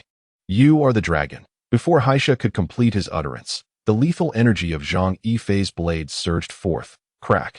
Haisha's head severed from his body, his expression frozen in disbelief. He could not fathom how the infamous dragon tooth had come to be in this place. Thus, a notorious assassin met his demise due to incomplete information. Must one lurking in the shadows compel me to take action? Zhang Yifei remarked coldly. Chapter 65. The Joys and Sorrows of Life and Death at this moment. In Zhao Xuan's gaze, Zhang Yifei's silhouette appeared particularly desolate and weathered. Such an impression ought to befit a man in his 60s or 70s, yet it manifested in one merely in his 20s. Leaving Zhao Xuan, while Zhao Xuan was lost in contemplation, a man approached from a distance, none other than Qi Tianyuan. Since Zhang Yifei and Zhao Xuan exited the Xian Yi group, Qi Tianyuan had been trailing closely behind them. Witnessing everything unfold, the collision, the high-speed chase, and Zhang Yifei's decisive strike, all etched vividly in his memory. From the moment he first encountered Zhang Yifei, an intense curiosity had taken root within him. This man was shrouded in mystery, burdened by post-war psychological complexities, yet his martial prowess was formidable. The recent confrontation between Zhang Yifei and Haisha had played out before Qi Tianyuan's eyes, and he believed he could never dispatch Haisha so effortlessly. Such a feat would undoubtedly exact a heavy toll, akin to the adage of losing 800 while vanquishing 1,000. In contrast, Zhang Yifei seemed nonchalant, expending no apparent effort, and judging by the speed of his attack, it appeared he had withheld his true capabilities. What exactly was his identity? What had transpired in his 27 years of existence? A multitude of questions swirled in Qi Tianyuan's mind. Zhang Yifei. It is I, Qi Tianyuan, he hastily declared upon nearing, anxious to avoid provoking Zhang Yifei. The man was terrifying. If he truly wished to bring about Qi Tianyuan's demise, it would be a trivial task. Cousin, Zhao Shiwen exclaimed in surprise upon seeing Qi Tianyuan. Yet, she remained oblivious to the shifting tides in Yanjing, as the elder of the Qi family had re-emerged. His first order of business being to dispatch the most outstanding young talents of the Qi clan to Lijiang for the protection of Zhao Shiwen and Zhang Yifei. Even the members of the Qi family were confounded by the elder's intentions. It is worth noting that Qi Tianyuan was the elder's own grandson, the most distinguished youth of the Qi clan.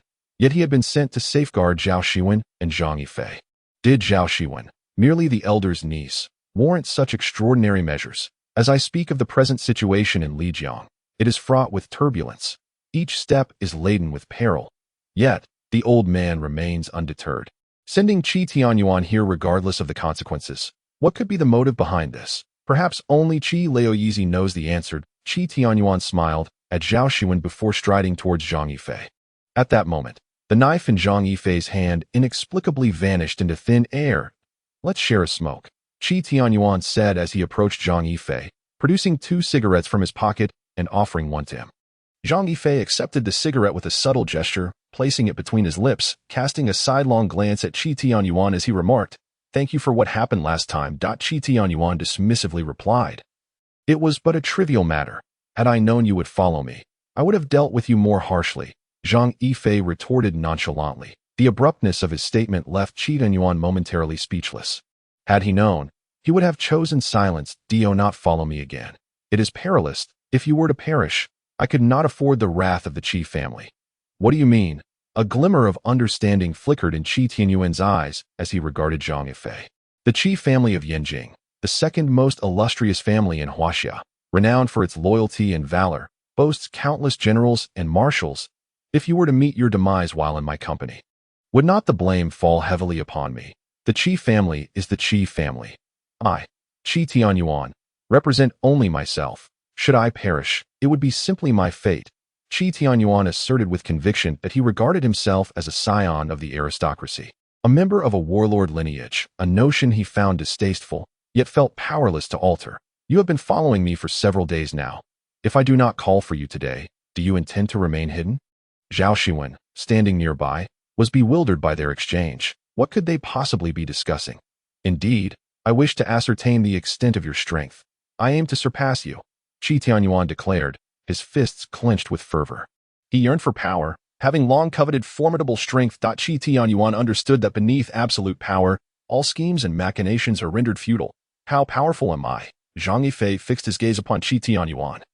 Intrigued by the man before him, "My strength transcends your imagination."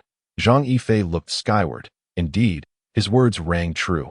For many years, he had steadfastly held the title of King of Assassins. Even the revered figures within the assassin realm held him in considerable regard. Should he choose not to withdraw, he would undoubtedly ascend as yet another leader within that clandestine world. "By following you, I would encounter numerous trials and tribulations." "Nonsense," Zhang Yifei scoffed at Qi Tianyuan. "In this world, there are no inherent trials or tribulations. Rather, they are self-imposed burdens born from your own excesses. It is also possible that Guanyin Bodhisattva has played a jest upon us, resulting in these so-called tribulations." Qi Tianyuan stood there, momentarily dazed. Zhang Yifei's words bore truth, for indeed, he had been aimlessly occupied. Zhao Shiwen, observing Qi Tianyuan's demeanor, gently suggested, "Could you not teach him?" "Shiwen, do not presume I am unaware of your purpose in Lijiang. You are here to seek me, are you not? Allow me to clarify. I am your brother, missing for over 20 years, and I do possess the jade pendant that proves my lineage as a descendant of the Zhao family." Zhao gazed at Zhang Yifei in disbelief, realizing that he was aware of her intentions. This implied that he possessed knowledge of everything that had transpired, leaving her to ponder how he had come to know such things. "Yes, I sought you out. Ever since I discovered that I have an older brother, I vowed to find him and protect him. Anyone who dares to harm him, I shall eliminate without hesitation." Zhao uttered these words. An aura of icy determination radiated from her being. From her statement, Zhang Yifei could discern her sincerity. There were no falsehoods in her words. She sought him purely because he was her brother. And she aimed to safeguard him. "No, I cannot leave. Your current situation is perilous, and the Zhao family still needs you." "Haha." Zhang Yifei laughed heartily. "In life, I had no desire to be a hero. In death, I have no intention of being a ghostly figure of renown. What grievances linger in the annals of the martial world? We shall revel in the fleeting joys of existence, for in the end, all is but an illusion. These were the 4 lines Zhang Yifei spoke as he prepared to depart, echoing the thoughts of the assassin within him. Indeed, he had no aspiration to be a hero nor to be remembered as a legendary figure after death. Zhao bit her lips softly, inquiring, "What joy is there in life and death? Do you not yearn for this world?" Chapter 66. The burden of Qi Yuting. His reluctance to be a hero stemmed from Zhang Yifei's weariness of all worldly matters. His indifference to being a ghostly figure arose from a lifetime spent taking lives, leading him to shun further needless bloodshed and death. His understanding of the martial world's endless cycle of vengeance was profound. Having witnessed too much and experienced far too many tribulations, the sentiment that all joys of existence are ultimately hollow echoed in him, culminating in the acceptance that all must return to dust. He desired to extricate himself from such a life, yearning instead for tranquility. Zhang Yifei's character was somewhat introverted, maintaining a demeanor of non-confrontation. Typically, when faced with challenges, he preferred to resolve them peacefully and with equanimity. However, this should not be misconstrued as an invitation for others to take advantage of him. A disdain for trouble does not equate to fear of Its the king of assassins. Zhang Yifei was a man of his word, quick to act and fiercely opposed to evil.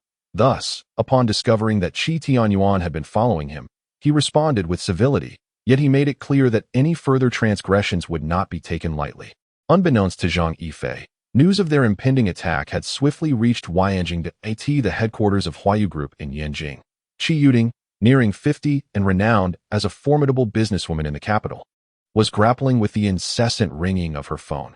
Over 20 years ago, during the tumultuous early days of the Chinese stock market, she had invested a modest sum, reaping exponential profits within a year.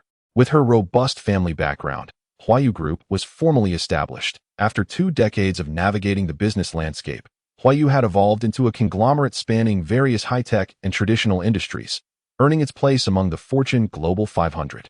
Qi Yuting's stature soared as well, propelling her into the 13th position on the Forbes list of wealthiest women in the world. At that moment, the illustrious tycoon frowned in annoyance as she pressed the button to answer her phone.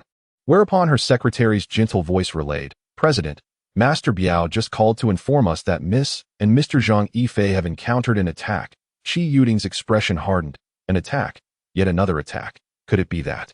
Her heart in disarray, Qi Yuting hastily dialed the number. "Secretary Sun, my daughter encountered an attack in Lijiang.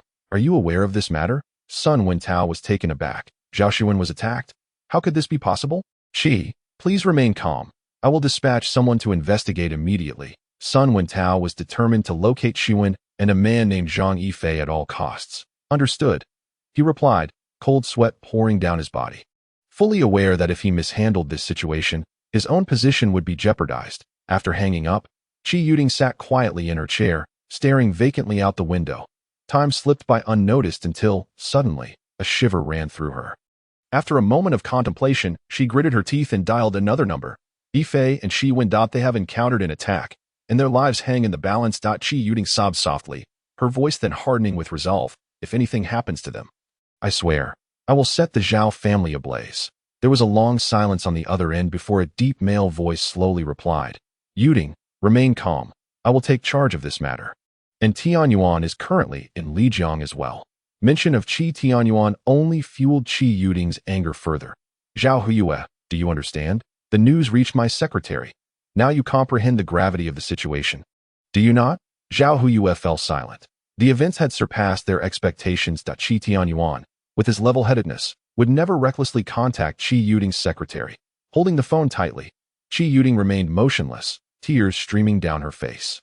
A piercing pain enveloped her heart, making even breathing a challenge. Having cruelly abandoned him years ago and deliberately ignored him all this time, though done to protect him, could a mother's heart remain unscathed? As a woman and a mother, witnessing others revel in familial bliss while she endured this inner torment for 27 long years was unbearable. In a family of immense power and wealth, why was it that they could not uphold even the simplest, most fundamental familial affection? This question had haunted Qi Yuting for over 2 decades, and only now did she grasp its chilling truth. Born into a royal family, to be ordinary was a sin. Born into a royal family, to delay was akin to death. Her mind was filled with thoughts of what Zhang Yifei must have endured while she basked in power and privilege. Was he still struggling for basic sustenance? Was he still facing hunger and cold? Little did Qi Yuding know that while they reveled in their status, Zhang Yifei teetered on the precipice of life and death. Narrowly escaping fate countless times to 27 years, an entire 27 years, without offering Zhang Yifei a shred of assistance.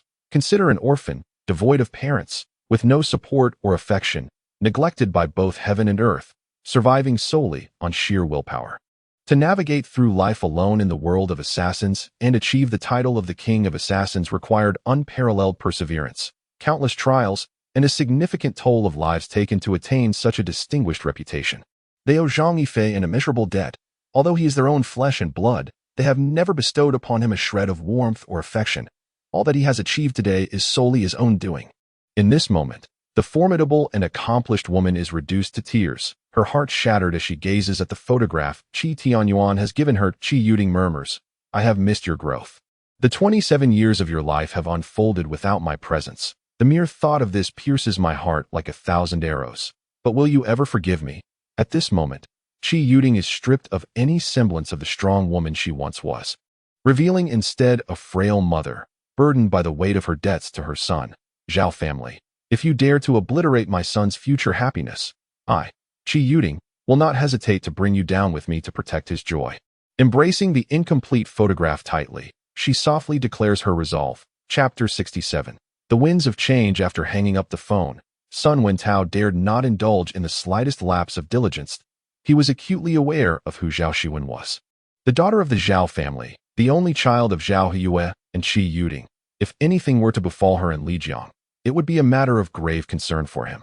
Who is Zhang Yifei? He pondered in confusion. Could he be Zhao Shiwen's boyfriend? Sun Wentao hastily dialed Wang Buqing's number. "Director Wang, are you aware that Miss Zhao has been attacked in Lijiang?" "Rest assured, Secretary Sun. We are already monitoring the situation," Wang Buqing replied gravely. The Huayu Group's ambitious expansion into Lijiang had already attracted considerable attention, both in the business and political spheres, particularly with Zhao Shiwen leading the charge. Everyone in power understood her significance. She was, after all, a genuine princess. Upon hearing of Zhao Shiwen's attack, Wang Buqing had promptly begun to follow the developments, but the speed of her vehicle had initially rendered him without any leads. "Find her. Cancel everyone's leave. We will scour Lijiang inch by inch until we locate her," Sun Wentao commanded angrily. "Monitoring is of little use. What I demand is tangible action. The higher-ups have already made their expectations clear." "Director Wang, I trust you understand the precarious fate of all officials in Lijiang at this moment." Cold sweat immediately broke out on Wang Buqing's forehead. Everyone understood what the arrival of the Huayu Group meant for Lijiang. An increase in government revenue, growth in GDP, a decrease in unemployment, and most importantly, it would become a significant achievement for government officials. Now that Zhao Shiwen had been attacked and her fate was uncertain, it was akin to a thunderclap for the various levels of government in Lijiang. How would the officials react? Would they be seen as incapable of maintaining security, or would it reflect poorly on Lijiang's governance? It was easy to foresee that if this matter was mishandled, Lijiang would face dire consequences. Wang Buqing now bore a mouthful of bitterness, and he could almost be certain that the officials at all levels of the municipal party committee and government were undoubtedly pounding the table in anger, with the primary targets of their ire being none other than the People's Police who safeguarded economic development. The most unfortunate of all was he, the director in charge of criminal cases. Fortunately, Wang Buqing had taken decisive action from the very onset of the incident, which had reassured Sun Wentao and the others. After hanging up the phone, Wang Buqing spoke gravely. "Cancel all leave for the officers in the bureau.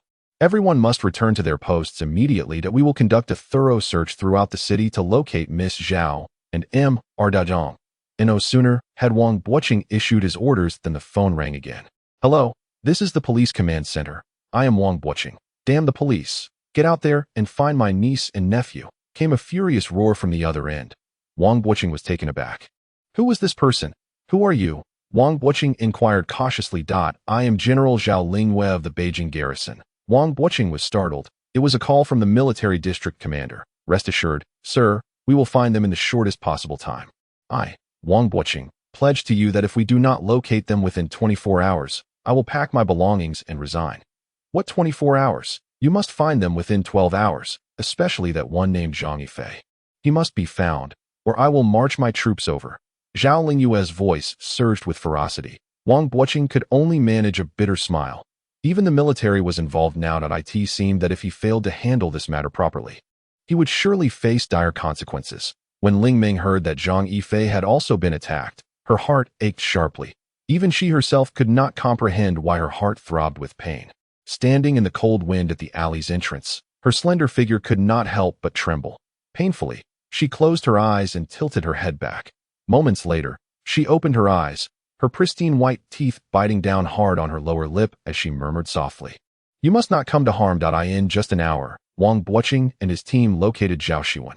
Upon seeing Zhao Shiwen and Qi Tianyuan, Wang Buqing let out a quiet sigh of relief. Thankfully, they were unharmed. Otherwise, he hurriedly picked up the phone to inform the higher-ups that it was merely a false alarm. "Miss Zhao, where is Zhang Yifei?" Ling Ming rushed over to inquire that he was angry. "He left, and I do not know where he went." In that moment, Zhao Shiwen felt an overwhelming urge to weep. Her dreams accumulated over the years had shattered today. Zhao Shiwen's heart broke alongside Zhang Yifei's departure. Upon hearing her words, Ling Ming breathed a sigh of relief. Thankfully, he was safe. "Oh, you know where he went?" she asked. "I don't know." That moment, Zhao Shiwen appeared as if she had lost her soul. Ling Ming stood frozen. Zhang Yifei was Zhao Shiwen's biological brother. Was the rumor in Beijing true? Ling Ming dared not imagine as she gazed at Zhang Yifei. "Oh, you know how happy I was when I learned of my brother's whereabouts? I want to find him. He is my brother. I am no longer alone.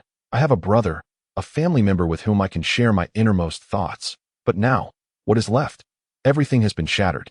I harbor a profound hatred for those who wish to harm my brother."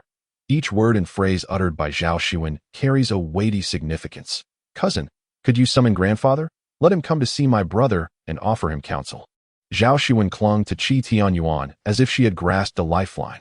Wang Buqing, in his bewilderment, could hardly comprehend the situation. What brother? Chapter 68. The transformation of Zhao Xiwen. Turns out that Zhang Yifei had not departed. He had been observing from the shadows. Despite his resolute words, deep down, he could not let go. Familial ties are not easily severed. Although the Zhao family had cast him aside, the grievances of the previous generation should not burden the younger kin. Furthermore, Zhao Shiwen is Zhang Yifei's sister. Blood is thicker than water, and one cannot simply abandon such bonds, especially for someone like him. An orphan yearning for warmth, his heart longed for connection. Moreover, Zhao Shiwen's relentless desire to be with him stemmed purely from sibling affection. Devoid of ulterior motives, simply because Zhang Yifei is her brother. "Shiwen, do not act this way. Yifei has his own path to tread. We can only support him silently." Observing the frenzied Zhao Shiwen, Qi Tianyuan felt an inexplicable pain in his heart. Upon hearing her words, his heart tightened. He sensed an overwhelming aura of hostility emanating from her. Cold, malevolent, it evoked an involuntary shiver of dread. Zhao Shiwen had transformed, irrevocably altered in this moment for the sake of her brother. With a soft patter, tears cascaded down her cheeks, falling to the ground. Zhao Shiwen's words gradually corroded Zhang Yifei's heart. That a man may shed tears, but does not do so lightly, unless moved by deep emotion. "Sister," Zhang Yifei clenched his fists, murmuring. In this moment, he fully embraced Zhao Shiwen within his heart, no longer merely out of obligation to protect her as his sister, but driven by genuine sibling love. A brother's duty to cherish his sister. Zhang Yifei's decision at this juncture was not for any other reason than to ensure that his long-lost family could find peace, to spare his sister from worry and fear. With a deep, lingering glance, Zhang Yifei's figure flickered and swiftly vanished, almost ghost-like, from that place. Had anyone witnessed this scene, they would surely be left agape, perhaps believing they had encountered a specter. Of course, Zhao Shiwen remained unaware that Zhang Yifei had completely accepted her in his heart. "Miss Zhao, are you all right?" Wang Buqing cautiously inquired, eyeing the ominous expression on Zhao Shiwen's face. Heaven knows what transpired here, especially with 3 corpses lying before them. Wang Buqing's heart raced with dread at the thought. If Zhao Shiwen were among the fallen, he could not bear to contemplate its nothing.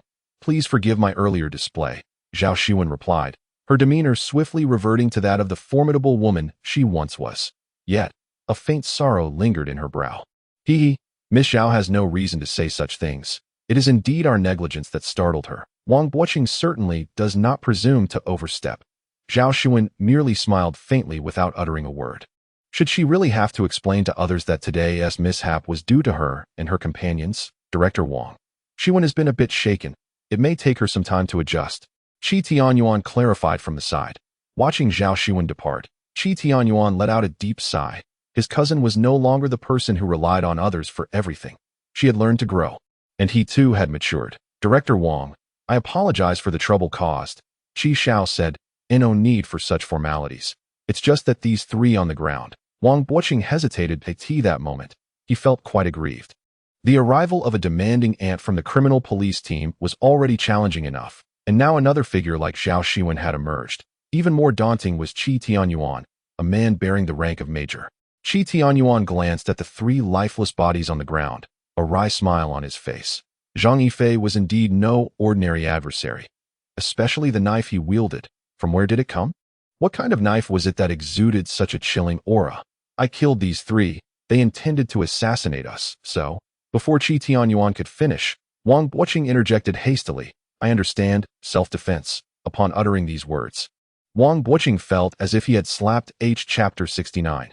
The underworld in the capital city. Upon receiving the news, Zhao Huyue wore a bitter smile, filled with helplessness. This revelation could not possibly remain concealed from Qi Yuding. Yet his time was exceedingly limited. You are aware of the situation with Yifei, correct? Zhao Huyue inquired tentatively.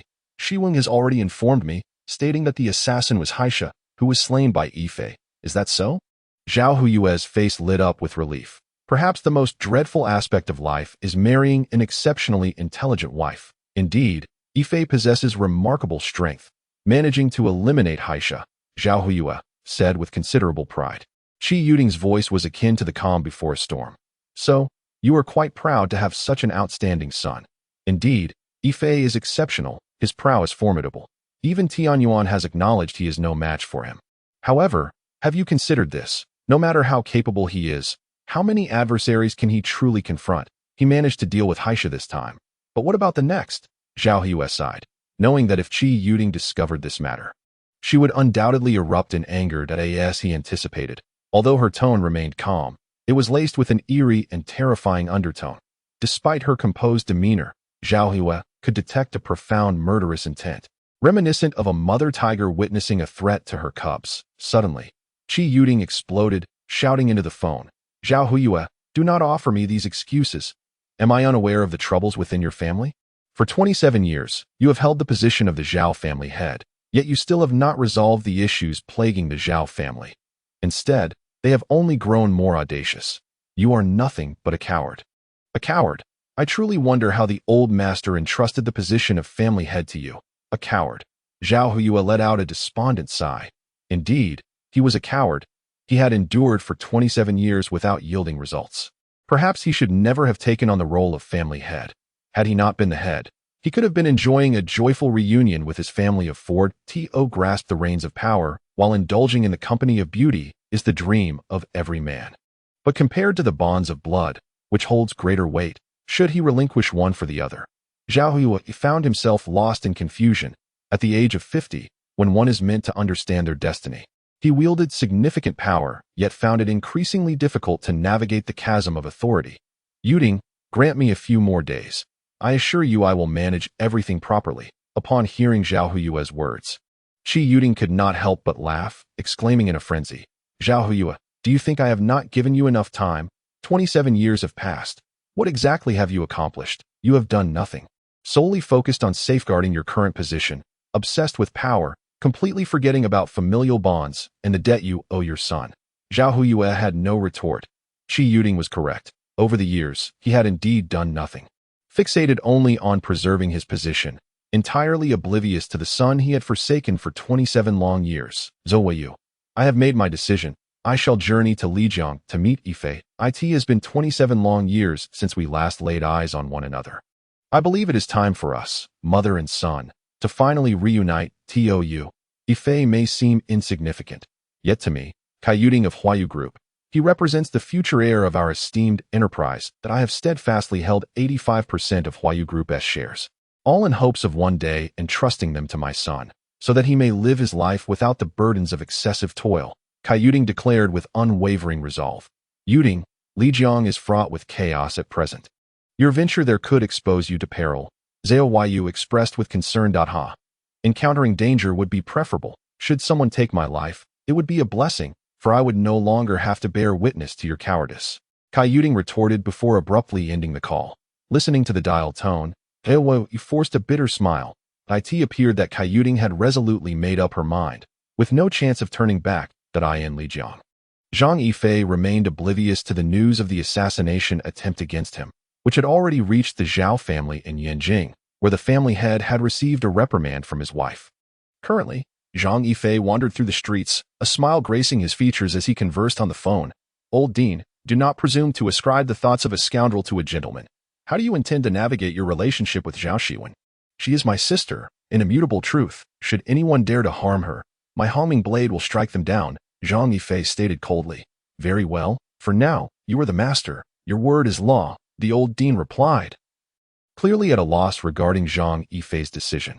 Old Dean, are you perhaps an undercover agent sent by some faction?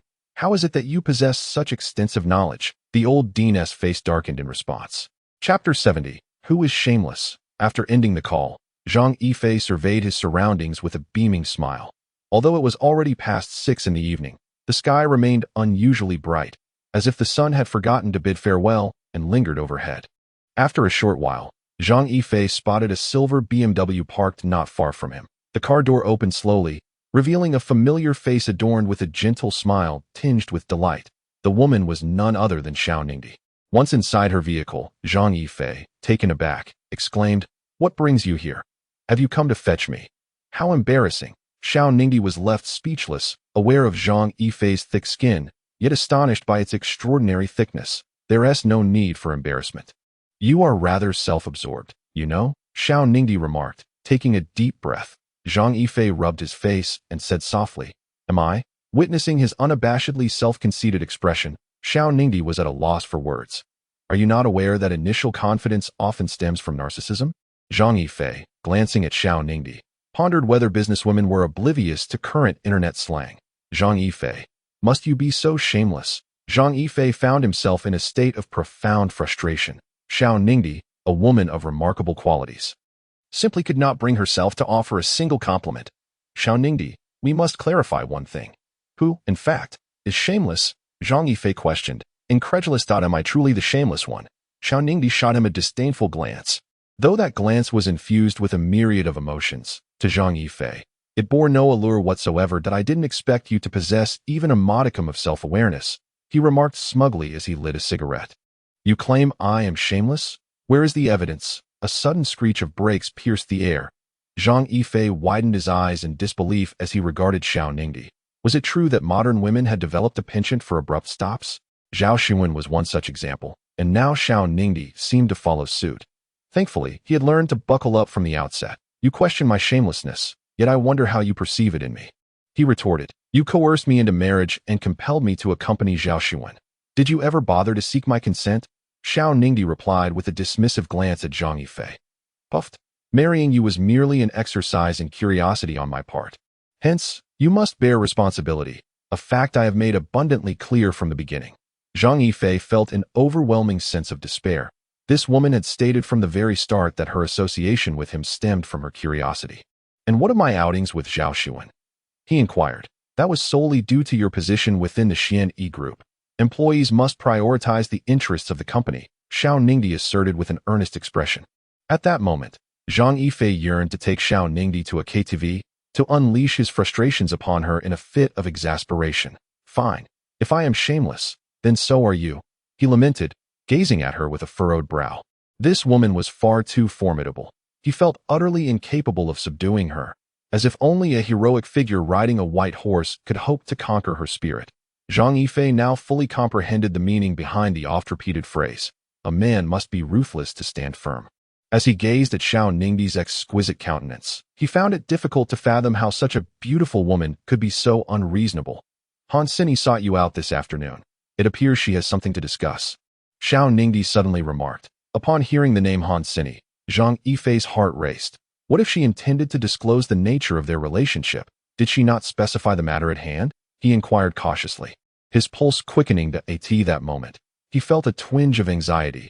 Pursuing a mistress beneath the watchful gaze of his wife was fraught with peril, and the potential for exposure loomed large. Xiao Ningdi, seemingly disinterested, cast a fleeting glance at Zhang Yifei before responding with a measured tone. She did not divulge specifics, but it seems to pertain to your private affairs. Private affairs? Zhang Yifei scratched his head in confusion. It appears we have no such matters to eye in the presence of Xiao Ningdi. He would never speak the truth, and even while fabricating tales, his expressions betrayed him. Xiao Ningdi scrutinized Zhang Yifei, hoping to glean some insight from his demeanor, but was met with disappointment. His profound gaze revealed nothing but clarity, devoid of any hint of deceit. Have you not inquired on my behalf? She pressed. Upon inquiring, she remained silent, yet it was evident that she appeared quite irate. Surely, you have not taken liberties with her, have you? Zhang Yifei's expression was one of deep conflict. This woman was formidable enough to discern his thoughts. However, Xiao Ningdi was mistaken. It was not Zhang Yifei who had overstepped with Han Sini, but rather Han Sini who had crossed boundaries with Zhang Yifei. Though the outcome was the same, the circumstances were decidedly different. Overstep her? Zhang Yifei gestured towards himself. Do you truly believe I would dare? Her fiery physique and temperament, reminiscent of Sun Aryang, would be far more challenging to manage than you. Observing Zhang Yifei's demeanor, Xiao Ningdi discerned no apparent issues, and having worked alongside Han Sini for an extended period, she understood her well. Indeed, it was exceedingly difficult for an ordinary man to handle Han Sini. Han Sini's fury within your department is no trivial matter. I advise you to exercise caution tomorrow. Was this a self-reminder? Zhang Yifei silently pondered. Yet, reminders ought not to be delivered in such a manner. In Zhang Yifei's view, when a wife protects her husband under special circumstances, she should reassuringly pat his shoulder and declare, "My dear, rest assured, I shall handle everything." Chapter 71.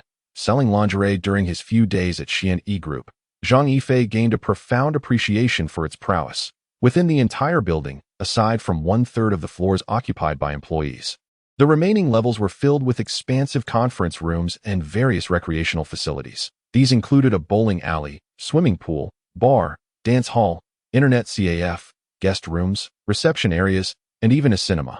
All facilities within the building were of the highest caliber, and any employee of Xian E Group could utilize them free of charge during non-working hours. Even during holidays, employees were permitted to bring a few friends to partake in these amenities, with everything offered free of charge except for dining.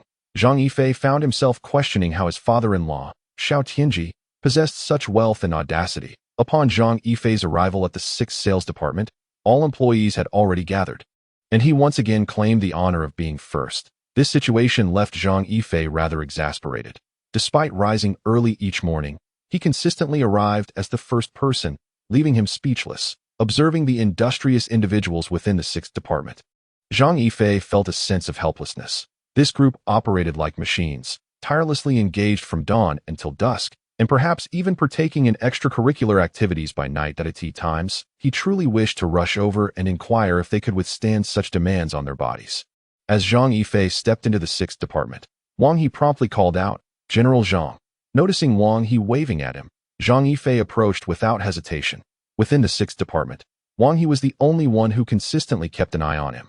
According to Wang He, paying attention to Zhang Yifei was akin to following Lin Jieling. Zhang Yifei felt a sense of resignation.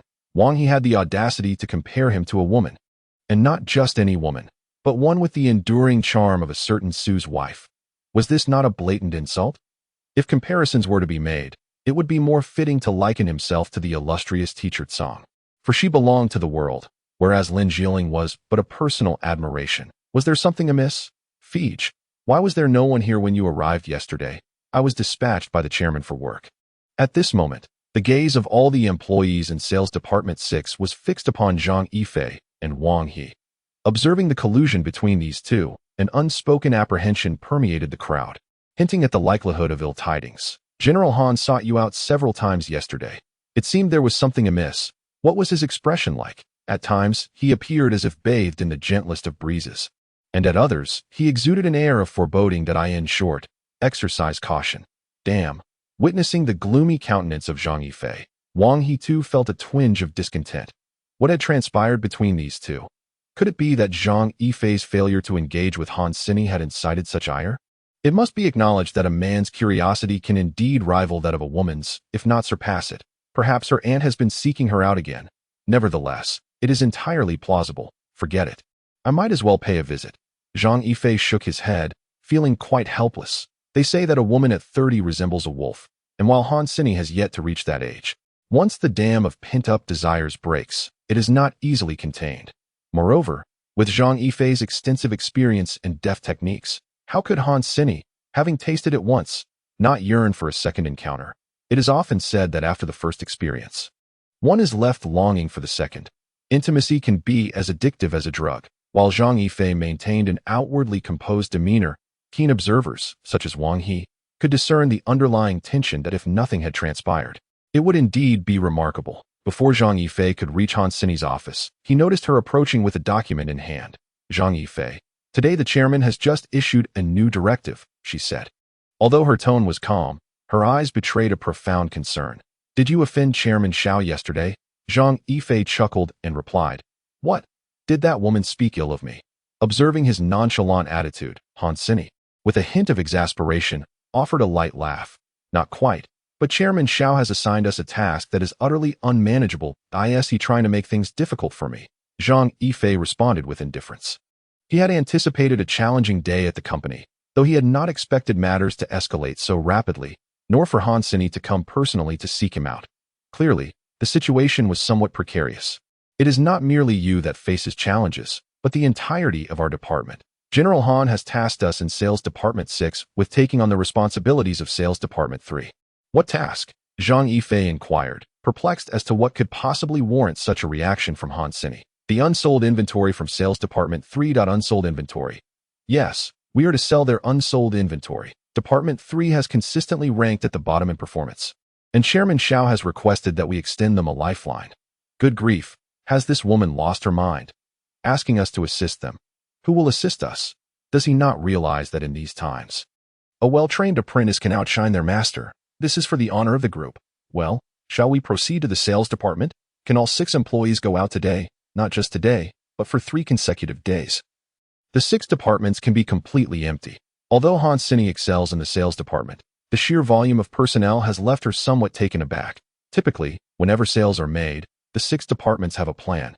They always devise a strategy first. However, this time, there is no plan at all, making it difficult for her to lead the 6 departments to accomplish their tasks. Firstly, you must review the contents of the document above. This sales initiative has appointed you as the supervisor, entrusting you to determine all matters concerning the market. Zhang Yifei widened his eyes in disbelief, thinking, is this some kind of joke? He knows nothing at all. And yet they want him to take charge. Chapter 72. A profound emotion within the heart one either erupts in silence or perishes quietly. Zhang Yifei resolved to make his presence felt in silence, to demonstrate his influence to Xiao Ningdi. After all, isn't it merely selling a product? What a trivial matter. He placed the folder on the table, his gaze fixed intently on Han Sini, who, clad in an alluring evening gown, appeared to evoke a certain charm. Xiao Yi, it seems you've grown in my absence overnight. Have you been playing at home? He remarked, slyly extending his hand. Han Sini's expression darkened. When would this man ever behave seriously? They were discussing important matters, yet he seemed entirely preoccupied with his own desires. Han Sini paused, as if recalling something, and said sternly, Zhang Yifei, this is work time. Please mind your words and actions. What's the big deal? I only wanted to see if you've been up to something, Zhang Yifei retorted nonchalantly. Mind your own image, she admonished. Damn, are you serious? Zhang Yifei snapped. Frustrated by her sudden shift in demeanor, a mischievous grin crept onto his face as he moved closer, causing Han Sini to retreat in alarm. He pressed her against the table, a playful smile dancing on his lips. Xiao Yi, are you hoping for me to discipline you right here? Humph. Han Sini recalled how this man had left without a word yesterday. And what infuriated her further was that he hadn't called her all day. Was it true that men were all the same, taking what they wanted and disregarding the rest? Turning her head away, she threatened, if you dare touch me, I'll accuse you of harassment. That if you shout harassment, I'll just remind everyone of what you did to me at your place last time. Han Sini felt a surge of anger rising within her. This man was utterly shameless, capable of uttering such words. Zhang Yifei gently pinched her mouth shut. Go ahead, scream, if you want everyone in the 6 departments to witness the alluring side of a flustered Han Sini. Han Sini's fair complexion flushed with embarrassment as she lightly scolded, Zhang Yifei, You truly are. Approaching the age of 30, Han Sini had never experienced the indulgence of any man. Ever since her last encounter with Zhang Yifei, she felt an acute sensitivity enveloping her entire being. Coupled with Zhang Yifei's adept techniques, it was inevitable that she would succumb to his skilled ministrations. At this moment, Han Sini found herself exhilarated. Even more so than in the privacy of her home.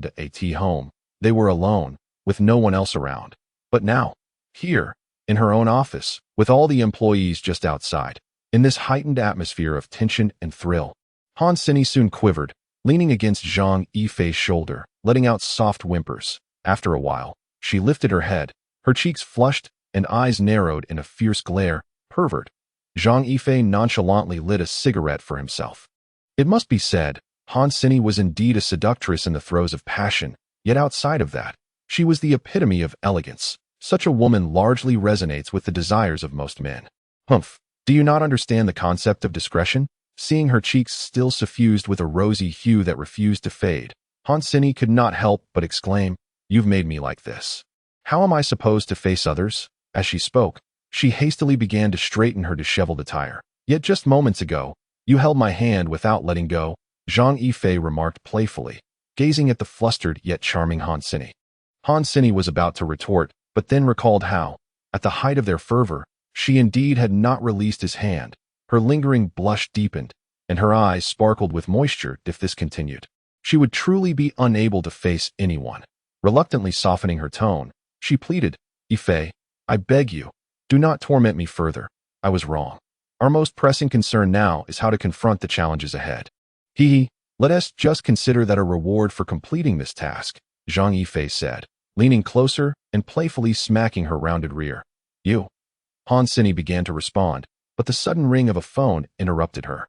She quickly answered, her expression shifting to one of surprise. "President Xiao." Zhang Yifei paused, taken aback. What was happening? Just as their encounter concluded, Xiao Ningdi called. Could it be that this office was under surveillance, and everything he and Han Sini had just done was witnessed by her?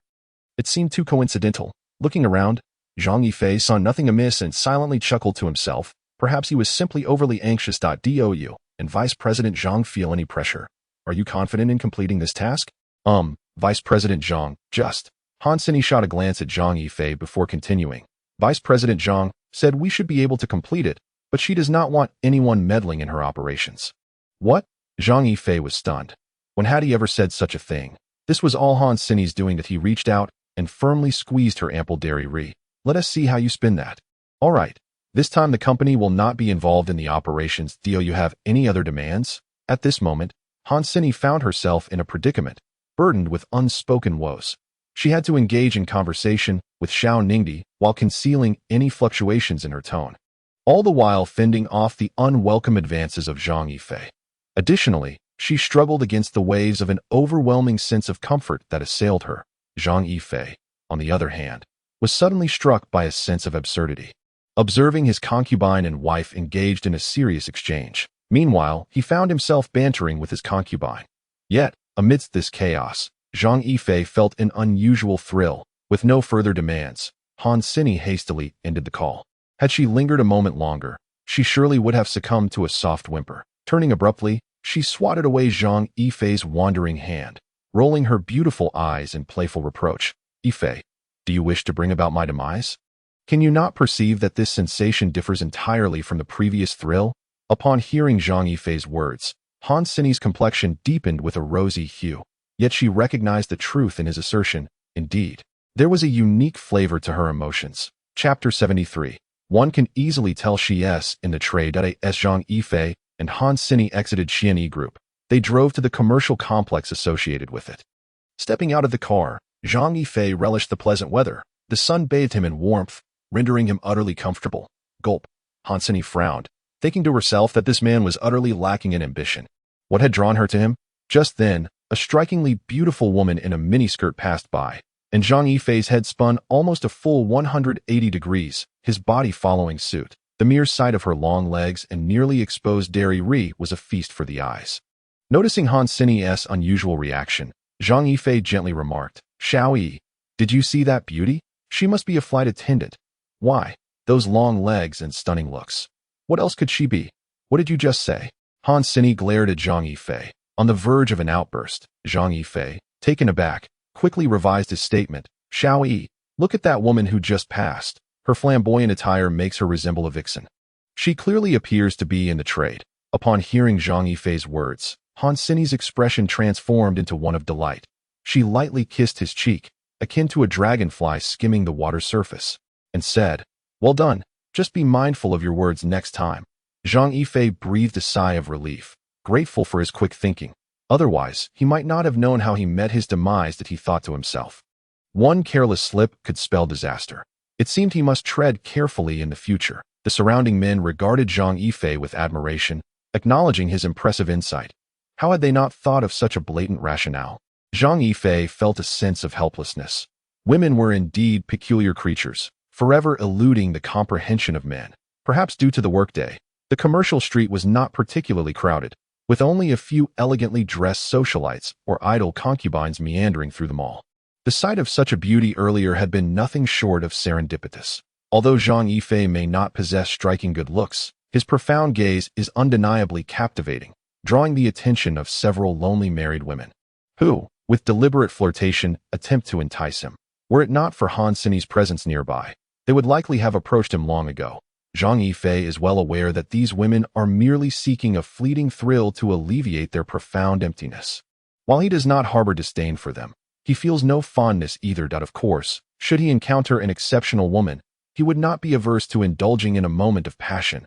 However, with Han Sini present, he finds himself unable to fully express himself. Han Sini casts a disapproving glance at Zhang Yifei. This man is a constant source of trouble wherever he goes. Observing the surrounding gazes, Zhang Yifei feels quite conflicted. Is it truly his fate to be nothing more than a source of amusement for the wealthy? Alas, possessing handsome features seems to attract women wherever he goes, without a hint of modesty. Zhang Yifei remarks to Han Sini, "They are all middle-aged women." Unbeknownst to them, Zhang Yifei and Han Sini have inadvertently wandered to the fourth floor, a haven of various women's specialty shops, perhaps due to the midday hour. The foot traffic here is even sparser than below, with only about 100 patrons meandering through, the majority of whom are women. A few men, accompanying their companions, linger in the lounge near the staircase. Waiting, the two enter this paradise for women with an air of confidence. In truth, it could be more accurately described as a paradise for men, for those alluring, enchanting, and elegant undergarments, while worn by women, are ultimately meant for male appreciation. In matters of lingerie, men should arguably hold a greater voice than women. After all, women don lingerie for the gaze of men, not for other women. Regrettably, few seem to grasp this notion. They approach the counter to inquire further and continue browsing. Occasionally, Zhang Yifei engages the saleswoman in conversation about which body types look best in certain styles, and what kinds of lingerie would render a woman truly seductive. The saleswomen, flustered by his boldness, might have branded him as a scoundrel had he not been accompanied by a woman. Nevertheless, this is a high-end boutique, and the sales staff are trained to maintain their composure. Regardless of the customer's demeanor, many curious glances are cast toward Zhang Yifei, yet he remains oblivious, engrossed in his discussion with the saleswoman. "Sir, are you purchasing lingerie for your girlfriend?" the saleswoman quietly inquires, gesturing towards Han Sini. "Indeed, my girlfriend is rather frosty." Seemingly unaware of what sensuality entails, "I am uncertain which style would suit her best," Zhang Yifei replies in a hushed tone. The saleswoman responds with a knowing smile, suggesting that he may not fully comprehend the complexities of a woman's psyche. Ironically, the colder a woman appears externally, the more fervent her inner desires may be. She merely strives to conceal her true self from the prying eyes of others. "This purple lingerie will undoubtedly suit her," the saleswoman assures him. Zhang Yifei reflects on his encounters with two women, one, Xiao Ningdi, who appears frigid but possesses an intense allure, and the other, Han Sini, whose presence complicates his pursuits. Han Sini is truly remarkable, her exterior exuding an icy demeanor while her heart burns with fervor. The sales assistant picked up a piece of lingerie and handed it to Zhang Yifei. Upon examination, he found the lingerie to be quite exquisite. Its design was alluringly seductive, mesmerizing with its delicate lace accents, and notably lacking any additional padding. Rather, the clever design itself elevated the silhouette, accentuating the fullness of a woman's bosom. This phenomenon is often referred to as magical lingerie, the strategic angles drawing the bust inward, naturally creating a profound cleavage. Furthermore, the high-waisted pants cinched the waist tightly, showcasing the woman's figure and enhancing the illusion of an hourglass shape. After inspecting the lingerie, Zhang Yifei began to fantasize about how it would look on Han Sini. Chapter 74.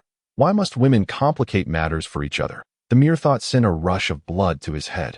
What would Han Sini look like wearing it? Just the idea was enough to make him feel overwhelmed. Observing Zhang Yifei's lascivious expression, Han Sini instinctively understood the thoughts swirling in his mind. Zhang Yifei chuckled and said, "All right, I'll take this set. Wrap it up." Upon hearing the sales assistant's words, he felt a jolt of trepidation. Was he really considering a live-action showdown between Han Sini and Xiao Ningdi in his own home? While he played the modern version of Qin Shimi, as he watched the sales assistant leave, beaming with joy, Han Sini approached him and inquired, "Who do you intend to gift it to?" "Of course. It's for you," Zhang Yifei replied without a hint of hesitation. "Then why didn't you choose black or white?" Han Sini asked, clearly puzzled. Aren't men typically fond of those colors? Why did this man have such a penchant for purple? Black is the most profound color. When applied to lingerie and paired with black silk and high-quality chiffon, it creates an unparalleled seductive beauty, exuding an irresistible allure that stirs primal instincts in men, offering an intoxicating sense of sexual magnetism. Generally, women who favor such designs subconsciously aspire to conquer and entice men, relishing in bold and passionate expressions. As for white, it is associated with the grace of a refined lady. You see, white radiates youthfulness and purity, making it ideal for vivacious and charming individuals who pursue a life filled with brightness and strive to achieve their aspirations. Clearly, white is no longer suited for you. You have outgrown that age, Zhang Yifei remarked nonchalantly. Han Sini's expression darkened. What did he mean by saying she had outgrown that age and was no longer suited for white? Then why didn't you select black? Surely you know how easy it is to wash. Zhang Yifei was momentarily taken aback. How astonishing it was. It turned out women appreciated black lingerie for entirely different reasons than men, while men were drawn to allure. Women prioritized practicality, which was an entirely different concept altogether. Black symbolizes conquest. However, in truth, it was not black that conquered him, but rather he who had conquered her, rendering it unsuitable. Then why did you choose purple? Purple is imbued with an air of mystery, rich in opulent hues, intertwined with notions of luck and wealth, as well as nobility and grandeur. It evokes boundless fantasies, standing out conspicuously while simultaneously embodying fashion. The color purple often conjures images of romance. Listening to Zhang Yifei's rambling discourse, Han Sini found herself unwittingly drawn into a haze of confusion. Yet, there was a peculiar sense of logic in his words. A smile involuntarily graced her face. "Oh, you truly believe you should refrain from wearing purple?" Han Sini found herself at a loss for words. This man was simply extraordinary, possessing such profound insights into women's inner garments. No wonder he excelled in sales. He seemed entirely unconcerned, exuding an air of confidence that it was evident that he had his own methods. Han Sini struggled to envision the outcome if Zhang Yifei were placed in a lingerie shop. While she couldn't guarantee much, one thing was for certain. He would undoubtedly become the most remarkable gigolo in history. That a woman's beauty is inherently meant for the gaze of men. The way a woman adorns herself is influenced, whether overtly or subtly, by the latent power of men. However, if two women were to engage in a romantic relationship, that would be an entirely different matter. Just as Han Sini was about to retort, she fell silent upon hearing the latter part of Zhang Yifei's statement. If she were to counter, she would inadvertently align herself with his notion of same-sex attraction. Moreover, upon reflection, Zhang Yifei's argument held considerable merit. The evolution of women's lingerie has led to a plethora of styles, and women's choices are not merely to conceal their modesty. More significantly, it is about exuding health, beauty, and fashion. When women select lingerie, their subconscious desire is to appear appealing. But what constitutes beauty? Who determines that? Ultimately, it is dictated by men. Well, I concede that you have a point.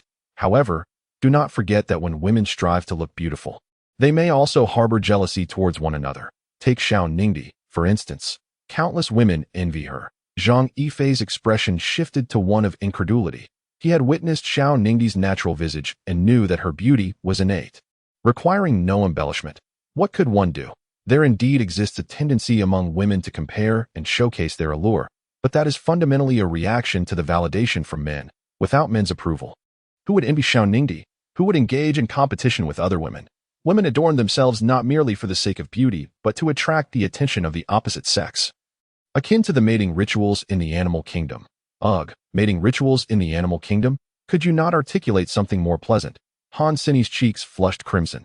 Zhang Yifei sighed softly, remarking, "Why must women complicate matters for one another?" Zhang Yifei genuinely struggled to comprehend the female psyche. For instance, when two individuals have clearly engaged in intimacy and are familiar with each other's bodies, why do women insist that men close their eyes while they dress? Isn't that a redundant act? What difference does it make whether one is clothed in his presence? It's merely an added layer of protection. The intricacies of a woman's thought process are forever elusive to men. Undoubtedly, if women did not create difficulties for one another, good men would be snatched away by the less virtuous. Upon concluding her statement, Han Sini wrapped her arm around Zhang Yifei's, as if fearful that someone might whisk him away. Alas, what manner of logic is this? Zhang Yifei found himself at a loss for words, though Han Sini presented a compelling argument. Historically, have women not often complicated each other's lives due to the influence of men? At times, the allure of men can be equally potent as that of women, as evidenced by the annals of history. While women are often labeled as the source of calamity, men undoubtedly serve as the equally culpable instigators of mischief. Zhang Yifei shook his head and, alongside Han Sini, perused various counters within the shopping mall to gather further insights. To know oneself and one's adversary is the key to victory in every endeavor. Chapter 75. Truly grand, truly soft. The sales model in every mall is fundamentally the same, populated entirely by female sales personnel, with not a single male in sight. Do they not realize that the so-called intimate apparel for women is ultimately meant to be appreciated by men, who hold the most authoritative opinions on such matters? The perception of beauty rests entirely in the eyes of men. Upon their arrival at Xian Yi Group, Han Sini and Zhang Yifei promptly made their way to Xiao Ningdi's office. As Zhang Yifei approached the office, he was intercepted by Xiao Ningdi's secretary, Jiang Yusin. From the outset, Jiang Yusin harbored an unfavorable impression of Zhang Yifei, and this sentiment had remained unchanged. "That I have urgent matters to discuss with the chairman," he asserted. "Your obstruction could jeopardize business." Zhang Yifei was at a loss for how to address Jiang Yusin, whose stature seemed diminutive. He felt that Binbo Erba suited her rather well. Upon hearing this appellation, Jiang Yusin furrowed her brow. However, it was work hours, and she could ill afford to express her ire, so she retorted sternly, "My name is Jiang Yusin, not Binbo Erba." Zhang Yifei fixated on Jiang Yusin's expression for a moment, murmuring, "At your age, still not referred to as Binbo Erba." A shadow of irritation crossed Jiang Yusin's face. The man's intentions were clearly dubious. Observing the lewdness in Zhang Yifei's gaze, she instinctively stepped back, exclaiming, "I must warn you. We are at the entrance to the chairman's office, and there are cameras everywhere. Should you dare to misbehave, you won't be able to exit this building." Zhang Yifei felt a wave of despair wash over him. Was it truly a crime to glance a moment longer? If one cannot bear to be looked at, perhaps they should remain hidden away. In light of the misunderstanding, he resolved to embrace his inner rogue. "Misbehave? Pray, enlighten me on how one misbehaves." Suddenly stepping closer, he cornered Jiang Yusin against the wall, his hands pressed to either side as he gazed into her eyes, a playful smile gracing his lips. "Binbo Erba, I have important business with the chairman. Your continued obstruction will indeed hinder my affairs." The two individuals were positioned perilously close, with Jiang Yusin able to discern the fine hairs of Zhang Yifei's visage and feel the warm breath emanating from his mouth upon her face. He possessed the charm of a second-glance handsome man, particularly accentuated by an alluring aura. However, his lascivious gaze rendered Jiang Yusin's heart fluttering like a startled fawn. Her cheeks flushing crimson, she hastily turned her head, evading Zhang Yifei's penetrating stare, and nervously remarked, "Even if you have matters to discuss with the chairman, you ought to consider the time. It is already mealtime. If you neglect your own meal, do you expect the chairman to forego his as well? Good afternoon. Had it not been for the midday hour, how could I have the opportunity to share a meal with the chairman?"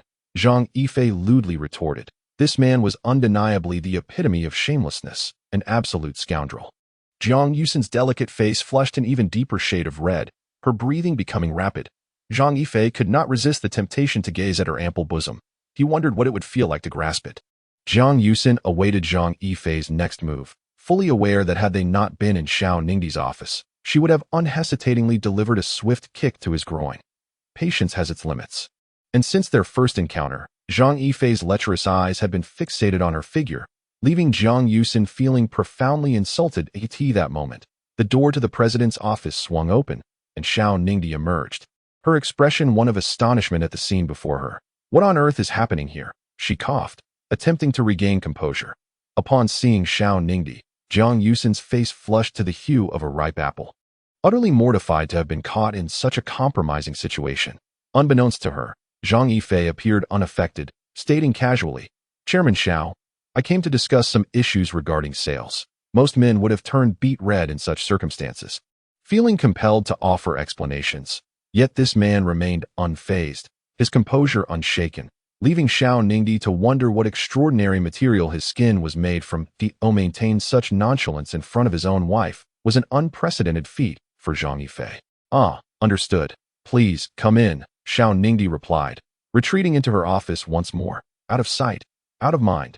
Jiang Yusin shot a glare at Zhang Yifei, attributing her embarrassment to him. Unbothered, Zhang Yifei leaned closer to Jiang Yusin, gently brushing against her exquisite figure, and to his surprise, it was not as he had imagined. It felt smooth and comforting, soft and pleasant, and, most importantly, ample. Leaning close to Jiang Yusin's ear, he whispered softly, before she could fully comprehend the situation. Zhang Yifei had already entered Xiao Ningdi's office, playfully gesturing a crude sign as he departed. Jiang Yusin's face grew even more flushed, muttering under her breath, "Lech." At present, Zhang Yifei's mind is consumed by thoughts of Jiang Yusin's remarkable physique. What sort of nourishment has this woman ingested to develop so impressively? Could it be the infamous Sanlu milk powder? However, given Jiang Yusin's age, that seems implausible. She must have consumed some hormone that promotes such development, for it is inconceivable that she could have grown to this extent otherwise. If every woman in Huaxia were to resemble Jiang Yusin, then in Xiao Ningdi's office, an atmosphere of awkwardness lingers, tinged with a sense of heaviness. Xiao Ningdi is eager to see whether this man will elucidate the recent events. "Xiao Dai, I merely wish to gauge, up close, the true dimensions of Jiang Yusin's physique. Did you ascertain the measurements?" Xiao Ningdi inquires, narrowing her eyes. "That I did ascertain it. It should be an F cup," Zhang Yifei replies, filled with envy. Upon hearing Zhang Yifei's words, Xiao Ningdi's expression darkens immediately. This shameless fellow is, surprisingly, quite forthright. Chapter 76. The godlike client clenching her fists. Xiao Ningdi gently closes her eyes, taking several deep breaths to soothe her agitated spirit. As the sound of Zhang Yifei's audacious voice fills her ears, suddenly, she can no longer endure Zhang Yifei's current lewd demeanor. Seizing the folder atop her desk and hurling it at him with fervor, "I would rather crush you than endure this shamelessness." Zhang Yifei hastily raises his hand to block the incoming folder, his expression one of frustration. "You asked me. I merely spoke the truth, all right? I never anticipated this would lead to trouble. Women truly cannot be understood with conventional reasoning. How is it wrong for me to speak honestly?" Observing Zhang Yifei's glum countenance, Xiao Ningdi takes a deep breath, reminding herself to remain composed and not to stoop to his level. "Very well. Could you refrain from such candor in the future?" She replies, somewhat exasperated. "Didn't you say that spouses should be forthright with each other?" Xiao Ningdi's expression turns sour. This fellow is exploiting his own loophole. "All right, tell me, what brings you here today?" She makes an effort to calm her inner turmoil. Clutching a box of exquisitely packaged undergarments, he settles beside Xiao Ningdi. "That I took a stroll around the commercial building today, Dodo," Xiao Ningdi exclaims incredulously, casting a bewildered glance at Zhang Yifei. "You actually went to the commercial building? What was your purpose?" "I went to visit the lingerie store." Upon hearing this, Xiao Ningdi's expression darkens instantly. How could a grown man venture into a lingerie store? And yet Zhang Yifei, sensing her misunderstanding, hastily clarifies, "I assure you, it is not as sordid as you think. I went for inspection." "You went for inspection?" Xiao Ningdi finds herself in disbelief, as if hearing the world's most ludicrous joke. "Indeed, I went for inspection. You know why all the stores, with the exception of the Xian E Group's lingerie store, have poor sales." Zhang Yifei reclines, crossing his legs, a mysterious smile gracing his face as he looks at Xiao Ningdi. Gazing at Zhang Yifei's smile, Xiao Ningdi feels a wave of uncertainty wash over her. Could it be that this man truly went to investigate? But why? Why does the lingerie store lack models? This is something that Zhang Yifei found particularly intriguing. Could it be that Xiao Ningdi is unaware of the implications of having a lingerie model? Such models only appear at brand launch events. Zhang Yifei chuckled softly, remarking, lingerie only gains its soul when adorned by a living figure. I understand that. But have you ever considered what might transpire if a lingerie store employed female models? It would simply lead to men desperately crowding in while women drag their partners back out. He stated dismissively, if you are aware of this, why pose such a foolish question? But have you pondered for whom women's lingerie is truly intended? Since you acknowledge that it is for men, can you guarantee that the lingerie chosen by women aligns with male preferences? In that moment, Xiao Ningdi found herself at a loss for words. Zhang Yifei was not wrong. The lingerie selected by women is indeed meant for the gaze of men, but does it truly conform to their tastes? No one can assure that. Given this, why not employ lingerie models to capture men's attention and entice them into the store? Step by step, Zhang Yifei led Xiao Ningdi into this predicament. Are you suggesting that we encourage men to purchase lingerie? Xiao Ningdi widened her eyes in astonishment. This idea was utterly outrageous. Men buying lingerie for women is a rarity indeed. Indeed, don't you think that if a man were to buy lingerie for his girlfriend or wife, it would strengthen their relationship? Zhang Yifei smirked mischievously. Although men may initially visit a lingerie store with the intention of viewing the models, let us not forget that a man's heart is easily swayed. Xiao Ningdi opened her mouth but remained silent.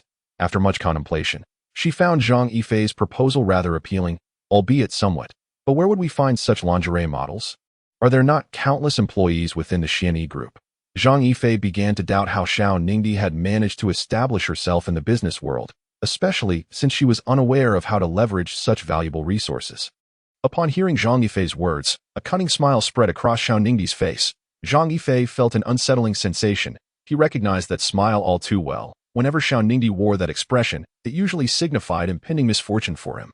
What are you planning? Zhang Yifei asked nervously, directing his gaze at Xiao Ningdi. Since the idea originated from you, it falls upon you to implement it. Xiao Ningdi replied, her face radiant with a smile as she looked at Zhang Yifei. Damn! Zhang Yifei could not help but exclaim in frustration. You want me, a grown man, to persuade the female employees of the company to dress provocatively and promote themselves on the streets? Is this not coercing them into a degrading situation? Do you think I possess divine abilities to manage such a task? Aren't you the godlike client? Xiao Ningdi replied, her eyes sparkling as she gazed at Zhang Yifei. Zhang Yifei stared at her in disbelief. When had he become a client, and a godlike one at that? If he truly were such a divine client, would he be sitting here negotiating with Xiao Ningdi? Zhang Yifei gently lowered his head, running his tongue over his lips, his eyes scanning the mischievous Xiao Ningdi in front of him. Should he punish Xiao Ningdi for daring to liken him to a divine client?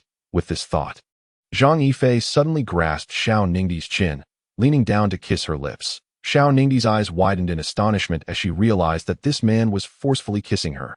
Yet, Zhang Yifei was captivated by the softness and moistness of her lips, the fragrant breath that wafted like orchids, enchanting him and compelling him to linger a moment longer. If anyone had witnessed Xiao Ningdi being kissed by a man at that moment, it would undoubtedly be the most shocking event of the year for Xuanyi Group. Without a doubt, it is well known that in the eyes of Xuanyi Group employees, Xiao Ningdi is an exquisite beauty, a regal figure beyond reproach. Zhang Yifei gently released her chin, feeling a delightful sensation, particularly during that fleeting moment of eye contact after their kiss, when her delicate features and watery gaze filled him with a sense of accomplishment. What was that mist in his eyes? Was it desire? Was it love? Could she truly be falling for me? Chapter 77. The beauty of a woman. Some say that romantic fortune and misfortune are two sides of the same coin. Zhang Yifei was uncertain whether he was experiencing romantic fortune or misfortune, but in any case, he was set to accompany Han Sini to her residence today. Suddenly, he felt quite guilty towards Xiao Ningdi. Having just shared an intimate moment, albeit a mere kiss, it still qualified as a physical connection. As he stepped out of the office, he spotted a Chevrolet parked right in front of him, its glass door slowly opening. Get in. Zhang Yifei was taken aback. When had Han Sini acquired a car? Without hesitation, he swiftly climbed into Han Sini's vehicle, a bold move given that they were at the company entrance. Did Han Sini not fear the consequences? Zhang Yifei, on the other hand, was apprehensive. If anyone were to see them and whisper the news to Xiao Ningdi, he could hardly bear to imagine the repercussions. Why haven't you left? Didn't we agree I would go on my own?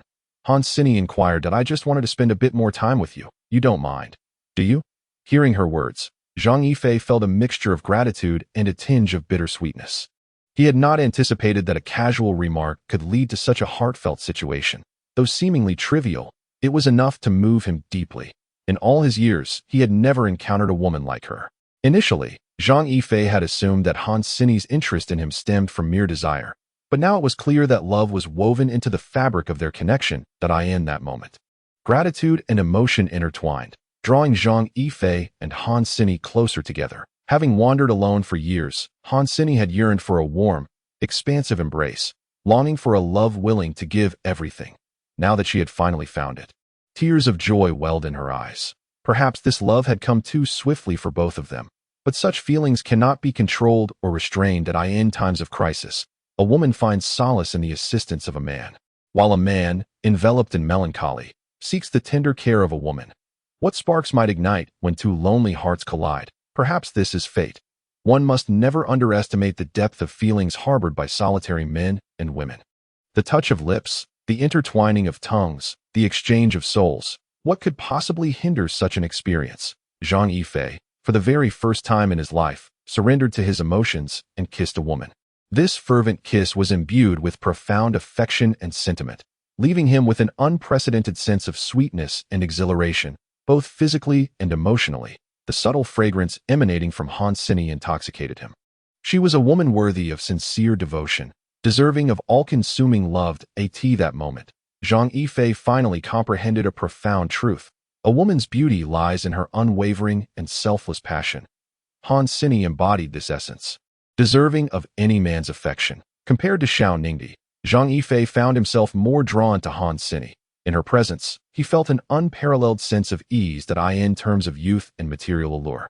Han Sini may not rival Xiao Ningdi, yet there was one aspect in which Xiao Ningdi could never compete: her ability to genuinely care for the man she loves. Perhaps Xiao Ningdi's youth rendered her oblivious to such nuances. The vehicles behind them blared their horns in irritation. Reluctantly parting, the two exchanged wry smiles, realizing they had become so engrossed in their intimacy that they had completely disregarded their surroundings, inadvertently obstructing traffic. Han Sini, her cheeks flushed, turned to Zhang Yifei and exclaimed, "It's all your fault." Zhang Yifei felt a wave of frustration. How could he be solely to blame?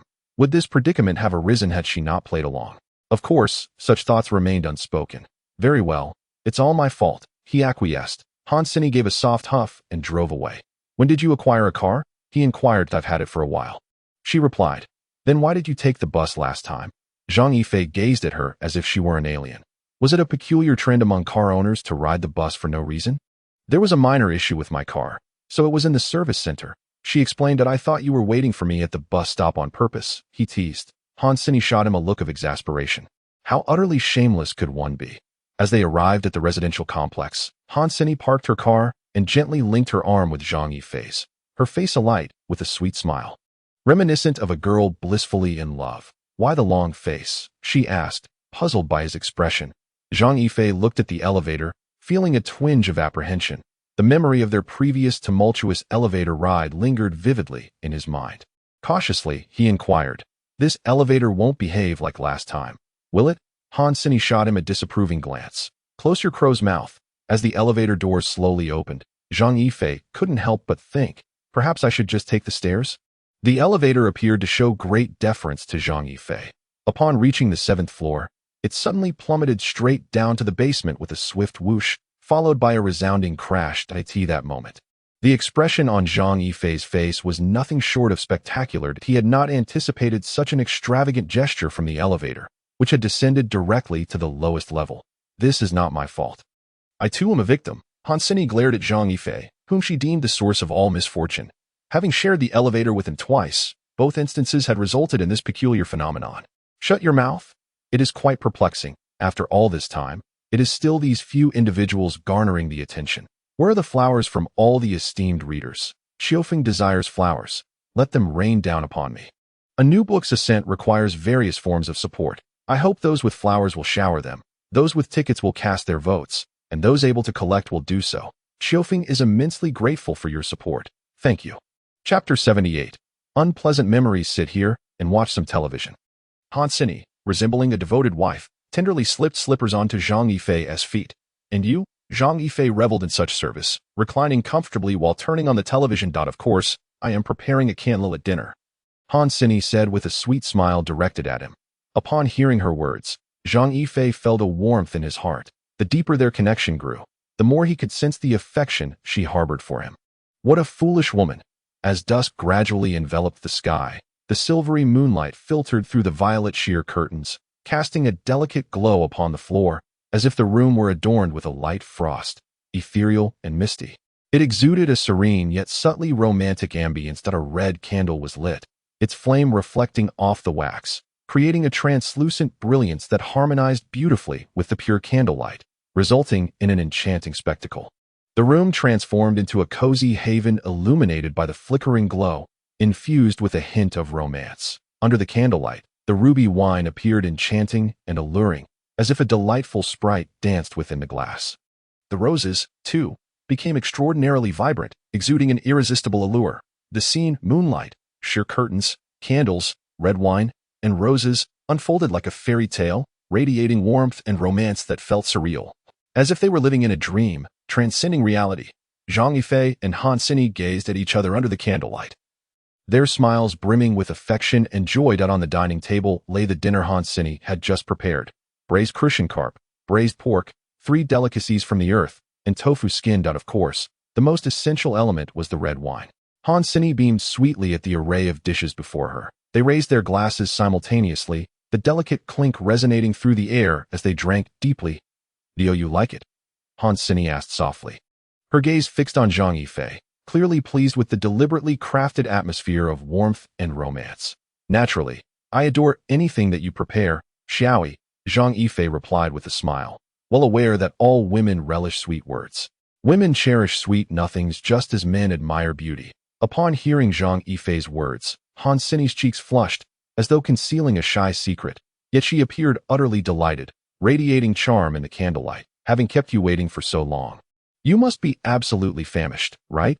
Zhang Yifei merely smiled faintly. "The braised crucian carp is exceptionally well prepared," he remarked with genuine admiration.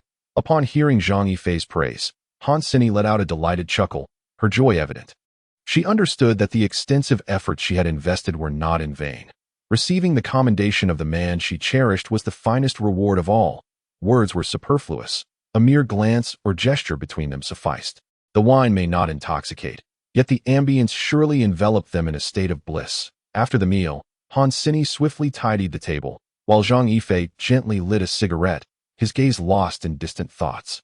Since she had glimpsed the tattoos and scars on Zhang Yifei's formidable physique, she had discerned that he was a man with a story, one who bore the marks of conflict in an era of peace. Such men, often laden with tales of valor, were irresistibly appealing to women. In this moment, as Zhang Yifei appeared entranced, Han Sini surmised he was reminiscing about something significant. It was also a night of the full moon back then.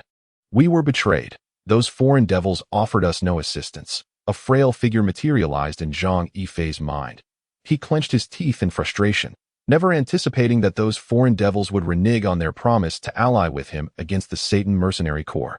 Observing his comrades, Zhang Yifei felt a pang of anguish. It was his error that had led them to this predicament. Their eyes brimmed with an ardent desire for survival. "Meteor, lead the brothers. I'll cover you," he commanded. "We shall not retreat. If anyone leaves, let it be you." His comrades echoed in unison. "That is an order. Everyone withdraw," Zhang Yifei shouted in desperation. "If we flee, we shall do so together. If we perish, we shall do so together." His voice resonated like thunder. Zhang Yifei gazed at everyone, their eyes revealing a resolute commitment. As long as he remained, they would not abandon him. They were a band of brothers willing to exchange their lives for one another. "Very well, if we must die, let us die together," Zhang Yifei resolved, determined not to forsake his comrades even in death. The 9 of them charged forward, undeterred by the rain of gunfire, each gritting their teeth as they advanced. The Satan mercenary corps faltered, taken aback by encountering such formidable adversaries. Each of Zhang Yifei's comrades could single-handedly contend with 100 foes. Zhang Yifei observed his brothers in battle, a sincere smile gracing his face. "Beware of the sniper," Meteor suddenly shouted, sprinting towards Zhang Yifei. "Could a man outrun a bullet?" Bang! A bullet exploded at Zhang Yifei's lips. Looking down, he yearned to speak, yet his throat felt constricted, rendering him unable to utter a sound. No matter how he tried, "Big brother, "Commander!" Cries of anguish rang out amidst the smoke and chaos. "Brothers, fight for me!" Meteor urgently hoisted Zhang Yifei and charged outside, with everyone providing cover. The subsequent events became a blur for Zhang Yifei. He only recalled the cacophony of gunfire surrounding him. Later on, Zhang Yifei heard from Liuxing that he was fortunate his heart was positioned slightly to the right, unlike that of an ordinary person. This was what allowed him to escape death. However, all his brothers and sisters, who had selflessly shielded Liuxing and Zhang Yifei, were likely to have perished. Gazing at his own heart, Zhang Yifei felt a profound pain. Why did his heart have to be on the right side? If he had died, the outcome would undoubtedly have been vastly different from what it was now. Chapter 79. 7 drops of tears. Han Sini stood at the bedroom door, watching Zhang Yifei lost in thought, motionless, until tears began to flow, followed by fits of silly laughter. Han Sini knew that Zhang Yifei was reminiscing about the past and dared not disturb him, merely standing by, silently observing. Witnessing Zhang Yifei's foolish demeanor at that moment pierced Han Sini's heart with an excruciating pain. This man bore a past unlike any other, filled with experiences that were beyond ordinary comprehension. The scars upon his body and the bloodshed before him spoke volumes of the trials he had endured throughout his life. Unable to contain her emotions, tears began to cascade down Han Sini's cheeks, one drop after another, falling to the ground. One drop of tear is more precious than a night of twin souls flying together, intoxicating the heart. 2 drops signify a heartfelt connection amidst the roaring hooves of war horses. As one mourns the battlefield's haunting melodies, lamenting why today must be cherished, 3 drops of tears wash over her face, swept by the fierce winds, questioning why love must be fraught with suffering. 4 drops take flight with the wind, as colorful butterflies chase after twin souls, a generation of beauties, hearts already intoxicated, as love's depths turn to ash. 5 drops of tears reflect longing, as love paints the gates of life and death. Myriad transformations in a spectrum of colors. 6 drops signify loneliness, as no one perceives the past of one's life, a solitary ruler amidst 1,000 miles. The 7th drop is a heart-wrenching sting. What harm is there in being buried for love? She yearned to soar alongside Zhang Yifei, yet she resented the heavens for allowing her to meet him so late, leaving his past shrouded in mystery. If she had encountered Zhang Yifei sooner, what would it matter if she were to drown in the sea of love? Observing Zhang Yifei, who appeared so different and somewhat foolish, Han Sini's heart shattered into countless scars. What kind of past could have led this man to be so? Overwhelmed by her emotions, Han Sini closed the door behind her, crouching down and stifling her sobs. Even she herself was uncertain why the tears flowed. Seeing the bedroom door firmly shut, Zhang Yifei sighed softly, fearing that his recent demeanor had been entirely transparent to Han Sini. He was unaware of why. In her presence, he felt an unparalleled sense of ease, a spiritual relaxation that enveloped him in comfort and intoxication. He cherished and was captivated by this sensation. The freshly lit cigarette rested between his lips as he took 2 sharp puffs. Zhang Yifei lingered in the living room for quite some time. Yet Han Sini did not emerge. Unable to restrain himself, he called out toward the bedroom. "Xiaoyi, why are you still not coming out?" Before long, a delicate fragrance wafted through the air, causing Zhang Yifei's spirit to lift. He turned his head slightly. "Xiaoyi." Zhang Yifei was momentarily captivated by the sight of Han Sini in that moment. This moment, Han Sini adorned herself in a nearly transparent black silk nightgown, seemingly tailored exclusively for her. The gown shimmered with a radiant glow, soft and form-fitting, accentuating her enchanting and alluring curves while further highlighting her fair complexion. Han Sini's long hair cascaded down her smooth back and shoulders like a waterfall, slightly damp, with droplets of water clinging to the tips. It was evident that she had just bathed. After shedding tears, Han Sini had rushed to the bathroom to refresh her appearance. She wished to conceal the traces of her sorrow from Zhang Yifei and to bring joy to this man. Her face bore a delicate blush, akin to exquisite jade, devoid of any flaw. Beneath her elegantly arched brows, a pair of captivating phoenix eyes sparkled with a dark, watery allure, their lashes gently curled, imbued with a tender emotion that seemed to convey a hint of invitation to Zhang Yifei.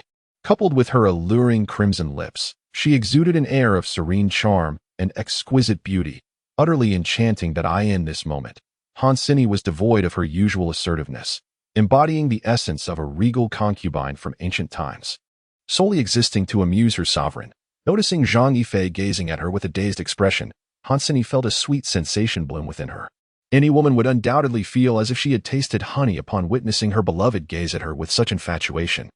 And Hansini was no exception. She gracefully treaded across the carpet with her bare feet, approaching Zhang Yifei before settling onto his lap, gently wrapping her left arm around his neck while her right hand playfully lifted his chin. Her voice soft yet teasing as she inquired, "Am I beautiful?" "Beautiful. Exceedingly so." Women can sometimes be rather mundane. Despite knowing she is already captivating in her beloved's eyes, she still poses such a juvenile question. Hansini dismissed such trivialities, willing to do anything to please the man before her. Moreover, unlike the Navi young girls, Hansini understood what men truly desired. The youthful often seek to capture a man's heart, engaging in coyness, while mature women recognize that while winning a man's heart is vital, retaining his physical presence is even more crucial. If he is not by your side, his heart will inevitably drift away. Yet, if he is near, his heart will ultimately belong to you. How many couples, once bright with promise, falter due to the distance? A woman who can hold a man's body, who can keep him perpetually yearning for her, is undoubtedly the most successful. Zhang Yifei distinctly perceived that Hansini, after her bath, appeared more enchanting than ever, her natural beauty shining forth like a lotus emerging from the water, untouched and pure. Her allure was interwoven with a touch of grace, and her captivating charm bore hints of opulence. As Zhang Yifei embraced Hansini's waist, his hands glided over her delicate form, a sensation akin to silk, sending a wave of warmth coursing through him. He licked his lips gently, his breath quickening as Zhang Yifei's hands roamed over Hansini's body. Her own hands reciprocated, exploring him in turn. His touch seemed imbued with an enchanting power, igniting a fervent heat within her. Unable to contain herself, her luscious lips pressed fervently against Zhang Yifei's, their bodies entwined in an ardent embrace, lost in the bliss of their kiss. Moreover, he had no intention of resisting. Zhang Yifei wrapped one arm around Hansini's waist while the other cradled her leg, effortlessly guiding her towards the bedroom. A captivating figure, reminiscent of exquisite jade, lay gracefully across the bed, her curves enchanting and alluring. Her skin appearing smooth and delicate under the soft glow of the light, shimmering like mutton-fat white jade. The man shed his garments, revealing a robust physique. As they embraced tightly, the air filled with the intoxicating sounds of the woman's soft moans, creating a symphony of delight in the stillness of the night. Chapter 8. The perfect match. As dawn broke, the horizon brightened, and a rosy hue appeared in the east, casting a warm glow over the entire city. As if draped in a layer of petals, exuding warmth and fervor, the air was imbued with a rare freshness, cool and invigorating, making each breath a true pleasure. Zhang Yifei arrived at the office early that day, determined to fulfill the tasks assigned to him by Xiao Ningdi. Otherwise, he would face her daily ridicule. As the saying goes, one fights for dignity, just as a Buddhist seeks a single incense stick. Zhang Yifei was intent on preserving his pride that he approached the sales department 6 and found Wang He, instructing him to notify all employees of a meeting that day. In an instant, all the staff gathered. He found it perplexing that amidst so many beautiful women in sales department 6, there were still single men. Did they not know how to make the most of the resources at hand? It was unclear who had decreed that all female employees donned light-colored uniform skirts, tightly hugging their alluring figures, with white shirt collars adorned with lace, revealing a hint of fair skin at their necks. Some even intentionally left a couple of buttons undone, creating a deep, suggestive cleavage, their long legs either clad in stockings or bare, unabashedly flaunting their allure in the AI. As Zhang Yifei's gaze swept over them, he felt reminiscent of an emperor selecting his concubines from ancient times. "Ladies, those who are married, please step forward," he gently stated. All were puzzled, wondering what Zhang Yifei intended, yet they complied with his request. Moments later, the married and unmarried had formed two distinct groups. Zhang Yifei was taken aback. He had not anticipated that so few from sales department 6 were married, a rarity indeed. Was it now fashionable to be a late-blooming singleton? To the unmarried beauties, "Do you wish to snag a wealthy husband?" All the women paused, then erupted in unison, for who among them did not desire to find a prosperous partner? Observing their reaction, Zhang Yifei nodded slightly. Life was indeed so realistic. "I wish to ask the gentleman, who among you seeks to woo a wealthy woman or charm a few stunning ladies?" Zhang Yifei inquired with a smile. All were bewildered by his intentions. What was this vice president up to? The ensuing cheer was even louder than before, as who could deny their fondness for women? Today presented an opportunity, and whether they seized it depended solely on themselves. The hearts of all present were filled with speculation about what opportunity lay ahead. Were there any ladies skilled in singing and dancing? In an instant, every woman raised her hand. Gulp. Zhang Yifei swallowed hard. Truly, he was an elite in sales, as each of them seemed to possess a myriad of talents. Well, you all must have heard that General Xiao has assigned our division a significant task, which is to sell lingerie. I believe you understand what this entails. Zhang, what exactly do you want us to do? Just say it directly, a woman inquired urgently. Each of Zhang Yifei's words stirred their hearts like a cat's claws. He shared his thoughts with the group and assigned each person their respective tasks. Can we accomplish this? Absolutely. But Zhang, what if we fail to catch a wealthy suitor? Zhang Yifei was momentarily rendered speechless. What should we do if we don't? How would I know? Should I be the one to go out? Even if we don't succeed, I assure you that this month's salaries will be the highest of the year. Upon hearing Zhang Yifei's words, smiles bloomed on everyone's faces. Who doesn't appreciate money? Who holds a grudge against wealth? Moreover, Zhang Yifei was not asking them to sell themselves. He merely suggested a slight sacrifice of appearances. After all, this was a unique asset for women that if they did not capitalize on it now, they might not have the opportunity in the future. Zhang Yifei glanced at all the male employees, feeling somewhat helpless in this environment where femininity overshadowed masculinity. Gentlemen, who do you think women dress for? It is undoubtedly for us men.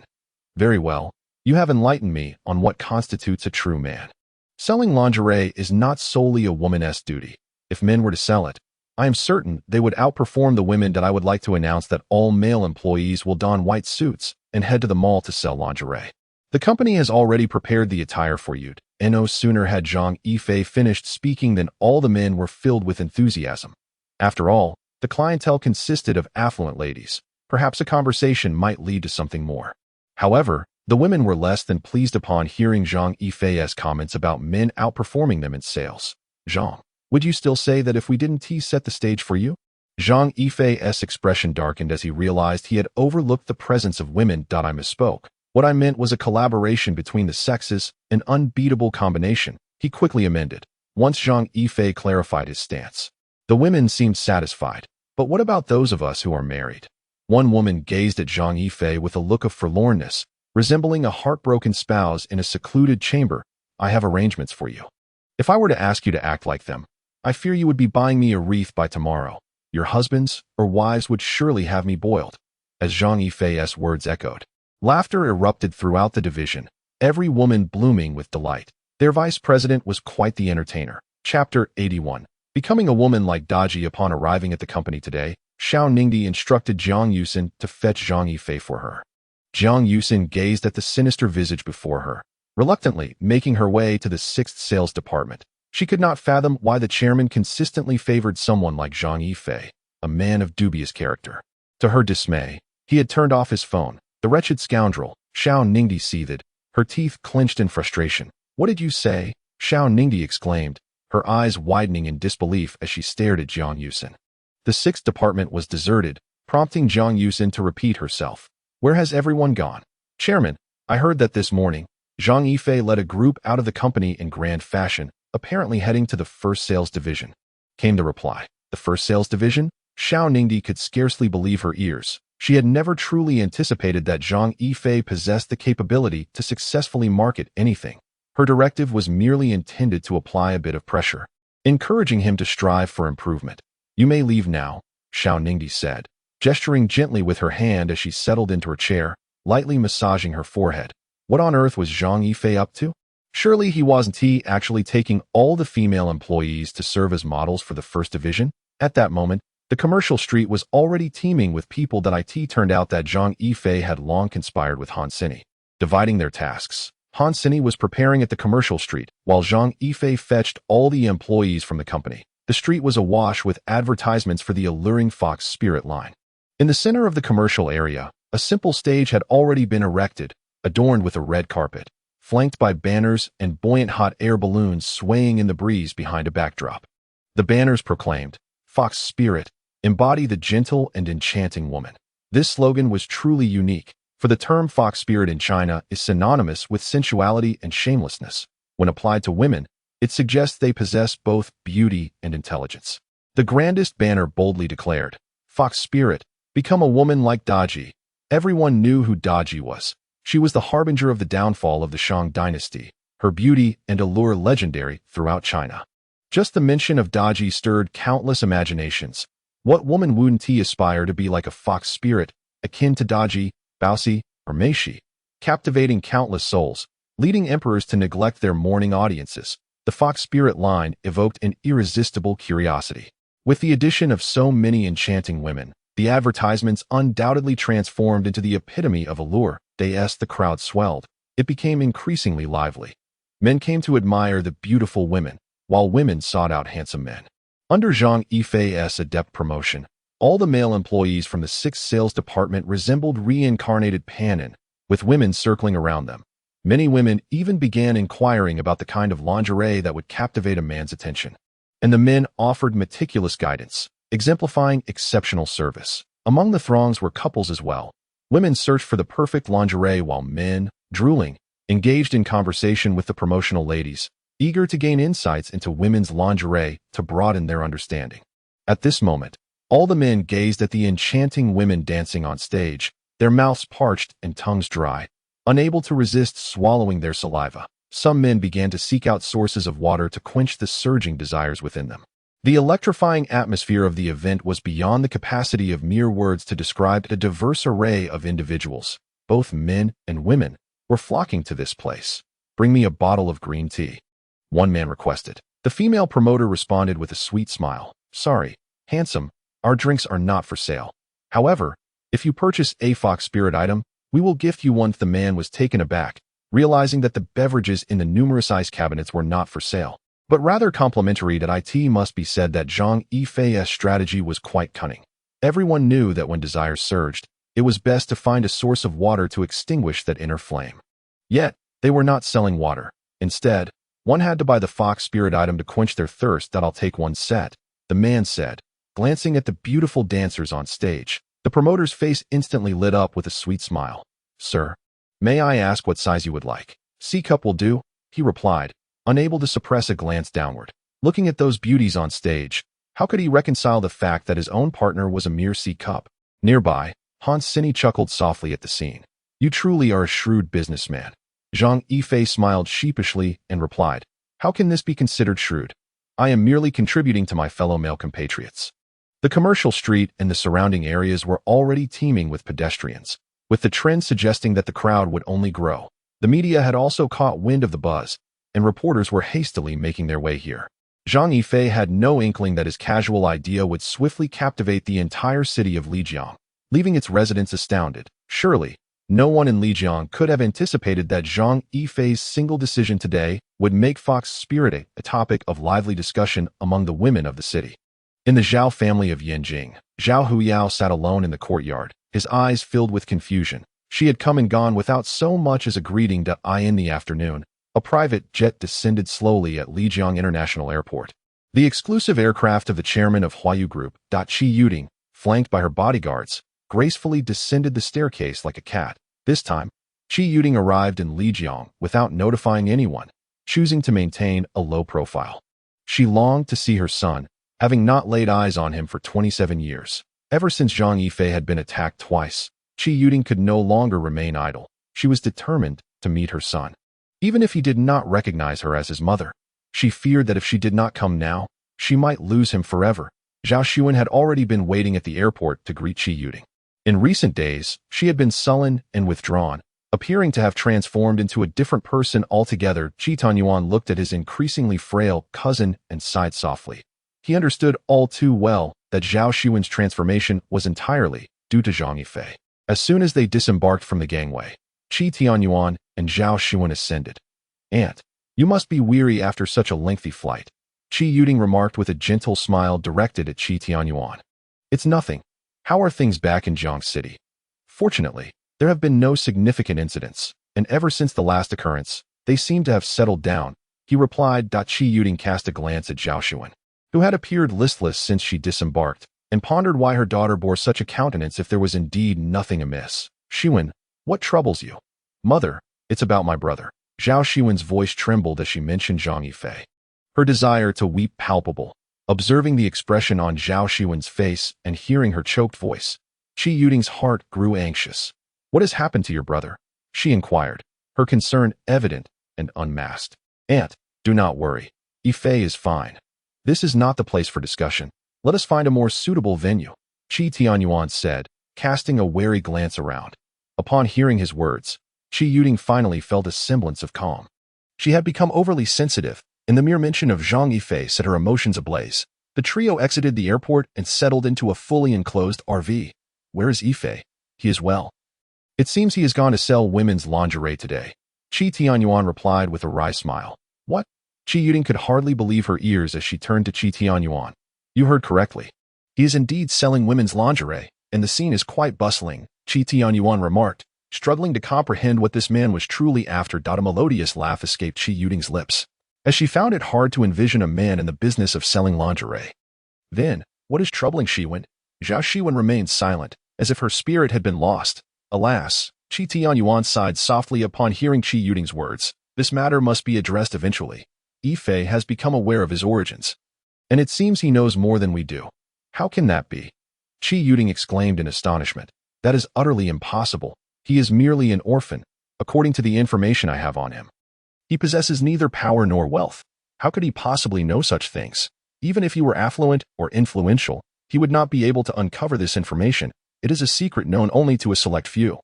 And those in the know are tight-lipped, acutely aware that discussing it could spell disaster for the Zhao family. He seems to understand even the reasons for his abandonment.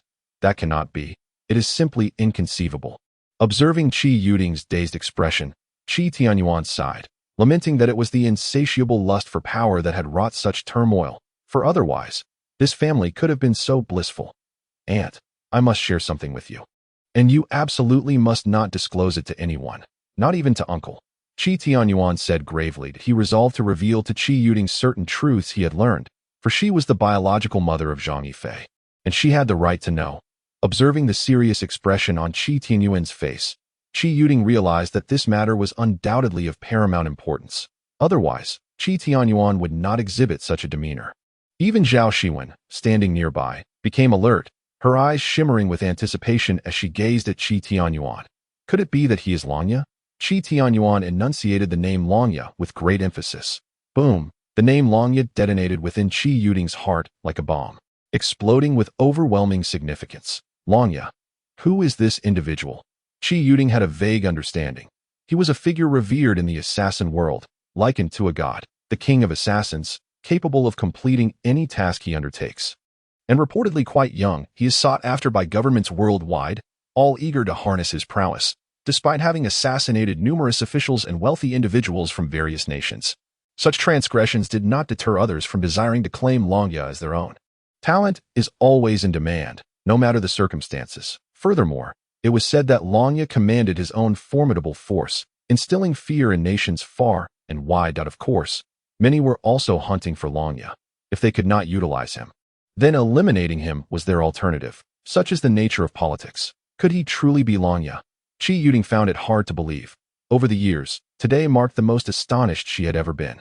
It was highly probable that, in his final moments, Haisha had uttered a single word, dragon, his face contorted with terror. Who, after all, could instill such fear in a top 10 assassin? How had he survived all these years? Qi Yuding was not concerned whether Zhang Yifei was Longya.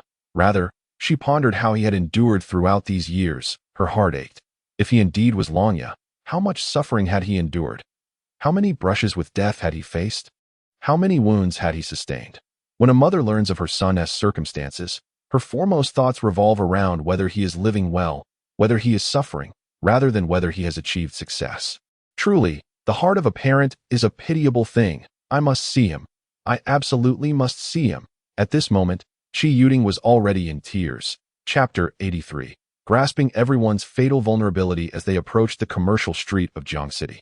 Zhao Shiwen and Qi Yuding widened their eyes in disbelief, unable to fathom that such a spectacle could be orchestrated by Zhang Yifei. The cacophony of voices filled the air, with men and women jostling to enter, some clutching boxes of exquisite lingerie as they exited. The scene was extraordinarily vibrant.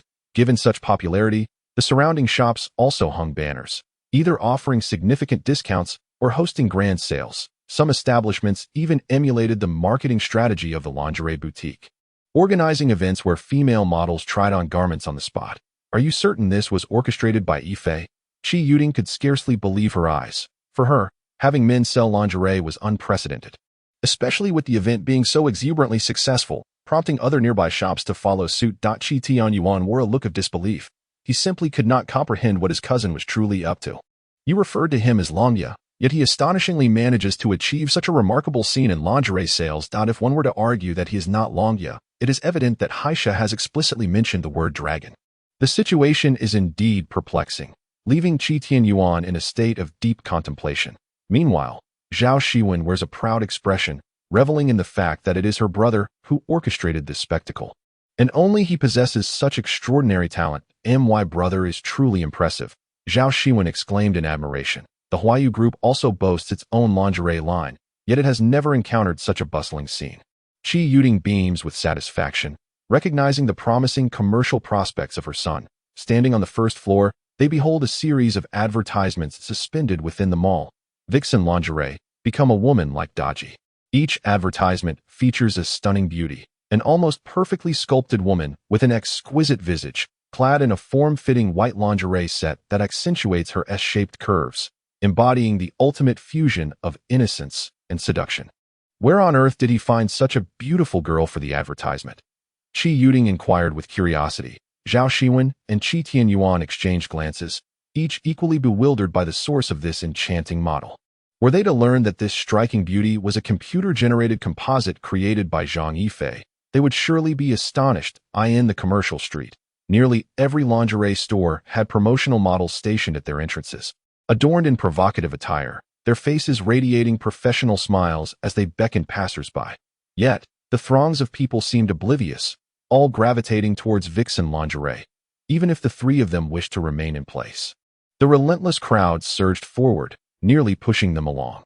Eventually, they arrived at the central square of the commercial street, their eyes widening in disbelief. There stood Zhang Yifei, microphone in hand, energetically proclaiming, "Do you wish to embody the enchanting Daji, captivating countless souls, leaving your king to neglect his morning court? Do you desire to offer your beloved a nightly allure unlike any other? Are you eager to experience the charm of a vixen? Vixen lingerie is your ultimate choice, allowing you to become a true vixen, ensnaring all hearts and leaving your king to forsake his duties." The advertising slogans were nothing short of brilliant.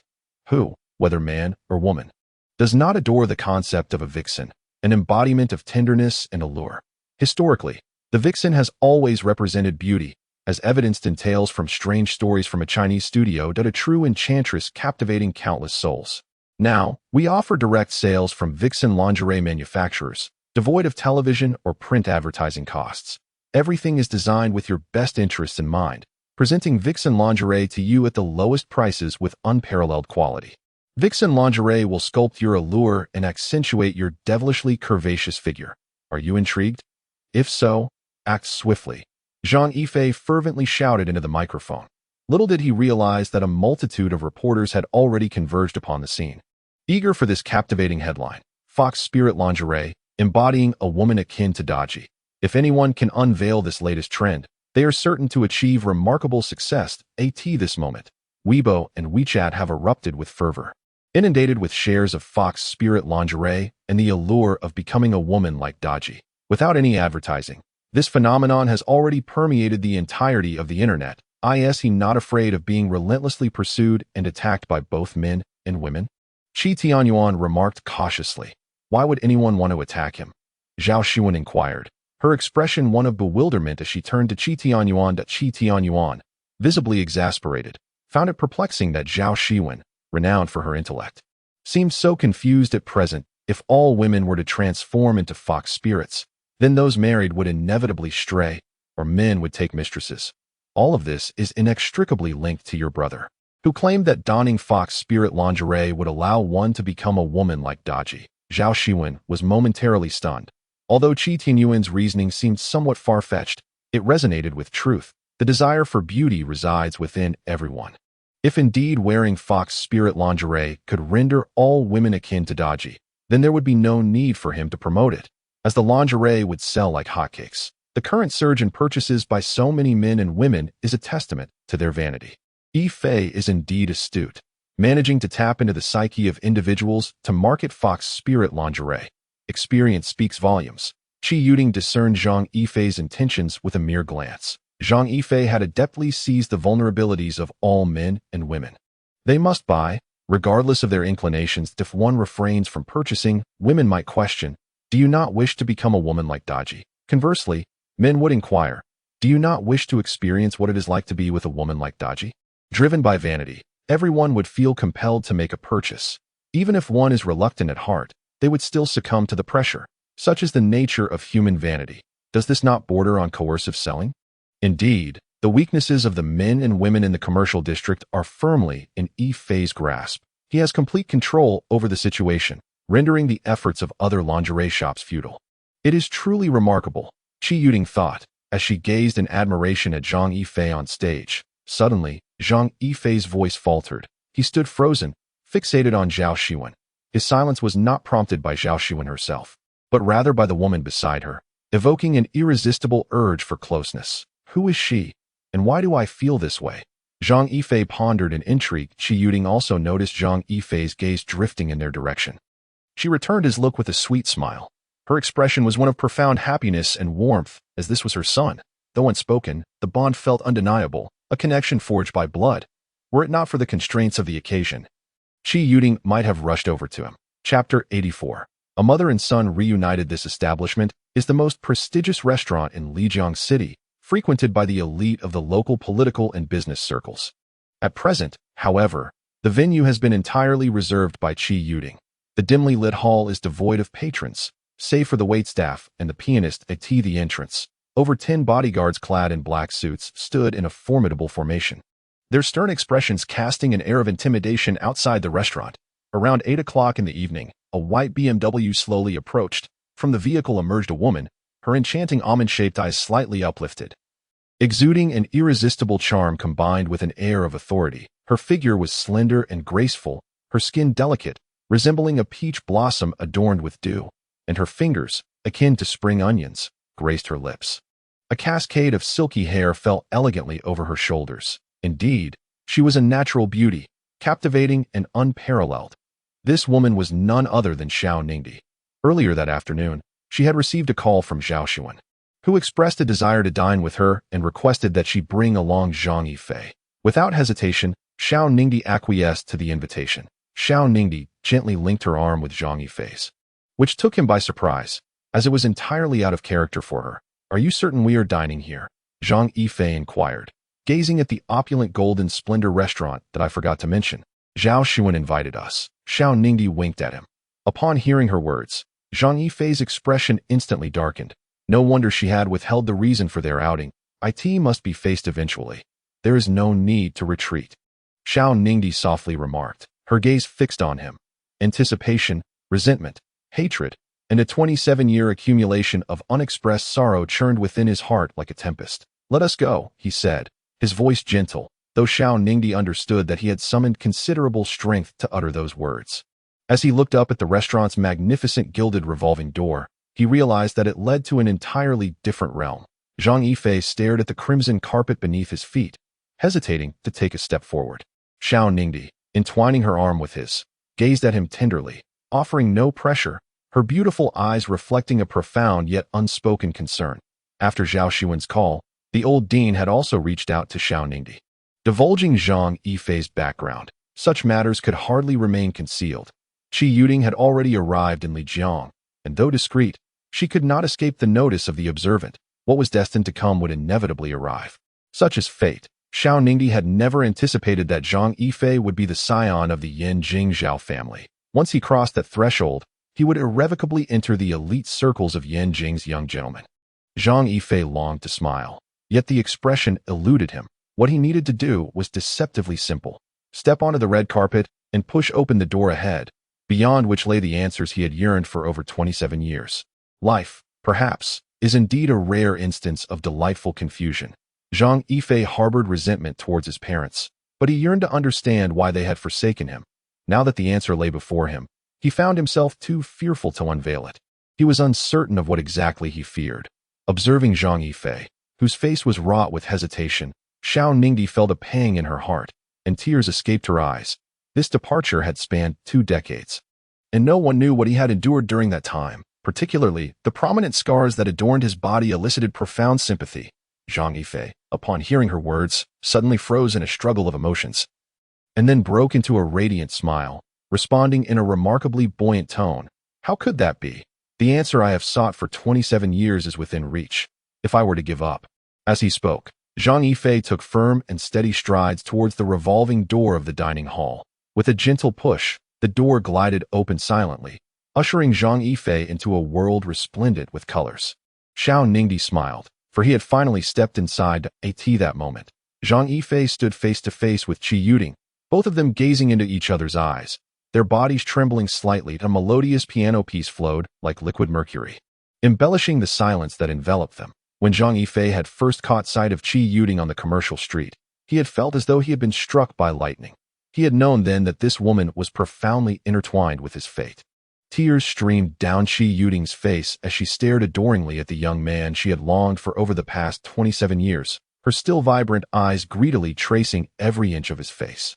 Noting the marks of hardship and struggle etched upon it by the passage of time, tears cascaded down her cheeks like a string of broken pearls. Through 2 decades of trials and tribulations, he had transformed into a man. Yet what pained Qi Yuding most was the absence of parental figures in his life, as he had endured everything alone, gritting his teeth through the struggles, the fatigue, the wounds, and the pain, all silently borne by him, while she had been unable to share in her son's life. The inability to partake in a child's life is the greatest sorrow for a parent. How had he managed to persevere all these years? How many scornful glances and derisive remarks had a child of unknown lineage withstood? In the struggle for survival, how much humiliation and hardship had he endured? When he was hurt, to whom could he confide? When he faced injustices, who could he turn to for solace? In all his tribulations, there was not a trace of his parents. How tragic, how heart-wrenching. Zhang Yifei stood silently, his expression inscrutable as he regarded the middle-aged beauty before him, her body trembling slightly. This tearful woman was perhaps the answer he had been seeking all along. Standing before her, he felt an icy chill envelop him. Pain, resentment, and sorrow churned within his heart that he had vowed countless times that if he were to meet his parents, he would unleash a torrent of reproach upon them. Yet now, confronted with Qi Yuding's agonized visage, all of those promises had morphed into hollow threats. He found himself utterly speechless. Did you know of my struggles all these years? If you did not wish to have me, why bring me into this world? Why abandon me? If you chose to forsake me, why now seek me out? The questions that had accumulated over the years no longer held any desire for answers. He stood there, expressionless, facing Qi Yuding, watching as this woman wept for him as if her heart were being torn asunder. Yet he remained unresponsive, as though in the presence of a stranger. Xiao Ningdi stood there in a daze, uttering not a word, merely gazing intently at the mother and son. Neither of them knew how long they had been locked in their silent exchange when Zhao Shiwen stepped forward and said, "Mom, let us go eat first, then we can sit down and talk." Zhang Yifei turned his head and glanced at Xiao Ningdi, who greeted him with a radiant smile, gently linking her arm with his and half supporting, half dragging him into the dining room. The 4 of them took their seats, and the waiter presented a variety of exquisite and delicious dishes and desserts. Zhao Shiwen and Qi Yuding, mother and son, were entirely devoid of any appetite, their gazes fixated on Zhang Yifei, eyes unblinking, as if he might vanish into thin air at any moment. Zhang Yifei picked up his knife and fork, skillfully slicing the beef on his plate. Again and again, observing his movements, Xiao Ningdi's eyes turned red. Qi Yuding and Zhao Shiwen did not comprehend him. Yet after such an extended period of acquaintance, Xiao Ningdi understood him well. At this moment, he was not merely dining, but rather venting years of resentment upon that plate of beef, struggling to hold back the tears threatening to spill from her eyes. Qi Yuding felt a profound ache in her heart as she watched Zhang Yifei's actions. For 27 years, she had done nothing for her son. What did heart-wrenching pain feel like? Today, she finally tasted it. Or perhaps it was the case that her heart had been aching for these 27 years without pause. Yet, at this very moment, her heart ached even more, especially as she watched Zhang Yifei's adept movements. This was knowledge she should have imparted to him, yet now he navigated it all through his own contemplation. As she beheld Zhang Yifei's actions, tears began to fall from Qi Yuding's eyes. One by one, Zhang Yifei, served the cut beef before Qi Yuding, saying, "Eat. You must be hungry too." This marked the first words Zhang Yifei directed toward Qi Yuding. Upon hearing his words, Qi Yuding's tears poured forth even more vehemently. This was the realization of a dream she had cherished for 27 years. She had often envisioned the scene of their first meeting. Yet she had never dared to hope that Zhang Yifei would cut beef for her. For 27 years, Qi Yuding had yearned to prepare a meal for her son, even if it were just to serve a single dish. Yet she never anticipated that it would be Zhang Yifei slicing beef for her. With a choked voice, Qi Yuding ate the beef Zhang Yifei had prepared. Tears fell onto the meat as she chewed a few bites. Finding it bitter and salty, the waiter respectfully uncorked a bottle of Pomerol red wine. Zhang Yifei took the wine and gestured to the waiter to leave. He carefully poured a glass for Qi Yuding. Despite her abandonment of him, Zhang Yifei was nonetheless her son, born of her flesh and blood, and he could not fulfill the vows made. His heart, too, was made of flesh. He then poured himself a glass, lifted it, gently swirled it, and drank it in one gulp. Throughout this entire process, aside from Zhang Yifei's solitary utterance, no one else spoke a word, an indescribable suffocating sensation weighing heavily on the hearts of all present. The Pomerol was from the vintage of 92, quite good. Although Zhang Yifei smiled, that smile felt like a knife to Qi Yuding's heart. Was he still harboring resentment toward her? At the same time, Qi Yuding had come to a realization regarding Qi Tianyuan's words. He might indeed be Longya. He could discern the type of wine with a single sip. Even identifying its vintage, Qi Yuding's heart ached more profoundly. How had he managed to survive under such dire conditions all these years? How many brushes with death had he endured? After speaking, Zhang Yifei set down his wine glass and slowly surveyed the opulent lights and decor of the restaurant, a smirk of derision curling at the corners of his mouth. "This place does not belong to me, brother." Zhao Shiwen choked out, her face already glistening with tears. Zhang Yifei lit a cigarette for himself and took 2 deep puffs. He then lifted the nearly full bottle of red wine from the table and gulped it down in one go. With that, Zhang Yifei strode away without a hint of longing. Qi Yuding, Xiao Ningdi, and Zhao Shiwen followed closely behind him, watching as he stood at the door, his head bowed, shoulders trembling. Qi Yuding cried out in anguish. Yifei, observing Qi Yuding's devastated expression, Zhang Yifei forced a smile, tears streaming down his face. "Unable to be contained, that I truly wish to share with you how I have endured these years, and I long to ask you, since you gave birth to me, why did you abandon me? And if you abandoned me, why seek me out?" Qi Yuding swayed, his eyes revealing profound fatigue and pain. He shook his head vehemently, weeping as he repeatedly apologized. "I'm sorry. Yifei, I'm so sorry." Saying this, Qi Yuding rushed forward, enveloping Zhang Yifei in a tight embrace. Using every ounce of strength he had, terrified he might vanish, Zhang Yifei wept silently, tears washing down his cheeks. The bitterness of years past, at this moment, seemed to drain the last vestiges of his strength as he knelt softly on the ground, head bowed, allowing tears to flow freely. Chapter 86. The assassin reemerges. What is the most important aspect of a person's life? Some may claim it is wealth and power, but is it truly wealth and power? No. The essence of life lies in family, parents, children, and laughter. These are the most significant elements of life, universally shared. Yet, Zhang Yifei found himself unfamiliar with these concepts.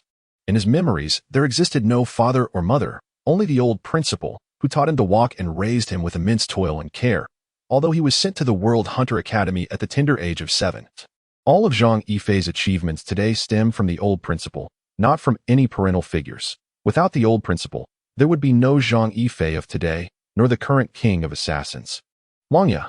Thus, he harbored resentment, watching as his peers enjoyed the love of their parents, while he remained utterly alone, nursing his own wounds and bearing his own burdens, with no one to confide in. As time passed, Zhang Yifei's hatred and pain became numb, accepted. The pain and resentment lay buried deep within him, increasingly entombed. This world was not meant to be laden with such trials and animosity. It was merely fate. That wretched harlot, reveling in her mischief, orchestrating these tribulations, all while tightening her grip around each individual's neck, compelling them to acquiesce to her designs. For many years, Zhang Yifei succumbed to the oppressive whims of fate, never daring to resist. However, today's encounter with Qi Yuding unearthed the long-buried pain and resentment within him, akin to the Yellow River breaching its dam. Tumultuous and uncontainable, he harbored a deep-seated hatred for the woman before him. resenting her for the 27 years of grievances and suffering she had inflicted upon him. He detested himself even more for having decided to retreat into seclusion, only to have her reappear out of nowhere, shattering his life into disarray. That a tempest of anger surged within him, compelling him to unleash a torrent of invective, to hurl the most vicious curses at her, and he even envisioned striking her across the face. A cathartic release for the pent-up frustrations of nearly 3 decades. Yet, upon witnessing Qi Yuding weep with a heart-wrenching sorrow, his resolve faltered, his mouth opened, but no words of reproach could escape his lips. After all, she was his mother. The grievances and resentments of 27 years dissolved into nothingness in that moment. Without recognition or rebuke, Zhang Yifei chose to walk away. That I in life, I wished not to be a paragon. And in death, I have no desire to be a specter of greatness. What matters the grievances of the world, when joy is but an ephemeral illusion? These were the words Zhang Yifei imparted to Qi Yuding as he departed. As he turned his back, Qi Yuding murmured, "In life, I wished not to be a paragon, and in death, I have no desire to be a specter of greatness. What matters the grievances of the world? When joy is but an ephemeral illusion, what joy lies in life and death? Do you still harbor hatred for me?" Seeing Zhang Yifei leave, Xiao Ningdi hurriedly pursued him, fearing he might suffer a relapse of his previous psychological turmoil. Observing from a distance, Qi Tianyuan sighed softly and shook his head. Zhang Yifei's inner turmoil was not easily resolved. As usual, he and Xiao Ningdi engaged in their mutual skirmishes. Suddenly, an epiphany struck Zhang Yifei. Xiao Ningdi was indeed a good woman, at least toward him, though she occasionally delighted in teasing him. Was this not the essence of marital interaction? Yet, while Zhang Yifei was lost in thought, he suddenly sensed an overwhelming aura of danger. "Do not approach," he uttered, swiftly sprinting toward Xiao Ningdi. This instinct, honed over years, kicked in when peril loomed. Like a wraith, he darted to Xiao Ningdi's side. Just as she lunged forward, a dull thud resonated in the air. Zhang Yifei forced a pained smile as a sharp ache coursed through his thigh. He realized he had been struck. A small puncture in his thigh oozed crimson blood. Not far away, Qi Tianyuan recognized the sound. A chilling familiarity washed over his striking features, revealing a glimmer of lethal intent. He knew all too well the sound of a silenced sniper rifle, and the enemy lay within 500 meters, poised to eliminate Zhang Yifei. Without hesitation, Qi Tianyuan raced toward Zhang Yifei. "Do not come closer. The enemy is a sniper. Your approach will only burden me further. Protect them." Upon hearing Zhang Yifei's words, Qi Tianyuan halted, recognizing the truth in his warning. The sniper's position was unknown, and his presence would serve no purpose. As he watched the blood flow steadily from Zhang Yifei's thigh, Xiao Ningdi felt a pang of anguish, her complexion paling. "Yifei, please do not frighten me," she implored.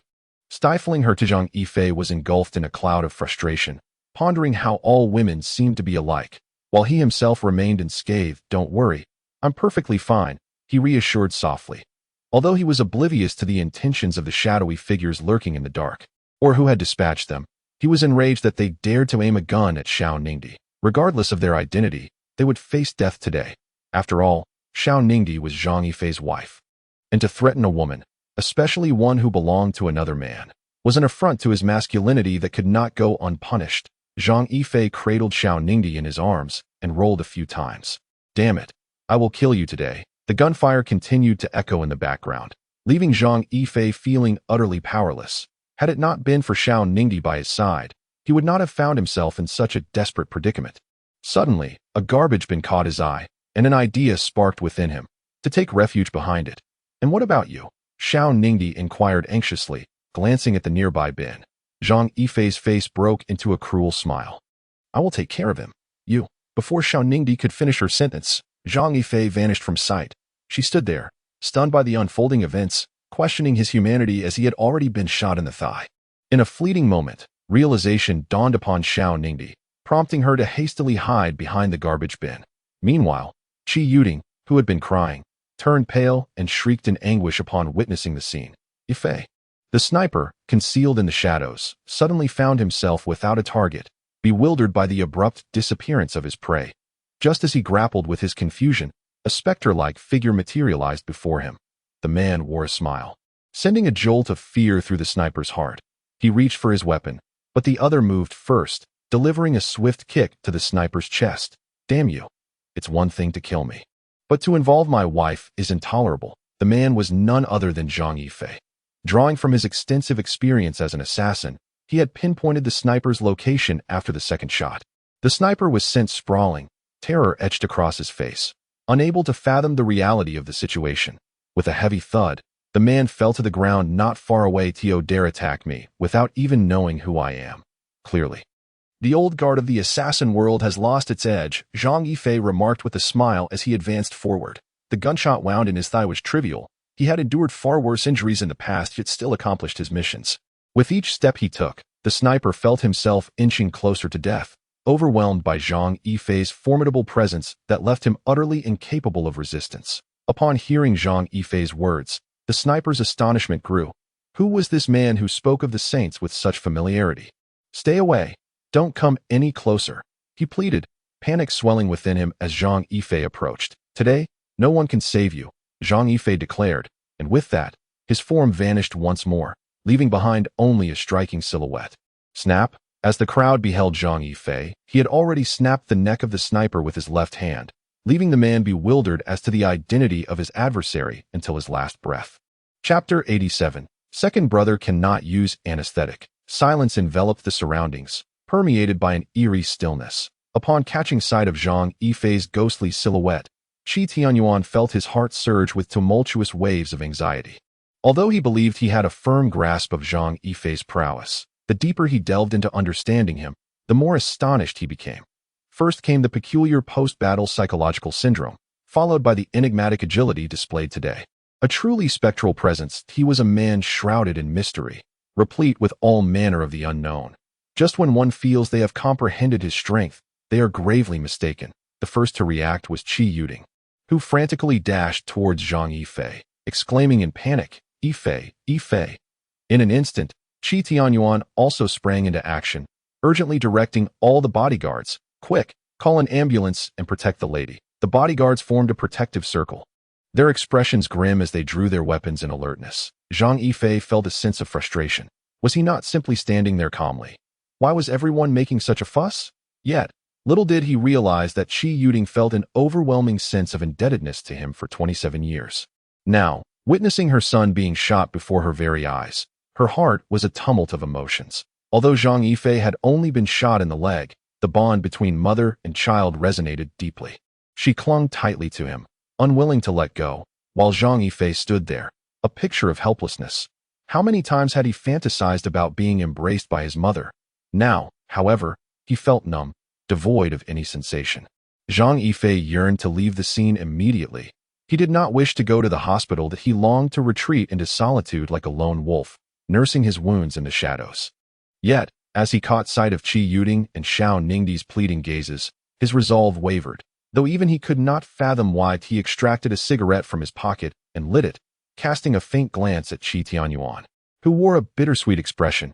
Ever since his arrival in Jiang, it seemed his duty had morphed into cleaning up after this man. "Rest assured, I will handle it," he assured. "Thank you," Zhang Yifei replied before stepping into the vehicle. Xiao Ningdi, Qi Yuding, and Zhao Xuan followed closely behind. Throughout the journey, the three women appeared anxious, their faces streaked with tears. The car sped towards the emergency entrance of the hospital, where a group of doctors and nurses, already alerted, rushed to carry Zhang Yifei into the operating room on a stretcher. Zhang Yifei never imagined he would one day require a stretcher. Meeting Qi Yuding's imploring gaze, he did not refuse her. As the red light of the operating room illuminated, Qi Yuding finally exhaled a sigh of relief. "Mr. Qi, Ms. Xiao, do not worry. Fei will be fine," Xiao Ningdi gently reassured, noting the urgency reflected in the eyes of the mother and son. "Ningdi, do you think he will forgive me? Will he come back to me?"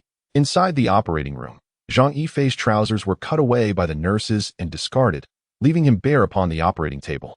This minor injury is of little consequence to Zhang Yifei. However, today he finds himself utterly fatigued, devoid of any desire to engage in activity, and longs for a moment of tranquil solitude. As he reclines, Zhang Yifei's eyes suddenly snap open, as if a forgotten thought has resurfaced, and he hastily rises from the surgical table. The doctors and nurses gasp in astonishment. "What are you doing? Quickly, lie back down." Ignoring their pleas, Zhang Yifei lowers his head to inspect his wounds. The doctors and nurses, exasperated, stamp their feet. "You must lie down. If the surgery is delayed, You will bear the consequences. Zhang Yifei gazes at the glaring wound on his thigh. Where blood has congealed, a vivid crimson staining his entire leg, a flicker of sorrow crosses his lips as he surveys the concerned faces of the medical staff, voice tinged with distress. Damn, my thigh is ruined. The doctors and nurses exchange incredulous glances. Ruined, indeed. It was once so fair and smooth. Zhang Yifei mourns, lamenting that his upper body is already marred with scars, leaving no untouched skin. Yet, he finds solace in the fact that his lower body remained pristine. Now, alas, even that solitary patch of purity has succumbed to a hint of blemish, ignoring the chill that permeates the room. Zhang Yifei supports himself on the table with one hand while the other shakily reaches between his legs, nervously inquiring, "Is there anything amiss with my little brother?" All the doctors and nurses stare at Zhang Yifei in stunned silence. Gently probing, he finds his little brother peeking out. Robust and lively, he gazes at it with the adoration one might reserve for a beloved muse. "Thank heavens you remain unscathed, dear little brother. Otherwise, my lifelong happiness would have been irrevocably obliterated by you." Several nurses, clad in sterile attire and masks, shyly avert their gazes, unable to bear the indecent scene. The lead surgeon sighs and turns to the anesthetist. "Put him under, so he will cease his incessant chatter." Just as the anesthetist prepares to administer the injection, he notices that Zhang Yifei has already reclined, eyes tightly shut. Observing the motionless figure on the table, the anesthetist, puzzled, asks the lead surgeon, "Doctor, should we still proceed with the anesthesia?" The surgeon sighs. "Administer it. Should he awaken mid-procedure in pain, he will undoubtedly scrutinize his little brother for an eternity. Who could endure that?" The room full of doctors and nurses nod in unison. Agreement palpable. They ask the anesthetist readies to inject Zhang Yifei. He suddenly opens his eyes, wide and startled, fixating on the anesthetist. Taken aback by this abrupt change, the anesthetist hesitates. "I refuse to administer the anesthesia. It could jeopardize my little brother's future happiness. What if, in a moment of excitement, I lose all sensation? Who will take responsibility?" The attending physician and the entire medical staff gaze at Zhang Yifei on the surgical table, their expressions a mix of disbelief and exasperation. Chapter 88. Am I truly a lecher? The entire hospital has been thoroughly surrounded by agents dispatched by Qi Yuding, particularly the floor where Zhang Yifei resides, which is now sealed off, impenetrable. Unbeknownst to Zhang Yifei, he is under the most rigorous protection. Moreover, what incites the greatest fury is that whenever this man finds himself in trouble, a few prominent figures invariably emerge, with post-war psychological afflictions resurfacing. Upon encountering Qi Tianyuan, he deftly resolved the matter. It seems that the last incident involving Zhao Xuan's disappearance also bore the shadow of this man. But this time, the stakes are even higher. As the president of Huayu Group, Qi Yuding has inexplicably become embroiled in the affair. Upon receiving this news, the secretary of Lijiang City was drenched in cold sweat. Should Qi Yuding suffer even the slightest harm here, the repercussions would be dire on the spot. Sun Wentao issued a command. An investigation must be conducted at all costs. At that moment, the mayor of Lijiang City finally made his appearance, promptly ordering a stringent crackdown on organized crime and vice. Amidst the thunder and lightning, the storm rages on, all for a man named Zhang Yifei, an inconspicuous individual who has suddenly thrust himself into the spotlight of high-ranking officials. Darkness envelopes the entirety of Lijiang City, and the atmosphere is suffocating. Unbeknownst to Zhang Yifei, he remains in the operating room. Just after reuniting with his long-term son, he finds himself under attack. If he were to fall victim to others. Qi Yuding's expression darkened, and he resolved firmly, picking up the phone to call Zhao Huyue. His tone growing cold and rigid. "This is your effort. This is your protection of your son. This is your duty as a father." Qi Yuding launched into a barrage of accusations directed at Zhao Huyue on the other end of the line. In Yanjing, the Zhao family, Zhao Huyue hung up the phone, rubbing his weary face and managing a bitter smile. During that recent call, Qi Yuding had not allowed him a single word in edgewise, instead berating and blaming him for over half an hour. Nationwide, who would dare to chastise him so? Even the president would show him deference. It seems that only Qi Yuding and the old master Zhao possess such audacity to scold Zhao Huyue so vehemently. The news of Zhang Yifei's injury sent a tremor through Zhao Huyue, gripping his heart tightly. It is said that a mother and child share a bond, yet the bond between father and son is equally profound. Zhao Huyue felt he had acted swiftly, yet to others, his pace appeared sluggish. By the time he resolved all matters, His son might no longer be there. Moreover, Zhao Yue understood deeply that at this moment, Qi Yuting's heart belonged solely to Zhang Yifei. He did not resent Qi Yuting for prioritizing his son, for after 27 years of negligence, they had failed to do anything for Zhang Yifei, not even feeding him a single morsel with their own hands. How tragic it is to wield immense power, yet have done nothing for one's own flesh and blood. Upon arriving in Lijiang, Qi Yuting had already attracted attention, and some sought to eliminate Zhang Yifei right before his eyes. Zhao Yue realized Zhang Yifei's identity had been exposed, and it was likely that all officials were now aware of the situation. A cold smile crept across Zhao Yue's face, his eyes gleaming with determination. Since the revelation was inevitable, let it be even more pronounced. At Lijiang City Hospital, Zhang Yifei was being carried out on a stretcher by the nurses. His complexion pale and devoid of strength. Qi Yuting and the others hurriedly approached, their voices imbued with anxiety as they inquired, "Doctor, is he all right?" The doctor removed his mask, his demeanor exceedingly courteous. One could only imagine the significance of his patient, considering the hospital director had awakened him in the dead of night, insisting that the chief surgeon personally perform the operation. He is fine now. The bullet penetrated 4.5 centimeters. But the projectile has been successfully extracted. Fortunately, it did not perforate the femoral vein. Otherwise, it would have been dire. The patient is fortunate. He should rest in the hospital for observation. After about 10 to 15 days, he should be able to recuperate fully. Thank you, doctor, but why does he look so pale? Qi Yu asked with evident concern. Upon hearing Qi Yuting's words, the attending physician's expression darkened. How was he to explain this? The nurses shared his incredulity. Were it not for the fact that the individual on the stretcher was indeed a patient, they might have thrown him out. He did not receive anesthesia, the attending physician said, calming himself before speaking. Having served as a chief surgeon for many years, he had never encountered a man like Zhang Yifei. For the sake of his future happiness, fearing that his brother might lose sensation during moments of excitement, he adamantly refused anesthesia. During the surgery, even the attending physician could not help but admire Zhang Yifei's willpower and endurance. He did not utter a single sound of pain, and he even kept his eyes open, watching the procedure unfold without so much as a furrowed brow. The attending physician was left in disbelief, as if he were dreaming. Previously, he had heard tales of Guan Yu enduring bone scraping without showing any signs of pain, drinking wine, feasting, and playing chess, seemingly unaffected. He had thought such stories were mere legends, but now it appeared there was truth to them. The man before him was the best testament to that. Upon hearing the attending physician's words, all three women exclaimed in astonishment, their eyes wide in disbelief as they gazed at Zhang Yifei on the stretcher. Qi Yuting's face was etched with anguish. He bore witness to the suffering Zhang had endured. Tears streamed uncontrollably down Qi Yuting's cheeks. Why didn't he use anesthesia? Xiao Ningdi asked anxiously. The attending physician's expression darkened further, while Guan Yu refrained from anesthesia to avoid any after-effects that could hinder his prowess on the battlefield. How could he articulate Zhang's reasoning? Faced with the probing gazes of the three women, he sighed lightly, feeling quite helpless as he explained. He said it was for his future happiness. He feared that during intimate moments, he might suddenly lose sensation. Though the attending physician had delivered his explanation as delicately as possible, it nonetheless caused the three women to blush.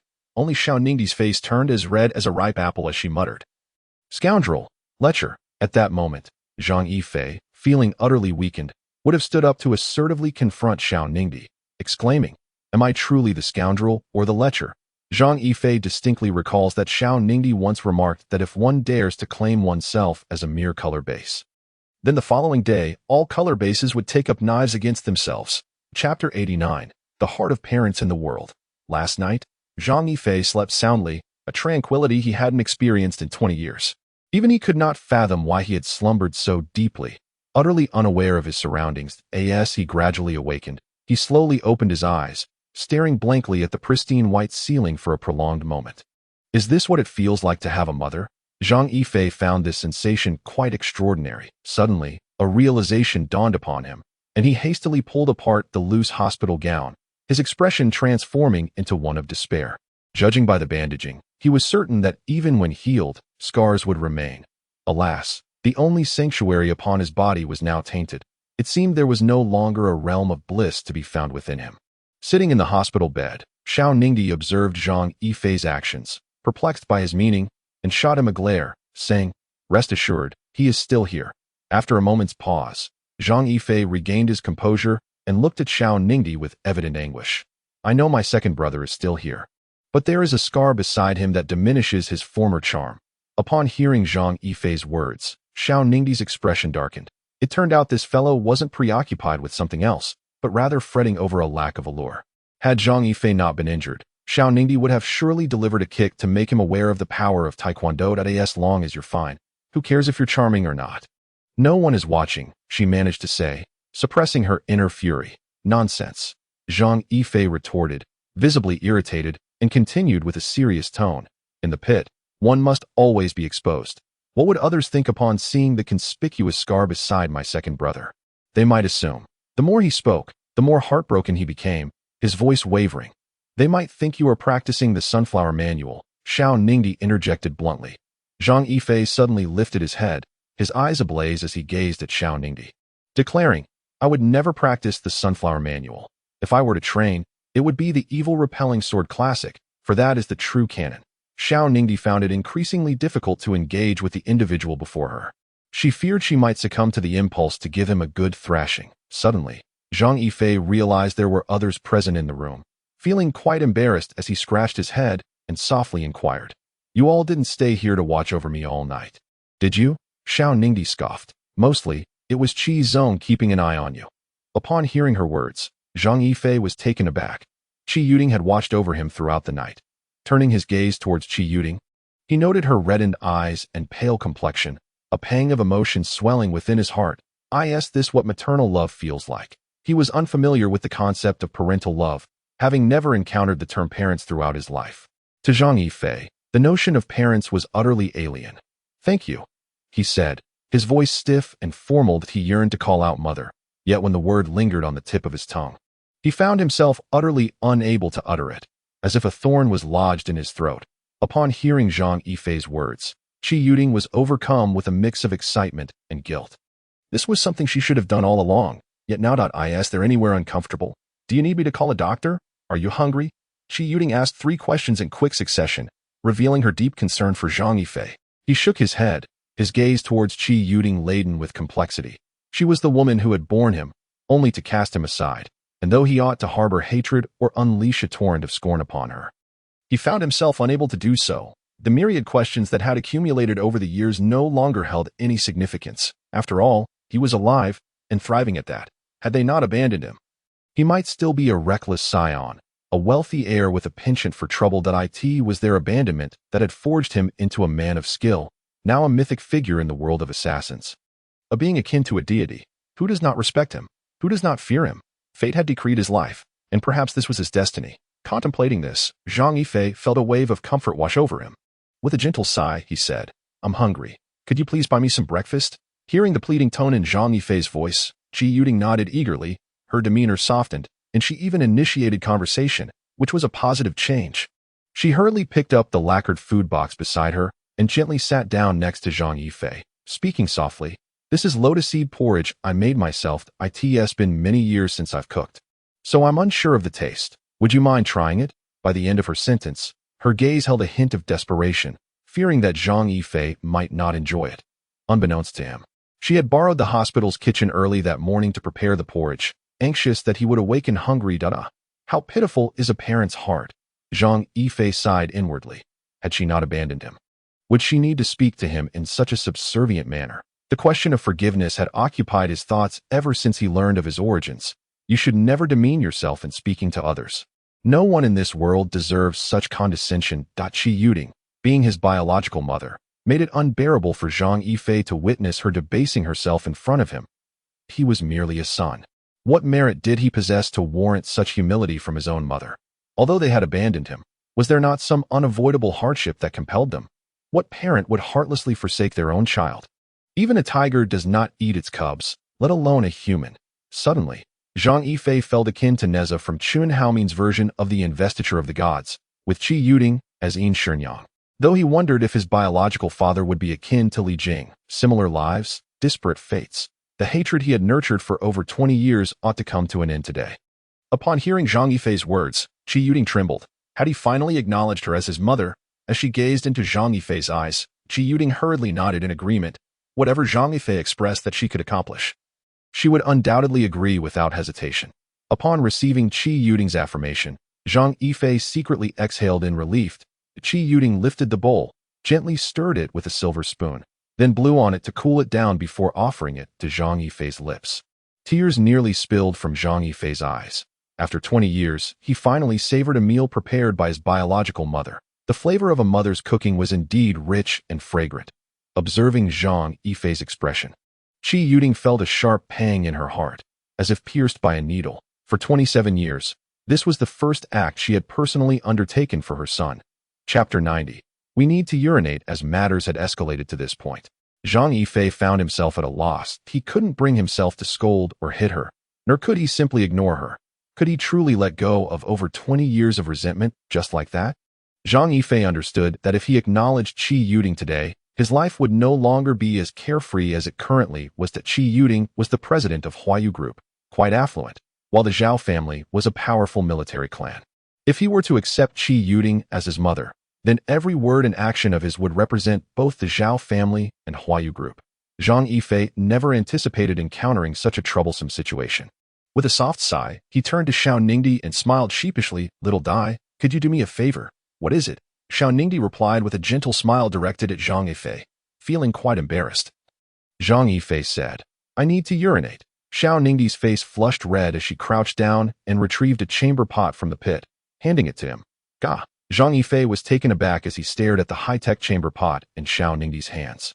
He had truly never used such a device. "That don't you think it's a bit unfair for me to use this contraption, second brother?" Zhang Yifei lamented, feeling dejected. It was one thing to feel wronged himself, but to put second brother in a compromising position was utterly unacceptable. Xiao Ningdi's face darkened instantly. At such a juncture, this fellow still had second brother on his mind. Fortunately, Xiao Ningdi possessed remarkable patience. Otherwise, she might have erupted in anger. Thankfully, they were in a premium hospital room with a private restroom. "I'll help you there." With Xiao Ningdi's assistance, Zhang Yifei leaned on one leg and limped awkwardly toward the restroom. "What are you two planning to do?" Qi Yuding asked nervously. Zhang Yifei cast a complex glance at Qi Yuding, the woman he ought to respect. Upon seeing Qi Yuding, Xiao Ningdi couldn't help but blush from her face down to her neck.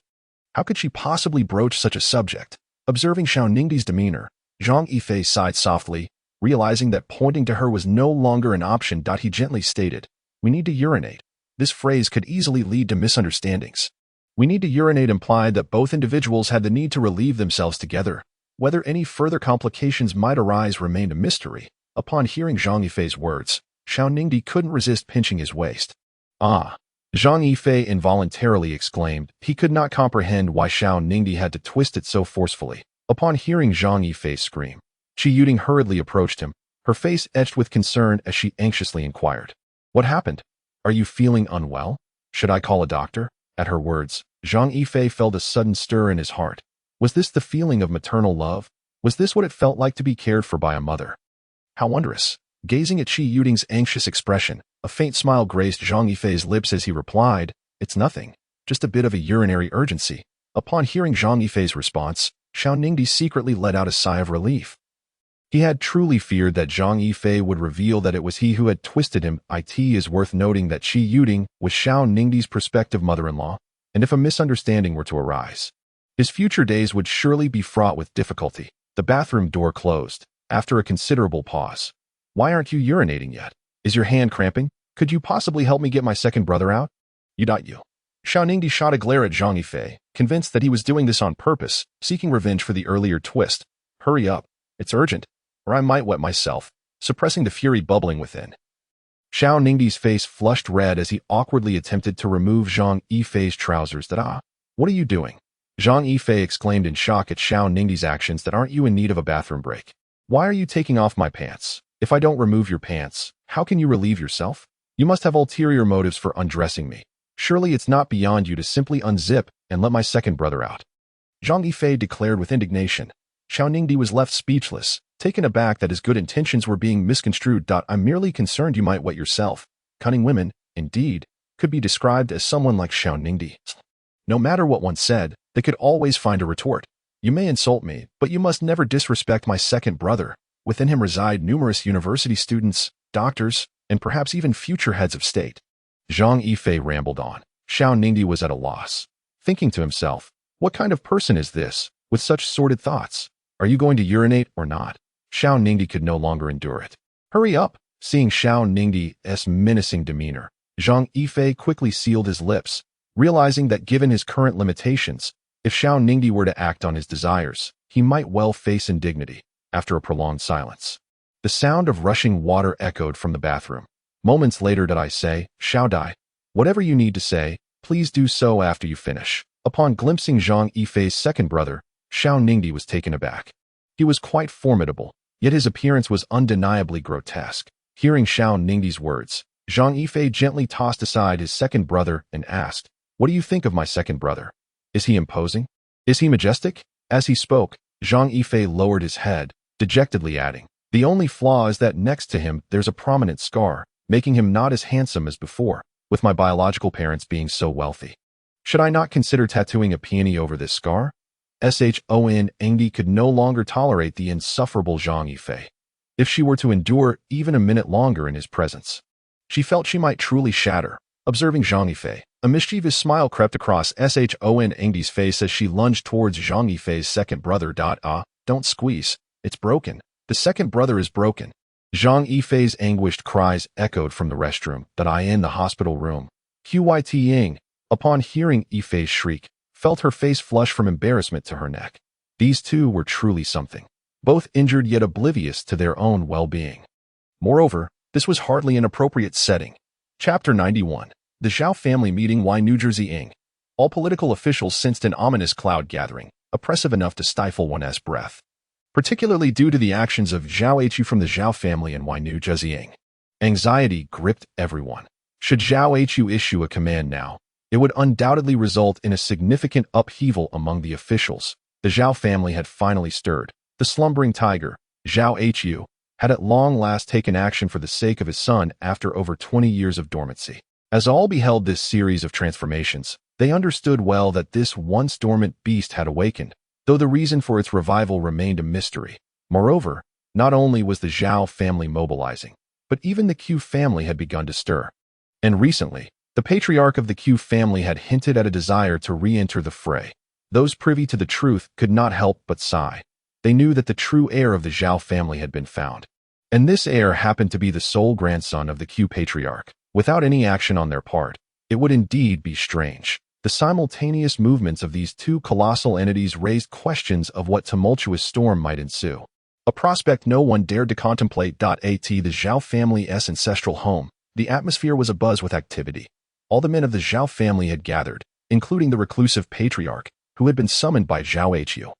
Hu, your recent maneuvers have been quite significant, and with your second brother, one in the political sphere, the other in the military, you have stirred quite a tempest. Many officials and military leaders will heed your call to step down. And at this point, the elder Zhao let out a soft sigh, refraining from continuing. In the classical reception hall, every member of the Zhao family turned their gaze towards Zhao Hu, the current leader of the Zhao clan. The patriarch. Those qualified to sit in this hall were none other than the esteemed figures wielding significant power in both military and politics, either ministers of various departments or commanders of military districts, or generals adorned with shining stars of rank. Such an important family decision-making meeting could only be attended by the stalwart figures of the Zhao family. Even peripheral members of the Zhao power circle or core members of other clans were unqualified to participate. Zhao Hu slowly surveyed the assembly, exuding an imposing authority, his presence as formidable as towering mountains. Instinctively, the attendees leaned forward in their seats. The first matter at hand was the multitude of officials being ousted. For over 20 years, everyone believed the Zhao family had become a toothless tiger, with many trampling upon us. Yet, among these ousted officials, a significant number had some form of agreement with the Zhao family. And more importantly, each of them was guilty of corruption. As Zhao Hu spoke, his sharp gaze swept across the room, causing some to involuntarily lower their heads in response to his piercing stare. As for the matter of the agreement, I shall refrain from elaborating further. However, should I discover in the future that individuals, despite being members of the Zhao family, are betraying the family's interests, then they must not blame me. Zhao Huye, for lacking compassion. Zhao Huye spoke in a chilling tone. Upon hearing Zhao Huye's words, a shiver ran through the gathered crowd. Fortunately, he chose not to elaborate any further. The thought of him naming names sent a wave of dread through everyone. Remember, in this world, there are no secrets that remain hidden. Do not assume that everyone is a fool. The crowd glanced at the old patriarch, noting his unchanging expression, and refrained from speaking too freely. Though many faces revealed a cold demeanor, Brother Zhao Tianlin's eyes flickered with an intense light before returning to calm. What the third brother said is correct. Such individuals are not worth mourning that if you know who they are. Do not hesitate to act decisively, Zhao Tianlin declared with anger etched on his face. After hearing his elder brother's words, Zhao Huyue smiled mysteriously and replied, "Rest assured, elder brother, I know what to do." At this, Zhao Tianlin's expression shifted. None present were fools. They understood that Zhao Huyue's words were a clear warning to Zhao Tianlin. He was the true head of the Zhao family, and how matters should be handled did not require anyone else's concern. Zhao Huyue calmly lifted his cup, sipping his tea slowly. An ominous chill enveloped the once harmonious reception room. Zhao Leoi furrowed his brows into a deep frown and, whether intentionally or not, cast a glance at Zhao Huyue. "Third son, if what you just said is true, then these people are unworthy to be in the Zhao family, and even less deserving of the Zhao surname." Zhao Huyue respectfully addressed the patriarch, saying, "Father, rest assured, I will exercise discretion. Discretion is paramount. That I wonder what the second matter you mentioned is." Zhao Huyue stood up straight, his gaze sweeping across everyone in the room, before he calmly stated, "As you all know, I, Zhao Huyue, have a son who was lost at birth."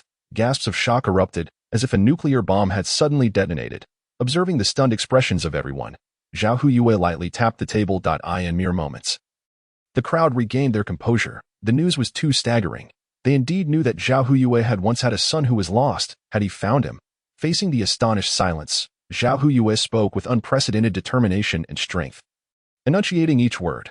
"My son, Zhao Huyue, is still alive. He has wandered for 27 years and is now known as Zhang Yifei. Should I discover who dares to undermine my son, whom I have owed for over 2 decades, they must not blame me, Zhao Huyue, for severing ties."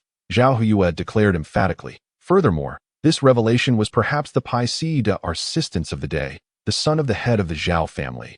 What glory and prestige that entailed. Observing Zhao Huyue's resolute expression, a look of contentment spread across Zhao Leoi's face. Yet, as he gazed at the elder patriarch, standing tall, Zhao Huyue felt a pang in his heart, though his father stood upright. The once overbearing aura of a commanding general had long faded with the passage of time. At present, he is merely an ordinary elder, a man yearning to reunite with his grandson, whom he has not seen for 27 long years. Chapter 92. Confronting his son. Qi Yuding realizes that since her departure from Lijiang, her thoughts have been solely fixated on her son, to the extent that she has overlooked her daughter Law. In this moment, Qi Yuding scrutinizes Xiao Ningdi, the woman renowned as the Pearl of the East in Lijiang. From her hair to her delicate feet, Qi Yuding examines her meticulously, her eyes revealing contemplation and amusement.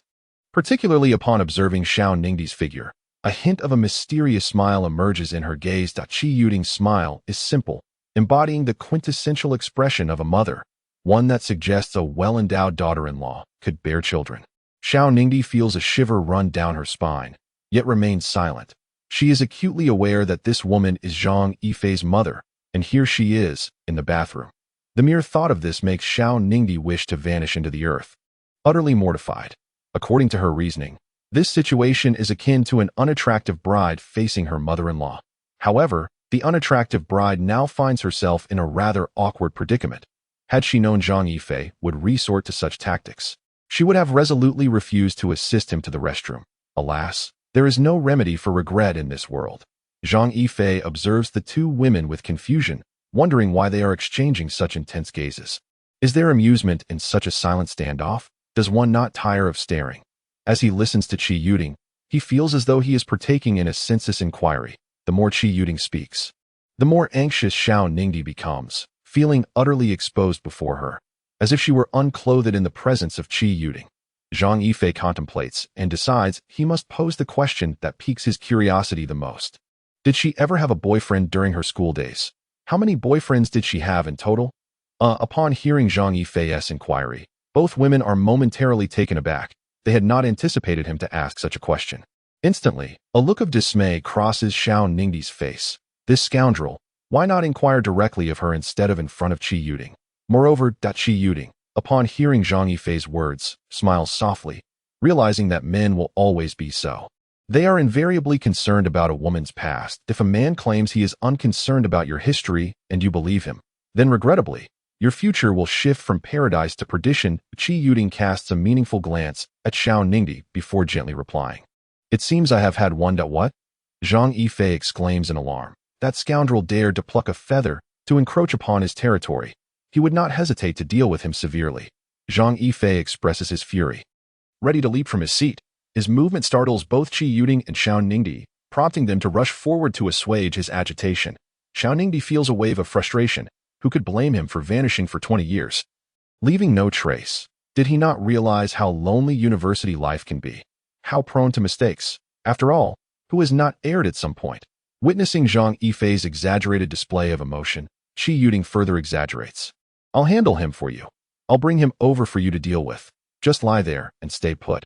Upon hearing Qi Yuding's subsequent remarks, Xiao Ningdi found herself at a loss for words. Such a mother, even in her indulgence, shouldn't behave in this manner. It was only after Qi Yuding's words that Zhang Yifei obediently reclined on the pit, albeit with a lingering sense of unease as he inquired. Can you manage this? Noticing the skepticism etched on Zhang Yifei's face, Qi Yuding's countenance blossomed into a sincere smile.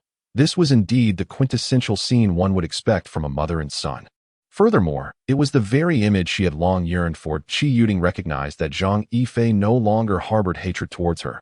However, coaxing him to fully accept her would undoubtedly be a formidable challenge. Considering she had abandoned him for 27 years, during his most vulnerable moments, she had not been by his side, nor had she accompanied him at the dawn of his life. Qi Yuding harbored no illusions that Zhang Yifei would swiftly embrace her.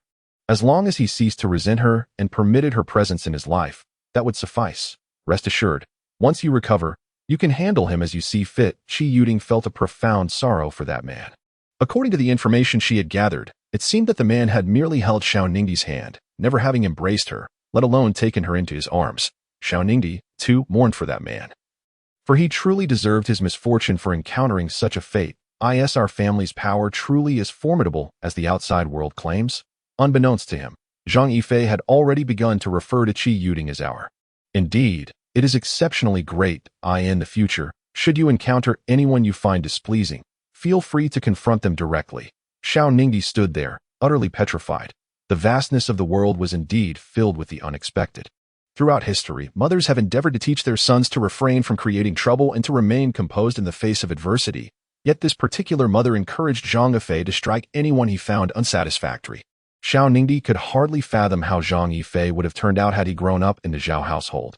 Surely, he would have become a notorious scion. If I find the president of the country unsatisfactory, may I strike him as well? The two were taken aback by Zhang Yifei's audacious suggestion. This young man was even contemplating striking the president.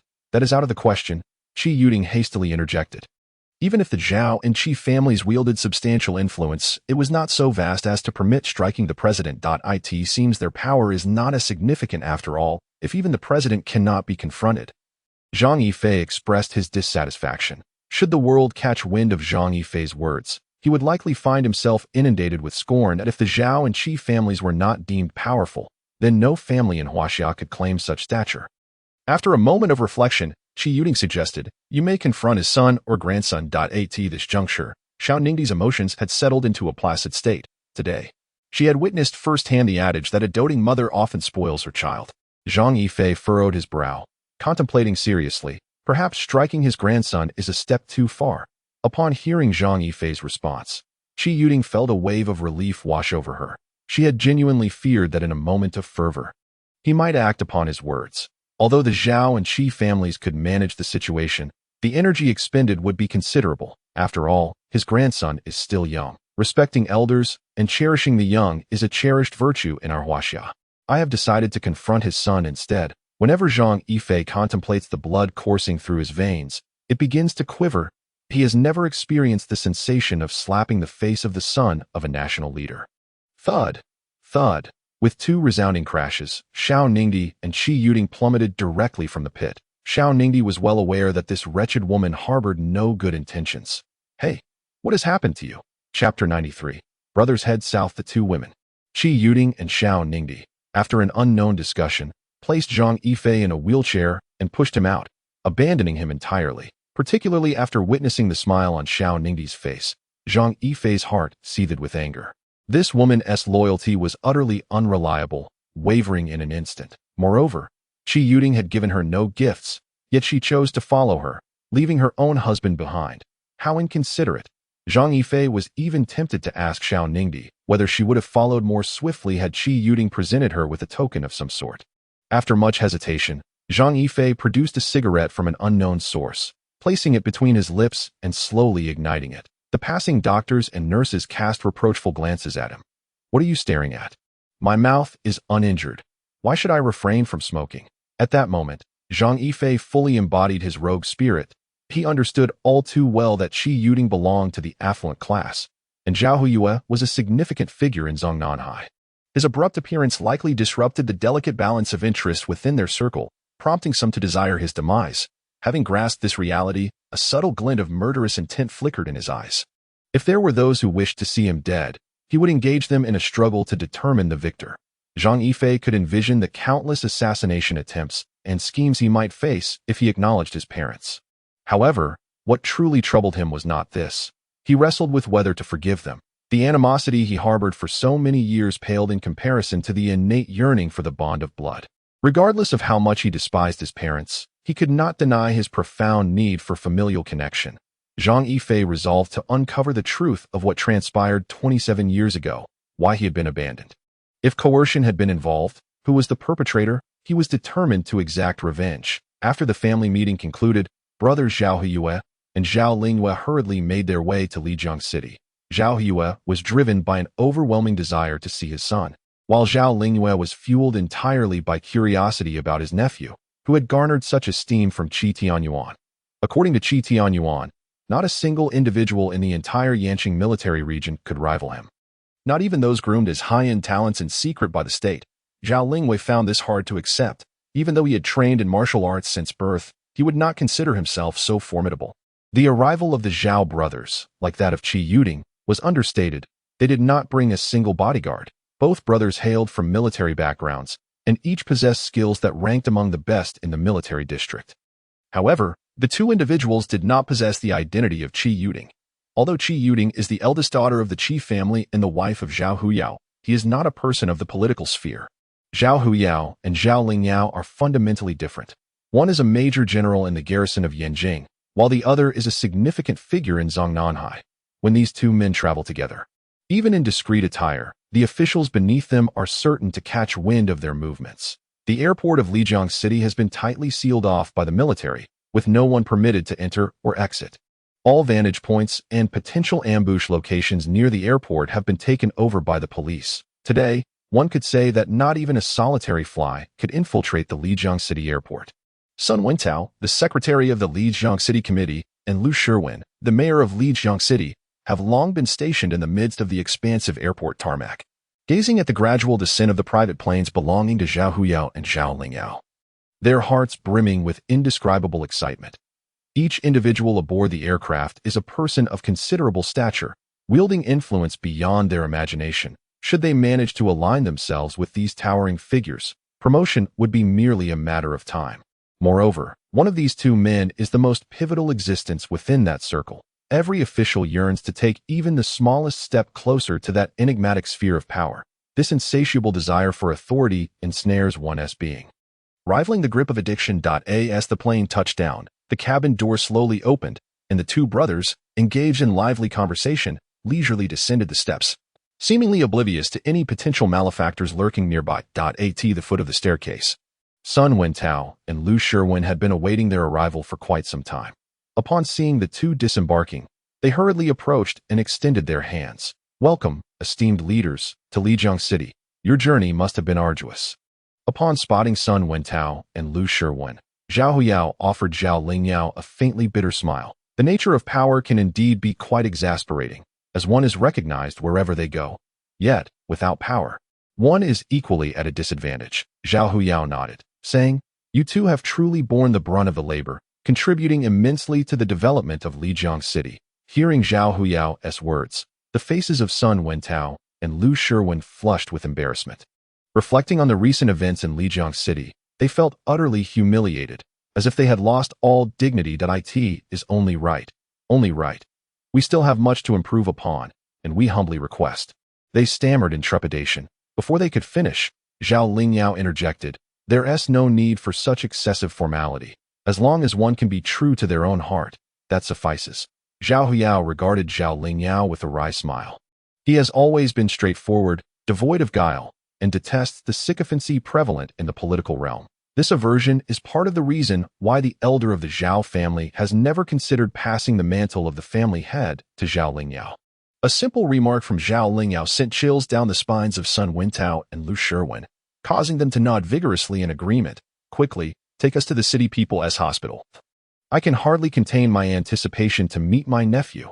Zhao Lingyao, true to his military background, spoke with a hint of roughness. Sun Wintao and Lu Shiwen were left in a daze. "Nephew? Zhao Lingyue's nephew. Does that not imply he is the son of Zhao Huyue? Was it not said that Zhao Huyue had no children?" Suddenly, a revelation struck both their minds. Zhao Huyue once had a son, who had gone missing for some reason. Could it be that he has now been found, and so close to Lijiang? They were both taken aback by this thought, exchanging glances that revealed the terror in their eyes. In that instant, they comprehended everything. No wonder the chief executive officer of Huayu Group had come to Lijiang first, followed closely by the president of Huayu Group. It now appeared that all events revolved around the son of Zhao Huyue. It was likely that the recent strange occurrences in Lijiang were a consequence of his actions. They were acutely aware of the dangers within their circle. The inexplicable appearance of Zhao Huyue's son must have caused substantial losses for many, prompting them to consider eliminating him. It seemed that a storm was brewing. This afternoon, Xiaofeng noticed that our new urban novel had climbed to 9th place. In just one afternoon, it has skyrocketed. Now it's 10th, which is rather disheartening. Brothers and sisters, let us rally together. Today, there will be 3 updates, and another one at 8 in the evening. I seek flowers, collections, and all forms of support. By the way, a reader inquired if this book has a group. It indeed does not. If that brother is interested, he may create one. Thank you all in advance. Chapter 94. I am your uncle. Zhao Huyue stood at the entrance of the hospital. His heart, long akin to a desolate well, now surged with tumultuous waves. For 20 years, he had steeled his heart, remaining indifferent to his son, yet not a moment passed without him being on his mind. As the day of their reunion approached, he found himself, despite being accustomed to grand occasions, feeling an unusual trepidation, hesitating at the hospital entrance. Zhao Lingyue, observing the profound expression on Zhao Huyue's face, sighed deeply. He understood Zhao Huyue's heart, yet his elevated position afforded him no leeway. Without experiencing the burdens of that position, one cannot fathom its difficulties. Step inside. You must face this sooner or later. Sun Wintao and Lu Shiwen stood nearby, scarcely daring to breathe, their eyes fixed on the two brothers. Zhao Huyue remained silent, striving to suppress the tumultuous heart that threatened to leap from his chest, yet his breathing became increasingly labored, and his eyes began to glisten with unshed tears. That moment, Zhao Huyue was indeed fearful of taking that step forward. After an indeterminate silence, he finally spoke. "Second brother, you cannot fathom my current emotions." Upon witnessing Zhao Huyue's grave demeanor, Zhao Lingyue could only sigh. He truly did not comprehend Zhao Huyue's feelings. As a father, he had not appeared when he was most needed, and now, when the son had grown up, he was ready to step forward. Zhao Lingyue empathized with Zhao Huyue's emotions, but could not fully grasp the profound complexity of feelings in that moment. "This step must be taken. If you do not wish to go, I shall proceed." Zhao Lingyue could no longer contain himself, eagerly yearning to meet his nephew, whom he had not seen for 27 years. After speaking, he strode boldly into the hospital, leaving Zhao Hu momentarily in shock. "Damn it, you cannot enter before me. That is my son." Upon witnessing Zhao Lingyue enter, Zhao Huyao was seized by an urgent frenzy, even resorting to coarse language. Sun Wintao and Lu Shiwen exchanged helpless glances. Sharing a silent understanding, Zhao Huyao hastily made his way to the hospital, fearing that Zhao Lingyue would arrive before him. After all, it was his son, whom he had longed for day and night. He could not allow anyone else to see him first. Although Zhao Lingyue was not just anyone, at that moment in Zhao Huyao's eyes, he was but a stranger. Meanwhile, Zhao Lingyue had already reached the hospital's interior. After inquiring, he learned that Zhang Yifei had gone outside to bask in the sun. Without hesitation, Zhao Lingwei made his way to the lawn outside. Suddenly, a figure caught his eye. He froze, as the young man before him seemed to embody the essence of Zhao Huyao in his youth. This man was none other than Zhang Yifei, who sat alone in a wheelchair, leisurely exhaling clouds of smoke. Previously engulfed in sorrow, Zhao Lingyue's spirits lifted upon seeing Zhang Yifei's demeanor. This fellow possessed a certain charm reminiscent of his own past. The more he observed Zhang Yifei, the more favorable his impression became. Sensing Zhao Lingyue's gaze, Zhang Yifei turned to look at him, and that single glance startled him. A shiver coursed through Zhang Yifei's body. In his perception, Zhao Lingyue's stare bore an unsettling resemblance to that of a lecherous client eyeing a courtesan. At that moment, Zhang Yifei yearned to curse his bad luck. He had been unceremoniously pushed here by Qi Yuding and Xiao Ningdi, who had abandoned him without a second thought, and now he was confronted by a supposed lecher. Zhao Lingyue flashed a grin at Zhang Yifei, and that smile was enough to send Zhang Yifei tumbling from his wheelchair in a fit of agitation. Ouch, it hurts. It hurts like hell, Zhang Yifei cried out. Zhao Lingyue was taken aback and hurriedly rushed to assist the fallen Zhang Yifei. Do not touch me, Zhang Yifei exclaimed, his expression one of sheer terror as he regarded Zhao Lingyue. Upon observing Zhang Yifei's countenance, Zhao Lingyue was momentarily stunned. Was this truly Qi Tianyuan's highly lauded nephew? He hardly resembled a skilled practitioner, but rather a petty ruffian. Little did Zhao Lingyue know that playing the fool was Zhang Yifei's preferred guise. I shall help you up, Zhao Lingyue said kindly. Why should I get up? It's too hot up there. I prefer to cool off down here, Zhang Yifei retorted, distrustful of Zhao Lingyue's words that in his mind. Zhao Lingyue surely harbored some hidden scheme against him. Zhao Lingyue's expression darkened.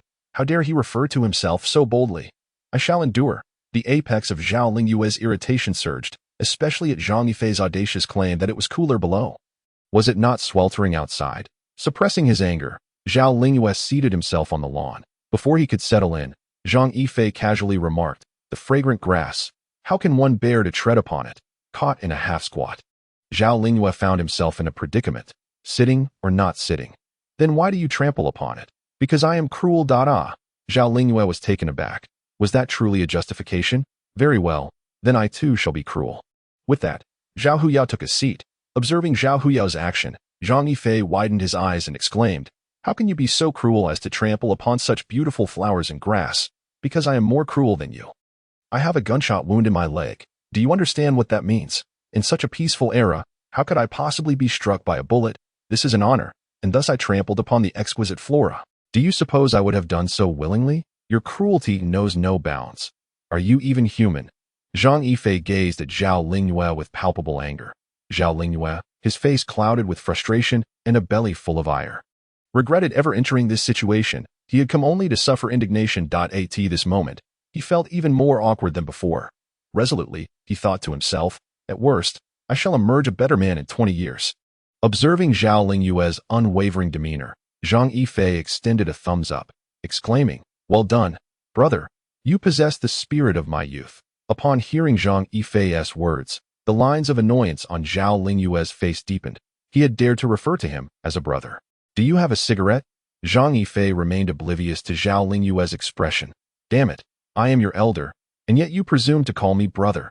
Zhao Lingyue could no longer endure it. Blast it. I am indeed your elder, Zhang Yifei, unwilling to let anyone take advantage of him, retorted, I truly am your elder. Zhao Lingyue felt tears welling up in his eyes, contemplating how to confront this absurdity. You think you can exploit me? I'll have you know, your gaze betrays a troubling orientation. Though I may be somewhat handsome, I assure you, I harbor no peculiar inclinations. Zhao Lingyue felt a heavy weight in his chest. Stifling his breath, having grown up without a mother, and with a father who was a scoundrel, one who not only gambled but also indulged in drugs, ultimately succumbing to AIDS, how could I possibly have an elder? I am an orphan. If you wish to take advantage of me, you ought to do your homework first. Listening to Zhang Yifei's incessant ramblings, Zhao Lingyue was taken aback. This man was audacious enough to curse his father. Simultaneously, he pondered what expression Zhao Huyao would wear upon hearing his son speak in such a manner that as fate would have it. Zhao Huyao stood not far away, and Zhang Yifei's words reached his ears verbatim. Chapter 95. I shall fight you to the bitter end. Zhao Huyao's complexion gradually darkened.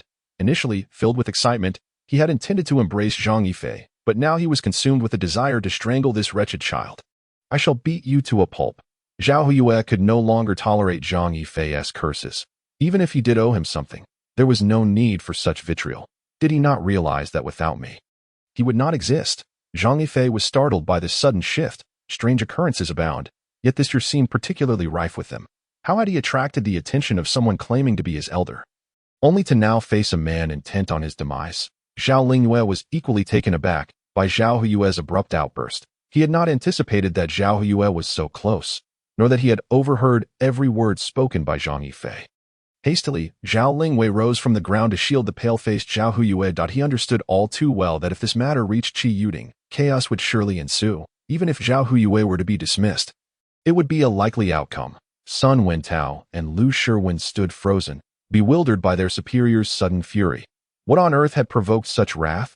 Yet, in an instant, they comprehended the truth. The man on the ground was likely the leader's son. Lost for over 20 years. However, it is utterly outrageous for a son to speak to his father in such a manner without inciting anger. Observing Zhao Huyue's actions, Zhang Yifei felt an overwhelming sense of injustice at that moment. How dare you bully a cripple like me? Zhang Yifei pouted, his expression evoking a wave of sympathy. The crowd, ever inclined to empathize with the weak, cast glances of pity in his direction. Among them, a few recognized Zhao Huyue's face as somewhat familiar, as if he frequently appeared in television news. Yet, considering they were in Lijiang and not the capital, they dismissed their thoughts in their minds. The prominent figure from the capital was a high-ranking official, surely not lacking in decorum. Sun Wentao and Lu Shiwen exchanged wry smiles before hastily stepping forward to join the ranks attempting to halt Zhao Huyue's advance. This only heightened the commotion. As Sun Wentao and Lu Shiwen were well-known figures in Lijiang, a pitiful individual. How could you even contemplate striking me? Have your virtues been devoured by dogs? Moreover, I am but a cripple. Zhang Yifei's lips trembled, and tears began to fall. While other men might refrain from shedding tears, this one wept as easily as sipping tea. Fortunately, this kind-hearted uncle swiftly intervened. Otherwise, I would undoubtedly have faced a brutal beating. Zhang Yifei became increasingly tragic in his lamentations. Upon hearing Zhang Yifei refer to him as uncle, Zhao Lingyue's heart soared with joy. He was finally acknowledged as a senior, as Zhang Yifei recognized him as his nephew. Zhao Huyue glared at Zhang Yifei with a face as dark as thunder, wishing he could devour him whole. The crowd directed scornful and furious glares at Zhao Huyue. How dare you act so arrogantly? Sun Wentao, the secretary, is right here. Be cautious lest he take you away for some proper education. Upon seeing Sun Wentao and Lu Shiwen, Zhang Yifei felt a surge of confidence. Sun Wentao and Lu Shiwen were taken aback by Zhang Yifei's words, cold sweat breaking out all over. Would they dare to apprehend this esteemed gentleman? It would be a miracle if he didn't send them to labor reform instead. Just at that awkward moment, a sharp female voice pierced through the crowd. Zhao Huyue, what are you doing? Qi Yuding had just taken Xiao Ningdi to find Zhao Shiwen, only to discover that someone had been bullying her precious son in such a short time. Upon seeing Zhang Yifei seated on the ground, Zhao Shiwen and Xiao Ningdi rushed over, panic evident on their faces. With concern, they exclaimed, "Why are you sitting on the ground?" Upon spotting the three women, Zhang Yifei grew emboldened. It was this scoundrel who frightened me to the ground, and the other scoundrel over there is still contemplating hitting me. The two women turned to look, with Xiao Ningdi glaring angrily at the individuals pointed out by Zhang Yifei, while Zhao Shiwen stood in shock, realizing that the two scoundrels mentioned were none other than her uncle and her father. Zhao Lingyue's expression darkened. This scoundrel had just called him uncle, only to turn around and insult him as a scoundrel. They say a woman's temper can change swiftly, yet at this moment, it seemed that this gentleman was even more formidable. Zhao Huyue's face was ashen, his eyes fixed on his son, who sat on the ground, bandaged legs sprawled out, tears still glistening on his cheeks. This scene made it exceedingly difficult for anyone to avoid misinterpretation. Qi Yuding was consumed by rage. Unperturbed by reason, resembling a lioness fiercely protecting her cubs, as she bared her claws and fangs at the Zhao brothers. Dare to bully my son? You two brothers are courting death. I shall clash with your Zhao family for this outrageous treatment of us mother and child.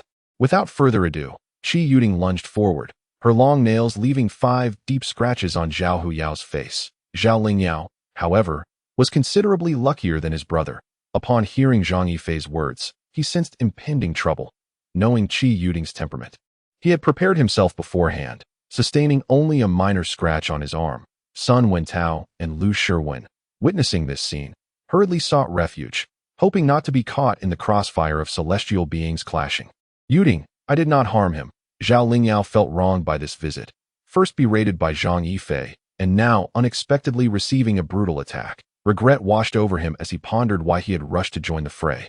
Driven by curiosity. Silence. It's one thing for you to bully my son, but as his brother, you do nothing to intervene and even conspire against us. Qi Yuding glared furiously at Zhao Lingyao. Yuda, how can you? Woman, be so unreasonable? I did not harm him. Why do you direct your anger at me? Zhao Huyao's face was a tumult of emotions, a mixture of anxiety and fury. Zhao Huyao, you too, be silent. After years apart from my son, you arrive only to impose such brutal discipline. Is this how a father behaves? Qi Yuding gasped, her breath quickening with indignation. Father. Zhang Yifei looked at Zhao Huyao in astonishment, taken aback by the revelation that his uncle referred to him as his elder. It seemed that throughout history, Zhang Yifei was the first to encounter such a situation. Chapter 96. You slept with my mother. The hospital's ward had been cordoned off, with Zhang Yifei's upscale room under strict surveillance. Surrounded by layers of city police and bodyguards from Huayu Group, the first encounter between the Zhao brothers was far from pleasant. Both were seething with suppressed anger, yet unsure of whom to direct it towards. It was unrealistic to unleash their ire upon the individual before them, and confronting Qi Yuding was an even more perilous prospect, considering her connection to Huayu Group and the Zhao family's reluctance to offend her. In this tense atmosphere, it felt as though they were forced to swallow their grievances. The empty room was filled only by the three of them, exchanging glances of mutual scrutiny. Zhao Huyao, eyeing the unrepentant Zhang Yifei, let out an exasperated huff. Meanwhile, Zhao Lingyao found himself increasingly intrigued by Zhang Yifei. This audacious young man had a certain flair that would undoubtedly make waves in the military district. Zhang Yifei, choosing to disregard Zhao Huyao's furious glare, felt a twinge of regret for not having thought of throwing a stone at him earlier, a small act that might have alleviated his frustration. Now you recognize who I am, don't you? Zhao Lingyao smirked at Zhang Yifei as a soldier. He appreciated such rebellious spirits. Zhang Yifei, for the first time, felt a blush creep onto his face, awkwardly asking, got a cigarette? Mind if I have one? You got shot and still want to smoke? It's not like you were hit in the mouth. It won't hinder your ability to smoke. Zhang Yifei curled his lips in a dismissive manner. Not bad. Quite the character, Zhao Lingwei remarked as he produced a pack of cigarettes, delicately offering one to Zhang Yifei and lighting it for him. Zhang Yifei inhaled deeply, resembling an elderly gentleman relishing the moment. Zhao Lingwei and Zhang Yifei commenced their indulgent cloud of smoke within the luxurious hospital room, completely disregarding Zhao Huyue's presence. With a sudden inhale, a radiant smile blossomed on Zhang Yifei's face. The flavor was exquisite, far superior to his usual Hongtao Mountain brand. What kind of cigarette is this? So delightful. Zhang Yifei gazed greedily at Zhao Lingwei, his grip on the cigarette resting on the hospital bed as possessive as a miser clutching his treasure. It's a special supply. How do you like it? Zhao Lingwei said with an air of pride. Indeed, it is delightful, but this half-pack is hardly sufficient. Zhang Yifei's face fell, mirroring the length of a donkey's visage. Upon hearing Zhang Yifei's words, a sly grin crept onto Zhao Lingyue's face. Just call me second uncle, and I'll procure you a whole box another day. Zhang Yifei pondered for a moment, realizing that calling him second uncle felt too unorthodox. A mere box of cigarettes would not be enough to sway him, at the very least. He required a box and a half. Far too little, there's a way. Just call me second uncle, and you'll have as many cigarettes as you desire. Zhang Yifei's eyes gleamed with greed as he regarded Zhao Lingwei, akin to a man beholding a woman disrobed before him. Second uncle, he exclaimed without hesitation. For Zhang Yifei, uttering second uncle bore no loss, and more importantly, it promised a future of complimentary cigarettes. Quite promising. Zhao Lingwei chuckled heartily. Zhao Huyue observed the two engaging in their banter. Feeling utterly disregarded, and a wave of frustration washed over him. He had intended for Zhang Yifei to call him father first, yet unexpectedly, the title second uncle had been claimed instead. With a heavy sigh, Zhao Huyue realized that unless he initiated conversation, this young man would undoubtedly ignore him. Yifei, I am your father. I apologize for the suffering you endured alone all these years. Zhang Yifei scoffed, finding the apology too simplistic, akin to being dismissed with a mere word. He noted how the present second uncle at least recognized the need for bribery. Zhang Yifei felt his father was utterly misguided. Zhao Huyue's voice turned grave. The year you were born, your mother and I. Wait, did you give birth to me? Or was it my mother? Zhao Huyue's brows furrowed. Of course, it was your mother who gave birth to you. Upon hearing Zhao Huyue's words, Zhang Yifei erupted in fury, slamming his hand on the bed. So, you slept with my mother? If you hadn't, I wouldn't be your son. If I weren't your son, I wouldn't have been abandoned for 27 years. That he glared defiantly at Zhao Huyue. Zhao Lingyue struggled to suppress his laughter. The exchange between these two was utterly comical. If you hadn't been with my mother, perhaps I would be someone else's son, and you'd be nothing. Unable to contain himself any longer, Zhao Lingyue burst into laughter. Zhao Huyue's face turned a deep shade of anger as he regarded Zhang Yifei, lamenting the fate that had bestowed him such a son. I am your biological father. That is an undeniable fact. You wishing to be someone else's son changes nothing. Zhao Huyue fought to restrain his ire. Then I shall be someone else's grandson. Zhao Lingyue rose to his feet, a smile gracing his features as he looked at Zhao Huyue, and advised, What's the matter? You've lost him for 27 years, and you still won't allow anyone to utter a word? In that instant, Zhang Yifei's admiration for Zhao Lingyue surged. He truly understood the situation. Were Zhao Lingyue to discern Zhang Yifei's thoughts, he might be taken aback. Why don't you acknowledge it? What benefit would that bring? What do you desire as a benefit? Zhao Huyue suppressed the fury simmering within him. Is it permissible to tease respectable women or forcibly seize maidens? It is not. Power is bestowed by the people. You cannot hide behind my tiger banner to oppress others. Is it acceptable to indulge daily in nightclubs, showering money upon the ladies of the night? It is not. May one strike others at will, especially the son of the president? Do not even think about it. Zhao Huyue vehemently rejected all three of Zhang Yifei's inquiries, inciting considerable irritation within him. Damn. Then why should I acknowledge you? There's nothing I can do. As Zhang Yifei regarded Zhao Huyue, he couldn't help but prefer Qi Yuding. At least she had permitted him to strike others. Yet this individual before him forbade everything, prompting Zhang Yifei to resolve to harbor no ill will toward Qi Yuding. Instead directing his disdain toward Zhao Huyue took a deep breath. Were it not for the debt of 27 years, he would have relished the opportunity to strike Zhang Yifei. Zhao Lingyue gazed at Zhang Yifei with confusion. Why would you pose such a question? Isn't this how novels depict it? Zhang Yifei replied earnestly. Zhao Huyue and Zhao Lingyue exchanged glances, their expressions darkening. It seemed this young man had indulged in too many novels. So, your desire to strike the president's son is also inspired by novels? Not at all. Then what is it? Zhao Lingyue inquired with keen curiosity. That he is so fair and tender, and most importantly, he is more handsome than I. Zhao Lingyue was momentarily taken aback. Indeed, his nephew could not be measured by ordinary standards.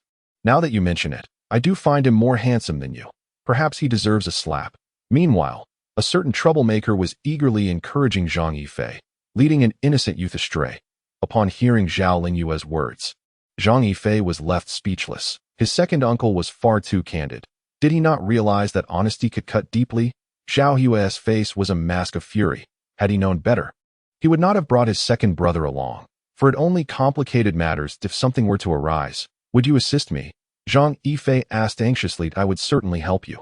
Reassured by Zhao Lingyue's words, Zhang Yifei responded, Then I am at ease. With you, and my mother permitting me to strike the president's son, I feel emboldened. Zhao Huyue's expression darkened further, finally understanding the root of the issue. His wife's teachings were to blame. Indeed, a benevolent mother often spoils her child. Chapter 97. Reforge and remake. Zhang Yifei felt a surge of joy. He had long fantasized about the day he could revel in the company of sycophants, mocking respectable women, striking those who displeased him, and flirting with starlets, much like the offspring of officials. Suddenly, Zhang Yifei felt an overwhelming urge to sing at the top of his lungs. My future is not a dream. I heard Tian Yuan say that you are quite formidable, and that he is no match for you. Zhao Lingyue gazed sharply at Zhang Yifei. Unfazed, Zhang Yifei waved his hand dismissively. Just average. Defeating him is hardly a challenge. Do you consider me your rival? Zhao Lingyue, infuriated by Zhang Yifei's disdainful demeanor, inquired. Zhang Yifei had no intention of concealing his prowess from Zhao Huyue and Zhao Lingyue. He discerned genuine concern in Zhao Lingyue's eyes. While Zhao Huyue's intentions were even clearer, there is a difference between a father betraying his son and a son betraying his father. Zhang Yifei had always acknowledged himself as a rogue. It was only natural and logical for a scoundrel to occasionally utter scurrilous remarks. At this moment, Zhao Huyue was consumed by a singular thought. This lad needs to be educated, and it must be a rigorous form of discipline. For mere conventional methods would likely prove ineffective against him. The two brothers, their faces paling with anger, glared at Zhang Yifei. If you are so capable, how is it that you still get shot? Upon hearing Zhao Lingyue's words, Zhang Yifei let out a soft sigh, feeling vexed by the apparent foolishness of the Zhao family.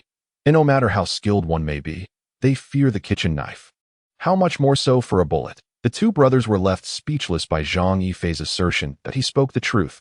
No matter how high one's skills, the fear of a kitchen knife remains, a timeless truth that has endured for centuries. The brothers sighed softly as they envisioned the chaos a rogue like him would unleash upon the Zhao household. Zhao Lingwei gently patted Zhao Huyue's shoulder, conveying a clear message. This is your son. Deal with him, as I cannot withstand it. Zhao Huyue gazed deeply at the flesh and blood that bore his essence, easily recognizing traces of hostility and indifference on the youthful face that bore a striking resemblance to his own in his younger days. It was not without reason. Regardless of what had transpired in the past, he had ultimately abandoned him, a betrayal that weighed heavily upon a 27-year-old. Zhao Huyue resolved to approach Zhang Yifei with a heart of tolerance before gradually addressing the situation. Yifei, your loss was merely an accident 27 years ago. Zhang Yifei scoffed. Accident? There are so many damn accidents in life. Are you trying to tell me that life is rife with unexpected turns, and that surprises arise from these accidents? If that is your intention, then there is no need. I am already quite surprised, and you have achieved the effect you desired. The two of them exchanged fierce glares, embodying a palpable tension. Zhao Lingyue sat quietly beside them, lacking the courage to intervene. Zhang Yifei's words could turn a man once filled with hope into someone contemplating a leap from the 20th floor. Zhao Huyue sighed deeply, realizing that his son harbored a profound resentment towards him. Things are not as you perceive, Zhao Huyue remarked, a nostalgic smile flickering across his face as his gaze grew distant. You were merely 6 months old when the familial strife was intense, rife with open conflicts and covert schemes, all because of your arrival. At this juncture, Zhao Huyue paused momentarily, and even his tone grew somewhat unnatural. The position of the family head was, under any circumstances, not meant for me. Above me stood your second uncle, and even more so, your elder uncle. I am merely the youngest son, and it is a time-honored tradition in large families to pass leadership to the eldest rather than the youngest. Yet, your birth has utterly disrupted this established order. Your elder uncle, Zhao Tianlin, has long aspired to inherit the position of family head. However, upon witnessing your arrival into the world, our father hesitated, deliberating whether to bestow the mantle upon your elder uncle. Do you comprehend the significance of your birth? It symbolizes unparalleled honor. Your mother, Qi Yuding, is a daughter of the Qi family, while I am a scion of the Zhao clan. Both the Qi and Zhao families hail from prestigious lineages, and you are the cherished fruit of a love that blossomed within such noble houses. Furthermore, the influence of the Qi family is by no means inferior to that of the Zhao family. Your grandfather contemplated that should the family position be transferred to me, the Zhao family would draw closer to the Qi family, for after a century, I would undoubtedly pass the family legacy to you. Upon witnessing our father's indecision, my elder brother's heart wavered. It was your birth that thwarted our patriarch's decision. He sought to drive you away from the Zhao family, hoping to perhaps alter our father's mind. When you were merely 6 months old, the internal strife within the family escalated to a boiling point, dividing us into two factions, one led by me, the other by your elder uncle. At this point, a hint of bitterness crept into Zhao Huyue's smile. Zhao Lingyue let out a gentle sigh. Zhang Yifei watched Zhao Huyue intently, aware that the crux of the matter was about to unfold. Everything appeared normal at the hospital, but when it came time for your examination, you inexplicably vanished from the examination room, and all the doctors attending to you met with dire fates. This incident sent shockwaves through both the political and business circles, leaving everyone incredulous that someone would dare to abduct a scion of the Zhao family and a grandson of the Qi family. The entire city of Yinjing was thrown into turmoil. The Zhao family was enraged, as was the Qi family. Yet, as investigations progressed, the matter faded into obscurity. There were no leads, correct. The perpetrators executed their plan with such precision that they left no trace behind. Zhang Yifei let out a bitter laugh. Given their intentions, it would indeed be strange for them to leave any clues. Indeed, there was no information. Everyone assumed you had perished. Your mother, unwilling to accept this grim outcome, steadfastly believed you were still alive. For years, she tirelessly sought news of you, and as fate would have it, you were discovered by Tian Yuan, who stumbled upon the jade pendant that all descendants of the Zhao family bear around their necks. In light of this, our father felt indebted to me and bequeathed the position of family head to me as compensation, and soon after, your sister Xuan was born. So, you claim that my ascension to the head of the family is entirely my doing? Indeed, it is your merit. How outrageous! You occupy the position of family head through my efforts. Yet you prevent me from forcibly taking virtuous women, from frequenting nightclubs to lavishly spend on courtesans, and from delivering a few slaps to the son of the president. Do you not possess a shred of conscience? One must always be grateful and repay kindness. Do you understand? Zhao Huyue gazed at Zhang Yifei with a face ashen with indignation, feeling that his lengthy discourse had been in vain. As this individual remained fixated on matters that could bring ruin to the nation, Zhao Lingyue, meanwhile, was left in a state of stupefaction. His nephew was truly an exceptional case. Chapter 98. I return your blood. Zhao Huyue paused momentarily before continuing. Yifei, you should now understand that your surname is Zhao. Our Zhao family has been a prestigious lineage since time immemorial. Zhang Yifei scoffed. I am well aware that the Zhao family is esteemed. But it is not the esteemed that would engage in treachery against Yifei. Zhao Huyue's expression darkened further. He realized that communicating with this son was an exercise in futility. For every word he uttered, Yifei would retort with two, and each response was laced with derision. That was an accident. Your Zhao family certainly has a plethora of accidents. Zhao Huyue resolved not to elaborate further on this matter with Zhang Yifei, for the latter had already formed a firm conviction that the Zhao family was not commendable. The Zhao family, steeped in literature and tradition, had flourished for centuries. During the War of Resistance, 9 generals emerged from the Zhao family, several of whom perished heroically on the battlefield, sacrificing their lives for their country. Following the establishment of the nation, the Zhao family endured the most tumultuous of times, and now, the Zhao family stands as a prominent clan in China, with numerous descendants wielding significant power in military, political, and commercial spheres, serving the state and its citizens. As well as some who exploit the populace. Zhang Yifei, somewhat impatient, remarked, when the discussion turned to the Zhao family's illustrious generals during the war. Zhang Yifei's countenance was one of deep respect. Heroes deserve admiration and aspiration. However, when Zhao Huyue spoke of the current Zhao family, Zhang Yifei's demeanor clearly displayed his growing impatience. Zhao Huyue, exasperated, began to stomp his feet, pointing an accusatory finger at Zhang Yifei. You struggled to articulate a single word. Zhang Yifei was not wrong. Indeed, there were many within the Zhao family who exploited the common people, for in a vast forest, one can find all manner of birds. That I share this with you not to highlight how many exploit the populace, but rather to impress upon you the honor and pride associated with bearing the Zhao name.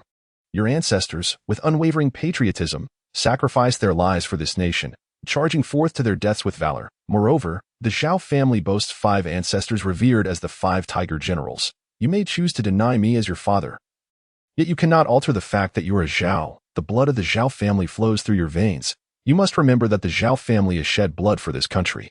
Zhang Yifei, moved, hesitated, his lips quivering slightly, bowing his head in silence. After a moment's reflection, he lifted his gaze to Zhao Huyue with a cold smirk. I too bear the blood of the chief family.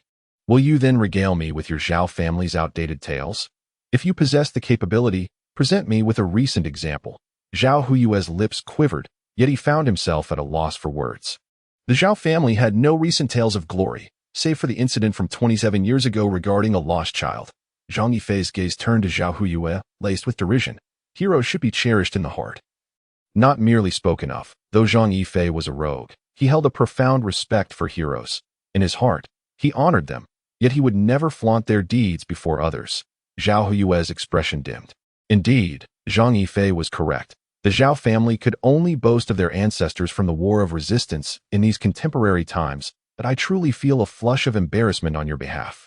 At your age, to resort to speaking of the deceased is quite pitiable. What is even more disconcerting is your failure to safeguard your own son, who was so easily taken from you in the hospital. I truly question how you navigate through life, and I find myself bewildered at how my mother could have possibly seen something in you. Zhang Yifei regards Zhao Huyue with palpable disdain. The incident of your son being taken was indeed an accident. Yes, an accident, but the Zhao family seems to have encountered an inordinate number of such misfortunes. Zhao Huyue's face reddens as Zhang Yifei's words strike at the very core of his vulnerabilities, leaving him speechless. In a vast forest, one can find all manner of birds. The Zhao family, despite their current grandeur, has bred a perilous greed among its members for power and profit. The insatiable desire within humanity is unfathomable. With power comes an unquenchable thirst for more, leading to fratricidal strife in the pursuit of it. This treachery began 27 years ago, and has now reached a fever pitch. With a soft sigh, Zhao Yue reflects on the path to power, which has always been paved with bones and blood. Surely you must understand this. Zhao Yue gazes at his son with a knowing look, realizing the terrifying depth of Zhang Yifei's awareness. How could a mere commoner possess such knowledge? What experiences have shaped him? What hidden secrets lie beneath his youthful visage? An accident, you say? How could I possibly know so much if it were merely an accident? My understanding extends far beyond your imagination. I am even aware of who dispatched the assassins in recent days. I chose to ignore them. If they wish for my demise, I shall engage them in a game to see who ultimately prevails.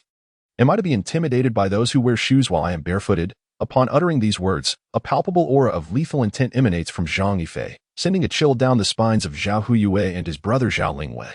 What sort of gaze is this? More ferocious than a wolf, more fierce than a tiger. In that moment, Zhao Lingwei begins to believe Qi Tianyuan's words. It seems he is indeed a formidable adversary. I am aware of your purpose in coming to Lijiang. It is because my identity has become known to many. Numerous individuals seek my death, and while you may fear for my safety, rest assured, I have always possessed a tenacious spirit. I am not easily extinguished. Should they wish for my end, they must first meet their own demise before me. You cannot act in such a manner. Zhao Yue asserts immediately. On what grounds do you seek to hinder me? What right do you have to obstruct my path? The fierce gazes of Zhang Yifei and Zhao Yue clash in the air, creating an atmosphere thick with tension. Because I am your father. I beg your pardon, but I am an orphan. I have no father. Your blood runs through my veins. That fact cannot be altered. My veins contain your blood? Zhang Yifei erupts into a maniacal laughter. The previously silent Zhao Lingwei stares in disbelief at Zhang Yifei's madness, a sense of foreboding creeping into his heart. Very well, I shall return your blood to you. Zhang Yifei replies coldly, his voice reminiscent of a specter from the depths of the underworld. Suddenly, a blinding light flashes, and Zhao Lingwei rushes toward Zhang Yifei. But it is too late. Unbeknownst to him, Zhang Yifei has gripped a knife, plunging it directly into his own heart. Your blood, I return to you. Tell me, what else of yours remains within me? Today, I shall return it all to this moment. Zhang Yifei rose from the pit, advancing step by step towards Zhao Yue, his face a mask of fury. Zhao Yue's complexion turned ashen. He had never anticipated such ruthlessness from his own son, nor the extent of that cruelty. With reddened eyes, Zhao Yue stared at Zhang Yifei, rendered speechless, for although the knife was lodged in Zhang Yifei's flesh, it pierced Zhao Yue's heart as well. Why are you still standing there? Call a doctor. Zhao Lingwei exclaimed anxiously. After all, this was his beloved nephew. Chapter 99. Zhao Lingyue's analysis. Zhao Yue could not comprehend why he was being treated in such a manner. Had he spoken or acted incorrectly? The commotion within the room had already drawn the attention of Qi Yuding, Xiao Ningdi, and Zhao Xuan outside. Upon hearing Zhao Lingyue's urgent and furious voice, they rushed inside. The sight before them rendered Qi Yuding pale with shock. Zhang Yifei cast a cold gaze upon Zhao Yue. Initially, he had harbored a modicum of fondness for him, but Zhao Yue's recent words extinguished any lingering affection. Each phrase resonated with an underlying implication. You are a member of the Zhao family. The blood of the Zhao runs through your veins. You are my son. Without me, you would not exist. This enraged Zhang Yifei. What right did he have to utter such claims? Yes, his blood flowed through Zhang Yifei. But what had he done for him over the years? While Zhang Yifei endured hunger and cold, what was Zhao Yue occupied with? When Zhang Yifei's life hung by a thread, where was he? Now that Zhang Yifei had grown into adulthood, he sought him out, constantly reiterating, You are my son. I am your father. When Zhang Yifei resolved to eliminate those who wished him harm, Zhao Yue became enraged. Yet, where was he when Zhang Yifei faced death? Bah, I would rather remain an orphan for life than have a father like you. Yifei, are you all right? Are you trying to scare me? Qi Yuding's complexion was pale as she anxiously grasped Zhang Yifei's hospital gown. Zhang Yifei glanced at Qi Yuding with a complex expression. Though he did not understand the essence of maternal love, he could sense the affection she harbored for him. Unlike this so-called father, who stood aloof and high above, what else of mine remains that belongs to you? Today, I return it all. Zhang Yifei pressed forward towards Zhao Yue. Zhao Yue appeared to age decades in an instant. His face etched with concern as he gazed at Zhang Yifei. Oh, you know, why Neza cut flesh to repay his mother and severed bones to repay his father. You do not know.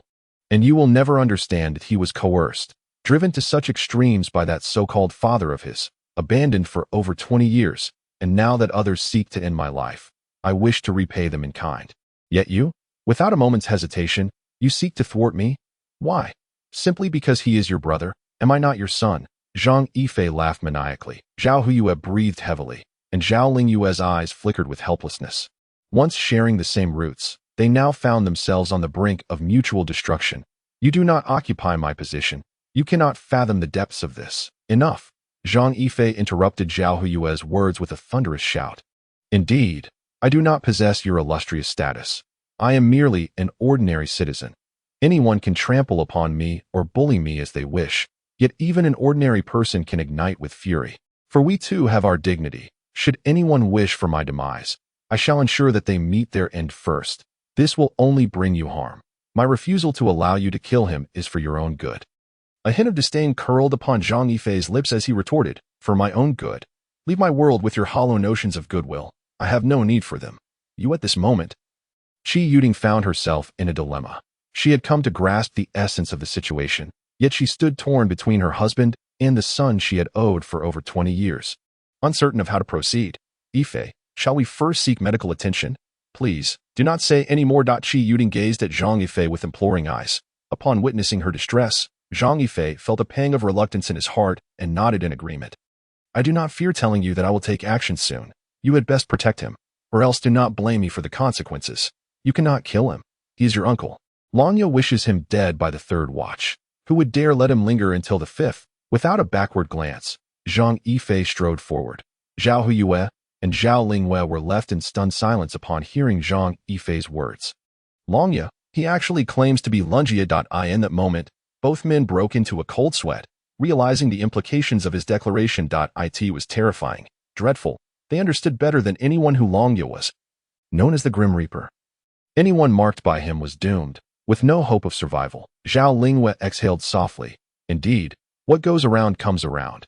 Everything unfolds according to a hidden design. How did matters escalate to this point? Zhao Huyue spoke. Lost in confusion, Zhao Lingyue lit a cigarette, taking a deep drag that he was driven to this. He never intended to kill his elder brother. At most he merely wished to teach him a lesson. Was it truly my coercion? Zhao Huyue sighed. Every word you uttered to Yifei reminds him that he is a scion of the Zhao family, that your blood runs in his veins, that you are his father. How could he not resent that? Forget not that he has been missing for 27 years while we enjoyed our high positions. When he endured hunger and cold, we feasted on delicacies. When his life hung by a thread, we laughed and chatted, oblivious to the hardships he faced. You should not have said such things to him. Do not forget that you have done nothing for him in these 27 years. You arrive and immediately speak of being his father and the Zhao family, insisting he ought to take pride in his lineage. He has grown up among the common folk, lacking any sense of belonging. He only knows who treats him well and who does not. The so-called Zhao family you speak of means nothing to him. Furthermore, your portrayal of the Zhao family is rife with deceit. Akin to a realm of the dead, would he willingly enter? Does your talk of the Zhao family's literary heritage hold any value for him? You have no idea if he has ever attended school. He knows nothing of poetry, propriety, or etiquette. Merely surviving is a feat in itself, and your expectations of him are far too excessive. Even I cannot bear to witness it. Yet this is the truth. He will inevitably learn it. Indeed, he will inevitably come to know the truth sooner or later. However, why must you rush? As it stands, he has begun to harbor resentment towards you, having felt dissatisfaction since you declined to answer his 3 inquiries. Did you not perceive the chill in his gaze directed at you? You ought not to have rejected him. The endeavors he seeks to pursue are detrimental to the populace. Would you have me acquiesce to him? Alas, you still fail to comprehend that he has long dwelled in the depths of society. Do you truly believe he would engage in such actions? If he were to act, it would be against the sons of officials. For all these years, having occupied a position of privilege, you remain oblivious to his true sentiments. Zhao Lingyue's voice remained remarkably placid, his tone consistently serene. Zhao Huyue's eyes began to cloud with confusion. Could it truly be that he is responsible for the current predicament? Had you shown him warmth and concern from the outset, perhaps matters would not have escalated thus. You are far superior to Yu Ting. Upon uttering this sentiment, Zhao Lingyue slowly departed, leaving Zhao Huyue to grapple with his solitude. Though Zhao Lingyue harbored no ulterior motives, he possessed an astute perception, often pinpointing the crux of matters with remarkable clarity. Otherwise, how could he have maintained his position as a major general in the Yanjing garrison for so many years? Chapter 100. Zhao Huyue's helplessness following the last incident where he was shot. Zhang Yifei found himself once again thrust into the operating room. The previous occurrence was an accident, yet this time it was entirely of his own making to this moment. Zhang Yifei appeared as though he had lost his very soul, his eyes vacant and filled with bewilderment. Outside the operating room, Qi Yuding stood in a daze, her pallid visage betraying her turmoil. She had once hoped for a family gathering over a meal. Yet now that dream lay shattered, the conflict between father and son spiraling beyond control. Mom, brother will be fine. Do not worry. Zhao Xuan feigned strength to console Qi Yuding, yet her eyes betrayed her true feelings. She could not fathom the agony of a blade piercing flesh, especially when it was Zhang Yifei who had thrust the entire weapon into his own body. How excruciating it must be. Yet, Zhang Yifei had not uttered a single cry of pain. Xiao Ningdi gazed tearfully at the operating room, her heart likely shattered, the pain within overshadowing any physical discomfort that moment. Zhao Lingyue also arrived outside the operating room. Observing the weary countenance of Qi Yuding, he sighed softly. Yuding, do not fret. Yifei will be all right. Second brother, why is Yifei so foolish? Does he not feel pain? Qi Yuding's eyes brimmed with tears. Even the strongest of women have their vulnerable moments, especially when witnessing their child suffering. Zhao Lingyue fell silent. He was at a loss for words that is it possible he feels no pain? Surely, he must be in agony. Yet the emotional torment he endures likely surpasses the physical. The father and son had just reunited, a moment that should have been celebratory. Yet due to Zhao Huyue's few careless words, their relationship an honest official finds it hard to resolve family matters. Zhao Lingyue could only remain silent. His heart ached, the anguish within him having eclipsed the physical pain. Zhao Ningdi said, though her time with Zhang Yifei has been brief, she is among the few who truly understand him. Why? Qi Yuding inquired. Zhao Lingyue's eyes brightened as he turned to Xiao Ningdi. You have not seen Yifei for so many years. You do not truly understand him. He is not a good person. Yet he is not entirely bad either. On the surface, he may seem like a rogue, but in reality, he possesses a depth of emotion that surpasses that of most. He holds grudges more fiercely than anyone else. And his complexity eludes my comprehension, Xiao Ningdi coldly remarked. Second brother, what exactly did you discuss inside? Qi Yuding inquired anxiously. Zhao Lingyue let out a bitter smile and recounted everything to Qi Yuding.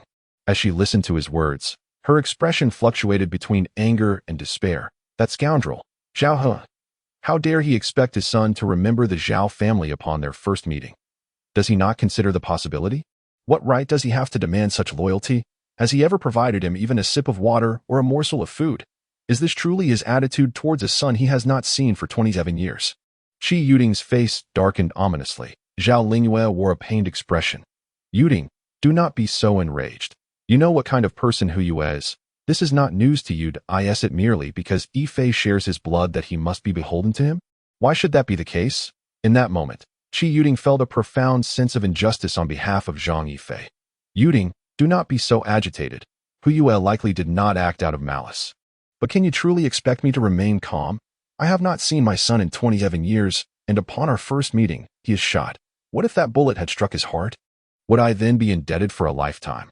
Now he is being pressured by Zhao Huyue to repay his blood. Is he truly so heartless? Does he not consider Yifei to be his own flesh and blood? Does he value his brothers more than his son? Yuding, such words are unfair. After all, brothers are like one's own flesh and blood.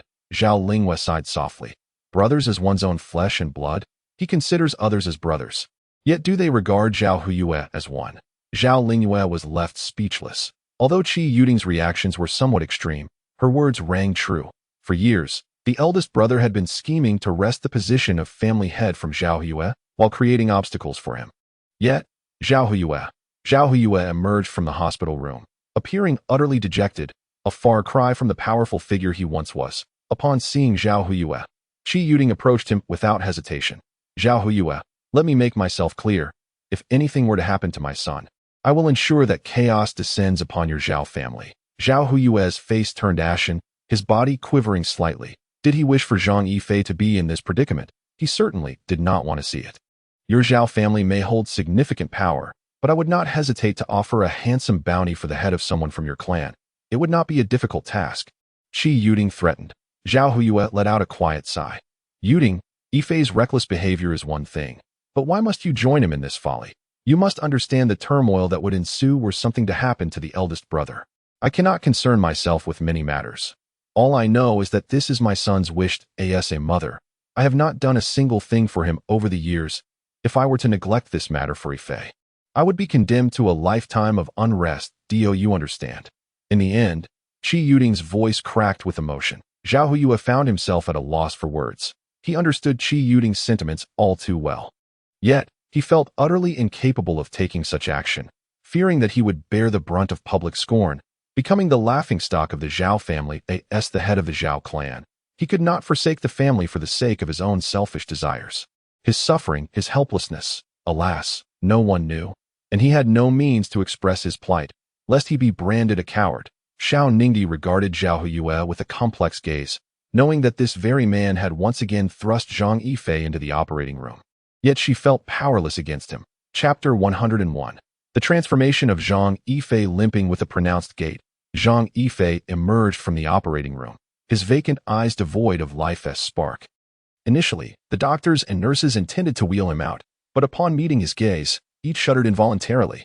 Zhang Yifei had once believed his father to be a stalwart figure, yet he found himself sorely disappointed. Zhao Huyue's actions had utterly shattered his heart. His own flesh and blood had been placed under a lucrative bounty, and he was well aware of the perpetrator, yet his father remained. Qi Yuding and the others hurried forward, inquiring after Zhang Yifei's well-being, but he coldly regarded Zhao Huyue, uncertain whether he should harbor hatred for him.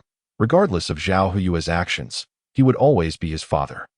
As Zhao Huyue had stated, the blood of the Zhao family coursed through his veins, an unalterable truth. Zhao Huyue paid no heed to Zhang Yifei's piercing gaze and approached directly. I am sorry. I should not have spoken to you in that manner. The three who were familiar with Zhao Huyue looked at him as if they had seen a ghost. He was actually apologizing. It was known that Zhao Huyue had always held himself above others, and now he had lowered himself. A rare occurrence indeed. Although Zhang Yifei felt a strong aversion towards Zhao Huyue, he attempted to reason. It is nothing. I can understand your feelings, but have you ever considered my emotions? Upon hearing Zhang Yifei's words, Zhao Lingyue felt a sudden chill run down his spine. Within the confines of the hospital room, the two had been at odds like sworn enemies. Were they now to reenact such a scene? Zhao Huyue sighed softly, realizing that in his preoccupation with the Zhao family's affairs, he had entirely overlooked Zhang Yifei's feelings. In his mind, Zhang Yifei was his son, and a son should naturally heed his father. Yet, he had forgotten that he had neither raised nor educated Zhang Yifei. No, I was indeed too extreme in my previous actions. Zhao Huyue did not deny it but rather acknowledged it openly. To Zhang Yifei, this moment revealed a flicker of masculinity in Zhao Huyue. You occupy a high position. Do you not understand that the path to power is paved with the bones of the fallen? I have undertaken many missions. Do you know what is most prevalent among them? Money and power. It is common knowledge that no one would seek out an assassin were it not for the allure of power and profit. After all, the cost associated with hiring a killer is not an insignificant sum. If you are aware of the significance of wealth and authority, you must also recognize the truth that no man is without his vices. If you do not act ruthlessly, others certainly will. Your leniency does not imply that others will extend the same courtesy to you. To show mercy to your adversaries is to inflict cruelty upon oneself. Do you not grasp this concept? In that moment, Zhao Huyue found himself at a loss for words. Zhang Yifei was not wrong. He had exercised mercy for many years, yet his opponents remained insatiable. A bitter smile crossed Zhao Huyue's face. For power has always been thus. Brothers turn against one another, and kin slay each other. This cycle has persisted throughout history. Those who are not born into royal families often speak fondly of them.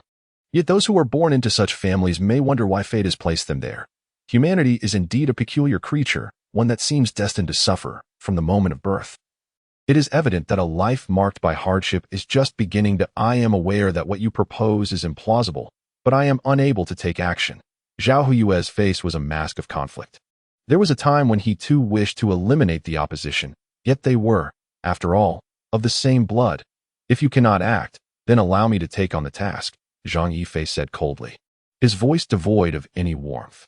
Yifei, I understand your current emotions, but you truly cannot kill him. I fear that the old man will not withstand the loss of a son to a son. There are myriad ways to deal with a person. Murder is merely the simplest option. Death offers a swift resolution, and while he might desire such an end, it would be far too merciful. I intend to make him suffer greatly, yet I will not grant him the release of death. Zhang Yifei's voice was as chilling as the winter's breath, sending shivers through the listener. Zhao Yue remained silent, casting a complex gaze towards Zhang Yifei, unable to comprehend the depths of his thoughts. Zhao Linghua felt a weight lift from his heart, fearing that this father-son duo might erupt in conflict. However, after hearing Zhang Yifei's words, his heart sank once more. He still had to deal with Zhao Tianlin, albeit through a different approach, one that did not involve killing. Zhao Linghua remained mute.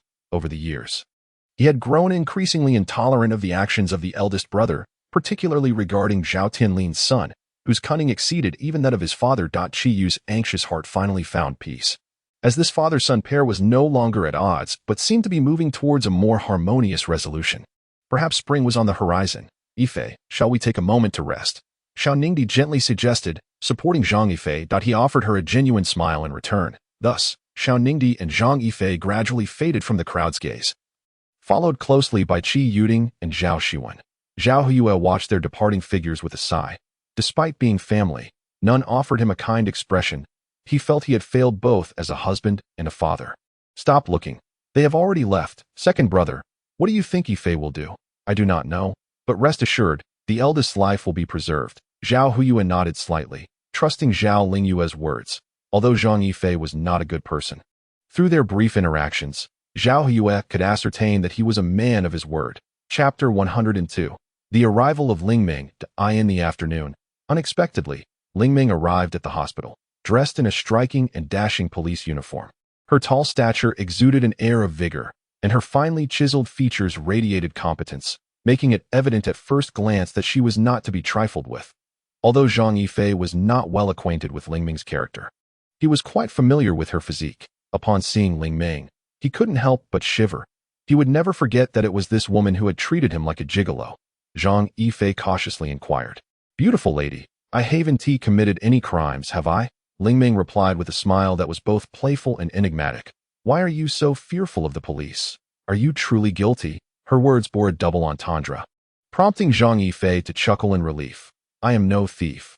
I am a law-abiding citizen, and I even possess a citizen's certificate. Lingming lifted the fruit in her hand and remarked, I heard you were injured. As friends with a profound bond, is it not permissible for me to pay a visit? The emphasis she placed on profound bond made it clear that she was quite concerned about their previous encounter.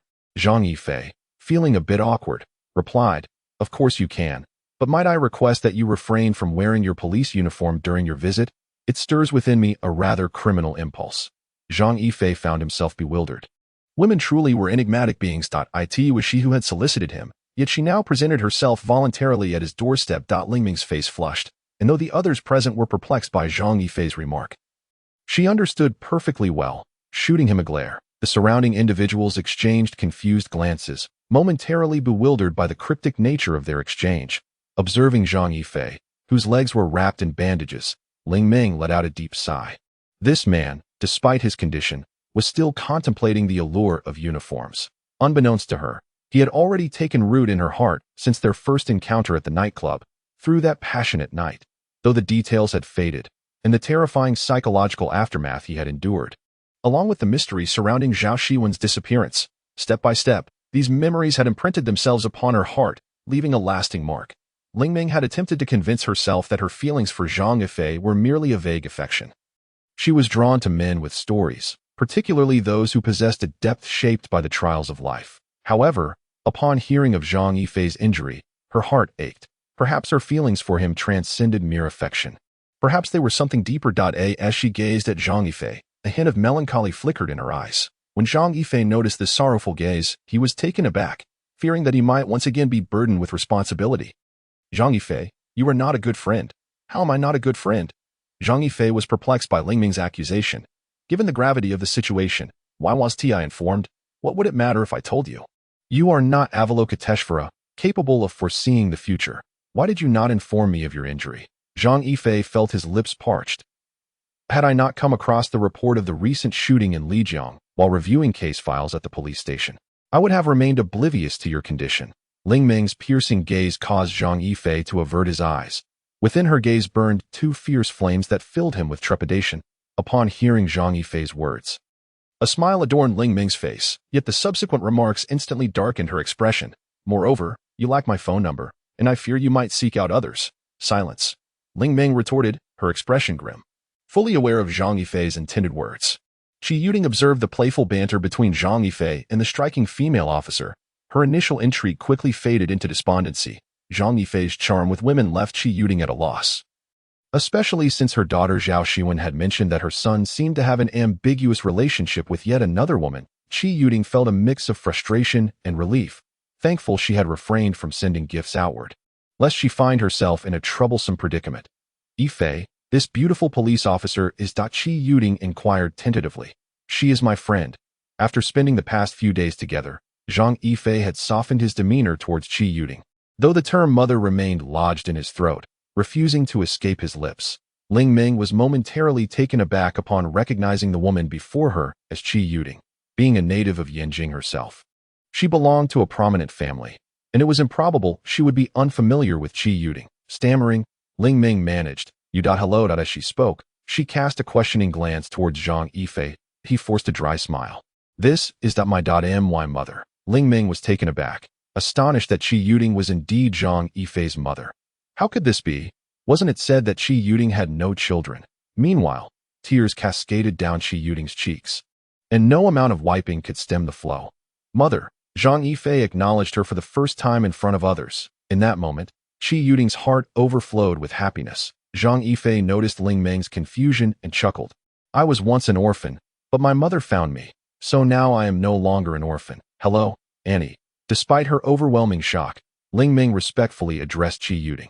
Initially, Ling Ming had believed Zhang Yifei to be an orphan, but in an instant, he had transformed into a veritable prince, a disparity too vast to comprehend. In the 103rd chapter, the trend of red apricots breaking the wall, Qi Yuting, having wiped away her tears, and with reddened eyes, turned to Zhang Yifei and inquired, Is she your friend? Zhang Yifei nodded. Yes, she is my friend. However, the exact nature of their friendship eluded even Zhang Yifei. One thing was certain, though, she was undoubtedly a cherished companion.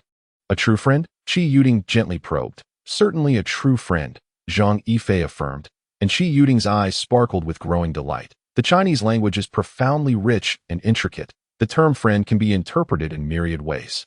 Clearly, in today's context, the interpretations of Qi Yuting and Zhang Yifei diverge significantly. Presently, Qi Yuting cannot help but admire her son, who dares to flirt with other women in front of his wife.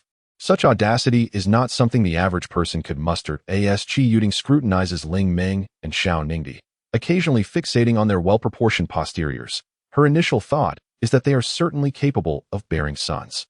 According to Qi Yuting's beliefs, a larger posterior signifies the ability to bear male offspring. It must be said that her approach to selecting a daughter-in-law is not dissimilar to choosing livestock. Under Qi Yuting's fervent gaze, both Xiao Ningdi and Ling Ming feel an unsettling discomfort. They have never before been subjected to such scrutiny. Resisting her embarrassment, Ling Ming turned to Zhang Yifei and gently remarked, Take good care of your injury. I will visit you again in a few days. Without waiting for Zhang Yifei to respond, she hurriedly exited, finding the atmosphere within the room unbearable, oppressive to the point of suffocation. By the time Qi Yuting realized what had transpired, Ling Ming had already vanished. What a child, leaving so abruptly, Qi Yuting mused, casting a smile towards Zhang Yifei, who appeared utterly helpless. After all, it was not surprising that Ling Ming had fled. Given the intensity of his mother's gaze, which seemed to devour her whole, Zhang Yifei felt a twinge of conflict. Did his mother truly not recognize that the woman before her was to be her daughter-in-law? How could she be so warmly engaging with another woman in such an inappropriate setting? Ningdi, do you know that girl? I do. She works at the police station and is apparently the daughter of the Ling family from Yanjing. Xiao Ningdi did not seem displeased by Qi Yuting's enthusiasm. The Ling family, Qi Yuting murmured. Yifei, you must be hungry. I shall go fetch some food. Ningdi, would you like to accompany me? I shall pass. I fear there may be other visitors for our esteemed guest shortly. Xiao Ningdi's tone turned unexpectedly soured. Qi Yuting gave it little thought. That's fine. You can keep Yifei company. Zhang Yifei wished he could cry out for someone to take him along as well. Sensing a hint of danger from Ningdi's expression, Qi Yuting was oblivious to Zhang Yifei's turmoil and departed alone. He watched his mother's retreating figure. Despair washed over Zhang Yifei. He knew his doom was approaching.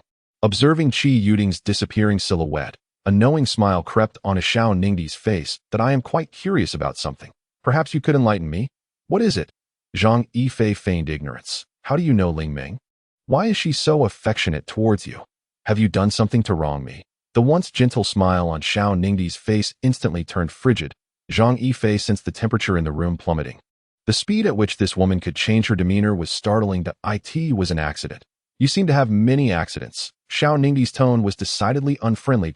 Zhang Yifei was taken aback, as if those words were meant for Zhao Yue, and he never expected that in the blink of an eye, it would be his turn.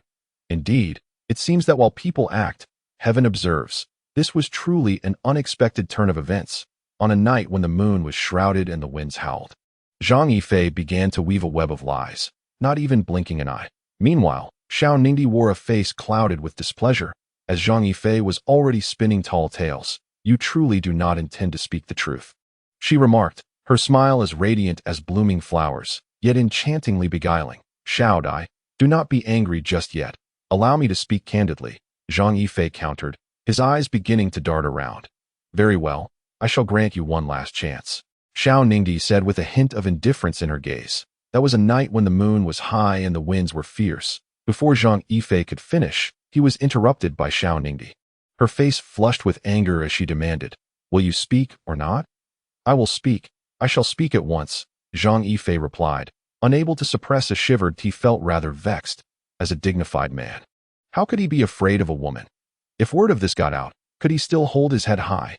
That was a night when the moon was high and the winds were fierce. Zhang Yifei began anew. Will you speak or not? Xiao Ningdi could no longer tolerate Zhang Yifei's insolence. I am indeed speaking, yet you persist in interrupting me, he protested, feeling rather wronged. What do you mean by a night when the moon is high and the winds are fierce? Xiao Ningdi was momentarily taken aback. Well, what else would you think? Zhang Yifei felt an overwhelming sense of frustration. If only circumstances allowed, he would undoubtedly teach this woman a lesson. Are you about to say that on a night when the moon was high and the winds were fierce, you scaled walls and, by chance, stumbled upon Ling Ming's residence, and in a moment of lust, engaged in the nefarious act of flower pilfering? Zhang Yifei gazed at Xiao Ningdi in astonishment. Her imagination was far too vivid. A realm beyond his reach. How absurd. Do you think this is a television drama, depicting flower thieves? If I were truly a flower thief, I would not target Ling Ming. She is a police officer. If she were to remember my face, it would not be a trivial matter. Who would have thought that Zhang, the esteemed gentleman, was aware that she is a police officer? I assumed your lust had clouded your judgment. Xiao Ningdi retorted, a teasing glint in her eyes. Zhang Yifei, feeling quite embarrassed, assured her, rest assured, even if I were a flower thief, I would first claim you for myself. I would not let the juicy fruits of my labor fall into another's hands. Why don't you just go die? She exclaimed. If I were to die, would you not be left a widow? A delicate beauty such as yourself, left to mourn, would make me the true villain.